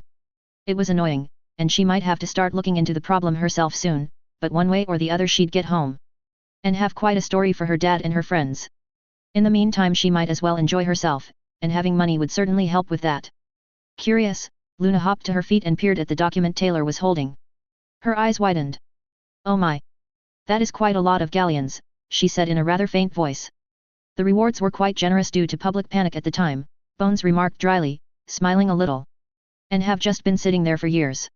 I'm sure the ministry would have preferred to reclaim them, but the laws involved never seemed to get looked into after Voldemort vanished and all the trials occurred. Lost in the shuffle, I suspect. A lot of things had that happen to them at the time, as it was more than a little chaotic to put it mildly. Thank you, Taylor said, handing the document to Hermione, who was also looking intrigued. She and Harry stared at it, stunned. You're welcome. Thank you for both terrifying me to the depths of my soul and triggering something that should have been investigated years ago, Bones replied, somewhat sarcastically but with a small grin. One day I may even forgive you for it. Taylor chuckled, not at all offended, as she was sure the woman was both genuinely pleased she got to fix a lot of serious problems and capable of doing so. She rather liked Amelia Bones from what she'd seen of her so far. Bones checked the time again, then turned to her minion. Come on, Collins, we have far too much to do yet, she announced. Try to get some sleep soon, Mrs. Granger advised. Bones nodded tiredly. Believe me, that's very, very high up my list of things I want to do, she admitted with a rueful laugh. Unfortunately, it's not likely to happen just yet. Mrs. Granger handed her a small bottle in which she'd put a few pills. Here. 2 doses of the 4 you had earlier. Don't take them less than 3 hours apart, and make sure you drink at least a pint of water each time. And for heaven's sake, get some sleep as soon as you can, or you're going to have more to worry about than an incompetent government. The woman accepted the bottle, nodded thanks, and tucked it away in a pocket. I'll certainly try, and thank you, she replied. Do you mind if we leave from here? Not at all, Mr. Granger said, looking interested. With another nod, Bones moved to stand next to Collins, who appeared relieved they were leaving. Oh, one last thing, Miss Skitter. Yes. Taylor replied, curious. Try not to start a war with the goblins, Bones said, shaking her head. I know you'd win, but the paperwork would be atrocious. A moment later, both she and the aura next to her had half-pivoted and vanished mid-move with a sharp bang, the teleportation magic surprisingly loud compared to powers Taylor had read about. Taylor allowed her fire mask to dissipate, reducing her emotional shunt at the same time, and grinned. The goblins. She echoed. Why would I start a war with the goblins? Luna started giggling helplessly while Harry and Hermione exchanged glances, then also began laughing. Richard and Jennifer shook their heads, watching the teenagers with amusement. I think a late lunch is called for, then we can work out the next move, Richard stated, getting up from his seat. And we still need to talk to your father, Luna. Yes, I suppose we do, Luna, who was still giggling a little, said. And we should visit Gringotts, because I very much want to see what happens. She grinned impishly at Taylor. What? Taylor looked around at the others. Why are you all still laughing? She might be stuck here for now, she thought as she sat down next to Luna and let the crazy little blonde lean on her, but at least she did seem to have found some friends and might even have helped fix some bizarre problems. Not to mention that she still had writing spiders to acquire. Chapter 12, Into the Fire. Chapter text. Wiping his mouth with a napkin, Harry found himself feeling entirely full and quite pleasantly satisfied. Jennifer Granger had ordered some pizza delivered as soon as Madame Bones and her accompanying aura had left, since all of them were quite hungry by now after all the talking, shouting, and interviewing. She said she didn't much feel like making lunch herself, and everyone else agreed, so pizza it was, from a place quite close that Hermione told him her family had been going to her entire life. He could see why. The pizza was amazingly good. And there was enough left over to put in the fridge for later, too, so he'd get to have it again later. It was almost enough to make up for the experience of bearing his life to someone he didn't know beyond a few cursory meetings. Although, it was like Taylor had said, opening up to someone not directly involved about your troubles was surprisingly cathartic, even though at the time it was embarrassing and upsetting. On reflection, though, he felt it had been the right thing to do. Hermione was right, yet again. And Madame Bones was probably the best person he could have told all that, as it seemed she was the one who might actually do something about it. He reflected on some of the thoughts he'd been having recently about Albus Dumbledore and how the man had been, one way or another, involved in just about every bad thing that had happened to him. Starting, of course, with arranging to have him dropped on the Dursleys without any warning, and going through 10 long years without a single indication at all that the wizarding world even existed, never mind cared about him, all the way up to everything that had subsequently happened at Hogwarts. The headmaster's hand was apparent in all of it, when he thought about it. Why, he still wasn't certain, but it obviously had something to do with that fucking prophecy one way or another. He genuinely at this point didn't know whether Dumbledore was insane, senile, evil, or just stupid. Or some combination of the above. The possibility that he was just a meddling old man who was trying to do his best with a total lack of competence, as Luna had suggested over lunch, was admittedly possible, but he was starting to think less and less likely. He wasn't sure if even Luna actually believed what she'd said. She'd given the impression she was trying, as she often did, to see the best in someone. Harry didn't want to think of the old wizard as any of that, but the evidence he had certainly suggested that something odd was, and had been for a very long time, going on, and it all ultimately revolved around him and Dumbledore. The conclusion Hermione had almost immediately arrived at, that all the weirdness about how no one had been talking about all the bizarre happenings at Hogwarts until last night was down to Dumbledore too, somehow he was less sure of, but he could well see her point. And if it wasn't that, what was it? He didn't know, and he didn't know how to find out. But with any luck Madame Bones would, and in the end he'd learn what the hell was going on. Or at least have it stop going on, which would be almost as good. He was tired of having to defend himself and his friends from idiotic dark wizards, and frankly could do with a bit of a break. Oh well. At least he had a chance now to have a more or less quiet time well away from the craziness of Hogwarts as it had been this year. Umbridge was gone never to return, which was almost on its own worth all the trouble at the Ministry. Voldemort was dust, which was definitely worth it, and he'd got to see dozens of wizards nearly shit themselves thanks to Skitter, which was completely hilarious. Although at the time he'd been one of them. Still, when she turned off the supervillain thing, she was actually a friendly and interesting person to talk to, and someone he found intriguing. Her own world sounded even stranger than his one was, and some of the stories she'd told were horrifying. On the face of it she had faced death at least as many times as he had, but the main difference there was that most of the people trying to kill her hadn't had long to regret it. He'd never really quite managed to be that final with the people trying to kill him. Even Voldemort had kept coming back for another go time after time, somehow. Hopefully this time the bastard would stay dead for good. But in a sense it didn't matter right at the moment.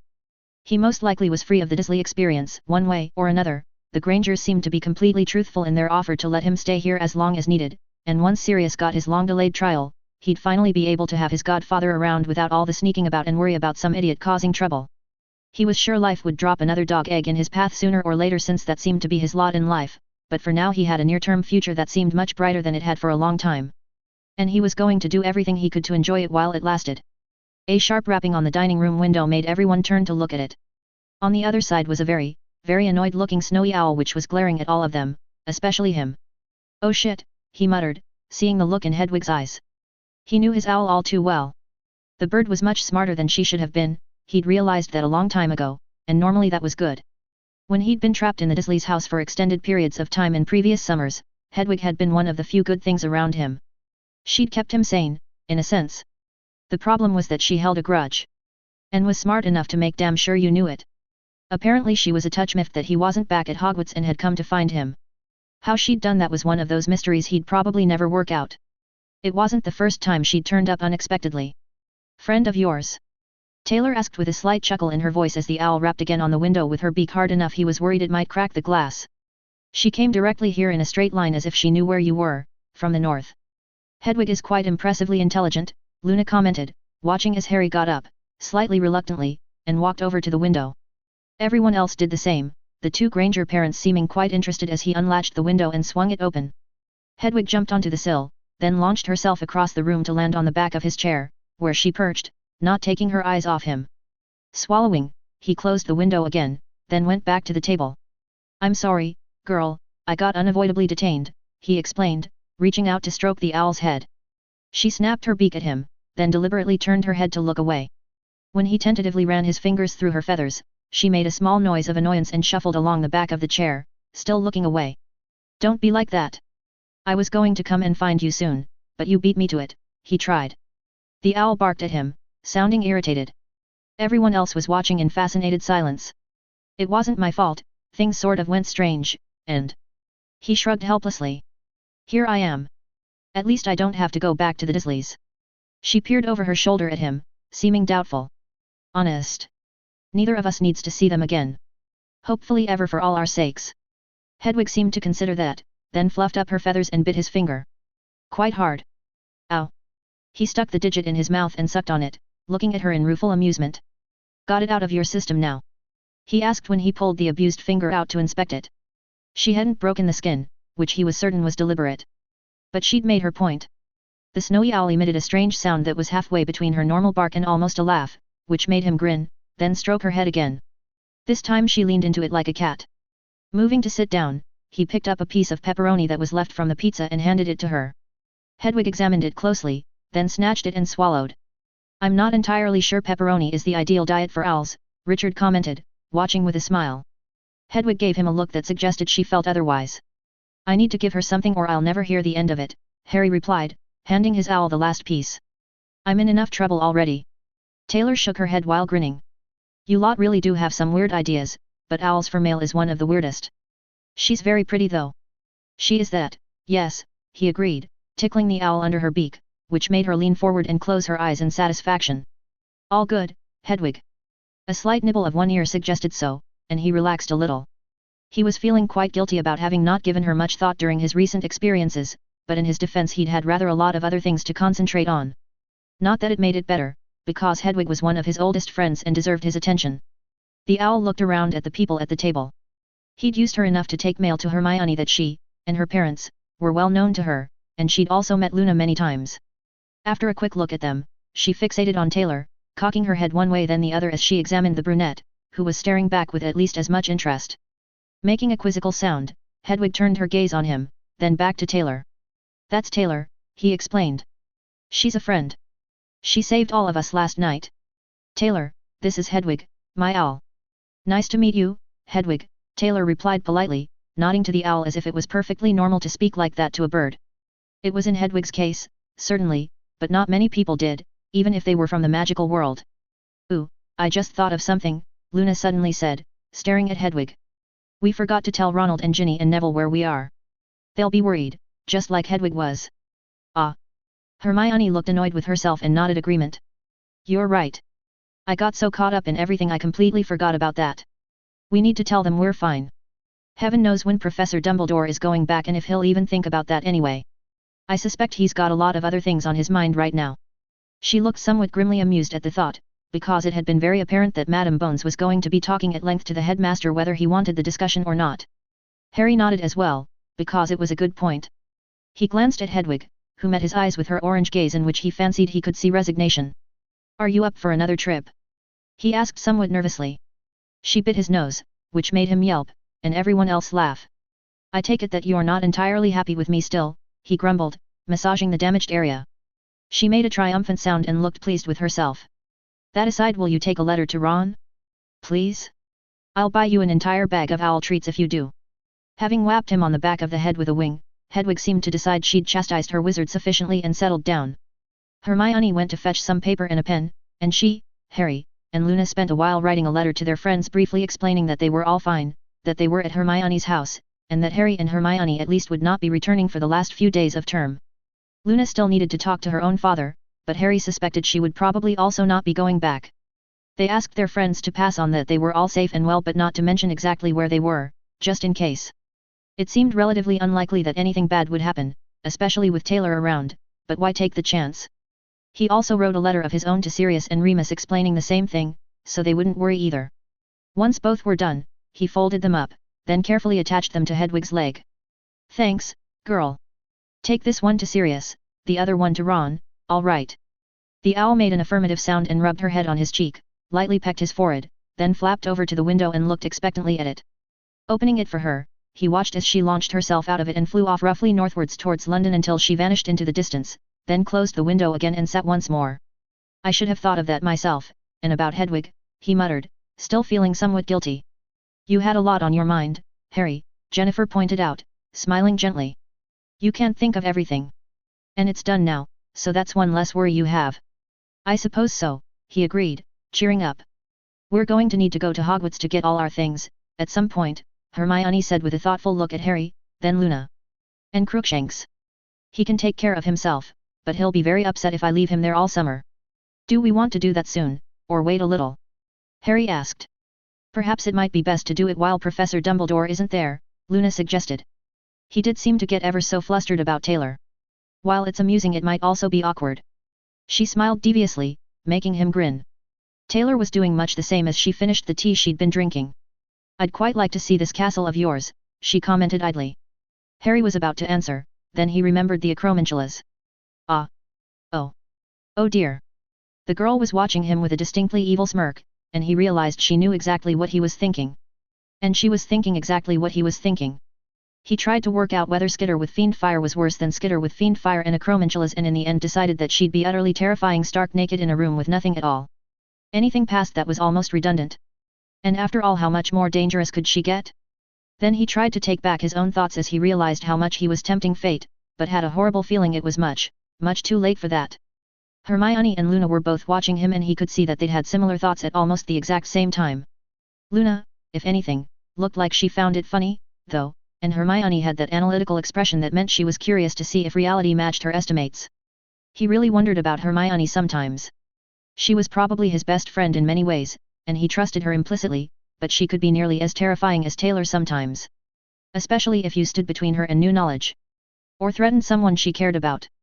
The memory of her setting Snape on fire as a distraction was still vivid in his mind. It had been epic, and the first real hint he'd had that Hermione was not someone to be trifled with. Plus it was hilarious. She got so embarrassed when it was brought up, but he had little doubt she'd do it again without a second thought should the circumstances require such a thing. Richard, who had been looking between them, seemed to reach a decision. I'd suggest that might be something that needs to wait until tomorrow, after another good night's sleep. Harry still looks somewhat tired, and we still need to talk to Luna's father. And go to Gringotts and get Taylor's reward and upset the goblins. Luna chirped, looking highly amused. We could go to Diagon Alley and flew him from there. Hedwig's already gone, so that's probably the easiest method. And Taylor can see how interesting it is too. I do like interesting things, Taylor agreed with a grin. Then stealing them, by all accounts, Hermione said dryly. Harry snickered when Taylor gave the other girl a look. Allegedly. Only if they deserve it. Or if no one is looking. Or if they're looking but can't react fast enough. Or. Reaching over, Taylor put her hand over Hermione's mouth, his friend's eyes sparking with humor as the taller girl shook her head. I shouldn't have told you some of the things I did, Taylor chuckled. I like to hear your stories, Luna supplied happily. You've had a very fascinating life. That isn't quite how I'd have put it at the time, but I suppose you're right, Taylor replied, releasing Hermione, who was grinning. Her parents were watching the byplay with smiles of their own. It's improved since though. We can easily drive into London, Jennifer put in. We'll all fit into my car. Richard's is more comfortable, but we'd only get 5 people into that. Harry recalled the 2 expensive-looking cars in the driveway, a large Mercedes that Vernon would have been ridiculously jealous of, and a people carrier that had looked brand new. It was certainly big enough for all 6 of them. Why not? He said, looking at Hermione, who nodded agreeably. It's still only 2. How long will it take to get there? The last time we took Hermione to London it was about an hour, but it depends on the traffic. Jennifer looked at her watch. On a Wednesday at this time of day it shouldn't be too bad. Everything on Diagon will be open until at least 7, and Gringotts never closes, so that all works out nicely, Hermione said. And we could get something to eat on the way back and avoid the rush hour. That does sound like a viable plan, her father replied, nodding. Shall we do that, then? I'm fine with it, Taylor agreed. Luna simply nodded as well. Well, then, let's put the plates in the dishwasher and be off. He stood, beginning to collect the crockery, Harry and Luna jumping up to help. The blonde found the dishwasher endlessly fascinating for some reason and had stared at it for a good 5 minutes at breakfast as it rumbled away. Very soon they'd cleared up, and were all piling into the dark green metallic Peugeot 806. Harry and Hermione ended up in the middle row of seats while Luna and Taylor were at the back. The latter was looking around with enormous interest. I shall have to write a report on non-magical transportation for Daddy, she said as Jennifer started the engine, cocking her head and listening to it rev up. He'd probably publish it. He says the wizarding world is terribly out of date regarding non-magical things. He's right, Hermione grumbled. The Muggle studies classes are a complete joke, and it's not a funny one. Harry prodded her as she looked ready to go off on a rant he was quite familiar with, having heard it several times, and when she looked at him, just smiled and shook his head. Appearing slightly embarrassed she subsided, making sure her seatbelt was fastened instead. Amused, he glanced back to see Taylor smiling as well, while Luna was fiddling with the back of the seat in front of her experimentally. Are you planning on being Skitter or Taylor when we get there? He queried, curious, as they pulled out onto the main road. She shrugged. I think in the bank Skitter is appropriate. The paperwork is all for that identity. We'll see about other places. I suppose that's reasonable, he acknowledged. Although if you walk down Diagon Alley with that costume on, people are going to be a touch wary. Especially if what happened at the ministry has gotten out. I know, she replied with a small evil smile. Luna started giggling and he couldn't help laughing too. Even Hermione was smiling. Oh yes. This was going to be a strange trip, he suspected, but probably one for the history books, no matter what happened. Very soon they were on the motorway at a steady 70 miles an hour as the small group talked about everything that had happened. Equals dash equals dash equals dash equals dash equals dash equals dash equals dash equals dash equals dash equals. Listening numbly to what Professor Snape was saying, while he sat in a chair in the headmistress's office, Draco Malfoy tried to understand the truth of what he'd been told. The summons for him and several other Slytherins to come to McGonagall's office hadn't been unexpected after the announcements at breakfast, as he'd instantly jumped to what turned out to be the correct conclusion, but he'd also been desperately hoping he was wrong. But he wasn't. His father was dead. Killed in the Ministry of Magic, having followed the Dark Lord to his death at the hands of something Draco was unclear about, and neither of the professors seemed to know much about either. Aurors? Possibly, but as far as he knew they weren't actually very good at killing anyone except by accident. Someone from the Department of Mysteries? No one seemed to know what those people did. Some sort of automatic defensive spell? Who the hell knew? And did it matter, in a sense? His father was dead. How he died wasn't nearly as important as the fact that he had. Although if he found out who was responsible he'd be honor-bound to avenge the murder. Was Potter involved? No one seemed to have seen him, his Mudblood friend, or the Lovegood idiot since last night, which seemed suspiciously close to the same sort of timeline. The two youngest Weasleys and Longbottom had vanished at the same time from what rumor said, but they certainly were in the castle right now as he'd seen them at breakfast. Potter and Granger were certainly tied up with the whole Umbridge situation since he'd seen them lead her off towards Hagrid's hut, but neither had their wands with them as she'd confiscated them. On the other hand, he reluctantly had to admit that Potter wasn't a complete duffer where it came to magic, and the Granger bitch was, although it pained him to even think it, quite bright. Umbridge, despite being the right sort, wasn't, really. She was much too obvious, for a start. No subtlety to the woman at all. He and the other Slytherins had noticed that, and thought it was a downside to her, but she was so effective at arranging the much-enjoyed changes for the better at Hogwarts everyone had been willing to overlook it. Perhaps she'd made a mistake though, and somehow Potter or Granger took advantage of that. Again, who knew? He wasn't sure how to go about even finding out, or what to do with any information he did find out. He'd have taken it to his father, but... Closing his eyes, he shuddered in horror, not knowing what to do. Professor Snape put his hand on his shoulder for a moment, and McGonagall, when he opened his eyes, looked unusually sympathetic, which took him aback. She was well known to not trust or like Slytherins, or Snape, so he wasn't expecting what as far as he could tell was a genuine expression, if slight, of pity. He hated it. Your mother will be notified by the DMLE, if she hasn't already been, McGonagall said, her voice unusually quiet. You're excused from lessons for the rest of term, obviously, and I expect you'll be returning home early. I'm afraid that there are a number of other students in a similar position, and we're still waiting to find out the full extent of the casualty list from this problem. DMLE Director Bones is personally investigating the whole situation, so it's in good hands. While your father and I didn't get on, I am sorry for your loss.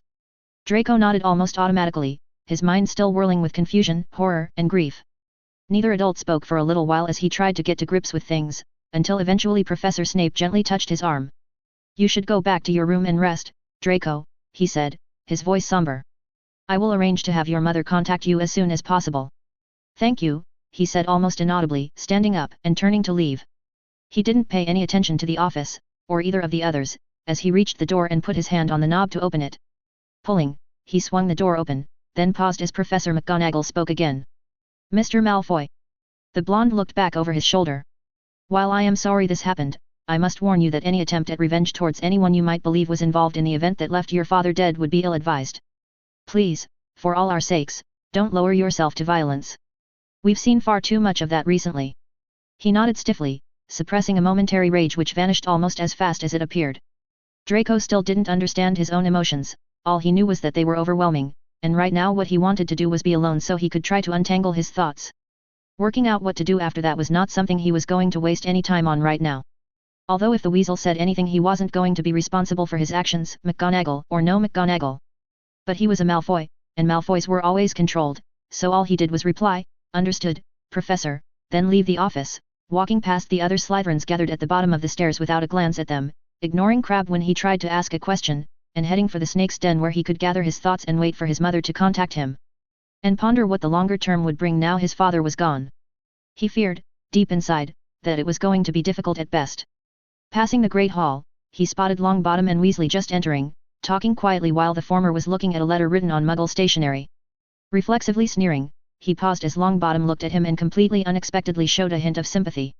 Like he'd done at breakfast, thinking about it, even before the announcement had been made.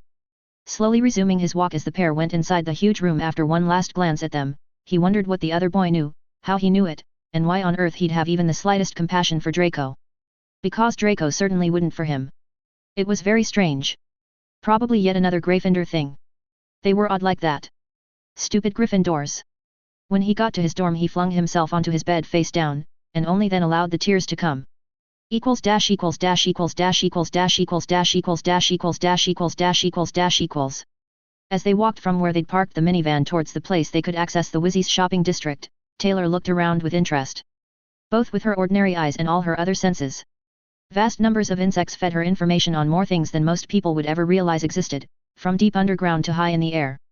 The number of old and new tunnels under the streets was surprising to her, as there seemed to be a completely ridiculous number of the things ranging in size from relatively sensible drains and the like to enormous cavernous tunnels you could have driven down.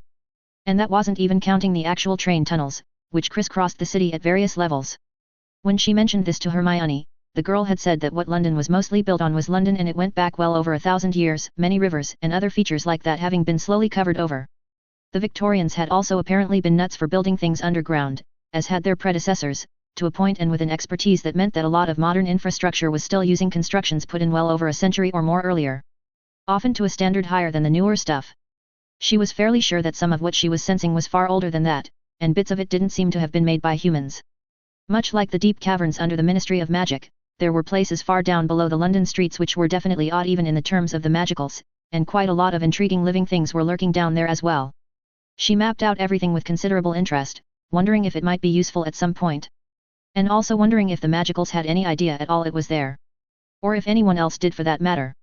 A few minutes of walking later she suddenly started detecting some of the magical creatures she'd so quickly become fond of, like doxies and pixies, at the surface level off to one side. The dividing line between the places they existed and the rest of the city was very sharp, implying some sort of barrier, and there was definitely something odd going on with space in the same area if she could believe the normal insects. So another spatial anomaly, like her belt of holding, but on a much larger scale. Presumably Diagon Alley. Which was a very stupid name, but a very whizzy one, she thought with amusement. By the time they arrived outside a rundown-looking tavern she could sense a large area somewhere in a direction that didn't strictly speaking correspond with any normal ones, but was certainly on the other side of this building. She had a pretty good idea that if you went to the next street over and started climbing over the intervening obstructions you wouldn't find it though. This was definitely some sort of pocket universe thing, even closer to what she'd read about Toybox providing. Her ministry-acquired knowledge told her a lot about the theory of how this was done, but it was cool seeing a practical example. Through there, I guess? She asked, indicating the door of the building 50 yards away. Luna looked at her with her eyebrows up. You can see it? Yeah, sure, it's right there, Taylor replied. Luna and Hermione exchanged glances. Interesting, the other brunette commented, examining Taylor. Very interesting. She reached out and held her parents' hands, then started walking towards the door. Non-magicals aren't supposed to be able to without a magical accompanying them, you see. Hey. Taylor shrugged even as she reformed her costume out of her Fyre, maintaining the coat she had grown very attached to because it looked great, and ignoring one man who stared at her like he'd seen a ghost then turned and walked away very quickly indeed. Might not work on para-humans. Or just you, Luna laughed. She and Harry followed with Taylor as Hermione led her parents through the door. Inside Taylor looked around, seeing it was as disreputable appearing on the interior as it was from the outside. The clientele were a mix of strange-looking individuals with absolutely no sense of fashion, color, or indeed taste, which seemed typical from what she'd seen so far of this subculture. Several of them looked curiously over at the door as they entered, more than one paling dramatically as a result. Apparently they'd been in the ministry last night. Quite a lot of whispering started up, and she could see various patrons leaning towards each other and urgently discussing the new arrivals with varying levels of worry. And in a couple of cases raw fear. Yep. Presentation definitely worked. Lisa would be pleased, she thought cheerfully. The bartender stared at them as the small group moved through the room, the people getting out of the way with gratifying alacrity. One guy even yipped in shock and fell over in his eagerness to avoid Taylor, which was polite of him. A moment later they'd gone out into the courtyard behind the tavern and were facing a brick wall. Taylor examined it with curiosity. From the other side she could sense all manner of things, including an awful lot of magical creatures. On this side it was fairly boring, but by putting a number of insects on it, she could detect several places where the bricks were not quite the same as the rest. Having read about how this was supposed to function, she was interested to see if her idea on triggering it would work, and put her hand on Hermione's sleeve as the girl pulled out her wand. Hold on, I want to try something, she said. Hermione looked suspiciously at her. You're not going to just blow a hole through it like a hooligan, are you? She asked. Because that would be irresponsible at best. Of course not. Taylor protested, grinning inside her mask. I would never damage a cultural artifact like this. The other girl sighed, shaking her head, while Harry and Luna laughed and Hermione's parents seemed amused. What are you going to do, then? Hermione asked. This, Taylor replied, wiggling her fingers in a suitably magical manner that had Luna leaning on Harry in a fit of giggling, then flicking them towards the wall. A number of motes of fire, the size of gnats, zipped towards the bricks and landed on the ones she'd noted as being the triggering system, then spread out across the surface, leaking through the mortar lines surrounding them and disappearing. She concentrated slightly, sensing the magic of the wall through the fire which was eager to consume it, but told it to simply prod it instead. Moments later the wall started folding out of the way in a rather impressive display, making her smile triumphantly. I wondered if that would work, she said with satisfaction. Hermione, her wand drooping a little in her fingers as she stared, shook her head in wonder. How on earth did you do that? She asked curiously, putting her wand away again. I prodded the magical widget in each brick, Taylor replied, walking forwards with the others as they entered the alley on the other side of the wall. She looked back to watch the thing rebuild itself, the sensation of London on the other side fading slightly to her ability but not vanishing. Now they were inside the spatial anomaly. The creatures she could detect were coming through far more obviously, making her smile a little.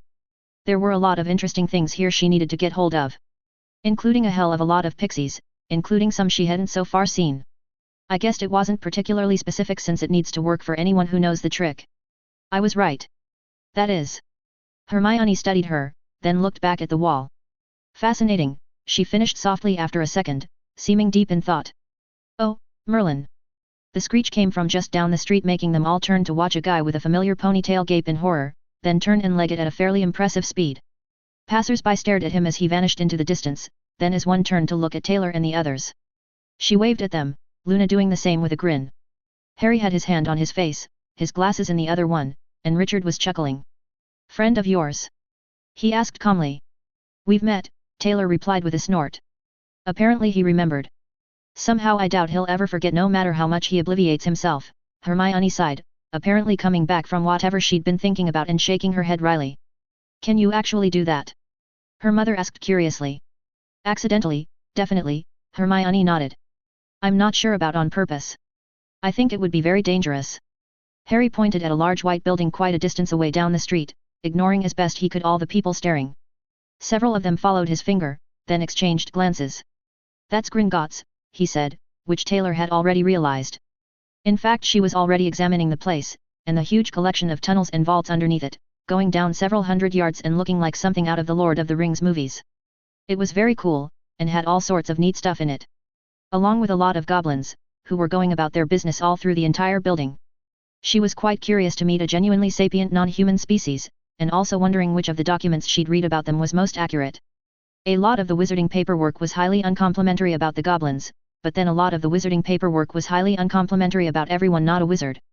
And even most of them didn't seem to like each other from what she'd read. But there were some older texts which seemed slightly less biased, and were marginally less insulting. It would be interesting to see what they were actually like. Let's see what happens, Luna stated and started gaily skipping towards the bank, everyone else looking at her, then each other. The blonde girl was definitely one of a kind with an odd outlook on life. Taylor just smiled, shook her head, and followed. She liked Luna a lot and an odd outlook on life was refreshing.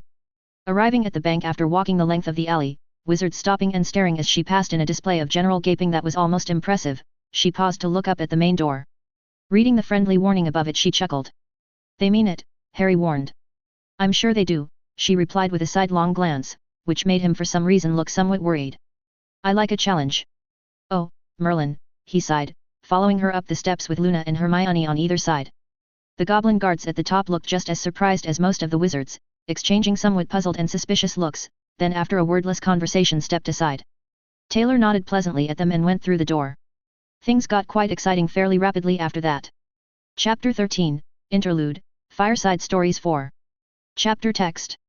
Contact was made, sir. With the anomaly. Yes. Completely accidentally, as it happens. The man behind the desk, who had been in that position longer than he cared to think because few others who were capable of the job wanted the job, motioned to a pair of chairs. Both the men who'd entered after a brief knock sat and arranged themselves. Continue, he invited. I was in Diagon Alley, meeting a contact, one of his visitors said, scratching under his ponytail. Dreadful man, but he's a useful source of information. Often without realizing what he's passed on. In any case, I'd finished my business and was heading to the public flow point at the far end of the alley when I saw her. She was walking with a group of teenagers and 2 adults. I got a couple of photos, then rapidly exfiltrated the area to minimize the risk of adverse consequences. The man gave him a narrow look. You mean you ran away, he translated, while the other visitor stifled a small chuckle. Like a little girl, the first one replied without a hint of embarrassment. Partly to bolster my cover, and partly because I vividly recall last night and had no wish to remain in the vicinity. And I judged it important to get the information to you as soon as possible. Putting the briefcase he'd placed beside his chair on his lap, he opened it and removed a couple of 8x10 glossy color photos, which he leaned forward and put on the desk. Reaching for them, his superior studied them carefully under his lamp. I recognize this boy, he stated. Both the others nodded. Harry James Potter, sole surviving member of the Potter family, son of James Henry Potter, deceased, and Lily Jasmine Potter, also deceased. And the subject of more stories, tall tales, rumors, and bizarre occurrences than seems even vaguely plausible outside a novel. He was present at the Ministry of Magic last night, and my information is that it was his presence that was most likely the trigger for the event. We're not sure how yet, although Bones is pulling out all the stops attempting to work that out. She's been causing a lot of trouble in the Department of Mysteries, who were somewhat unwilling to drop everything and look into whatever it was that happened. He smiled a little grimly. She persuaded them otherwise. Rather sharply. I suspect they're now torn on who is more dangerous, her or that last demon. They're certainly responding with gratifying alacrity now, although regrettable lack of success so far. The man behind the desk nodded his understanding. The 2 girls. The brunette is Hermione Jean Granger, daughter of Richard John Granger and Jennifer Kirsten Granger, undoubtedly a genuine genius-level student, with a very solid bent towards research, leavened with a loyalty to her friends and an impressive level of complete ruthlessness that would make her a prime candidate in a few years. The blonde is Luna Selene Lovegood, daughter of Pandora Circe Lovegood, deceased, and Xenophilius Laertes Lovegood, also exceptionally intelligent and studious although considered somewhat odd by many of her peers due to an unusual outlook on life, quite likely combined with a lively sense of humor. Ostracized at school by many of the students until she befriended Potter and Granger, then she became very close quite rapidly. Judging by their appearance, the 2 adults are the Granger parents?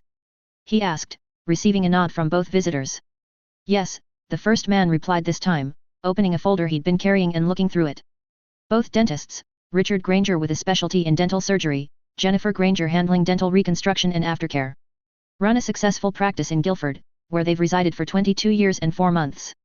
Neither showed any magical aptitude, nor did any ancestor on either side going back at least 4 generations. Hermione Granger is a definite first-generation magical. Harry Potter's father was obviously the descendant of multiple generations of magicals, while his mother was also a first-gen. Luna Lovegood's ancestry is complex. There are oddities we're still researching if you go back a few generations. He handed over some papers from the folder, the man at the desk reading them carefully. I see. Interesting. A linkage to the deep, possibly. It's not impossible. Records are fragmentary after the last major incursion, before the old ways were properly sealed again. We're looking into it, but it may not even be relevant. Still, in this game a coincidence is always somewhat suspicious. I can't deny that, unfortunately. All 3 of them exchanged looks for a moment, then he turned back to the photos. Tapping the remaining figure, he stared at them. And the anomaly. Our information is that she referred to herself as a para-human, and claims to be from another version of Earth. Not only that, but from some 15 years in the future. The voice was flat. He sat back and considered the information, looking from one man to another. Is that even possible? Time travel is certainly possible, as we well know. Hideously dangerous if carried out wrongly, and highly discouraged, but it exists beyond doubt. We even have inklings of a technological method to achieve it, beyond the 3 known magical ones. And we also have more than ample proof of life beyond the confines of our own reality. We suspect the deep is one such proof, although it's not something that's amenable to verification. We've also had visitors from other worlds a few times. The magicals tend to refer to them as demons and try to pretend they don't exist, but... His subordinate shrugged a little. They're not always successful in that. Luckily it's rare that someone unwise manages to breach the walls between our reality and whatever else is out there. It's usually an ill-thought-out experiment, or a complete accident. So combining the 2 is at least plausible even if we've never seen it before, the pony-tailed man added. Whether in this case it's true we simply don't know yet. And they... Thinking for a moment, he carried on, para-human aspect? Do we know what that means? According to our visitor, who calls herself Skitter, it refers to empowered individuals in her home reality. Not magicals, though. She was apparently somewhat bemused to discover magic existed. What the source of the abilities is remains unknown, apparently even to her people. But the end result appears to be some rather terrifyingly potent powers which, while magic can approximate many of the essential results, from her conversation with Bones and the others, are significantly more extreme in their effect. Magic would appear to be more generally versatile, but it certainly cannot replicate anything even close to what was demonstrated in the Ministry atrium last night. I see. And these abilities are linked to, or the cause of, the activity in the deep at the same time. He mulled that over, slowly tapping his finger on the image of his current biggest problem. How, I wonder? Skitter would appear to have the ability to control, or link to, or something of that nature, many lower forms of life. Insects from what our initial data showed, but it seems that it extends to far more than that. Many, if not most, magical life forms appear peculiarly susceptible to whatever it is she can do. The research department is suggesting that she either directly communicated with some of the deep dwellers, or influenced them in some other manner. The sensor data is consistent with a mass migration from far down to the currently occupied levels of the Ministry, likely through the various ventilation and access ducts throughout the building. Unfortunately, those almost certainly extend far past the sealed-off section, and it's been proposed that some of these minor passages may have either been missed during the original attempts to contain the problem, or had their seals fail over the centuries for one reason or another. No one is entirely sure. However, the first man replied, taking back the narrative, if this is true, it would go some way to explaining something we've long wondered about, where a continuous supply of certain annoyances has been coming from. It's possible that a minor leak in the containment, which wasn't located during the work to instrument all the access methods, could have allowed sufficiently small or stealthy creatures to escape now and then. We do know the Ministry is absolutely infested in the lower levels, although we have the great good fortune that most of the inhabitants down there appear content to remain down there. But occasionally we've had trouble in adjacent tunnels and other underground spaces we believed were not connected to the deep. It's been a problem for several hundred years, and flares up now and then subsides again, for no obvious reason anyone can discern. The underground has seen more than a few such incursions with some fairly awkward results. The original Earl's Court station in 1871, for example, his colleague put in. The fire damage from the efforts to close the breach was so severe it was moved, although the public was never told the real source of the fire, of course. And King William Street was forced to close only 10 years after it opened, due to an incursion that couldn't be dealt with at the time. It was sealed off for nearly 40 years until the war. Luckily, when the War Department decided to convert it into an air raid shelter, the denizens had left, or the results could have been quite unpleasant. The first man shook his head. And of course Brunel nearly drowned due to not heeding the warnings during that unpleasantness while constructing the Thames Tunnel. One would have thought he'd have learned after the previous problems, considering how his first attempt had to be sealed and buried so thoroughly that even now it's still unknown to most, but the man was rather strong-willed and prone to ignoring advice he didn't want to hear. He shrugged again. People have wondered for a very long time how some of these events came about.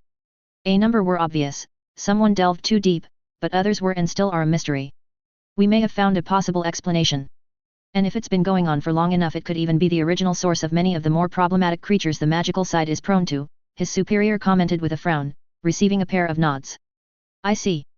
Interesting. See that it's investigated. Yes, sir. The question then becomes, if Skitter attracted, or called, or summoned, something or things from far below, why did they then go back when she left the Ministry? That part we're unsure of. We simply don't know enough about her abilities. She could conceivably have an influence sufficiently strong to have allowed her to not only entice certain forms of life towards her, but to persuade them to return. We do know she was apparently controlling a substantial number of known, and more worryingly, entirely unknown, creatures during her somewhat dramatic removal of Riddle and his accomplices. How far that control extends, both in physical range and overall completeness, is not something we're sure of. Several hundred yards for the first at an absolute minimum seems plausible. The second? We just don't know. Not enough data. While the control over both non-magical and magical pests is strange and concerning, his colleague put in after they'd thought about the issue for a moment or two, the much more concerning, not to say frightening, aspect of her abilities remains her apparent control over Fiend Fyre. That part is giving everyone the heebie-jeebies, to put it mildly. It's totally, utterly unprecedented, and indeed wasn't thought to even be possible. Fiend Fyre is a law unto itself and is widely known to be the next best thing to completely uncontrollable. At best you can influence it to burn in roughly the direction you want, and if you're exceptionally skilled and lucky, to then go back to wherever it is it truly comes from. Calling it up is usually the preserve of the terminally stupid or the supremely overconfident. And more often than not results in the death of not only those foolish enough to try but anyone unlucky enough to be nearby. He shivered a little as the other two looked thoughtful and worried. Pompeii. Santorini. Krakatoa, Tunguska. Names that are associated with events that resonate throughout history, and each of them the result of someone who considered themselves far more powerful than they turned out to be. Looking at each of the others in turn, he added rather nervously, Fiend Fyre is never trivial, and in extreme cases erases entire countries. Skitter was wearing it as a coat last night. I can't begin to explain how wrong that is. It's akin to someone juggling critical masses of plutonium that are already glowing blue and somehow not killing everyone within 50 miles. It's flatly impossible according to everything known to magic. Yet I saw it. Half the ministry saw it. And now whatever she really is wandering around Diagon Alley with 3 teenagers and a couple of dentists. He pulled a handkerchief out of his pocket and wiped his forehead, then put it away. I'm not ashamed to admit that I'm wondering what we can do about something like that. Ask it very politely not to wipe us out and offer to try to help it get home, I suspect, the first man said quietly. I'm not sure leaving that to the ministry and the chief warlock is necessarily the best plan. No. Neither am I, to be honest, the man at the desk said, examining the photos again, dwelling for a moment on the sharply focused image of a quite disturbingly insectal mask over something that looked human but quite likely wasn't even remotely that. Eventually he tapped the paperwork and the photos together and handed them back, watching as his subordinate put them back into the folder. Have the research department investigate everything known about travel to other worlds, or from other worlds. Full authorization to open the sealed archives. Keep monitoring the deep situation, but if it's stable for now, put the majority of our resources on keeping anyone from provoking Skitter in any way. That includes threatening her apparent new friends. I have no wish to find out how she might retaliate if some fool decides to cause trouble. He looked at the ponytailed man. Williamson, do what you can to help Bones without breaking cover. If absolutely necessary we will, but I'd prefer not to as the long-term ramifications could be even worse than that. He pointed at the folder. I'd honestly be surprised if that was true, Williamson said gloomily. You may be right, but even so, discretion is key. As you know. Find out everything you can about the Lovegood situation as well. We'll work our end at the same time, and see what turns up. He folded his hands on the desk as the other two nodded. Hopefully we can keep this from becoming another 1755 scenario. Or worse. He shook his head ruefully. Breaching the deep would be bad enough. Adding whatever she is to that would be far worse, I fear. Agreed, the first man said, rubbing thumb and forefinger together on the folder in his hand. I would much prefer to avoid anything like that. As would I, added Williamson. He sighed heavily. Once more unto the breach, then. Dealing with idiots and trying to forestall the end of the world for another day. That is what we all signed up for, his superior chuckled. So far we've succeeded. Let's see if we can keep doing so. At least if we fail we probably will never know, Williamson replied with black humor, smirked at the pair of glares he got, then stood up. I'll report back as soon as I learn more. Good work, both of you. Thank you, sir, said the first man, also standing. Incidentally, do we know why Skitter was in Diagon Alley?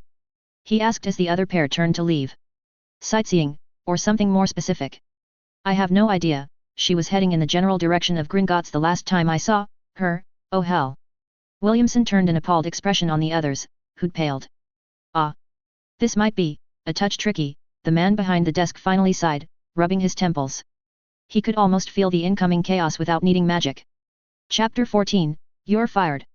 Chapter text. Hermione wiped her forehead with her hand, then looked at the soot on her fingers. Damn, she mumbled, reaching for a handkerchief and wishing that using her wand wouldn't likely get her in trouble since she wasn't yet old enough. She scrubbed soot off her face. That was rather annoying, she added more loudly.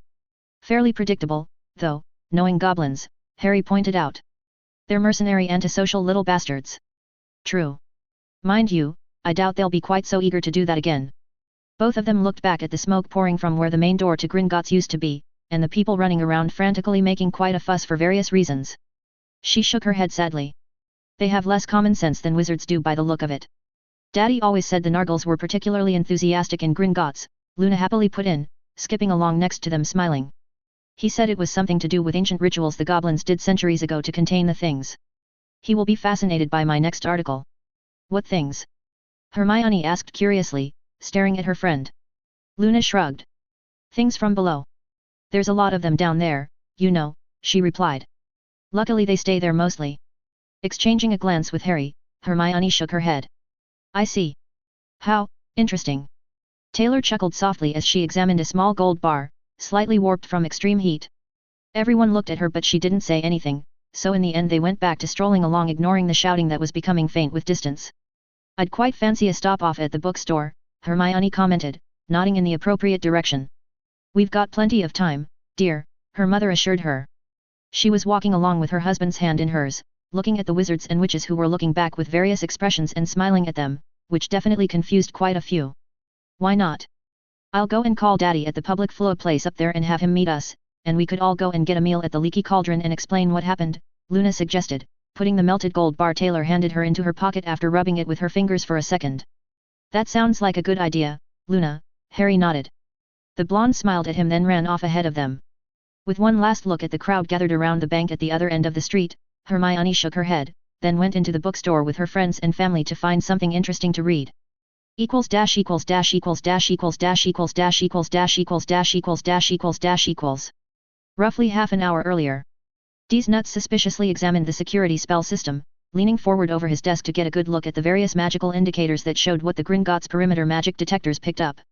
Many different subsystems of goblin magic which had been added over the centuries scanned a significant amount of Diagon Alley, the vault levels, the bank itself, and certain parts of the deep catacombs which no goblin had dared set foot in for more than 500 years. No one even really knew what was down there, aside from it being hideously dangerous, hostile in the extreme if provoked, and best left well alone. They didn't even dare push the monitoring spell work too far down just in case that itself constituted sufficient provocation for something to take offense. There were still tales told in whispers about how one entire level of the vaults had vanished completely along with over 100 goblins the last time someone was unwise enough to think he was talented enough to try such a thing. As it turned out, he'd been wrong. Horrifically so. Luckily whatever it was that had risen from the deep had apparently been satisfied with what it tore loose from the foundations of Gringotts, and it had subsequently returned to an uneasy slumber, leaving broken corpses and ruined magic in its wake as a warning that was heeded. No one had tried again, and even discussing the idea was grounds for disciplinary measures. Rather enthusiastic ones. Even so, they monitored the boundary between what was known and what was not with great care, if only to give them warning enough to evacuate should the deep one day decide to become less deep. No one particularly believed they'd warn the wizards, of course. If nothing else the humans might act as enough of a distraction as they died to allow goblins to escape disaster, which was reason enough. The fact that wizard kind in general was despised by goblins was secondary even if relevant. The censor spells, thankfully, weren't showing anything from below. But they were showing something very odd approaching on the surface. Something unclassifiable, although it bore hallmarks of something the system was almost identifying. The differences were sufficient that it didn't quite match anything he, or the magic, had ever seen, which was why he was squinting at the indicators and fiddling with the various runestones as he tried to work out what was going on. Perhaps some ill-conceived attempt by a wizard to bypass the protections for nefarious reasons? He wouldn't put it past the wand-waving idiots because some of them really didn't learn very fast, and had grandiose ideas of stealing from Gringotts. None had succeeded in over 100 years, and even then only with the help from a traitor who had gained nothing but a long period of regretting his actions before he was granted the privilege of death. The nearest anyone had come was that fool of a Dark Lord of the Wizards who had managed to break in some years ago, but he'd left with nothing to show for his stupidity aside from barely escaping with his life. Should he return, he'd find them ready for him. The tiny chink in the defenses he'd discovered had been well and truly patched. Tapping a few runes as he reflected on the fate awaiting any intruders while wearing a nasty grin, D's nuts kept working, attempting to narrow the readings down to something solid. It was still approaching, whatever it was. The instruments showed many wizards wandering hither and yon like the yokels they were, indications of various spells about their persons coming and going as the system looked for threats. Intent detectors scanned for any signs of malice directed at Gringotts. Forbidden magic was scanned for, disguise spells, transformations, invisibility methods, everything the goblins had encountered in the past was monitored and flagged. Customers of the bank were probed to a level that would doubtless infuriate them if they had the faintest idea of just how few secrets they had. He could from here see their wands, spells on their person, their belongings, any magic affecting them or cast by them, detect a threatening move almost before it could be made, and call in a response within seconds. Any wand waver foolish enough to actually wave a wand without the permission of the bank, or even produce it, would find themselves at the point of a spear before they could blink. Nothing inside the bank was throwing up any alerts, other than the usual low-level antipathy of wizards towards goblins and the reverse. All of that was expected, accounted for, and nulled out as background noise. The detectors outside weren't as all-encompassing, but they were much better than most knew. Anything hostile within at least 100 yards in all directions was locatable to an exact position, and a general bearing and range covered essentially the rest of the alley. Even the link between the alley and the Muggle city it resided within was monitored, albeit lightly, purely as a precautionary measure. Whatever this unclassifiable potential danger was, it had entered through that link. He inspected the runic patterns again to confirm this. Yes, it had first alerted the system as it passed through the barrier. He couldn't tell how it had arrived at the barrier, the instruments weren't sensitive enough that far out to be certain, but the moment it crossed, his board had lit up. And it was still approaching at a steady pace, not hurried, but consistent with a human on foot. Coming directly towards the bank. He tapped his fingertips together thoughtfully, the claws clicking together, then turned to the side and started working on a different section of the board. This was seldom used, dealing as it did with particularly unusual threats, ones that had been encountered very infrequently, or long ago. There was something about the readings he was seeing that were tripping a distant memory. The sound of the door opening behind him didn't distract him from his task. He smelled his co-worker Graben come into the security room and approach.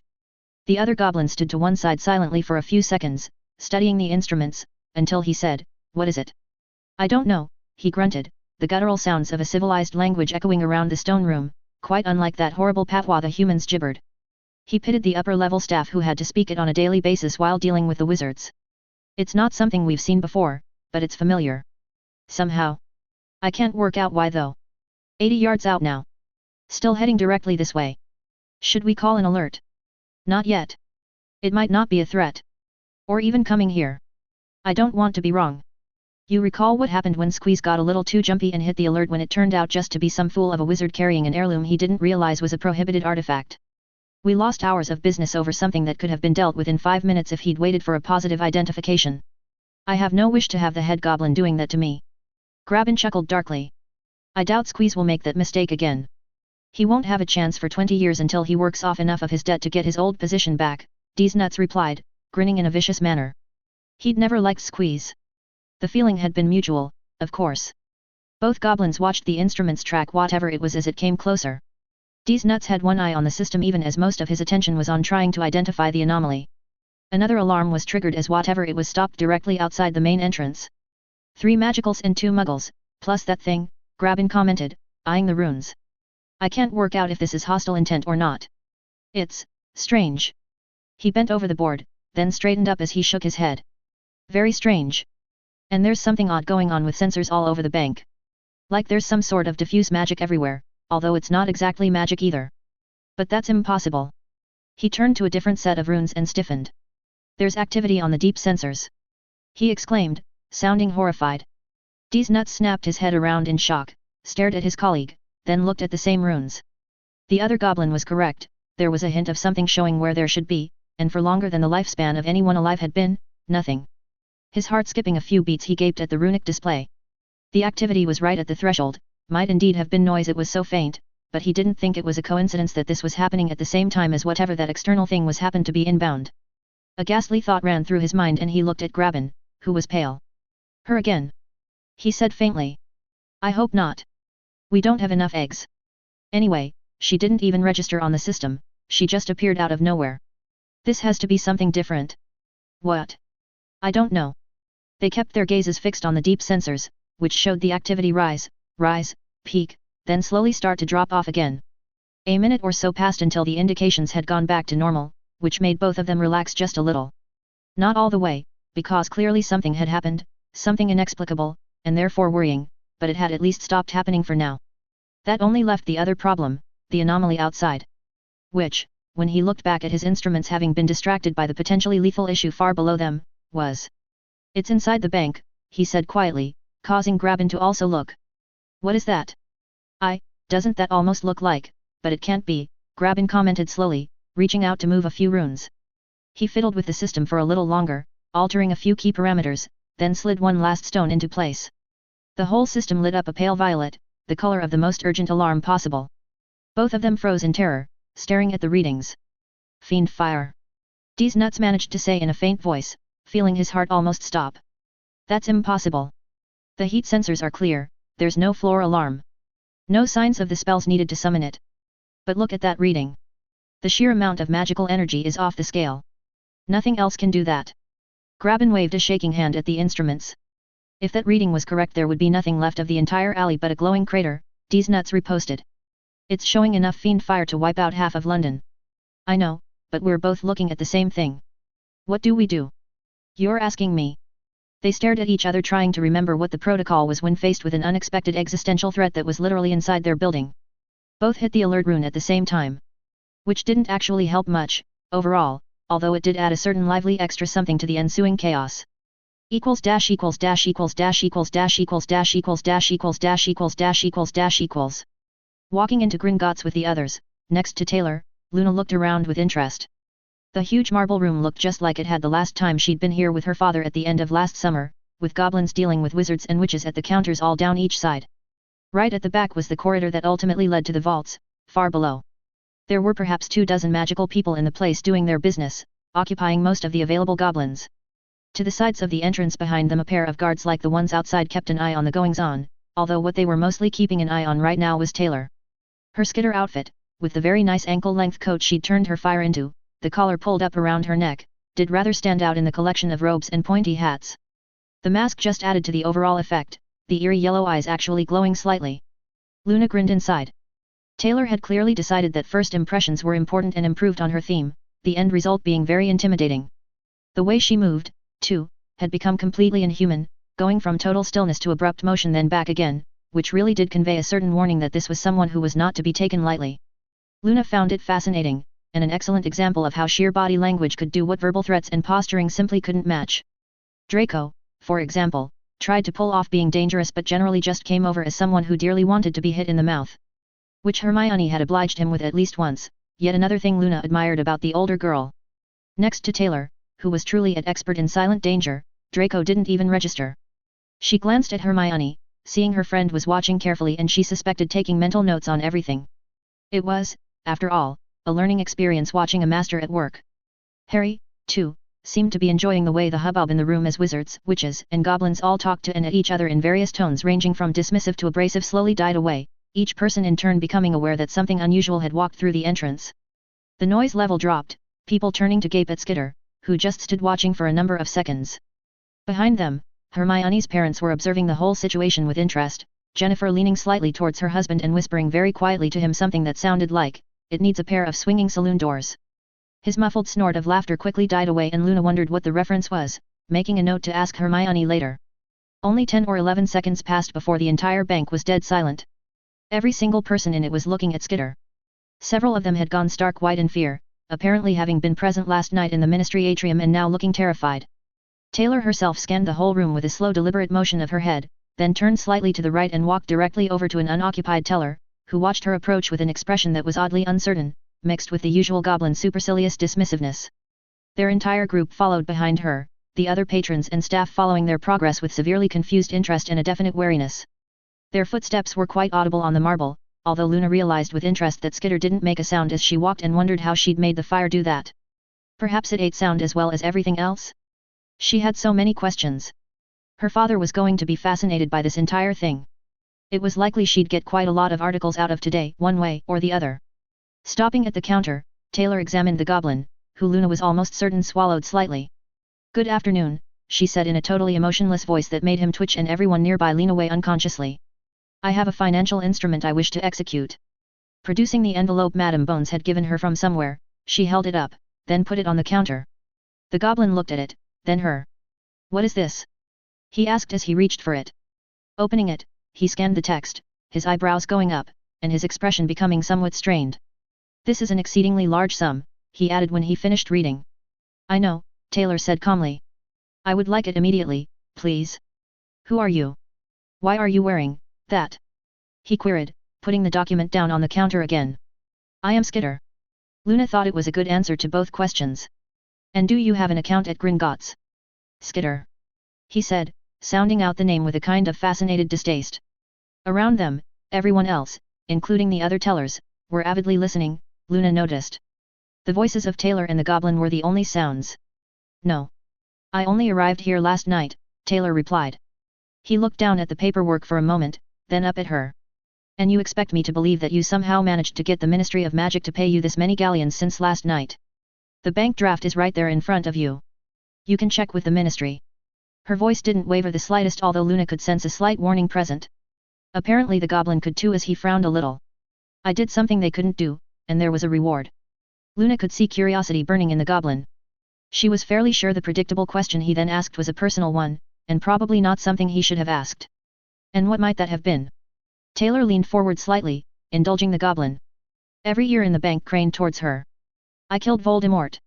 The indrawn breath from the magical people in the room was so synchronized it was impressive. Luna looked around, finding the expressions hilarious. And quite a few of his little friends. They got in the way, you see. And tried to kill me. I don't particularly like people doing that, and I made sure they didn't get to try again. Apparently there was quite a decent reward for fixing the Dark Lord issue, so. Skitter, who had been speaking totally eerily conversationally, tapped the document with one claw-tipped gloved finger. Pay up, please, and I can be on my way. He examined her silently for some seconds, while around them frantic whispering started up. The various wizards and witches were staring at Taylor with various looks ranging from shock through fear to in a couple of places anger. Luna had a fairly good idea of the political alignment of the latter. You will have to open a vault. A fee will be charged. Following verification of your claim, the requested amount will be paid into the vault, minus the verification fee of course. Withdrawal of funds can be made at that point. We will also require you to identify yourself correctly to prove you are the person named in the document. There is a fee for the personal identity verification, obviously. A key will be issued to you on receipt of payment. The goblin seemed to decide to fall back on procedure in lieu of trying to figure out anything else. Luna concealed a small sigh, because she was fairly certain this wasn't going to go down well. The goblin approach of charging for everything they could come up with was probably about to meet its match. Skitter leaned forward a little menacingly. I have no interest in opening a vault. I'm not planning on staying here. I will be taking my payment with me, in a form I can use outside the magical world. His eyes widened slightly, then narrowed suspiciously. What do you mean, precisely? He asked in a hiss. I'm happy to accept gold, silver, or platinum. Galleons are of no interest to me unless the gold content is high enough to be useful. Worst case you can pay me in mundane cash and I can convert that into precious metals elsewhere. I expect a good exchange rate on a sum this large, of course. Her voice didn't vary at all. The goblin looked outraged. What do you mean, galleons are of no use to you? Galleons are accepted in every magical community on the planet. You insult us by implying otherwise. Taylor shrugged. I'm not a magical. I'm something else. And as I just said, I'm not staying here. Gold is portable, cash isn't. So I'll take the gold please. Now. You're a muggle and you killed Voldemort. He said in tones of extreme skepticism, rather more loudly than ideal. The whispering around them stopped dead, then resumed even more frantically.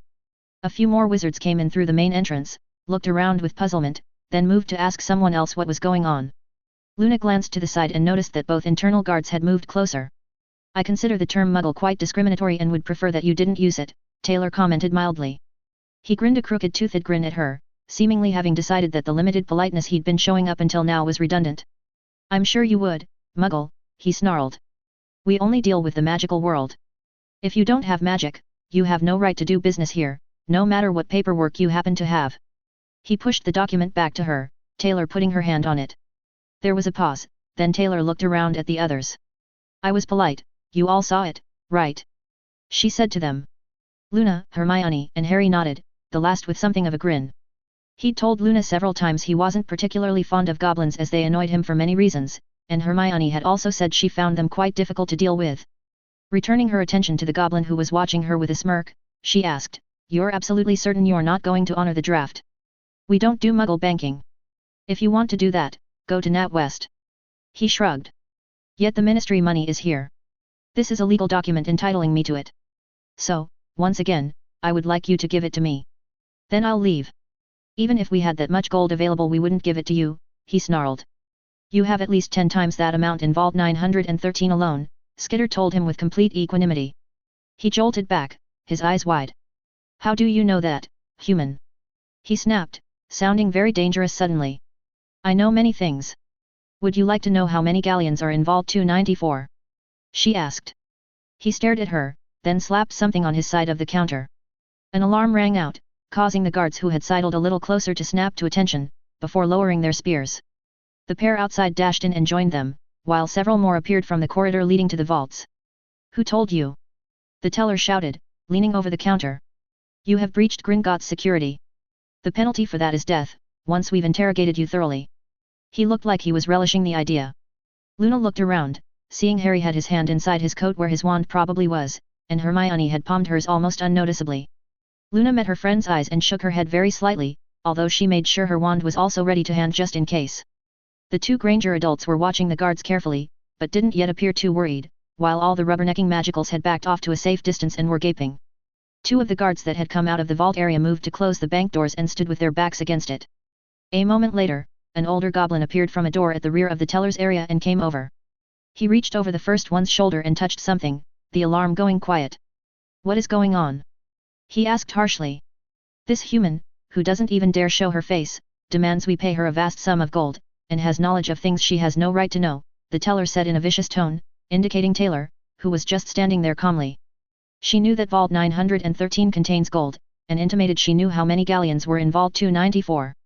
63,209, Skitter added helpfully.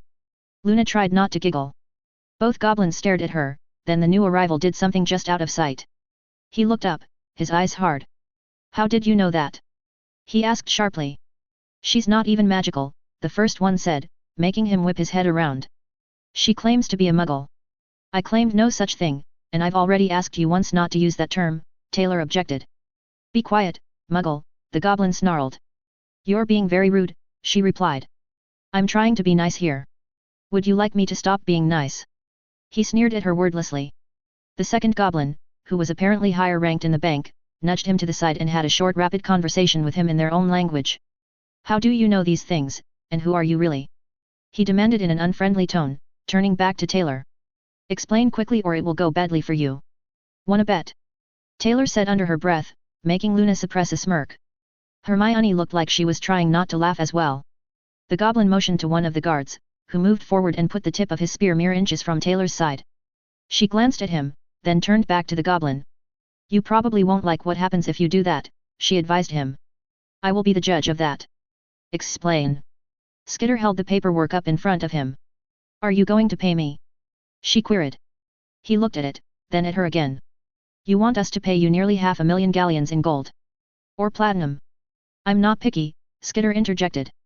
Instead of actual galleons, and disregarding that, he pressed on with a glare, "You are not a witch, you are merely a muggle in a costume. I do not know how you laid hands on this document, but it will be part of our investigation. Trust me, we will determine the truth." "You could simply check with the ministry," she replied. "I could, yes. And I will do, after you explain exactly why and how you came by the information about our vaults." He motioned to the guard, who jabbed her with his spear. To Luna's complete lack of surprise, the tip of the spear flared, then crumbled to ash. Fiend fire zipped from the head along the shaft so fast the guard didn't even have a chance to let go before the entire thing drifted to the floor in a dark cloud, the sound a crackle of heat accompanied by an unnerving hellish screech that made the entire population of the room other than the five of them stare in horror. Richard and Jennifer were obviously shocked, but having enough knowledge to realize what was going on and being bright enough to predict something like this, they merely twitched a little. Many of the witches and wizards present screamed, though, and tried to run. Someone screeched out Fiend Fire. "It's Fiend Fire!" Which was true, of course, but hardly helpful. The guard goblin stared at his empty hands, his gauntlets smoking, then raised his eyes to stare at Skitter instead. He backed up slightly even as his companion lunged with his own spear. Taylor sighed and waved her hand idly, fire particles zipping from it in a pretty cloud that made Luna smile, zooming throughout the room which provoked even more screaming, and consumed every single weapon of every single guard in under 2 seconds. The fire released then streamed back to her and was absorbed into her coat. The screaming was becoming somewhat irritating, Luna thought as she waited to see what happened next, even as a whole series of alarms blared out and the tromping of more guards charging into the room was heard. This was even more exciting than the ministry had been, she thought as she pulled out a notebook. Equals dash equals dash equals dash equals dash equals dash equals dash equals dash equals dash equals dash equals. Taylor shook her head. She'd hoped that the goblins would be reasonable and just give her the money. The banker's draft was an official ministry one after all, with all the relevant seals and magic to prove it, but they hadn't even bothered to check once that idiot decided to be a dick about it. Then his manager decided to escalate. Well, she could probably do that too, if it came to it, although she didn't want to really hurt anyone too much.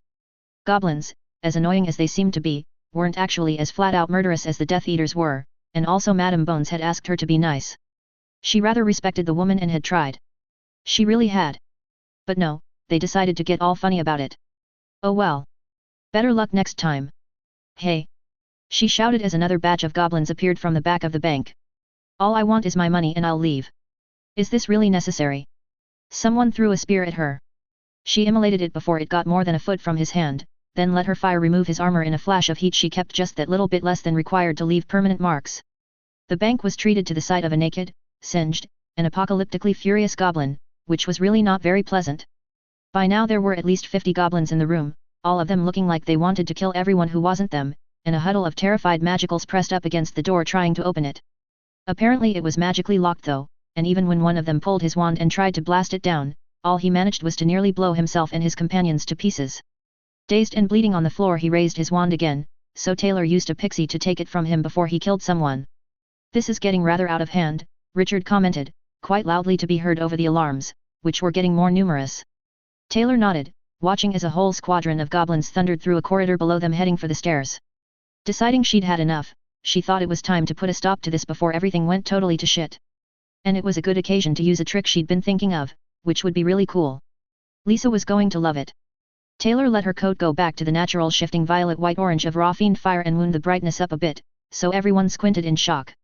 Then she used the fire to form a dozen separate masses across the room, forming each of them into a fire version of a swarm clone, in the shape of a 6-foot-tall fire hornet hovering in the air with a room-shaking hum. Even the attacking goblins froze at the sight. "That is enough," she said through the clones, the sound echoing through the suddenly quiet building. "All you had to do was check with the ministry, confirm my payment was legitimate, and pay me. You have the gold, you could have avoided all of this, but no. You had to get aggressive. I tried to be polite. I asked you for my money. Now I am telling you. Pay me, and I leave. Don't pay me, I will take it anyway, and still leave. Your choice. You have 10 seconds to decide, starting now. 10. 9. 8. As she counted down, the giant flaming hornet slowly grew larger and hotter, warming the room to a level that most present found very uncomfortable. She was making sure that her friends didn't feel anything though. And hoping that the goblins would take the not very subtle hint and do the sensible thing, since she'd had enough of fighting and just wanted to go and do something more interesting.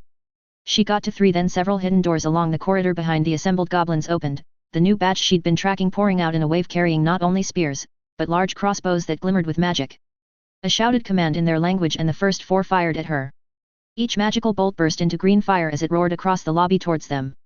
She interposed one of her fire constructs for each bolt and watched as they were consumed, which seemed to upset the goblins.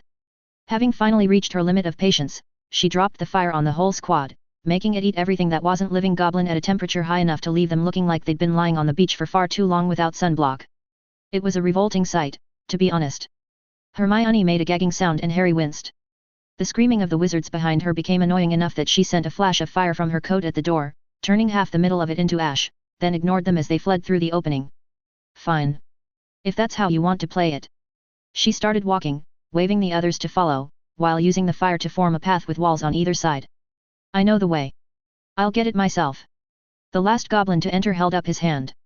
He looked older than any of the others, and despite definitely being very worried based on his expression and his heart rate that she could monitor with some of the magical creatures she'd spread about while everyone was distracted, was clearly trying to be calm. "That won't be necessary. You are called Skitter, I believe." "Yes," she replied, halting her approach but keeping her constructs ready. He looked at them, then back to her. "That is fiend fire." "Yes, it is. You are controlling it with magic I have never heard of before." "How?" "Call it, my special talent," she replied. "Where I come from, a lot of us have unusual abilities." He examined her closely. "Are all your people's abilities this powerful?" he asked. She chuckled. "At home I'm considered to have quite a weak power." His eyes widened a little. "I see." He didn't look particularly happy, but he wasn't attacking, so she was content to let him talk. Perhaps he was going to be more sensible. She'd just about had it with people in this magical world deciding to attack her for no good reason. Going to the bank wasn't supposed to be this hard, she mused. Although, the last bank she'd been in had been a little awkward too, so perhaps it was her? No. That seemed unlikely. This time she was legitimately just trying to make a withdrawal. She even had the paperwork to prove it. "If we give you what you ask for you will leave?" he queried. "Yes. That was the whole point. And never return." There was definitely a hopeful note there. "Ideally, sure." He nodded. "May I see the document?" Taylor walked closer, and handed it to him through the fire, which ignored both the paperwork and her arm. He stared, but still reached out for the papers. Scanning it, he nodded, then walked over to one of the now vacant teller stations and reached over it to retrieve an object. He ran over the seal at the bottom of the page. It glowed blue, causing him to nod again. "This is valid." "That's what I told him," she replied, pointing at the first goblin who was looking very, very nervous now, next to his supervisor who wasn't much better. The older goblin glared at both of them in a way that suggested they were going to have an unpleasant time later. "Indeed? I believe there will be consequences." Turning to two of the other tellers, he snarled something to them in his own language, which made them glance at her, nod, and rush off. She got the impression they were eager to leave. Sorry about your door, but those wizards were getting annoying, she said, reabsorbing all but one of her constructs into her coat now that things seemed to be settling down. Most of the fire barrier was also sucked back. She had quite a bit more to play with now, which was useful, too. He watched this carefully, seeming shocked, but didn't show it very much. Wizards are always annoying, he grunted. How did you know the contents of the vaults? I see everything, she replied. From here to the depths of the caverns below, all is visible to me. Taylor shrugged as he stared. It's a thing. Do you have hostile intents towards Gringotts? He asked slowly. Not as long as I get my payment and no one does anything stupid to me or my friends, she told him. He looked at Luna, Hermione, and the others, then back to her. The Potter is a friend of yours. They all are. Interesting. She'd been monitoring the progress of the two goblins he'd sent off, and they'd reached the relevant vault, had an urgent discussion with another goblin, and quickly collected a fairly substantial amount of gold bars from it, piling the whole amount onto a cart which they started rapidly pulling back to the magical elevator they'd used to get down there. Now they were just about at the surface again. They're here, she said, causing him to examine her, then look over his shoulder in time to see a door open at the end of the corridor. He gave her another thoughtful look. As the goblins arrived with the gold bars, panting slightly, he asked, Will you require help moving this? Dismissing the rest of the fire, and returning it to her coat, which after a moment's thought she turned back to the black shade only with a glowing orange hornet's head on the back because it looked cool, she shook her head. Picking up one of the bars she weighed it in her hand. It was around 5 pounds or so, which was an awful lot of gold, and there were quite a few more on the cart. 163 more, to be exact. Just to be certain, she extended a blade of fire, almost invisibly thin but glowing brightly, from her glove and sliced the end off the bar. The gold twisted and flowed sluggishly as she held it, the fire insulating her from the actual heat, while the old goblin just watched with a bemused and rather stunned expression. The inside of the bar was solid gold all the way through, by the looks of it, so they weren't trying to pull a fast one. Excellent.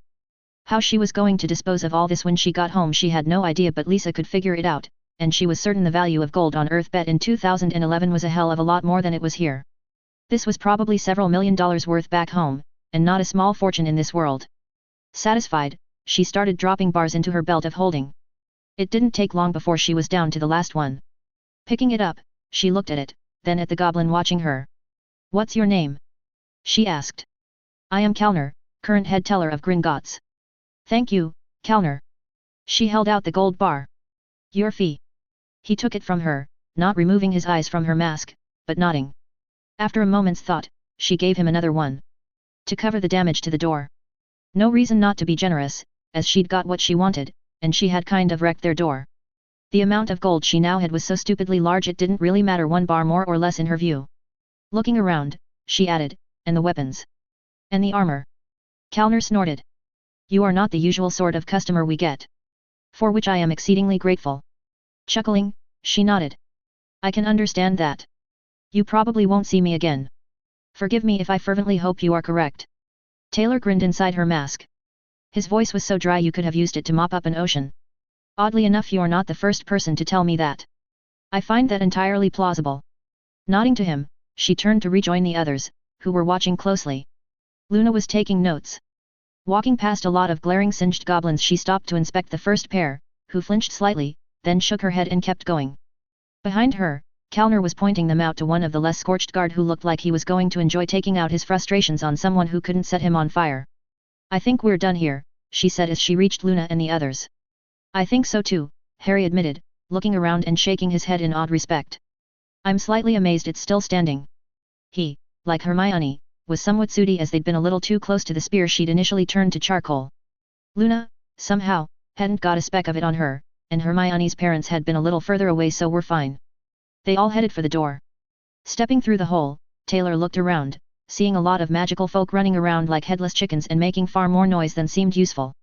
A few of them spotted her, screamed, and ran for their lives, causing even more mayhem to erupt. No disrespect, guys, but wizzies are really weird, she commented as she started down the steps next to Hermione, who started laughing. Equals dash equals dash equals dash equals dash equals dash equals dash equals dash equals dash equals dash equals. Limping into the security office, Dee's nuts slumped into his chair and stared into the middle distance with a vacant expression. Some time later, ignoring the clamor from outside the room, he leaned forward and made some careful changes to the security spell work, his hands trembling so hard he was having trouble adding the relevant runes. When he finally finished after a good hour and 2 attempts, he connected the new array into the main system. With a shudder, he marked it in the log as Our Lady of Fire. Do not provoke. Then he got up and went to find enough goblin ale to erase his memories of the last couple of hours, while knowing there probably wasn't anything remotely like that amount available. Unfortunately. Chapter 15, Keep the Home Fires Burning. Chapter Text. Anything. Danny A. Bear looked at the blonde girl standing on his front porch, a large black young man wearing a leather jacket standing behind her. He sagged a tiny amount as she wordlessly shook her head. Standing aside he waved them both inside, peered out both ways, his gaze sharp, then closed the door. Following them into the living room he indicated the sofa, then slumped into his battered but much beloved old chair and regarded his younger visitors as they also sat. Sorry, Danny. I've tried everything I can think of. No one seen or heard from Taylor for days. No witnesses aside from that one homeless guy who swore blind a blue hole in space ate her. Danny snorted. That doesn't sound likely. On the other hand, nothing in this city sounds likely if you tell someone from somewhere else, the younger man next to the girl pointed out, getting a reluctant nod after a moment. Yeah, that's true enough. Always been a weird place, Brockton Bay, and it's a damn sight weirder now that it used to be. Danny took his glasses off and rubbed his eyelids, feeling the strain and tiredness catching up to him. He heard Lisa, the blonde girl, get up and leave the room. By the time he opened his eyes after having rested while thinking hard, he found her holding a mug in front of him. Taking it he grunted thanks. She sat down again, having given her companion one as well, and sipped from the third. Danny took a swig of the stupidly strong black coffee he'd grown accustomed to over the years, finding it helped slightly with the exhaustion. Brian and I went back and checked every inch of that whole street twice, Lisa said after a while. Absolutely no trace I could find, Powers or not. We found her footprints in a couple of places, I'm certain of that, and ours too, but hers just stopped. You didn't hear anything? He asked. Brian shook his head. No. She was behind us, we'd been discussing what happened with Bakuda and how to go about collecting the bounty on her without getting the PRT on our asses. We went around a corner. By the time we realized she wasn't there anymore, we were probably 50 or 60 yards away. We went back but there was no trace of Taylor anywhere. No cars went past, we didn't hear anything unusual, didn't even smell anything strange. He shrugged in bemused annoyance. She was just gone. He'd heard it before, the night Lisa came to tell him that his daughter had vanished, but he still listened to the boy. I called in every favor I could think of and got people all over the city looking for anything, any leads at all, he said after the boy fell silent. Some people you wouldn't believe are out there trying to figure it out. But they're coming up blank too. I think we need to assume that single witness might actually be telling the truth, Lisa finally commented, sighing a little. My power is convinced he is, but then it might just be that he is convinced he is. He swears he didn't take anything that causes hallucinations, but considering all the shit he definitely does use, I wouldn't want to swear he actually saw anything real. But we don't have anything else to go on. Fine. So a blue hole ate her. What the hell does that actually mean, and more to the point, how do we get her back? Danny growled. She shook her head helplessly as Brian stared at his clasped hands on his knee. I don't know. Well, fuck. Yeah. Brian, after a moment, said thoughtfully, it sounds like some sort of portal, or teleportation of some sort. Both the others looked at him, then each other. Lisa slowly nodded. I thought that too, but it doesn't match anything I've ever heard of. She glanced at Danny, who shook his head. I wonder if it was something left over from Bakuda. Both the men winced. The cleanup squads were still finding untriggered exotic bombs here and there courtesy of the insane Tinker, sometimes the hard way. A lot of people had suffered as a result. And that fucking huge hole in the middle of downtown was still glowing a little, although the PRT had said it wasn't giving off any dangerous radiation. No one believed them, so the entire area was being very widely bypassed by anyone with a brain. I sure hope not, Brian said. If it was, I think my power would have found something, so it probably wasn't, but the thought did strike me. Lisa sighed again. What else could do it? Some new trigger? Maybe, but unlikely. And why Taylor? Why then? None of us were doing anything threatening at all, we were just walking down the street. And we're not well enough known for the most part for anyone to have a grudge against the Undersiders. Except Glory Girl. She's got kind of a mad on about you. Although it's mostly you, Lisa. Danny momentarily grinned, making the blonde glare at him. You really did push her buttons. Of course I did, that crazy bitch nearly killed all of us, including her own fucking sister. If Taylor hadn't dived in front of her and deflected that chunk of masonry, it would have taken Panacea's head off. If it wasn't for her costume, she'd have had a lot more than bruising and a cracked rib, believe me. That girl is grumpy, but she at least gave credit where it was due and healed Taylor, Brian added, looking somewhat amused. Then ripped into her sister worse than Lisa did. Nearly as badly, Lisa corrected with a look of annoyance at him. Worse. Trust me, it was worse. You're good, but she was really mad, Brian chuckled. I hear she still hasn't forgiven Glory Girl for that. And was complaining that the villain was the one who was saving people while the hero was the one putting everyone in danger, which is kind of hilarious as well as being true. I heard her mom wasn't happy about that, Danny put in. Lisa shook her head, smirking a bit. Brandish is never happy about anything. It's her defining feature. Yeah, I've met her. She's so tightly wound I'm surprised her mainspring hasn't snapped by now, Danny replied. Lisa looked amused and Brian chuckled. She's going to push Panacea away sooner or later, if she doesn't make the kid just break and kill her, Brian commented with a sigh. Which is yet another thing to worry about. Not our problem though. Lisa finished her coffee and put the mug on the floor. We need to figure out how to get Taylor back. Looking at Danny, she went on, with some intensity, we will get her back, Danny. I'm not going to let this drop. She's my friend. She's my daughter, and I'm scared, he said in a low voice, staring at the floor. With a glance at Brian she got up and went over, squatting down and taking his hands in hers. We'll find her, she said in a low voice. One way or the other, we'll find her. None of us will stop looking. He shook his head, but seemed slightly cheered up. And look on the bright side, Brian added. It's Taylor. If something or someone did take her, odds are it's going to really fucking regret it sooner or later. Probably throw her back assuming it survives. All three of them grinned, somewhat tiredly, but with genuine humor. She does have an effect on people, Danny responded with wry amusement. Jesus, does she, Brian muttered. Half the wards are absolutely terrified of meeting her again, and the other half only aren't because they're slow on the uptake. About the only hero who doesn't seem to think she's the second coming of most of the plagues of Egypt is Arms Master.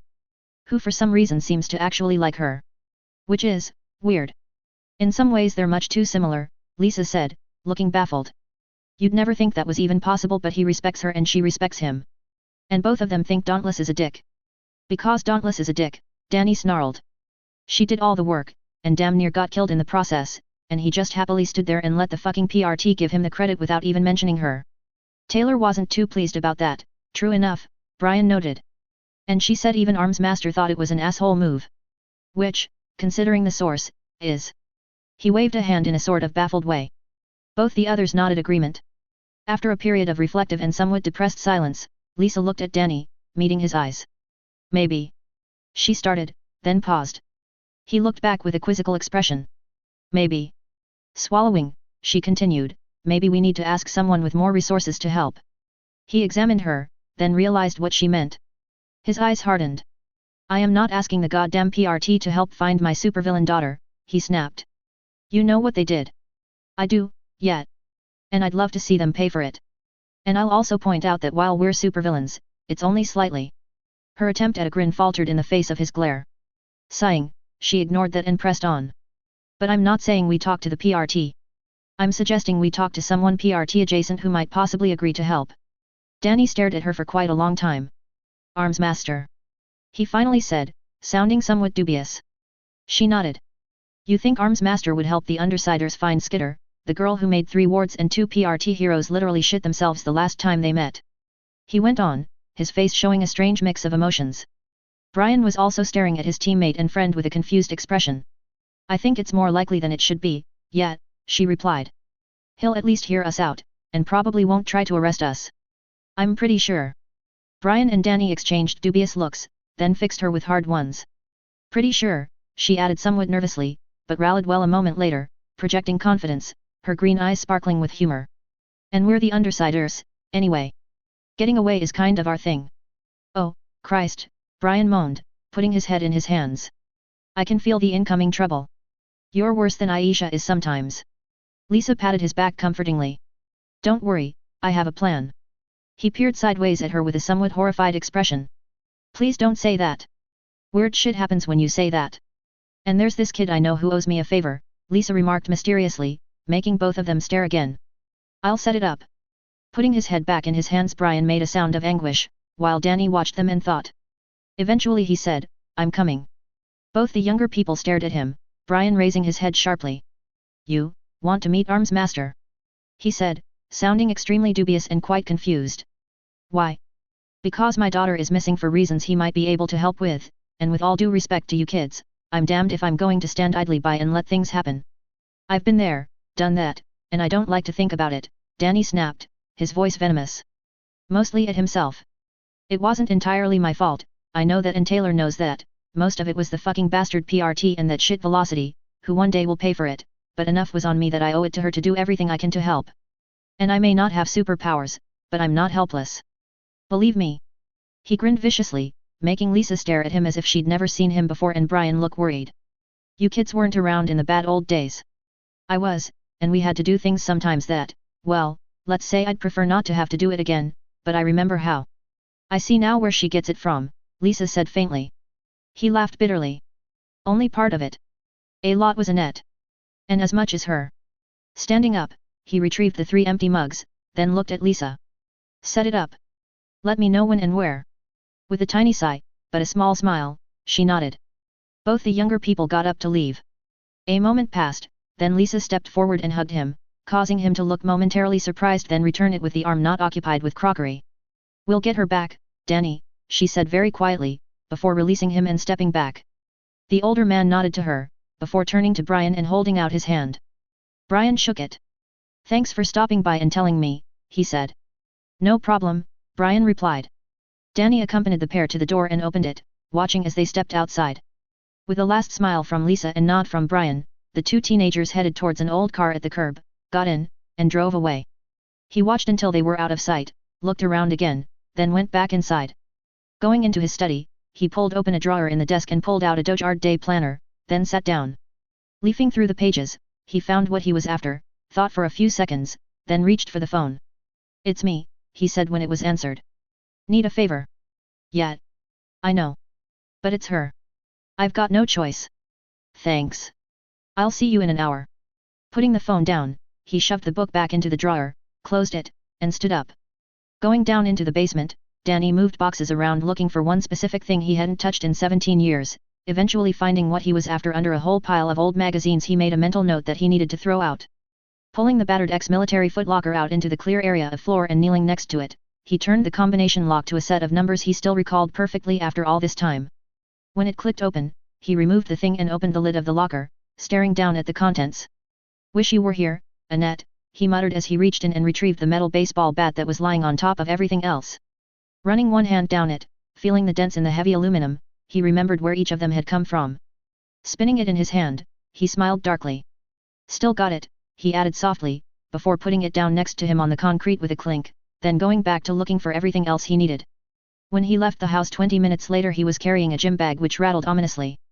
And his mood was best described as grim, but that wasn't particularly unusual in recent times.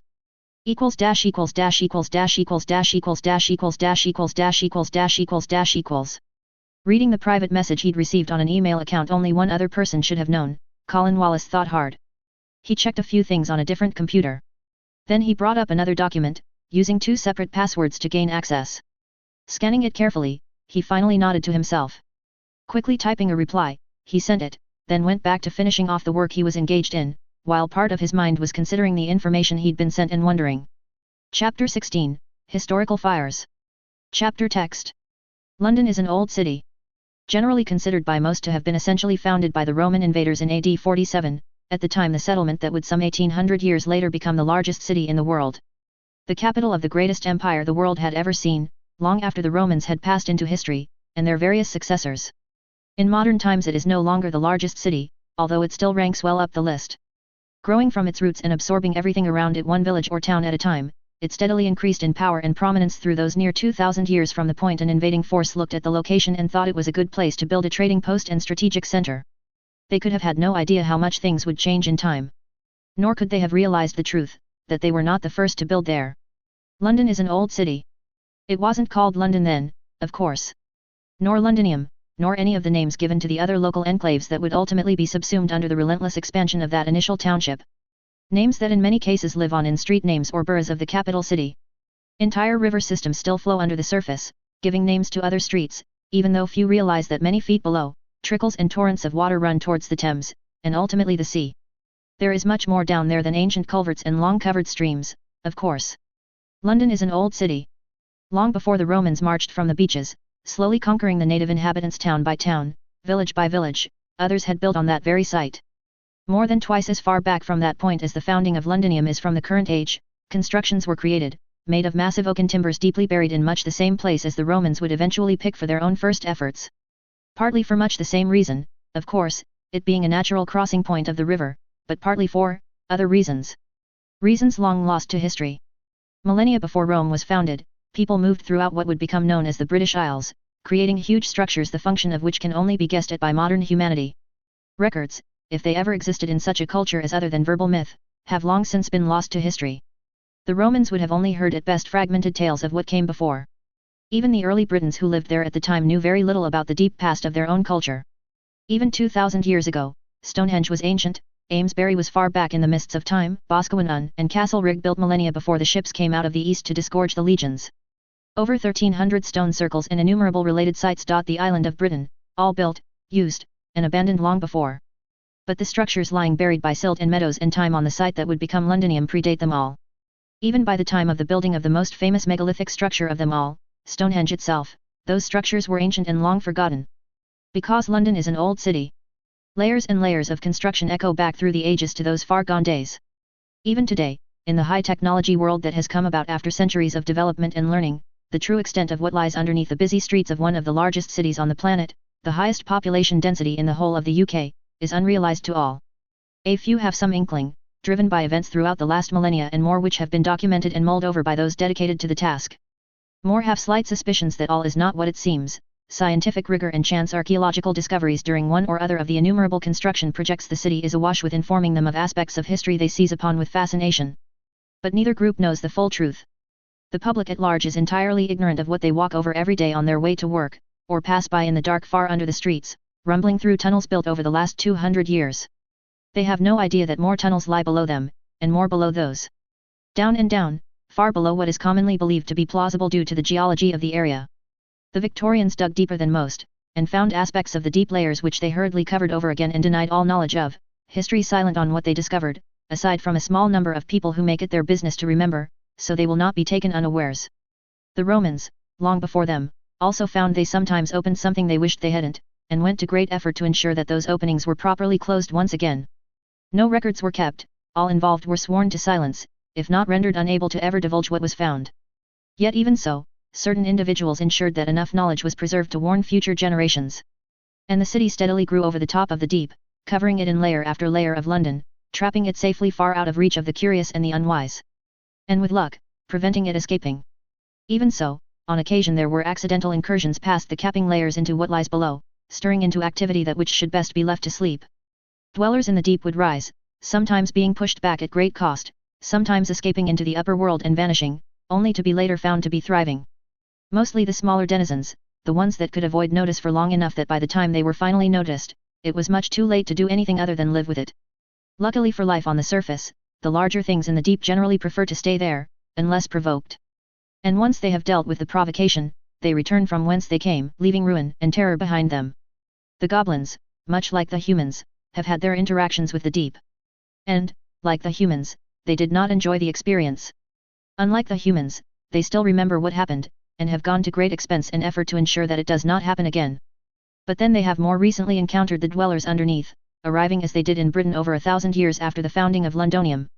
Incautiously dismissing the warnings they were given by the few who knew parts of the truth, they arrogantly started burrowing as is their custom, only to eventually find out that old tales sometimes do indeed have a certain truth to them.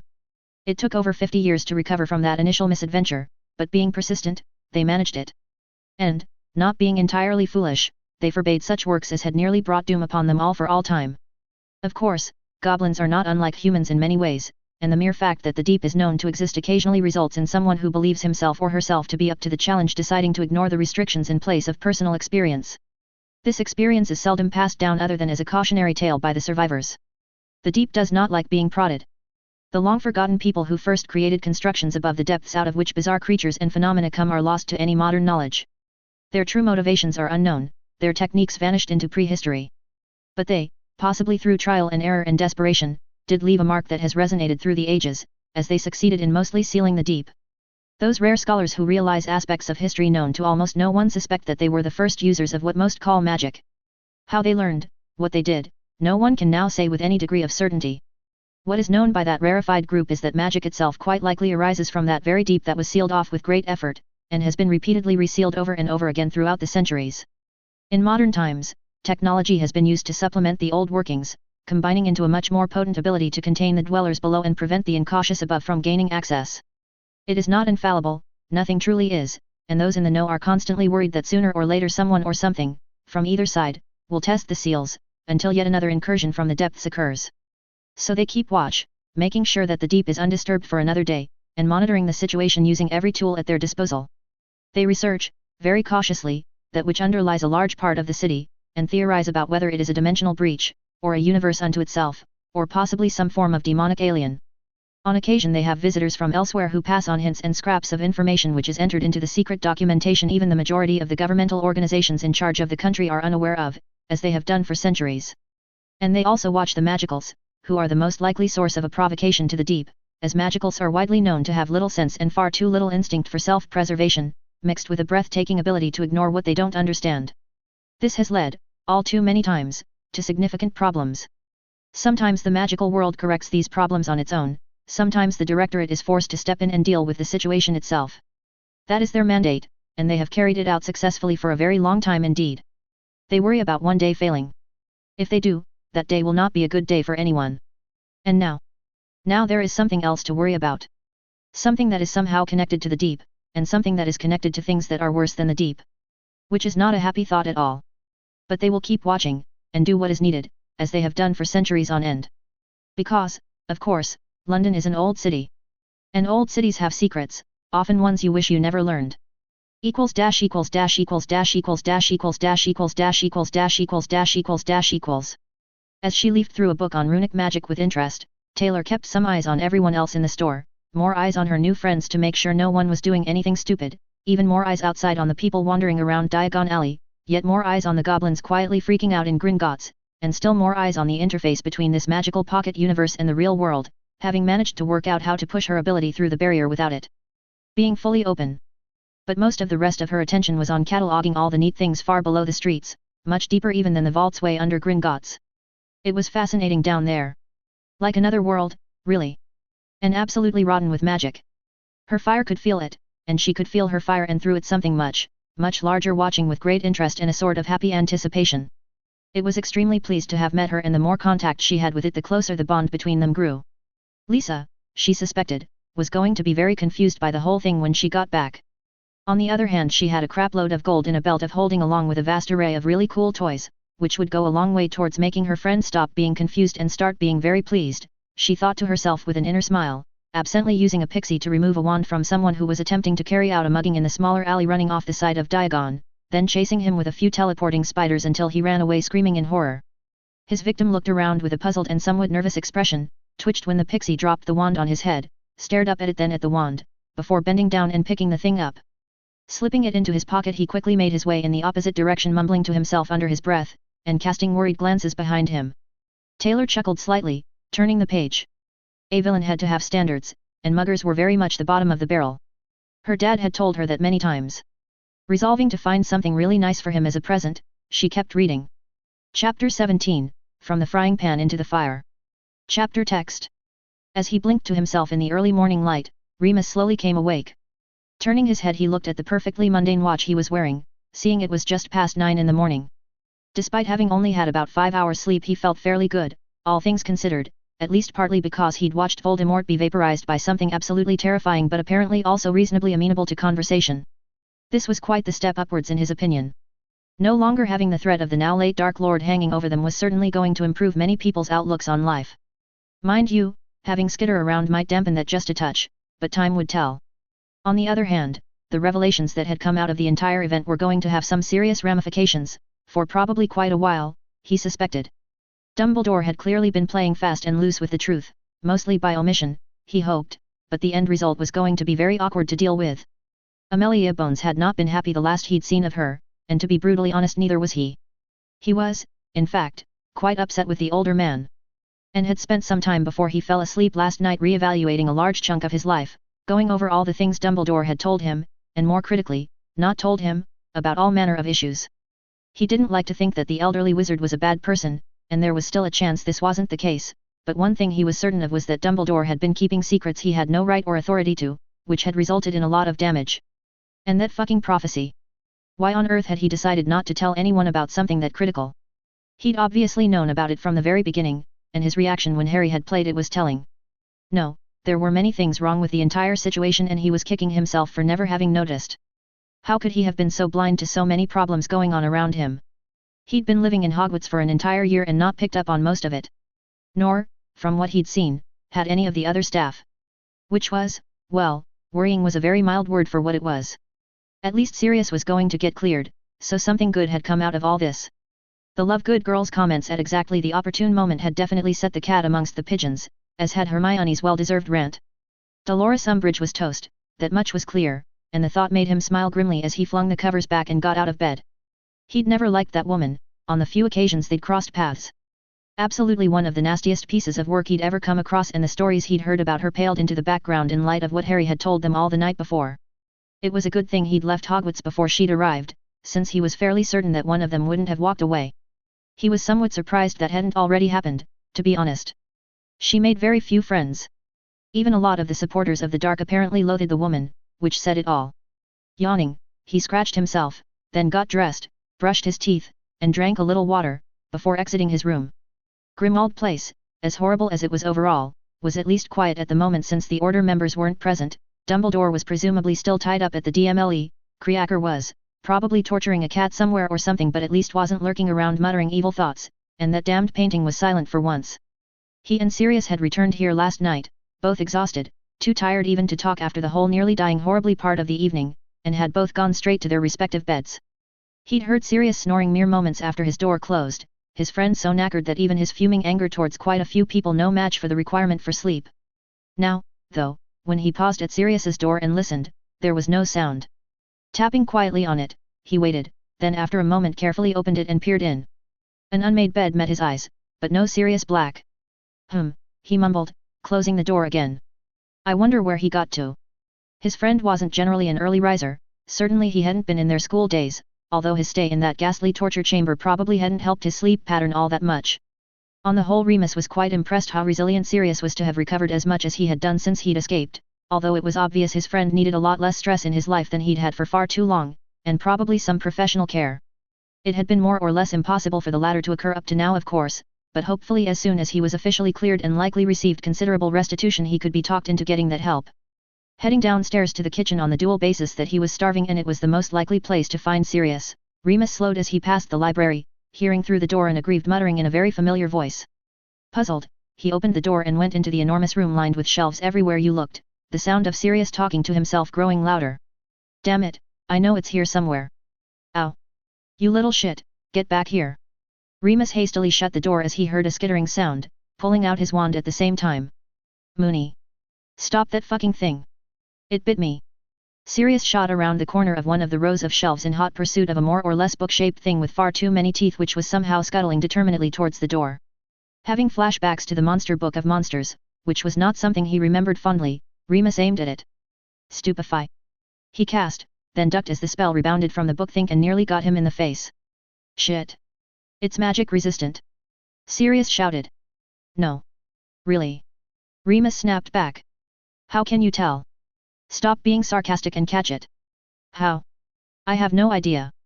The book, growling in a deep tone that was frankly more than a little disturbing, charged at Remus, lunging at his leg. He yelped and kicked it as hard as he could, connecting and flinging it back towards Sirius in a shower of parchment.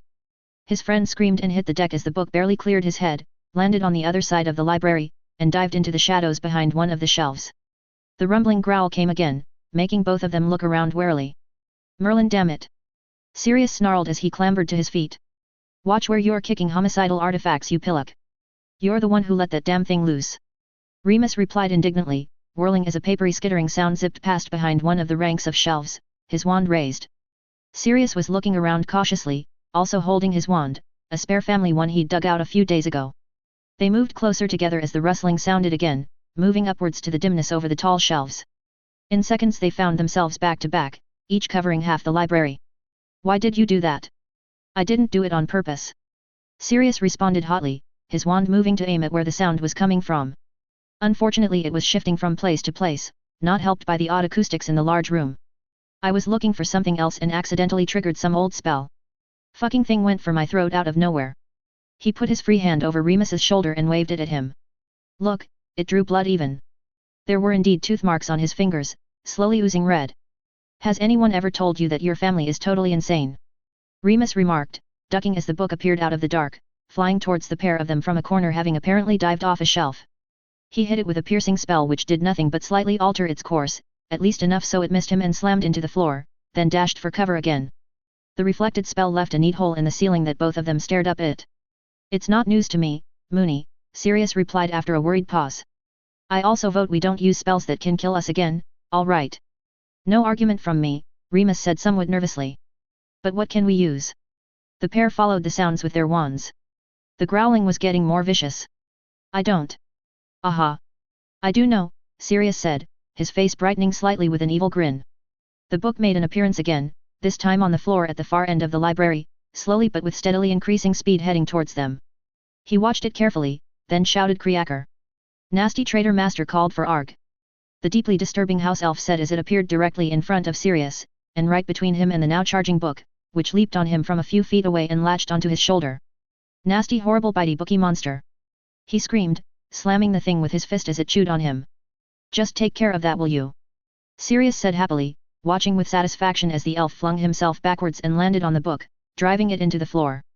The thing grunted and bit down harder, making him yelp again and punch it right between the pages. Put it back on the shelf when you're done. Putting his wand in his pocket, he smiled as the two odd beings rolled over and over on the floor, both growling and spitting. The racket got louder, until both book and elf vanished with a pop. Remus put his hand over his eyes and squeezed slightly, wondering if the screaming he thought he could hear somewhere in the distance was real, then looked at his old friend who was grinning. You are a horrible, horrible person, he stated as he put his own wand away. Yeah, Sirius chuckled. And you know as well as I do that little bastard deserved being chewed on for a while. He shrugged happily. With any luck they'll kill each other. Or one will eat the other. In either case they're out of my hair for the moment. He looked at his hand, shook it, and scowled. Damn it, that hurt. Here, Remus sighed, pulling out his wand again and casting a quick healing spell. Sirius flexed his hand and nodded. You always were better at that sort of thing than I was, he commented with a smirk. Because you lot were the ones needing healing and someone had to be responsible about it, Remus muttered as he put his wand away once more. You? Responsible? That's not the Moony I remember. Sirius put his arm around his friend's shoulders. But if it makes you feel better we can pretend it's true. Shaking the arm off, Remus sighed heavily. Why are you poking around in here anyway? I'd have expected you to be having breakfast, not doing research in the largest collection of dark books this side of the DOM. His face suddenly losing the smile and becoming grim, Sirius stepped away and looked around. Last night when Harry was talking about what happened in the Chamber of Secrets, and the possessed book, I kept thinking it reminded me of something. I couldn't remember what though. But when I woke up this morning it hit me. He headed for one of the shelves, vanishing down the narrow space between it and the next one, Remus following after a few seconds. Reggie told me about something years and years ago, something he'd read in a book in here, and I was looking for that book. Because if I'm right. His voice faded away, sounding both deeply furious and more than a little worried. If you are right. Remus prompted after a moment or two, watching as his friend scanned the shelves, being very careful not to touch anything just in case. If I'm right, we might have a problem. Or more than one problem, actually. Sirius sounded far away as his eyes kept moving, until he finally froze, staring at one specific volume. Ah. I think. He pulled out his wand and cast a couple of spells Remus didn't recognize at all, with the effect that several of the books briefly glowed a rather threatening deep scarlet, although the one he was interested in didn't. Don't touch any of those ones, he advised as he very cautiously removed the old crumbling black leather-bound book from the shelf at arm's length, then stepped back quickly. Remus made sure he was well out of range. Opening the cover, Sirius scanned the page. This is the one, he said softly, in a somewhat revolted voice. Turning pages, he worked his way through the volume, his face twisting a few times in revulsion, before he suddenly stopped about halfway through. His eyes widening, he read the page, then slammed the cover shut and threw the book to the floor without warning. He fucking knew. He screamed in fury, making Remus step back again, confused and wary. He had to have known. I'm going to kill that whiskery fucker. I'll pull his liver out his bloody nose with my bare hands. He sounded absolutely unhinged with fury, making Remus very worried indeed. His friend was a little volatile these days, and he was all too aware that Sirius was in fact more than capable of being extremely dangerous given a good reason. Calm down, Siri, he said quietly, moving forward and putting his hand on the other man's shoulder. Sirius was staring at the book on the floor with his hands clenching and unclenching, grinding his teeth and red in the face. What are you talking about? What's that book? There was no response for about 30 seconds other than deep angry breaths as Sirius clearly tried to get himself under control. When he finally spoke it was with a tight voice that was just this side of homicidal rage. That book is a compendium of rituals designed to defeat aging or even death, he said very clearly. Some of the darkest magic I've ever heard of. Written by some of the worst people to ever live. Remus looked at the book with worry, as Sirius prodded it with his toe. Why do you even have that? He asked. His friend gave him a look, then glanced significantly around the thousands of books surrounding them. This is the Black Library, he responded bitterly. My family was, as you've so cogently just said, fucking insane. They loved this sort of magic. I hate to think how many other books here have something even worse in them, but I guarantee you at least 10% of them were written by people who make Voldemort look like a nice chap you'd want to buy a drink for. Remus felt somewhat ill at the thought, and worse at the realization that his friend wasn't even slightly joking. Bending over, Sirius retrieved the book, which didn't appear to have taken any damage at all. He opened it to the section he'd been reading and handed it to Remus, then pushed past him towards the better lit and more open part of the library without another word. Watching him go, the werewolf shook his head, then looked down at the page and started reading. What was a Horcrux? Equals dash equals dash equals dash equals dash equals dash equals dash equals dash equals dash equals dash equals. That ancient bastard. Sirius looked up at the ceiling, smiling somewhat humorlessly, then went back to making some tea. A pop behind him made him look over his shoulder at a very bedraggled and ragged house elf who also looked murderously furious. He was holding his shoulder in his other hand and glaring. Nasty bitey book is dead, he snarled. Good work, Sirius replied, pouring hot water into the teapot. Nasty traitor master should be dead too, the elf muttered darkly. Putting the lid back on and turning around, Sirius bent down slightly. His eyes met those of the house elf. Nasty vicious house elf will treat his master and his master's friends with respect, or his master will find more bitey books for Kriaker to play with. He smiled very toothily at the elf, whose eyes had widened quite a bit. Believe me when I say there are much more bitey books in that library. Don't push your luck, or you're going to find out that while I don't hold to my family's values, I am still a black. Not if you understand.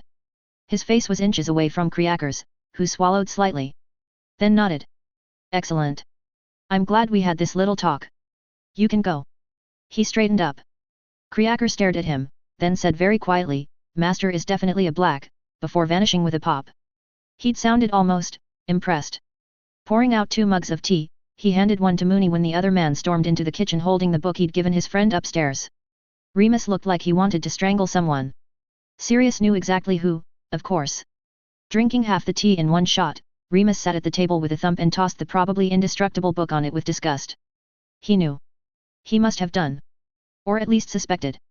There are very few ways a book could become possessed and combined with all the other things Harry said. Sirius sipped his tea, watching his old friend stew over the information. A Horcrux is the only real possibility, Remus finished for him. Yes. They looked at each other for a long moment. The question, of course, is why didn't Albus Bloody Dumbledore bother to mention anything at all about this to the people who actually know about that sort of thing? Sirius finally said, moving to sit as well. He prodded the book with one finger, shaking his head. He's not a curse breaker. He's an alchemist, yes, and a very old and learned man, true, but he is not someone trained to deal with dark rituals unless he's hiding a lot more of his past than anyone realized. But there are experts who deal with this sort of thing. Why didn't he call on them? Even if he didn't know about Riddle's Horcrux before that diary, he must have at least suspected afterwards. He's not stupid. Possibly senile, but not stupid. But he didn't tell anyone about any of this. Nor about that bloody prophecy, or the basilisk, or a whole pile of other problems he's not qualified to do anything about. Why? Moony met his gaze with a baffled look of his own. I have no idea, he shrugged helplessly. But I'm definitely beginning to rethink almost everything I thought I knew about Dumbledore. And not in a way that makes me even slightly happy. They sat in silence, finishing their tea, until eventually Sirius got up and started rummaging around for something to eat. Bacon and eggs do. He commented as he stuck his head in the fridge. Perfectly, his friend replied. Shortly they were engaged in cooking up a very large amount of food, both being starving.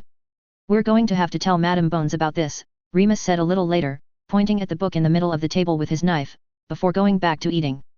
Swallowing, Sirius nodded agreement. I know. One more thing to dump on the poor woman, but she needs to know. He sighed faintly, reaching for his drink. When he replaced it, he added, I cannot understand what Dumbledore's game is. None of this makes sense. But he definitely knows a lot more than he's been open about. And I can't help wondering how on earth none of what happened at Hogwarts managed to get out, especially considering all the people who go out of their way to dig up scandals. A lot did get out, Remus commented. Not the really important things, though, Sirius replied. The basilisk, that stupid stone, all the other times something appalling happened, somehow it stayed inside Hogwarts. None of the children told their parents as far as I can see, or it would definitely have ended up in the Prophet if not the Wisengamot. The number of lives at risk is ridiculous, but... He shook his head in confusion. Harry told me about quite a lot of it, and even then for some reason I didn't make much of it at the time. That doesn't make any sense at all now. Remus was looking thoughtful now. There are some very odd things that happened, I agree, he said slowly. I forgot my potion on a full moon night then went after them, for example. Which I'd never done before, and never have since. Sirius stared at him, feeling very worried. That is a good point, he finally replied. Looking back on it, there are all sorts of iffy situations I can think of. Not only the obvious ones either. There's something very wrong with that school, his friend remarked after they'd looked at each other for several seconds. Sirius nodded silently. They went back to eating. When they finished, Remus looked at the book, reaching out and pulling it closer for examination. You know, there's another question all this raises, he said in a somewhat disturbed tone. Which is? Sirius asked, pouring another cup of tea with the last of the contents of the pot. Did he stop at one? Their eyes met in horrified conjecture. Equals dash equals dash equals dash equals dash equals dash equals dash equals dash equals dash equals dash equals. Sighing, Amelia Bones massaged her temples, thinking that retirement sounded like a good idea right now. Ideally retroactively, if she could pull it off. Unfortunately the total cock-up last night in the DOM had destroyed the entire stock of time turners and she'd been told, with considerable annoyance, that it would be years before any more could be made. So that was out. Pity. And now this. Picking up the parchment she read it again, then lifted her eyes to meet those of Moody, who seemed torn between trying not to laugh and being his normal somewhat dour self. Lass certainly has a style all her own, he commented after they'd looked at each other for a few seconds. That is indeed one way to put it, she grumbled, shaking her head and rereading the frantic and somewhat incoherent report she'd just received. Apparently the goblins had been their normal selves to Skitter, which was, probably unwise.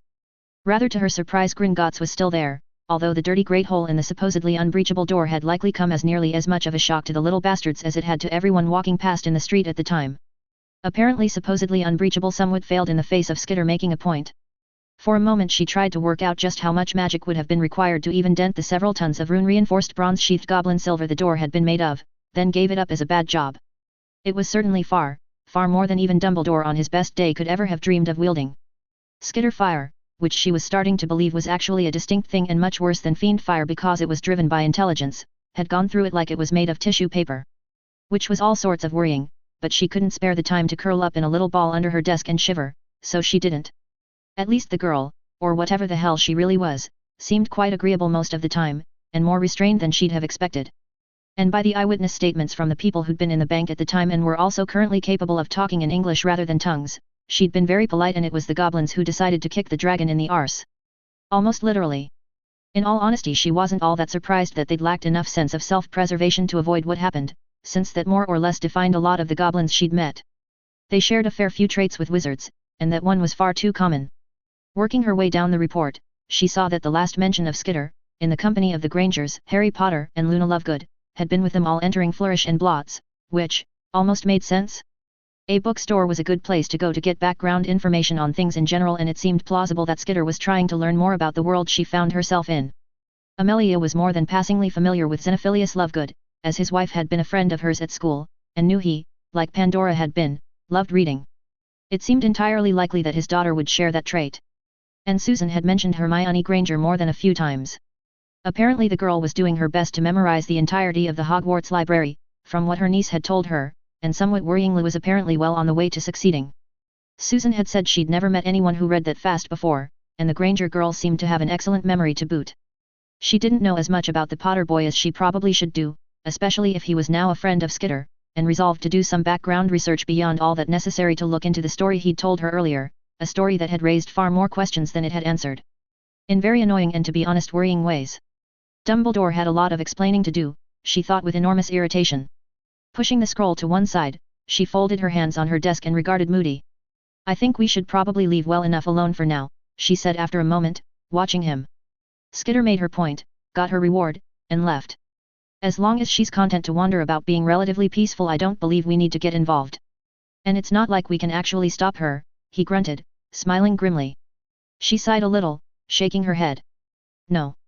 That is definitely a valid point. Hopefully no one will tickle the sleeping dragon and give her cause to show us more of what she's capable of. He gave her a look, which she returned, before she closed her eyes and leaned back with a sense of immense exhaustion and deep annoyance with life in general. Hopefully only a few people will tickle the sleeping dragon, she grumbled. People no one will miss. His laughter didn't help much. She couldn't stop a small smile of her own though.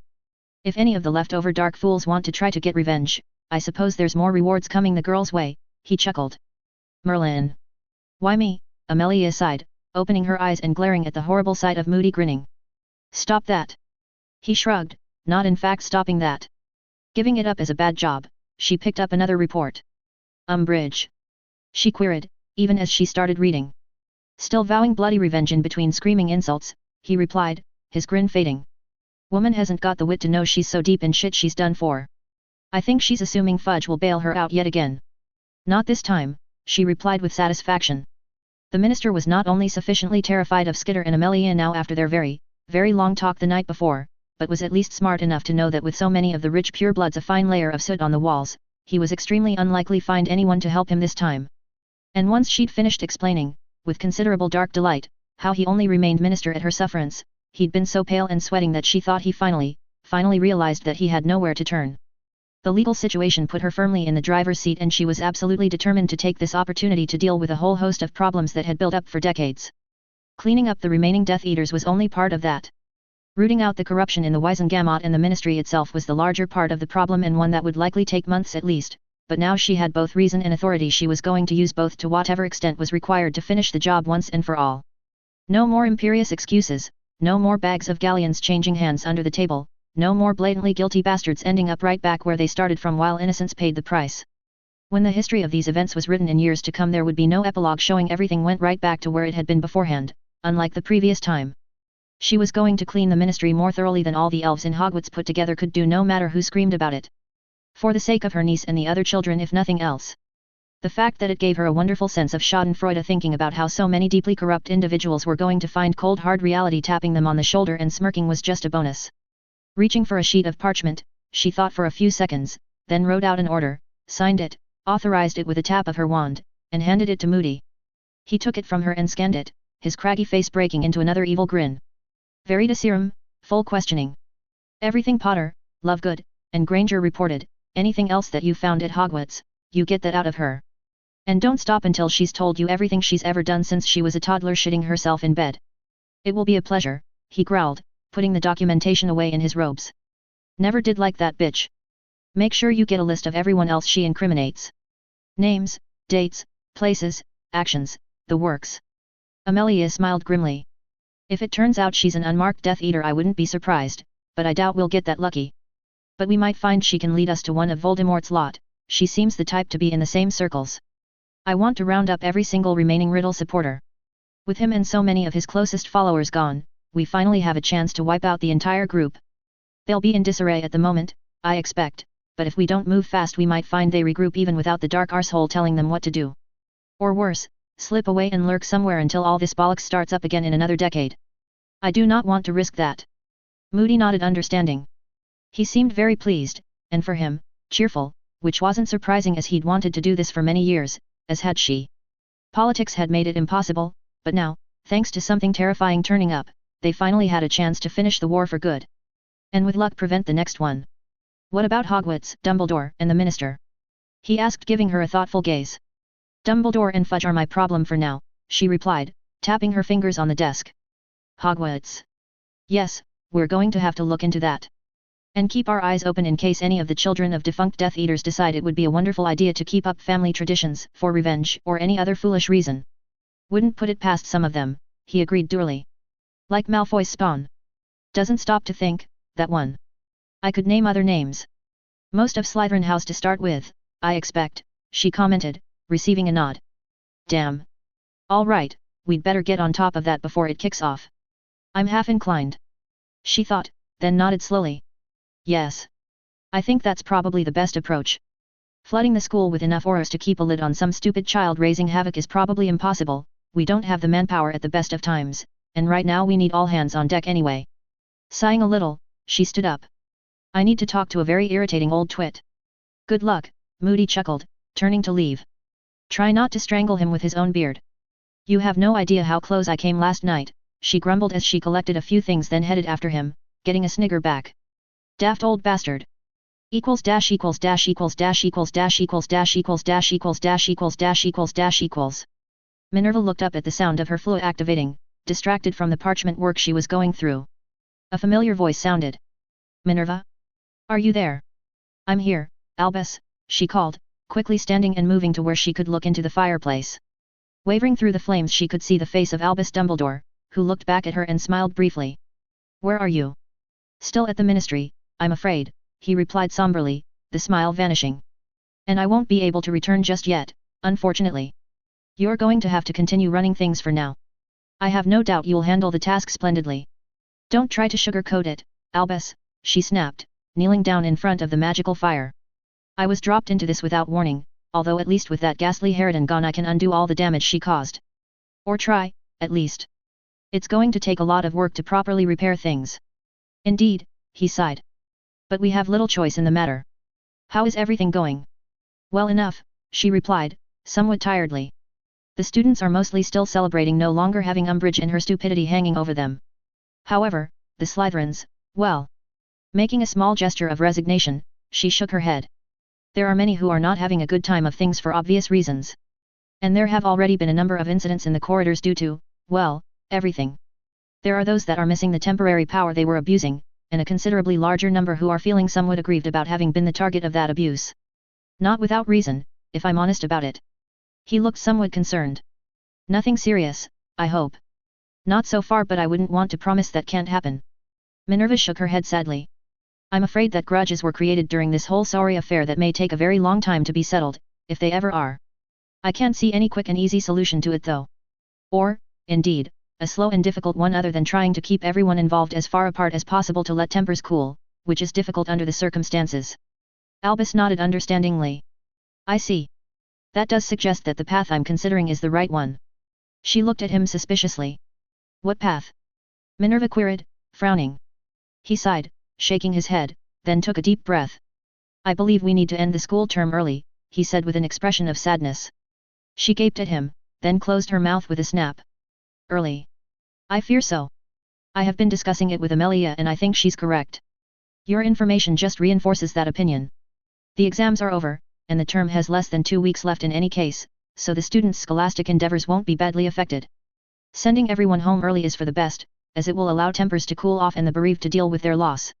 The alternative is likely to end up with someone causing sufficient trouble that we have an even worse situation on our hands. He met her eyes seriously, and after some time she nodded a little. I am forced to agree, she replied softly, feeling a sort of sadness. A dark day for Hogwarts, though. We haven't ended a term early for nearly 120 years, despite the war. I know. But these are extraordinary circumstances, which we can but bow before. On the positive side we do at least finally have an end to Voldemort. She couldn't help the tiny flinch at the name, but she was getting used to it. He noticed and smiled with amusement. I'll arrange things with the school board, if you can handle everything at Hogwarts, please. She nodded agreement. I think it's too short notice today, but tomorrow is Saturday so that would seem like a sensible time to send everyone home. If we announce it now, they can all get ready to leave, and their parents can be notified. I realize it's a lot of extra work on top of everything else, but I do believe it's for the best. You're probably right, she muttered. Damn them all. That is likely, he said mildly, making her laugh despite herself. I'll arrange the announcements after lunch. I'm going to have to round up all the staff and explain the situation first, she said. You have full authority to do whatever is required, Minerva, he assured her. If you need anything please don't hesitate to contact me.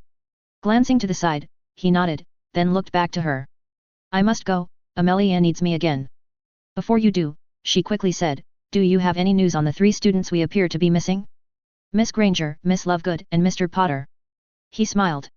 Amelia talked to all three of them just this morning, to make sure they were all right, he assured her. They're fine. They were at Miss Granger's house and appeared to be getting on well with her parents, I'm told. I expect they'll return home shortly, but for now considering their escapade, I think it best to leave them alone for the moment. They're in no danger. How will we get their belongings to them? She asked. Yes, I see what you mean. Well, we can either arrange to have them transported to Hogwarts to collect them after everyone else has left, or have their belongings packed up and returned directly. A message could be sent asking which they'd prefer. I'm sure you can sort that out, Minerva. I leave it in your capable hands. His eyes twinkled as she glared at him. You are the most infuriating man possible at times, Albus, you do know that, I hope. She snapped. Winking at her, he vanished, the fire turning yellow again. Grumbling more or less good-naturedly to herself despite her annoyance about a whole host of things, Minerva stood up and went to locate the rest of her staff to break the news to them. Equals dash equals dash equals dash equals dash equals dash equals dash equals dash equals dash equals dash equals. Luna's coming back, Taylor commented to Hermione, who she was standing next to as the pair browsed the shelves. Harry was in the next aisle, while both the adult Grangers were studying a section of books on the other side of the shop. Several wizards were more or less surreptitiously watching her, and the others, hastily looking away every time she happened to look in that direction. Not realizing, of course, that she saw them all anyway. Now the blonde girl was walking back down the street towards the bookshop in the company of a man with shoulder-length white hair, wearing a yellow robe that clashed horribly with almost everything else. On the other hand, most of the other wizards clearly had no sense of color either, so it didn't stand out all that much all things considered. He was smiling down at Luna, who was happily chattering away to him, obviously very fond of his daughter. Taylor felt a pang of sadness as she abruptly missed her own dad. She'd see him soon enough, though. No matter what. Hermione glanced at her, then at the door, just in time to see Luna and her father enter. Luna looked around, then pointed. Her dad stared at Taylor, his eyebrows up and his slightly crossed eyes somewhat wide, looked down at Luna again, then shrugged as he followed her across the store. Harry spotted her and moved to join them, as did the Grangers. Daddy, this is Skitter, Luna chirped happily, stopping next to her and Hermione. She saved us all from a fate worse than death. Or death. That is indeed a good thing, my little cupcake, her father said gravely. He bowed his head slightly. Thank you, Skitter. You're welcome, she replied, smiling a little internally. And this is Hermione Granger, a friend of mine, Luna went on, indicating Hermione, who smiled, and this is Harry Potter. Another friend. I have 3 friends. She looked pleased. Her father chuckled, ruffling her hair. A decent number, he commented. And those are Hermione's parents, Luna finished, as Richard and Jennifer came to join them. Richard held out his hand. Richard Granger, he said. Luna's father looked closely at him, then nodded in an approving manner. I agree, he said with a smile, shaking hands. Well done. I am Xenophilius Lovegood. Please call me Zeno. Looking mildly baffled, Richard nodded back. My wife, Jennifer, he added. Jen held out her hand, which Zeno took and inspected carefully. A very fine example of a hand, he said, shaking it. She smiled at him, with a glance at her husband. Harry was muffling a snicker and Hermione just sighed faintly. Taylor got the impression she knew where Luna had received her slightly unusual outlook on life from. And she also got the impression that Zeno Lovegood was probably having a lot of fun fucking with people. Although he might also be a little nuts. It was hard to tell. You are not a local, are you, Skitter? He commented a moment later. Taylor glanced at Luna, who shook her head slightly.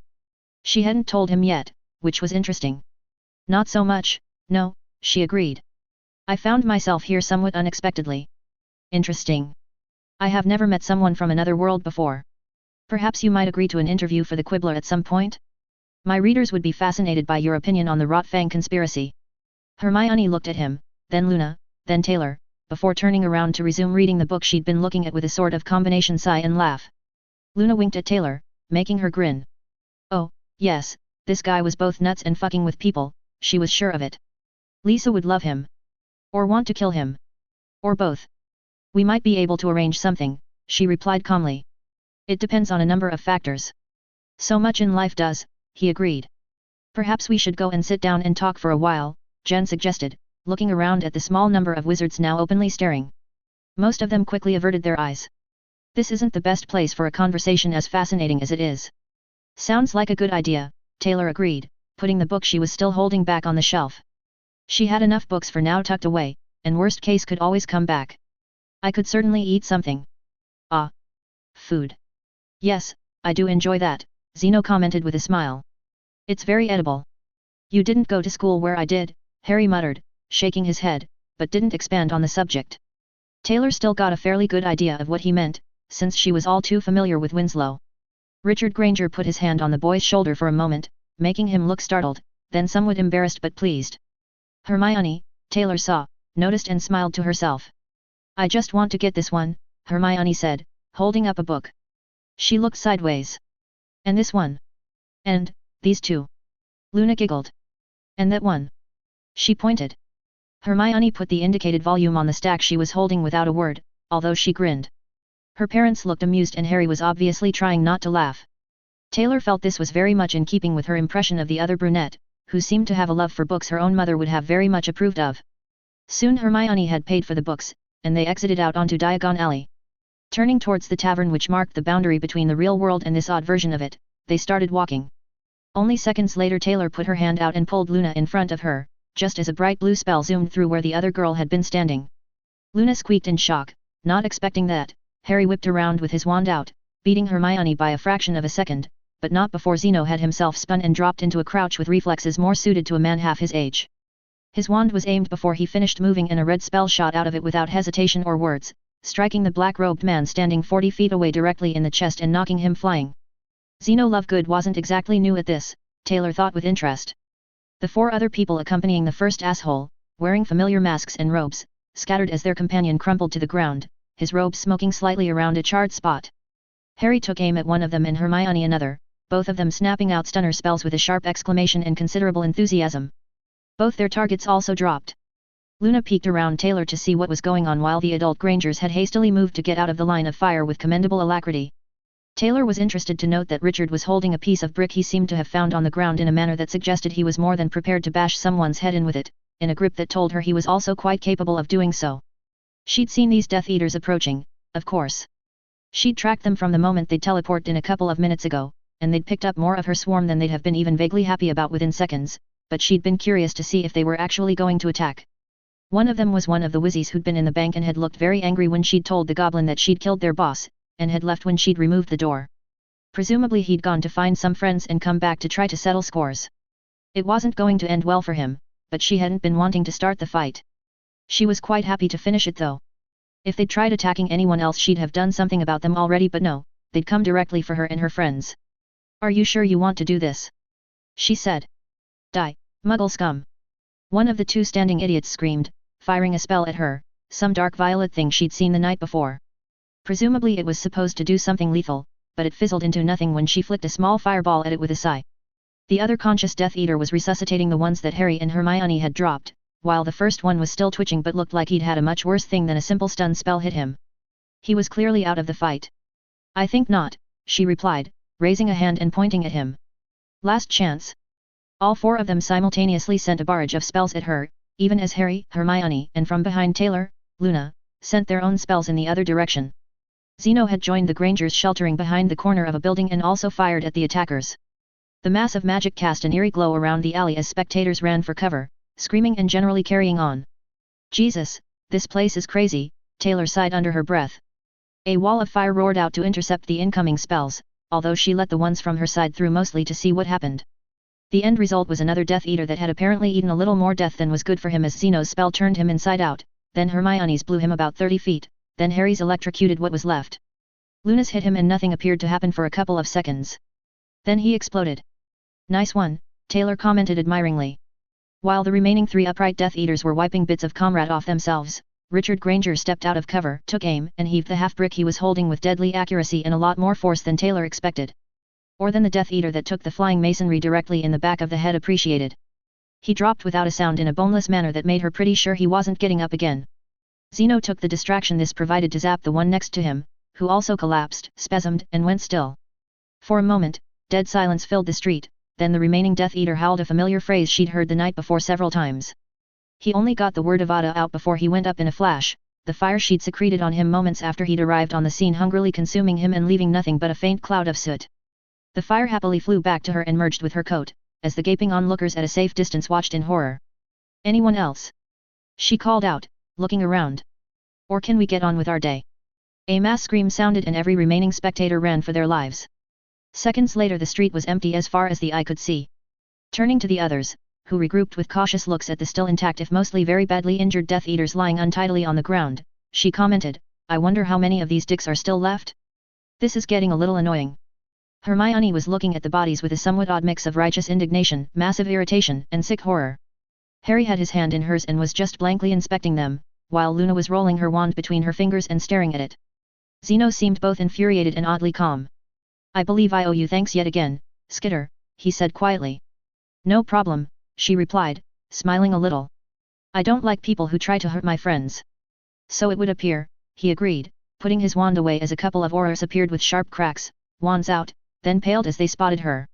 She heard one of them swear under his breath as he looked between them and the bodies, his eyes lingering on the glazed spot on the road where the fifth one had been. Let's tell these good people what happened, then we can have a well-deserved meal and talk. I think I would like to learn more about what's been going on. He looked down at the odd triangular eye-looking pendant he wore around his neck, fingered it absently for a moment, glanced at her with an intrigued expression, then headed towards the Aurors who were urgently whispering to each other while watching her warily. Today has been nearly as exciting as yesterday was, Luna commented brightly. Taylor could see she was shivering a little, though, and put her arm over her friend's shoulder. Jen looked at both of them, smiled a bit, and went back to watching as Zeno explained what had happened, adding enough confusing details that both Aurors were looking like they regretted their career choice. Very weird place, this one, Taylor muttered, shaking her head. The stories she'd have when she went home. Equals dash equals dash equals dash equals dash equals dash equals dash equals dash equals dash equals dash equals. Reading the report, Amelia sighed heavily, signed it, handed it back to the Auror who'd brought it to her, and rested her forehead in her hands as he left. After some time, she straightened up and resumed work, musing on the fact that there was a finite supply of Death Eaters left now, and at this rate she wouldn't have to do anything herself to deal with the problem they represented if they kept on jumping into the mouth of the volcano all by themselves. Not quite how she'd expected to solve that problem, but whatever worked. Chapter 18, Home Fire's Still Burning. Chapter Text. Damn, Danny. Are you sure about this? Yeah, Danny sighed, zipping up his old leather jacket and stretching a few times to check the fit. I am. I don't have a choice. Guess not. The woman he was talking to, some 15 years his senior, walked around him and inspected him closely. Still fits well. You kept in shape. I work in the docks, Beth, he replied with a small smile. I might mostly sit behind a desk, but I still do a fair amount of physical labor, helping out where I can. Patting his stomach, he felt the armor plates incorporated into the leather. But even so I'm still a bit surprised this fits as well as it ever did. Skinny jeans, she snorted, grinning. And not the ones Annette liked. Although, now I think about it. She gave him a sultry look and winked, making him laugh. She always liked someone in tight leather. He couldn't help laughing at her comment, because he had a lot of memories it brought back, mostly good, and a fair number very strange. Beth stepped closer and put her hands on his shoulders, looking into his eyes from a few inches lower than he stood. Be careful, okay? You're not 20 anymore. True, but I'm not dead either and I've kept my eye in, he responded quietly, meeting her concerned gaze without flinching. And while I might not be as young as I was, I'm even more experienced. And probably sneakier. She grinned widely. And definitely more of a bastard. Kick 'em while they're down, eh? Make sure they stay down, yeah, he agreed, also grinning in a rather dark manner. Just like old times. She slapped him on the back, almost knocking him sideways because while she was older and shorter she was still a very solidly built woman who had been a real brawler in her prime. And even now most people wouldn't enjoy it if she had reason to get physical. I knew there was a reason Annette hooked up with you, she guffawed. It wasn't for looks, that's for sure. Oh, thanks very much, he sighed as she laughed. I have many good points, I'll have you know. I know you do, but my comment stands, she replied with a smirk. But the main thing is she found you worthy of her attention, and you proved it more than a few times, so as far as I'm concerned it all worked out well. I wish she'd made it. They looked at each other, then at the floor for a moment, each lost in the memory of a woman they both missed intensely for different but related reasons. Fuck, I miss her, he muttered. Beth hugged him hard. So do I, kid, so do I, she whispered into his ear. She'd be proud of both of you, never doubt that. I don't, he replied almost silently, feeling both melancholy and pleased at the same time. Releasing him she stepped back. When you get Taylor back, bring her around, I want to see how she's grown, Beth instructed firmly. I haven't seen the last since she was, about 3 or 4, maybe. Only because you were being hunted by 3 different law enforcement groups and lurking in strange places, he chuckled, getting a sigh and a thump on the arm in response. A case of mistaken identity, obviously. Just took a while to clear up. The statute of limitations finally ran out, you mean? Well. She grinned again, making him snort and shake his head. Let's say we came to an arrangement. Yeah, I read the news. Mysterious fire destroyed all the records. That happens. Twice. Still happens. In 2 different buildings in 2 different states. What can I say? Fire codes are there for a reason. You know that. Unfortunately not everyone is as strict as the union is about that sort of thing. Her smirk was legendary, and he laughed quietly. You took way too many lessons from Erwin. The old bastard's a bad influence on people. As you'd be in a position to know, you hypocrite. Well. The two shared a look then laughed for a while. Eventually calming down, Beth turned to the workbench next to her, picking up a few items. Handing him the first one, she watched as he inspected his bat carefully. Fixed the dents, polished it up, it's like new, she commented as he swung it experimentally, then spun it in his hand, flipped it to the left one, and swung it again backhanded, the heavy metal object whistling as it cut through the air. I replaced the core, it was loose. Shouldn't shift the balance like it was doing. Thanks. We've been through a lot, this thing and me, it would be a shame not to let it join in again, he replied with a look of satisfaction, before slipping the bat over his shoulder into a pair of loops sewn to the back of his jacket for it. The handle stuck up over his left shoulder, easily in reach when needed. She gave him the next item, which he studied. Slipping the brass knuckles over his gloved fingers he made a fist, nodding appreciatively. Perfect fit, he said. I still had the measurements from the last one, she told him. Try not to lose this set, will you? Taking the thing off he put it in his pocket with a shrug and a small smile. I'll do what I can but you know how it is sometimes. You don't stop to go back unless the evidence is worth recovering. Sometimes running is a better idea. True enough. Still, if you could stop losing them that would be nice, she sighed. Holding out a belt with over a dozen loops on it, slim metal cylinders in each loop, she watched as he accepted it. Smoke, incendiary, tear gas, vomiting agent. The usual stuff. Beth nodded at the bag on the bench. 4 more of each in there just in case. Remote detonator on the back of the belt on the right, backup on the left. Danny put it around his waist, buckled it up, and pulled his jacket down over it, before nodding approvingly. That should do the job. If it doesn't you're in over your head and you should be fucking off as fast as possible, she said wisely, making him smile. Always the backup plan. She taught you well, youngling. We taught each other. Oldling. Watch the mouth, or I'll show you I can still wash it out with soap, she warned, making him snicker. A few other useful things went into his pockets, including an expanding baton as a backup, 2 knives as a backup, and a pistol with 3 magazines and a suppressor as a serious backup. I checked all your stuff over and replaced a few parts that were getting long in the tooth, she told him, watching as he stowed everything away, the motions sure and practiced even after all this time. New ammo, just in case. The good stuff. New baffles in the suppressor. Tossing him a small first aid pouch, she added as he caught it, should be everything you might need in an emergency in that. Try not to need it. I'll do what I can, he promised as he opened it and checked out the contents, nodded, and zipped it up again. It also disappeared into his coat. You always said that, but I seem to recall a few more stitches than ideal, she replied dryly. Annie had more, he said with a small laugh. She didn't duck fast enough sometimes, Beth sighed. Mind you, neither did the other guy most of the time. Gave out a lot more damage than she took. Yet. She was impressive that way, he agreed with a fond smile. Taylor takes after her. Good. Every kid needs a role model. Danny nodded. True enough, and I wish I'd been a better one these last couple of years. Beth put a hand on his shoulder and squeezed gently. Grief fucks people up, we all know that, Danny. We've all been there in our own way. Don't beat yourself up about what can't be changed. You pulled through, both of you, and we're all proud of you. Shit happens, all you can do is deal with it, yet. He took a breath, then nodded, as she released him. Moving back to the bench, Beth looked at the final items on it, then at him. You sure you want to take these? He also studied the things there, then slowly nodded. I think so, he finally replied after some thought. I don't know if I'll need them, but sooner or later they're probably going to get used. Hopefully not before Taylor can watch, Beth growled, collecting the items and stacking them back in the bag he'd brought over the night before. She deserves to see. I know, he said in much the same tone of voice. One day. Payment will be had in kind.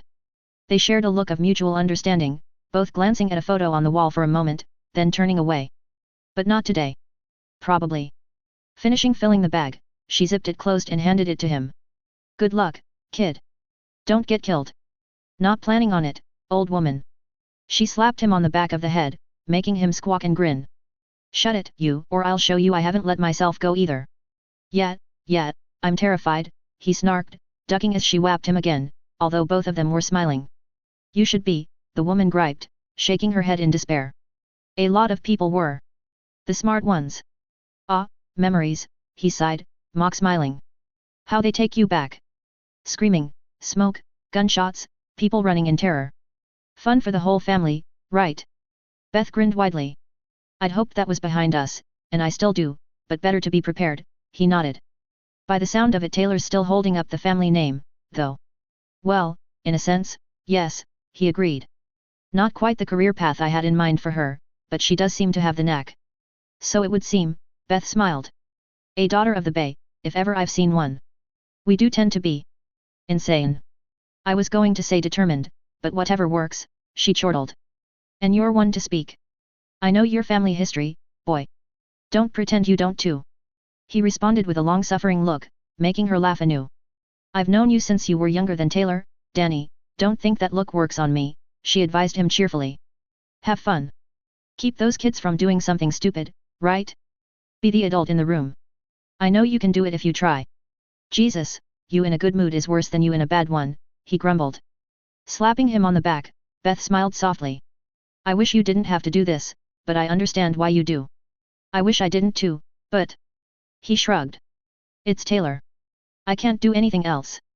And with any luck it'll all work out. Even so, I have to assume the worst might happen and plan accordingly. Hence. Danny tapped his chest meaningfully. It's been a long time, but I still remember. Other people will too, she warned. Yet. With any luck that will keep them from doing something particularly stupid, he muttered. Their eyes met, then he sighed heavily. Yet. Fuck. Hefting the bag in his hand, which gave off a metallic clink, he nodded to Beth. See you around. And thanks again. My pleasure. Let me know how it goes. She thought for a moment, then smirked. Assuming I don't see it on the news. Throwing her a dark little grin, he extracted a baseball cap from his pocket, put it on, pulled it low over his eyes, and left with a wave over his shoulder. Beth watched him go, then locked the door and turned the lights off, before heading out the rear in search of a pint of the good stuff at the captain's table. The whole time she was fondly remembering past times in the company of her friends and companions, and resolved to raise a glass to those who had gone on ahead. While hoping she wouldn't have to do the same for Danny A. Bear anytime soon. Equals dash equals dash equals dash equals dash equals dash equals dash equals dash equals dash equals dash equals. Knocking on the door, Lisa waited, glancing back at Brian who was in the car waiting. Hearing the lock operate, she turned back in time to see it open. Danny stood there, nodding when he saw her. She looked him up and down, her eyes widening, then blinked several times as a lot of data points finally fell into place. Oh, fuck me, she whispered. That explains a lot. He grinned at her, the family relationship to her best friend showing very strongly in the expression, then came out onto the porch and closed the door behind him. I did say I remembered how, didn't I? He commented as he followed her down the steps towards the car, his gym bag in his left hand and his bat in his right. Lisa shook her head in a mix of wonder and worry, her power also feeling slightly blindsided. Neither of them had quite expected what they'd just realized. A few seconds later the car drove off, for a meeting that hopefully would result in something useful. Or possibly explosions. Which could sometimes also be useful, of course, this being Brockton Bay. Chapter 19, Fireplace Stories. Chapter Text. As their group sat down in the leaky cauldron, shown to a table by a somewhat visibly nervous Tom the bartender, everyone else in the place was watching them while doing their best not to make this obvious. They weren't very good at that, Hermione thought with an inner smirk as she looked around. Wizards in general were fairly bad at being discreet at the best of times in her view, having seen far too many times how they behaved around Harry, and the lack of practice keeping themselves to themselves was quite apparent. Skitter definitely noticed, she was absolutely sure, but didn't say anything. She did turn her head very slowly and deliberately to face one specific wizard who was gaping at them in a more blatant manner than the rest, which caused him to pale to the point he was nearly transparent, finish his beer in one gulp, and scuttle out the door with unseemly haste. Which was absolutely hilarious to watch, it had to be said. Luna's father watched with a distinctly approving and somewhat amused expression, and both Luna and Harry were grinning widely. Her own parents just smiled a little and went back to examining the menu, having apparently decided to simply roll with the day. Which seemed eminently sensible in her opinion. She picked up the menu in front of her and studied it, feeling abruptly hungry. She was trying not to think about the very brief and very final fight in the street a little earlier. After the last few years, and especially the previous night, she was hardly new to defending herself from someone trying to harm or even kill her, but this had been the first time she'd almost instantly just jumped straight to lethal spells. One stunner, one Death Eater down, then the moment it became clear that those bastards were trying to kill them all, she'd simply decided on the spot that if they wanted to do that, she was happy to reciprocate. And she had a pretty good idea she knew a lot more lethal spells than most people did. It was still somewhat sobering to know that she was prepared to go that far so fast, though. Hermione was well aware that she had a certain pragmatism where it came to defending herself or those she cared about, but she'd done what she could to keep this under control. It was much too easy to overreact to a threat, and she liked to think of herself as someone who thought things through and didn't just go for the easiest option. But those daft buggers had tried to kill not only her, but her parents. And Harry. And Luna. She had her limits, and they'd passed those in a blur. And after last night, well, it was fair to say she had absolutely zero patience with terrorists anymore. The fewer Death Eaters around the happier she'd be, and it baffled her why they hadn't been properly dealt with the first time around. People like Fudge had a lot to answer for in her opinion. And she was growing, the more she thought about it, more and more suspicious of Dumbledore too. Something was very wrong with all too many things, and the headmaster had his wrinkly fingers in all of them. She found it interesting that Harry and Luna had apparently also come to the same conclusion that the only good Death Eater was a dead one, and the latter also seemed to believe that you could improve on this by spreading them all over the street as a fine mulch. Hermione made a mental note to ask Luna what spell she'd used, since it wasn't one she was familiar with and it worked spectacularly well. Beyond that, she was highly impressed with Luna's father's abilities. Luna had said a few times, rather vaguely, that her father had fought the first time Voldemort kicked off, but she hadn't mentioned that the man was very obviously really good at combat magic. His reaction time was incredible, faster than even Harry, who was exceptionally quick, and she hadn't heard him utter a single spell. Wordless casting at that level was highly unusual and something she was determined to learn herself, as it seemed to have a lot of advantages. The girl made another mental note to see if she could ask Zeno Lovegood some questions. Glancing at her own father, who was pointing out something on the menu to her mother, she also ruminated on the interesting fact that he'd managed to bag his own wizard using nothing but a bit of brick, and an aim that rather shocked her. Not to mention a certain viciousness that she suspected might go some way toward explaining her own proclivities when pushed hard enough. She'd heard plenty of stories of him playing cricket in school and university, and knew he had always said he was a very good fast bowler, but this was the first time she'd seen a practical use for that sort of skill. It made her both impressed and proud in a very odd way.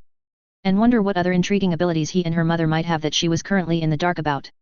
Tom wandered back a little reluctantly at that point, having been casting uneasy glances their way, and asked if they'd decided on what they wanted. It didn't take long for everyone to place their orders, causing him to nod, then leave with alacrity once more. "I think I might be making that guy just a bit nervous," Skitter commented without expression in her voice, yet somehow conveying mild glee. Hermione wasn't sure how the other girl managed that, and was quite envious of the ability.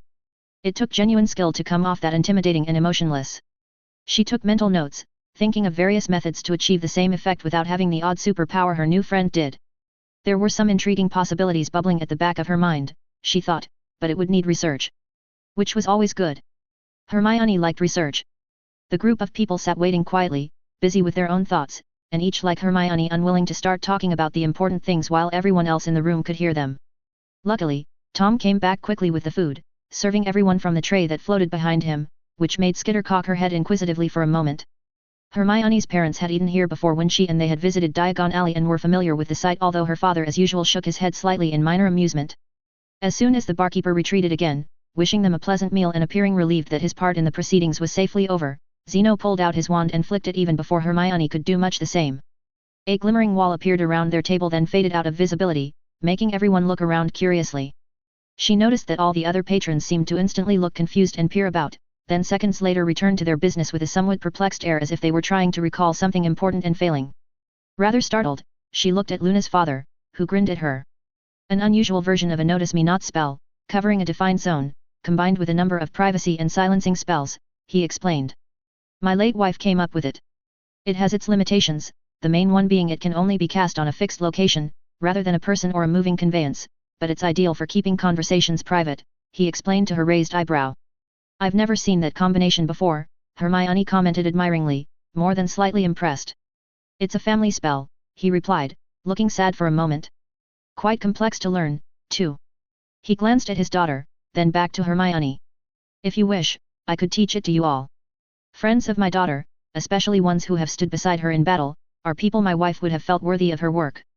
Hermione met his eyes, then looked at Luna, who smiled faintly, then Harry, who nodded respectfully to the man. I believe we would be honored to learn anything you would like to teach us, she said quietly. He nodded to her, then put his wand away. Later, though. Here and now is hardly the best location or time. Agreed, Harry chuckled. And I'm too hungry to learn spells in any case. Luna's stomach growled from across the table and everyone, even Skitter, laughed. Apparently Luna thinks the same, Hermione's father said with a smile. Part of me does. The blonde said happily, picking up her knife and fork and starting in on her steak. Hermione shook her head with amusement and also began eating. Skitter seemed to think for a second, looked around, shrugged, and did whatever it was she did to make the fire forming her intimidating mask flow back into the rest of her costume, without any external sign of how the trick was achieved. Zeno Lovegood watched, his eyebrows up, then smiled widely. Truly remarkable. He stated. It must make your wardrobe costs much more manageable. Taylor laughed, the foreboding mien dropping away without trace, in the way Hermione had seen several times now. Left behind was a girl she felt was someone she genuinely liked, even having only known her for less than 24 hours, the Skitter persona put to the side for now. Taylor held out her hand to Zeno, who studied the fire glove cladding it, then shook it gravely without a hint of fear. Taylor Hebert, Mr. Lovegood. A pleasure to meet you. The pleasure is all mine, I assure you, my dear, he replied calmly and with a small smile. Thank you for the trust you place in me. I suspect in your world your identity is a rare commodity, held jealously from most. Taylor nodded. That's true enough. For a number of reasons, some good, some not so much. But it's become tradition if nothing else, and protects people who aren't involved. I believe I understand the problem, Zeno said thoughtfully. Your world may not have the Rotfang conspiracy to deal with, yet I have little doubt similar problems are rife everywhere. Giving him a slightly bemused look, Taylor nodded slowly, while Luna giggled silently next to her. Hermione stifled a small but affectionate sigh. Bizarre outlooks on life ran deep in the Lovegood family, that much was abundantly obvious even having only met Luna's father half an hour ago. She wondered what his wife had been like. Possibly she had been the nominally sane one? Or, worryingly, was he? In any case, Luna came by her quirks honestly, she was certain. So, Zeno went on as he picked up his fork and cast a glance around them all. May I hear the no doubt fascinating story behind all? He waved the fork around somewhat vaguely at them. This. Taylor met Hermione's eyes, before looking at Harry then Luna. She sighed faintly and began explaining, the others adding their own input when required, all of them enjoying the very good meal in the process. It was a long dinner, it had to be said. And at the end of it Luna's father was not entirely happy about quite a number of things. Equals dash equals dash equals dash equals dash equals dash equals dash equals dash equals dash equals dash equals. Hearing angry voices outside her office, raised in a way that meant someone, or multiple someones by the sound of it, were suffering a sense of humor failure, Amelia sighed heavily and put her quill down very deliberately on the desk. Merlin, what now? She groaned as she got up to investigate. Before she could even round the desk, her door opened and two people she recognized with a sinking sensation burst into the room, followed closely by her assistant who looked both annoyed and flustered. I'm sorry, Madam Bones, they won't take my word that you are busy, the woman explained quickly, giving the pair an unfriendly stare, which they entirely ignored. She had her wand in her hand, not quite raised, but Amelia waved her off. That's fine, Janet, I can take it from here, she replied.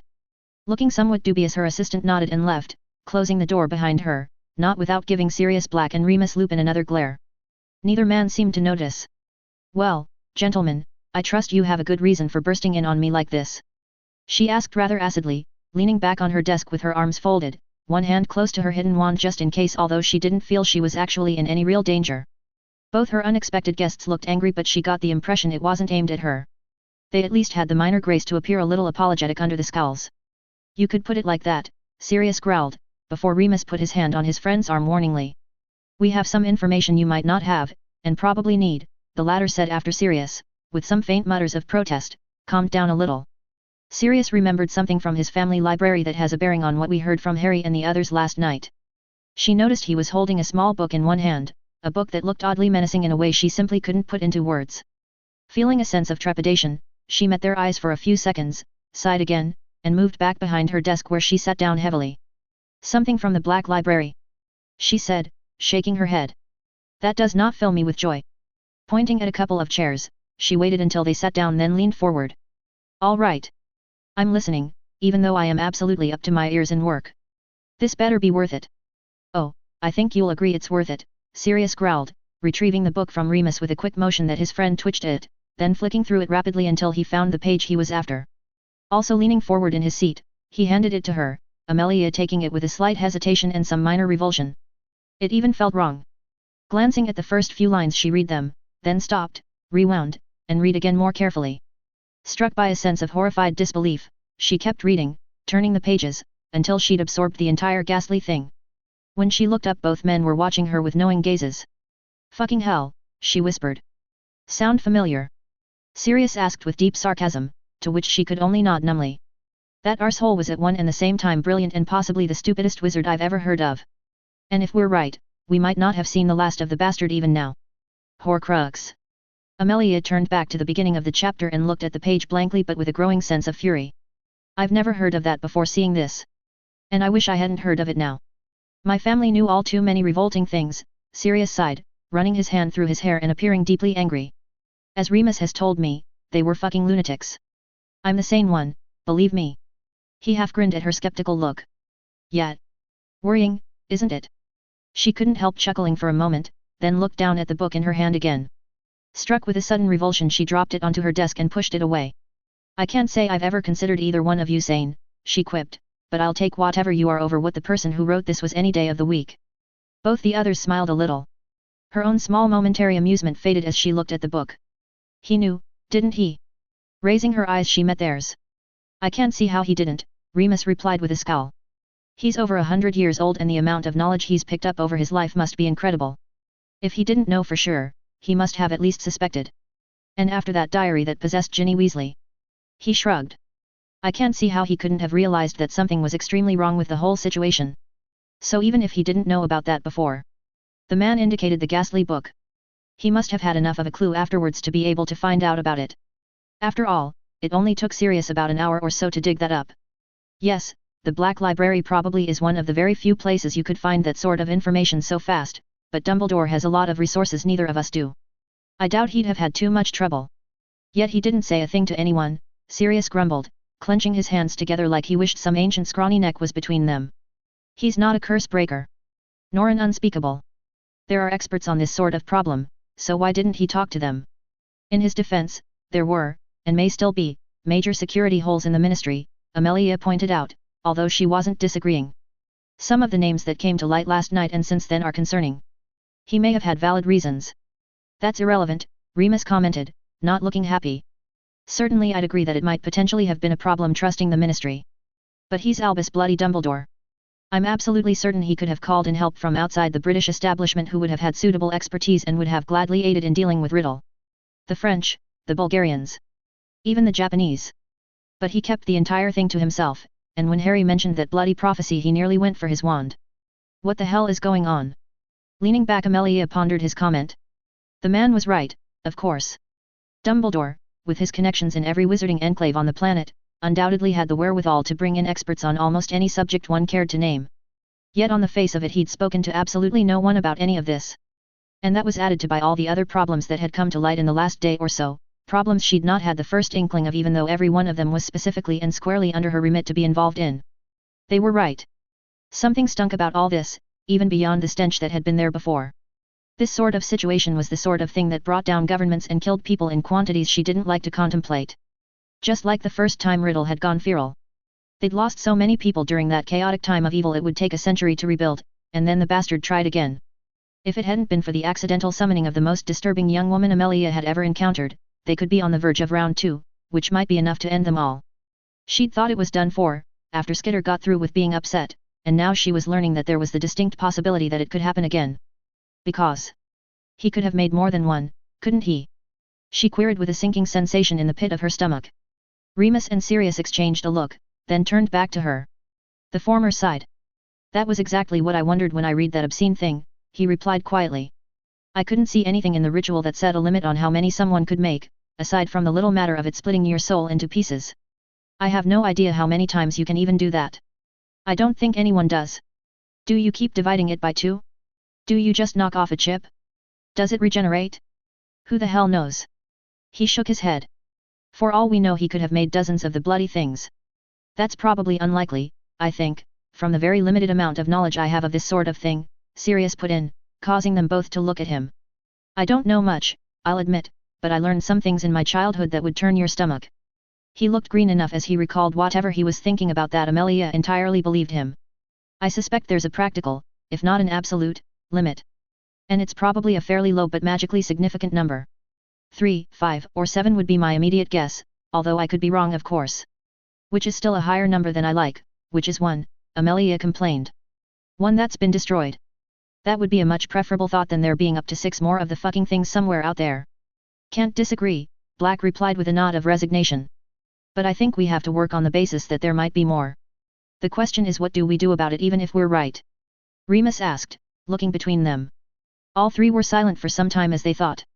The obvious solution is to ask Skitter to deal with them, Amelia finally said somewhat hesitantly. Which does somewhat run aground on the small issue of finding the things, Sirius pointed out with a level of irritation she fully agreed with. We don't know for certain that they even exist in the first place. Unfortunately true, she sighed. Damn it all. If it's not one problem it's an even bigger problem. It occurs to me that it's possible that Skitter might have already dealt with them, Remus commented slowly and thoughtfully, making the other two exchange curious glances then turn to him. What do you mean? Amelia asked with interest, leaning forward again. Well, the theory behind fiend fire is that it destroys everything, even the soul, Remus went on, sounding like he was working this out as he spoke. That's why it's so horrifically dangerous, of course. It's almost literally hellfire. Possibly actually literally hellfire. According to that book, it's also one of the only 2 known methods to destroy a Horcrux, in fact. The other one being basilisk venom, as Harry found out.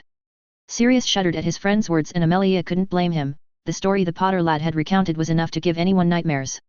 And she took out Voldemort with fiend fire, Sirius continued for Remus, appearing to understand his friend's point. Destroying him utterly, including whatever it was he used in place of a soul. Exactly.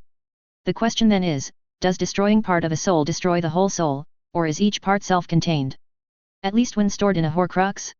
He went up like a firework, but did any fragments of him also go thwomp, or are they still lurking safely hidden away somewhere we won't find until it's too late? Remus looked at both of them, as they considered his words. It deeply worries me that I have no idea, Amelia said after another long pause. Nor me, Sirius sighed. Damn it. We might be worrying about nothing, or there might be a ticking clock counting down to yet another dark lunatic trying to ruin things for everyone. Oh, trust me, we're always counting down to that, Amelia snarled. We have an overabundance of idiots who want power and lack scruples. I'd just prefer it if the next one wasn't the same bloody one 3 times in a row. You and me both, Sirius agreed. He leaned over and retrieved his book, tapping it on his knee thoughtfully. Unfortunately nothing I know of in here gives any clue about this problem, and I'm not sure who would both know and admit to it. If anyone does, for that matter. I have no idea if anyone else was ever stupid enough to make more than one of the damned things. And we don't know if he did. We're just assuming he might have done. Which is the only safe assumption, Remus added, making Sirius nod, and Amelia sigh heavily. Unfortunately I can't disagree, she grumbled. I'll have to ask the mad bastards downstairs, I suppose. One of them might know. What about the goblins? Remus suggested. They're the ones who almost have a monopoly on curse breakers. Ah. That might be a touch tricky, Amelia replied after a moment or two. They're somewhat preoccupied right now. Her guests stared at her, then at each other, clearly wondering what she meant. After a few seconds, though, Sirius's mouth twitched. Oh, Merlin. Skitter got her reward, didn't she? Amelia nodded ruefully, causing him to start laughing. I wish I'd seen that. Let me guess, they decided to be goblins at her and she took exception to that. Essentially, she admitted with a small and it had to be said slightly vindictive grin. She'd also been tempted more than once to do something violent to a goblin. They tended to bring that out in people. And from what she'd seen, even in each other quite a lot of the time. Skitter was probably the only person who could get away with it though. Is Gringotts still there? Remus asked somewhat worriedly although he also looked a little amused. Most of it. They're going to need a new door though, she replied, snorting with laughter. Sirius stared at her then collapsed into a fit of giggles. Remus's eyes widened. She blew the bloody doors off. He asked in disbelief. Shrugging, she replied, not so much off as through. There's a hole you could drive an unto through in them. I don't even want to think about how much power that took, but it didn't stop her. Are there any goblins left alive? Sirius, still snickering, asked. To be fair, she was remarkably restrained, all things considered. My information is that none of them was much more than lightly toasted. Although there was quite a toll in weapons and armor. And pride, I imagine, she said, shaking her head. I rather get the impression that if she ever has reason to go back, they're going to be excessively polite. I knew I liked that girl for a reason, Sirius grinned. Creepy as hell, but she's got style. That is indeed one way to put it, and not the first time someone has said it in this very office. She agreed dryly. I suspect the goblins have another word though. Or several. His grin widened, until he finally seemed to get over it. Remus was shaking his head in respect and amusement. You were as terrified of her as I was, you arsehole, he pointed out. Sirius shrugged, still smiling. Of course I was terrified of her. I still am. That's just common bloody sense, she's probably the single most dangerous whatever she is in the entire world. But I still like her, if only because she wiped out Malfoy and my insane cousin, never mind all those other idiots. I can live with some slight existential terror if I know they're gone for good. Remus nodded reflectively, while Amelia couldn't help thinking the man had a point too. I can't disagree, I have to admit, the other man replied after a second or so. The three of them sat there in silence for a few minutes, trying to think of what to do with the problem represented by the small and unnerving book sitting in the middle of Amelia's desk, until there was a tap at her door. Sirius and Remus looked around as she called, with some irritation, "What is it now, Janet?" The door opened to reveal not Janet, but a genial expression buried in a large white beard atop robes whose clashing colors tended to make even wizards wince a little at times. "Amelia, I'm sorry to bother you, but..." Dumbledore took one step inside the office before he appeared to realize who else was there, his eyes narrowing slightly when he spotted Sirius glaring at him. "Sirius, my boy. What brings you and Remus here? I do hope you've recovered from your ordeal last night." His jovial voice belied the calculating look he still had. Leaning back, Amelia motioned to him to come in, looking past him at her assistant who was hovering in the background, seeming torn between worry and annoyance. She nodded slightly and Janet nodded back, then closed the door behind the old wizard. Even as this happened, he'd conjured a comfortable armchair in front of her desk and sat down in it in a display of magic that was impressive as well as a touch insulting, considering she had two more perfectly good chairs unoccupied already. Sirius met her eyes, glanced at Remus who shrugged as he returned the look, then reached out to recover his book from the desk. Dumbledore peered curiously at it, then his gaze sharpened suspiciously. Clearly about to ask something about the tome, he half turned his head towards her when Amelia cleared her throat. It was time to get some answers, in her opinion. "What do you know about Horcruxes, Albus?" she asked in a deliberately mild voice, her expression as calm as she could make it, and found herself maliciously amused at the way his head snapped around so sharply she distinctly heard his neck click. His eyes widened and his face under the whiskers paled quite satisfactorily. "Where did you hear that term?" he demanded rapidly, his voice harsh with worry. "Information was brought to my attention by a concerned citizen," she replied, meeting his suddenly very intent gaze with her own. "And I can't help wondering why it is that someone of your vast experience in many matters didn't see fit to mention that Tom Riddle's diary, the book that caused a Morganadamned basilisk to be released into Hogwarts, had a fragment of Voldemort's soul bound in it." Her voice rose to a shout for the last few words, the sound echoing around the room for a moment. He stared at her in total shock, then seemed to age a decade in seconds. They watched him for a moment, exchanging a mutual glance as he appeared to be trying to work out what to say, until Remus asked in a very quiet voice that nevertheless held distinct menace, "How many more did he make?"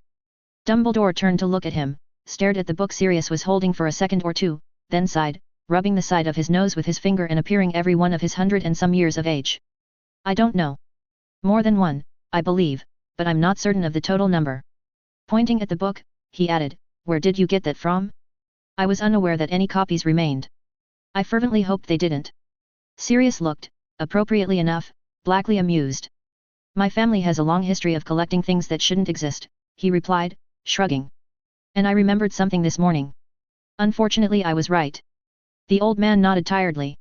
"Unfortunately indeed." There was quiet for a few moments, then Amelia, mindful of the respect the ancient wizard deserved for many reasons, yet simultaneously utterly fed up with absolutely everything involving him and his plans because so many things were wrong with all this, stated, "I want an explanation. This time, don't hold back. I want to know all the story, and don't press your luck, because I am not in the mood for your games. It's gone far, far past that point.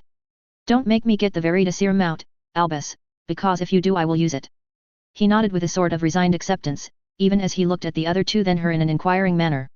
She didn't even wait for him to say anything. "They stay. This involves Potter, and as his godfather Sirius has a right to know.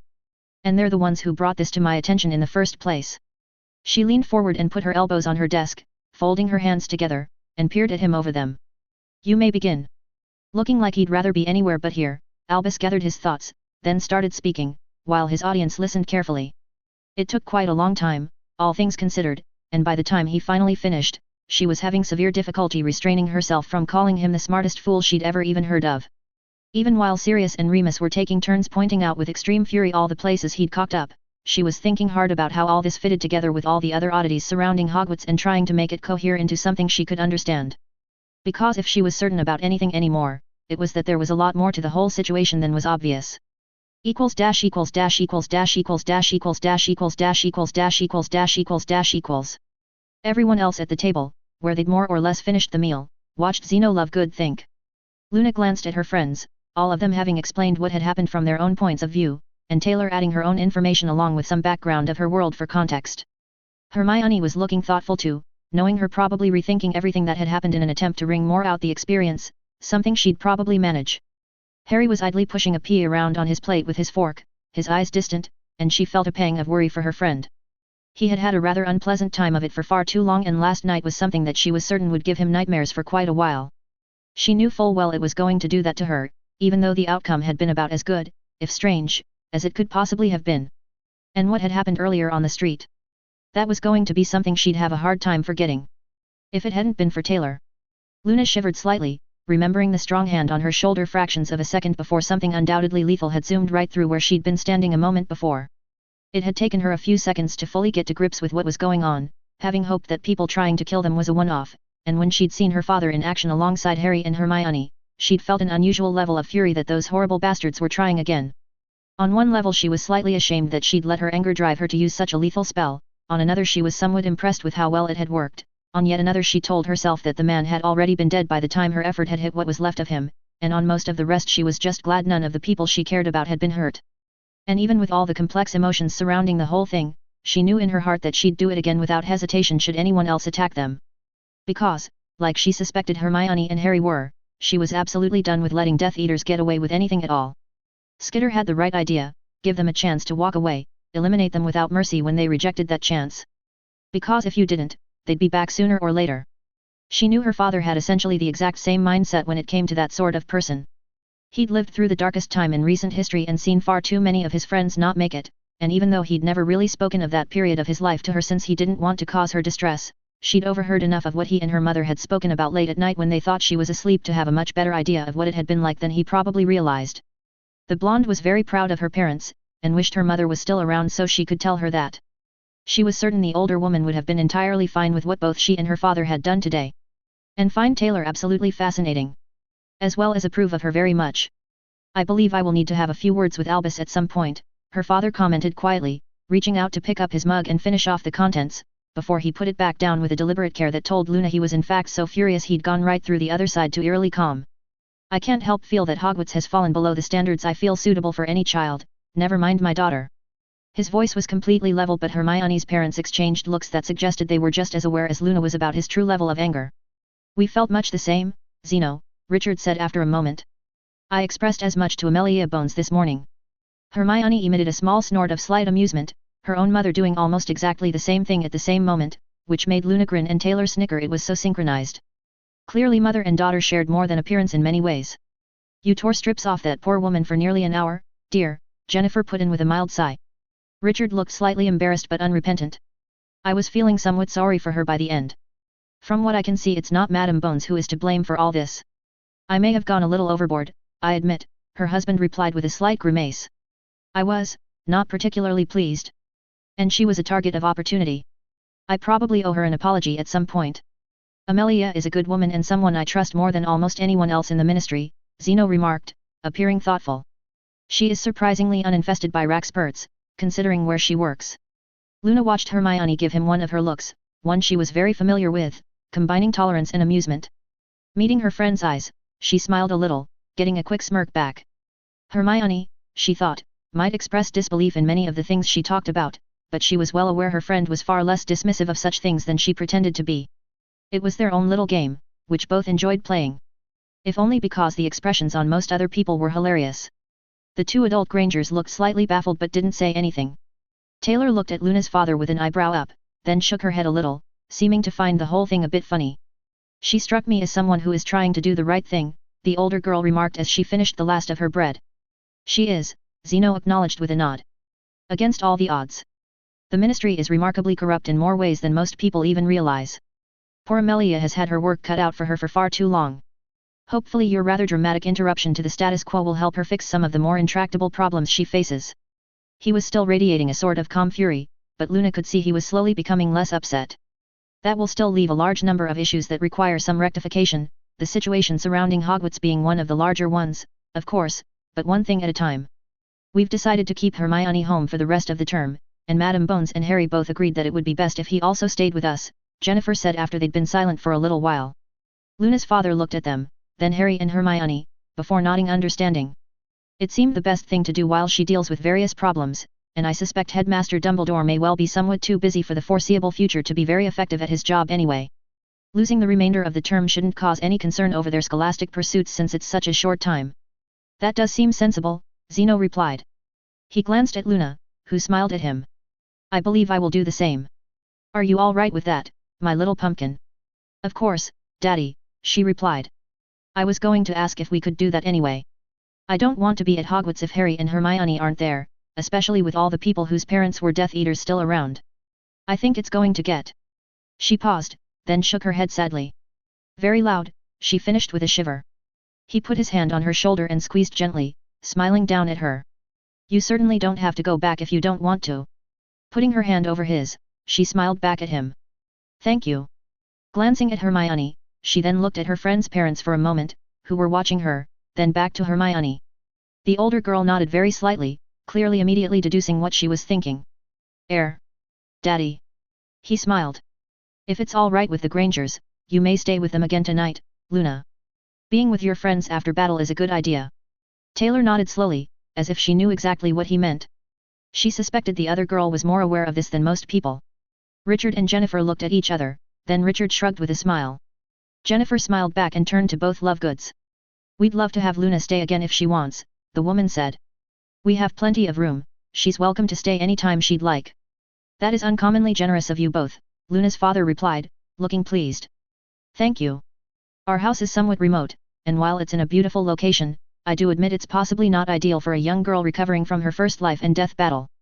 Those do always put something of a strain on one, Taylor commented with a completely deadpan face, causing Hermione to start giggling and cover her face with her hands while Harry grinned and Luna just shook her head. Hermione's parents just shook their heads in unison, although they seemed to find the remark funny too. Well, in that case I suppose we should probably think about leaving soon, as while it's not a long drive home, we'll still be fairly late back, Richard said with a look at his watch. Perhaps you'd like to pop over tomorrow and talk more, Zeno. He looked at Luna's father, who nodded. I think that is probably wise, he responded. I will have to consider what I've learned tonight. Much about all this is still somewhat inexplicable and bears thinking on. It's completely daft even in wizarding terms, Hermione complained. Nothing about this makes any sense. I can't disagree, he nodded, glancing at her. Even my own deductions would appear to be insufficient to explain the whole situation. Clearly I've missed something important. Clearly, Hermione commented wryly, making him grin at her. He seemed to approve of her, if Luna was any judge. No one said anything for a few moments, although Harry finally ate the now cold pea he'd been worrying for some time, then put his fork down. Everyone else had finished their meals as well. Zeno was rubbing the pendant he wore around his neck between finger and thumb with a thoughtful expression on his face, staring at nothing while Luna and the others watched, until he finally shook his head and lowered his hand. He looked at Taylor, who met his eyes. Again, thank you for what you've done, Taylor, he said in a low voice. Both for my daughter, and all of us. It was my pleasure, Zeno, she assured him. Although I'll admit parts of the last day or so have been annoying. But overall it's been a learning experience. He glanced at her fire jacket and raised an eyebrow, making her grin slyly. So I can see, he replied dryly. I would like to talk to you about various matters at some point. Not tonight, I think we've all probably gotten to the point we'd like to rest, but soon. I suspect you hold the answers to a number of questions I've wondered about for a long time, and I am fairly sure I've also got information you might find interesting. The slender brunette studied him with a quizzical look for a few seconds, her eyes dropping to examine his pendant briefly, before raising to meet his again. She nodded. I believe I'd like that, she replied quietly. Slightly puzzled, Luna looked at Hermione, who was watching closely, the other girl shrugging after a moment. Neither of them could quite read the subtext, although both were certain it was there. Somehow. Producing his wand, Luna's father waited until Taylor made her Fyre go back to the Skitter mask, then flicked it. The strange privacy spell he'd cast earlier vanished with a faint pop. More felt that hurt, and the rest of the people in the room seemed to suddenly realize they were there again, causing a number of them to twitch violently and one poor man to leap to his feet clutching at his chest, scream weakly, and dash out without paying Tom. Everyone else watched him go, before deciding it was best not to get involved and going back to what they'd been doing, although not without casting surreptitious glances at Luna's friends and family.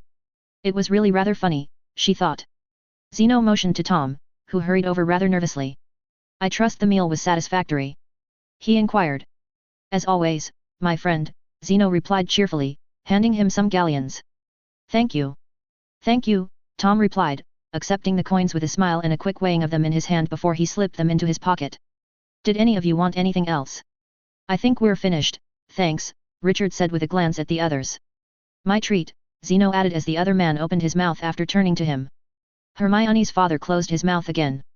It's the least I can do after you've been so good to my dearest daughter, after all. Well, if you're sure, Richard remarked. Entirely, my dear fellow. My pleasure. They exchanged smiles, everyone standing up. Tom moved off to deal with another patron who waved for his attention, leaving them alone. Jennifer pulled out a small card and handed it to Luna's father, who accepted it with curiosity and examined it closely. Our address, she explained. Will you have trouble finding it? Zeno shook his head with a smile. No, I should be able to locate it without too much effort, he replied easily.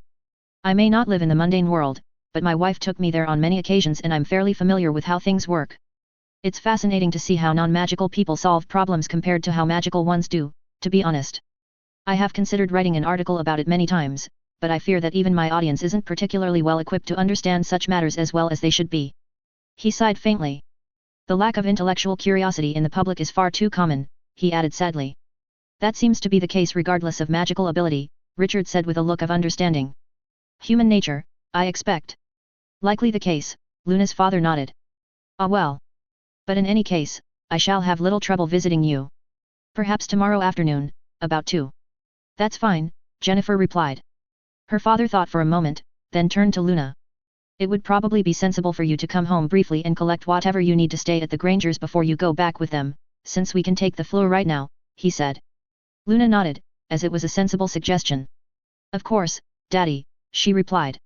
Turning to Hermione and the others she added, we won't be long. Is that all right? It's no problem, Luna, Hermione's mother answered before the girl could, making Hermione look at her and nod. We're not in a tearing hurry. We can wait. Thank you, Luna replied gratefully. She followed her father as he headed for the fireplace, the man nodding to the others and getting away from both Harry and Hermione. Skitter watched with interest as he took a pinch of fluo powder and activated the fluo, before vanishing into the flames.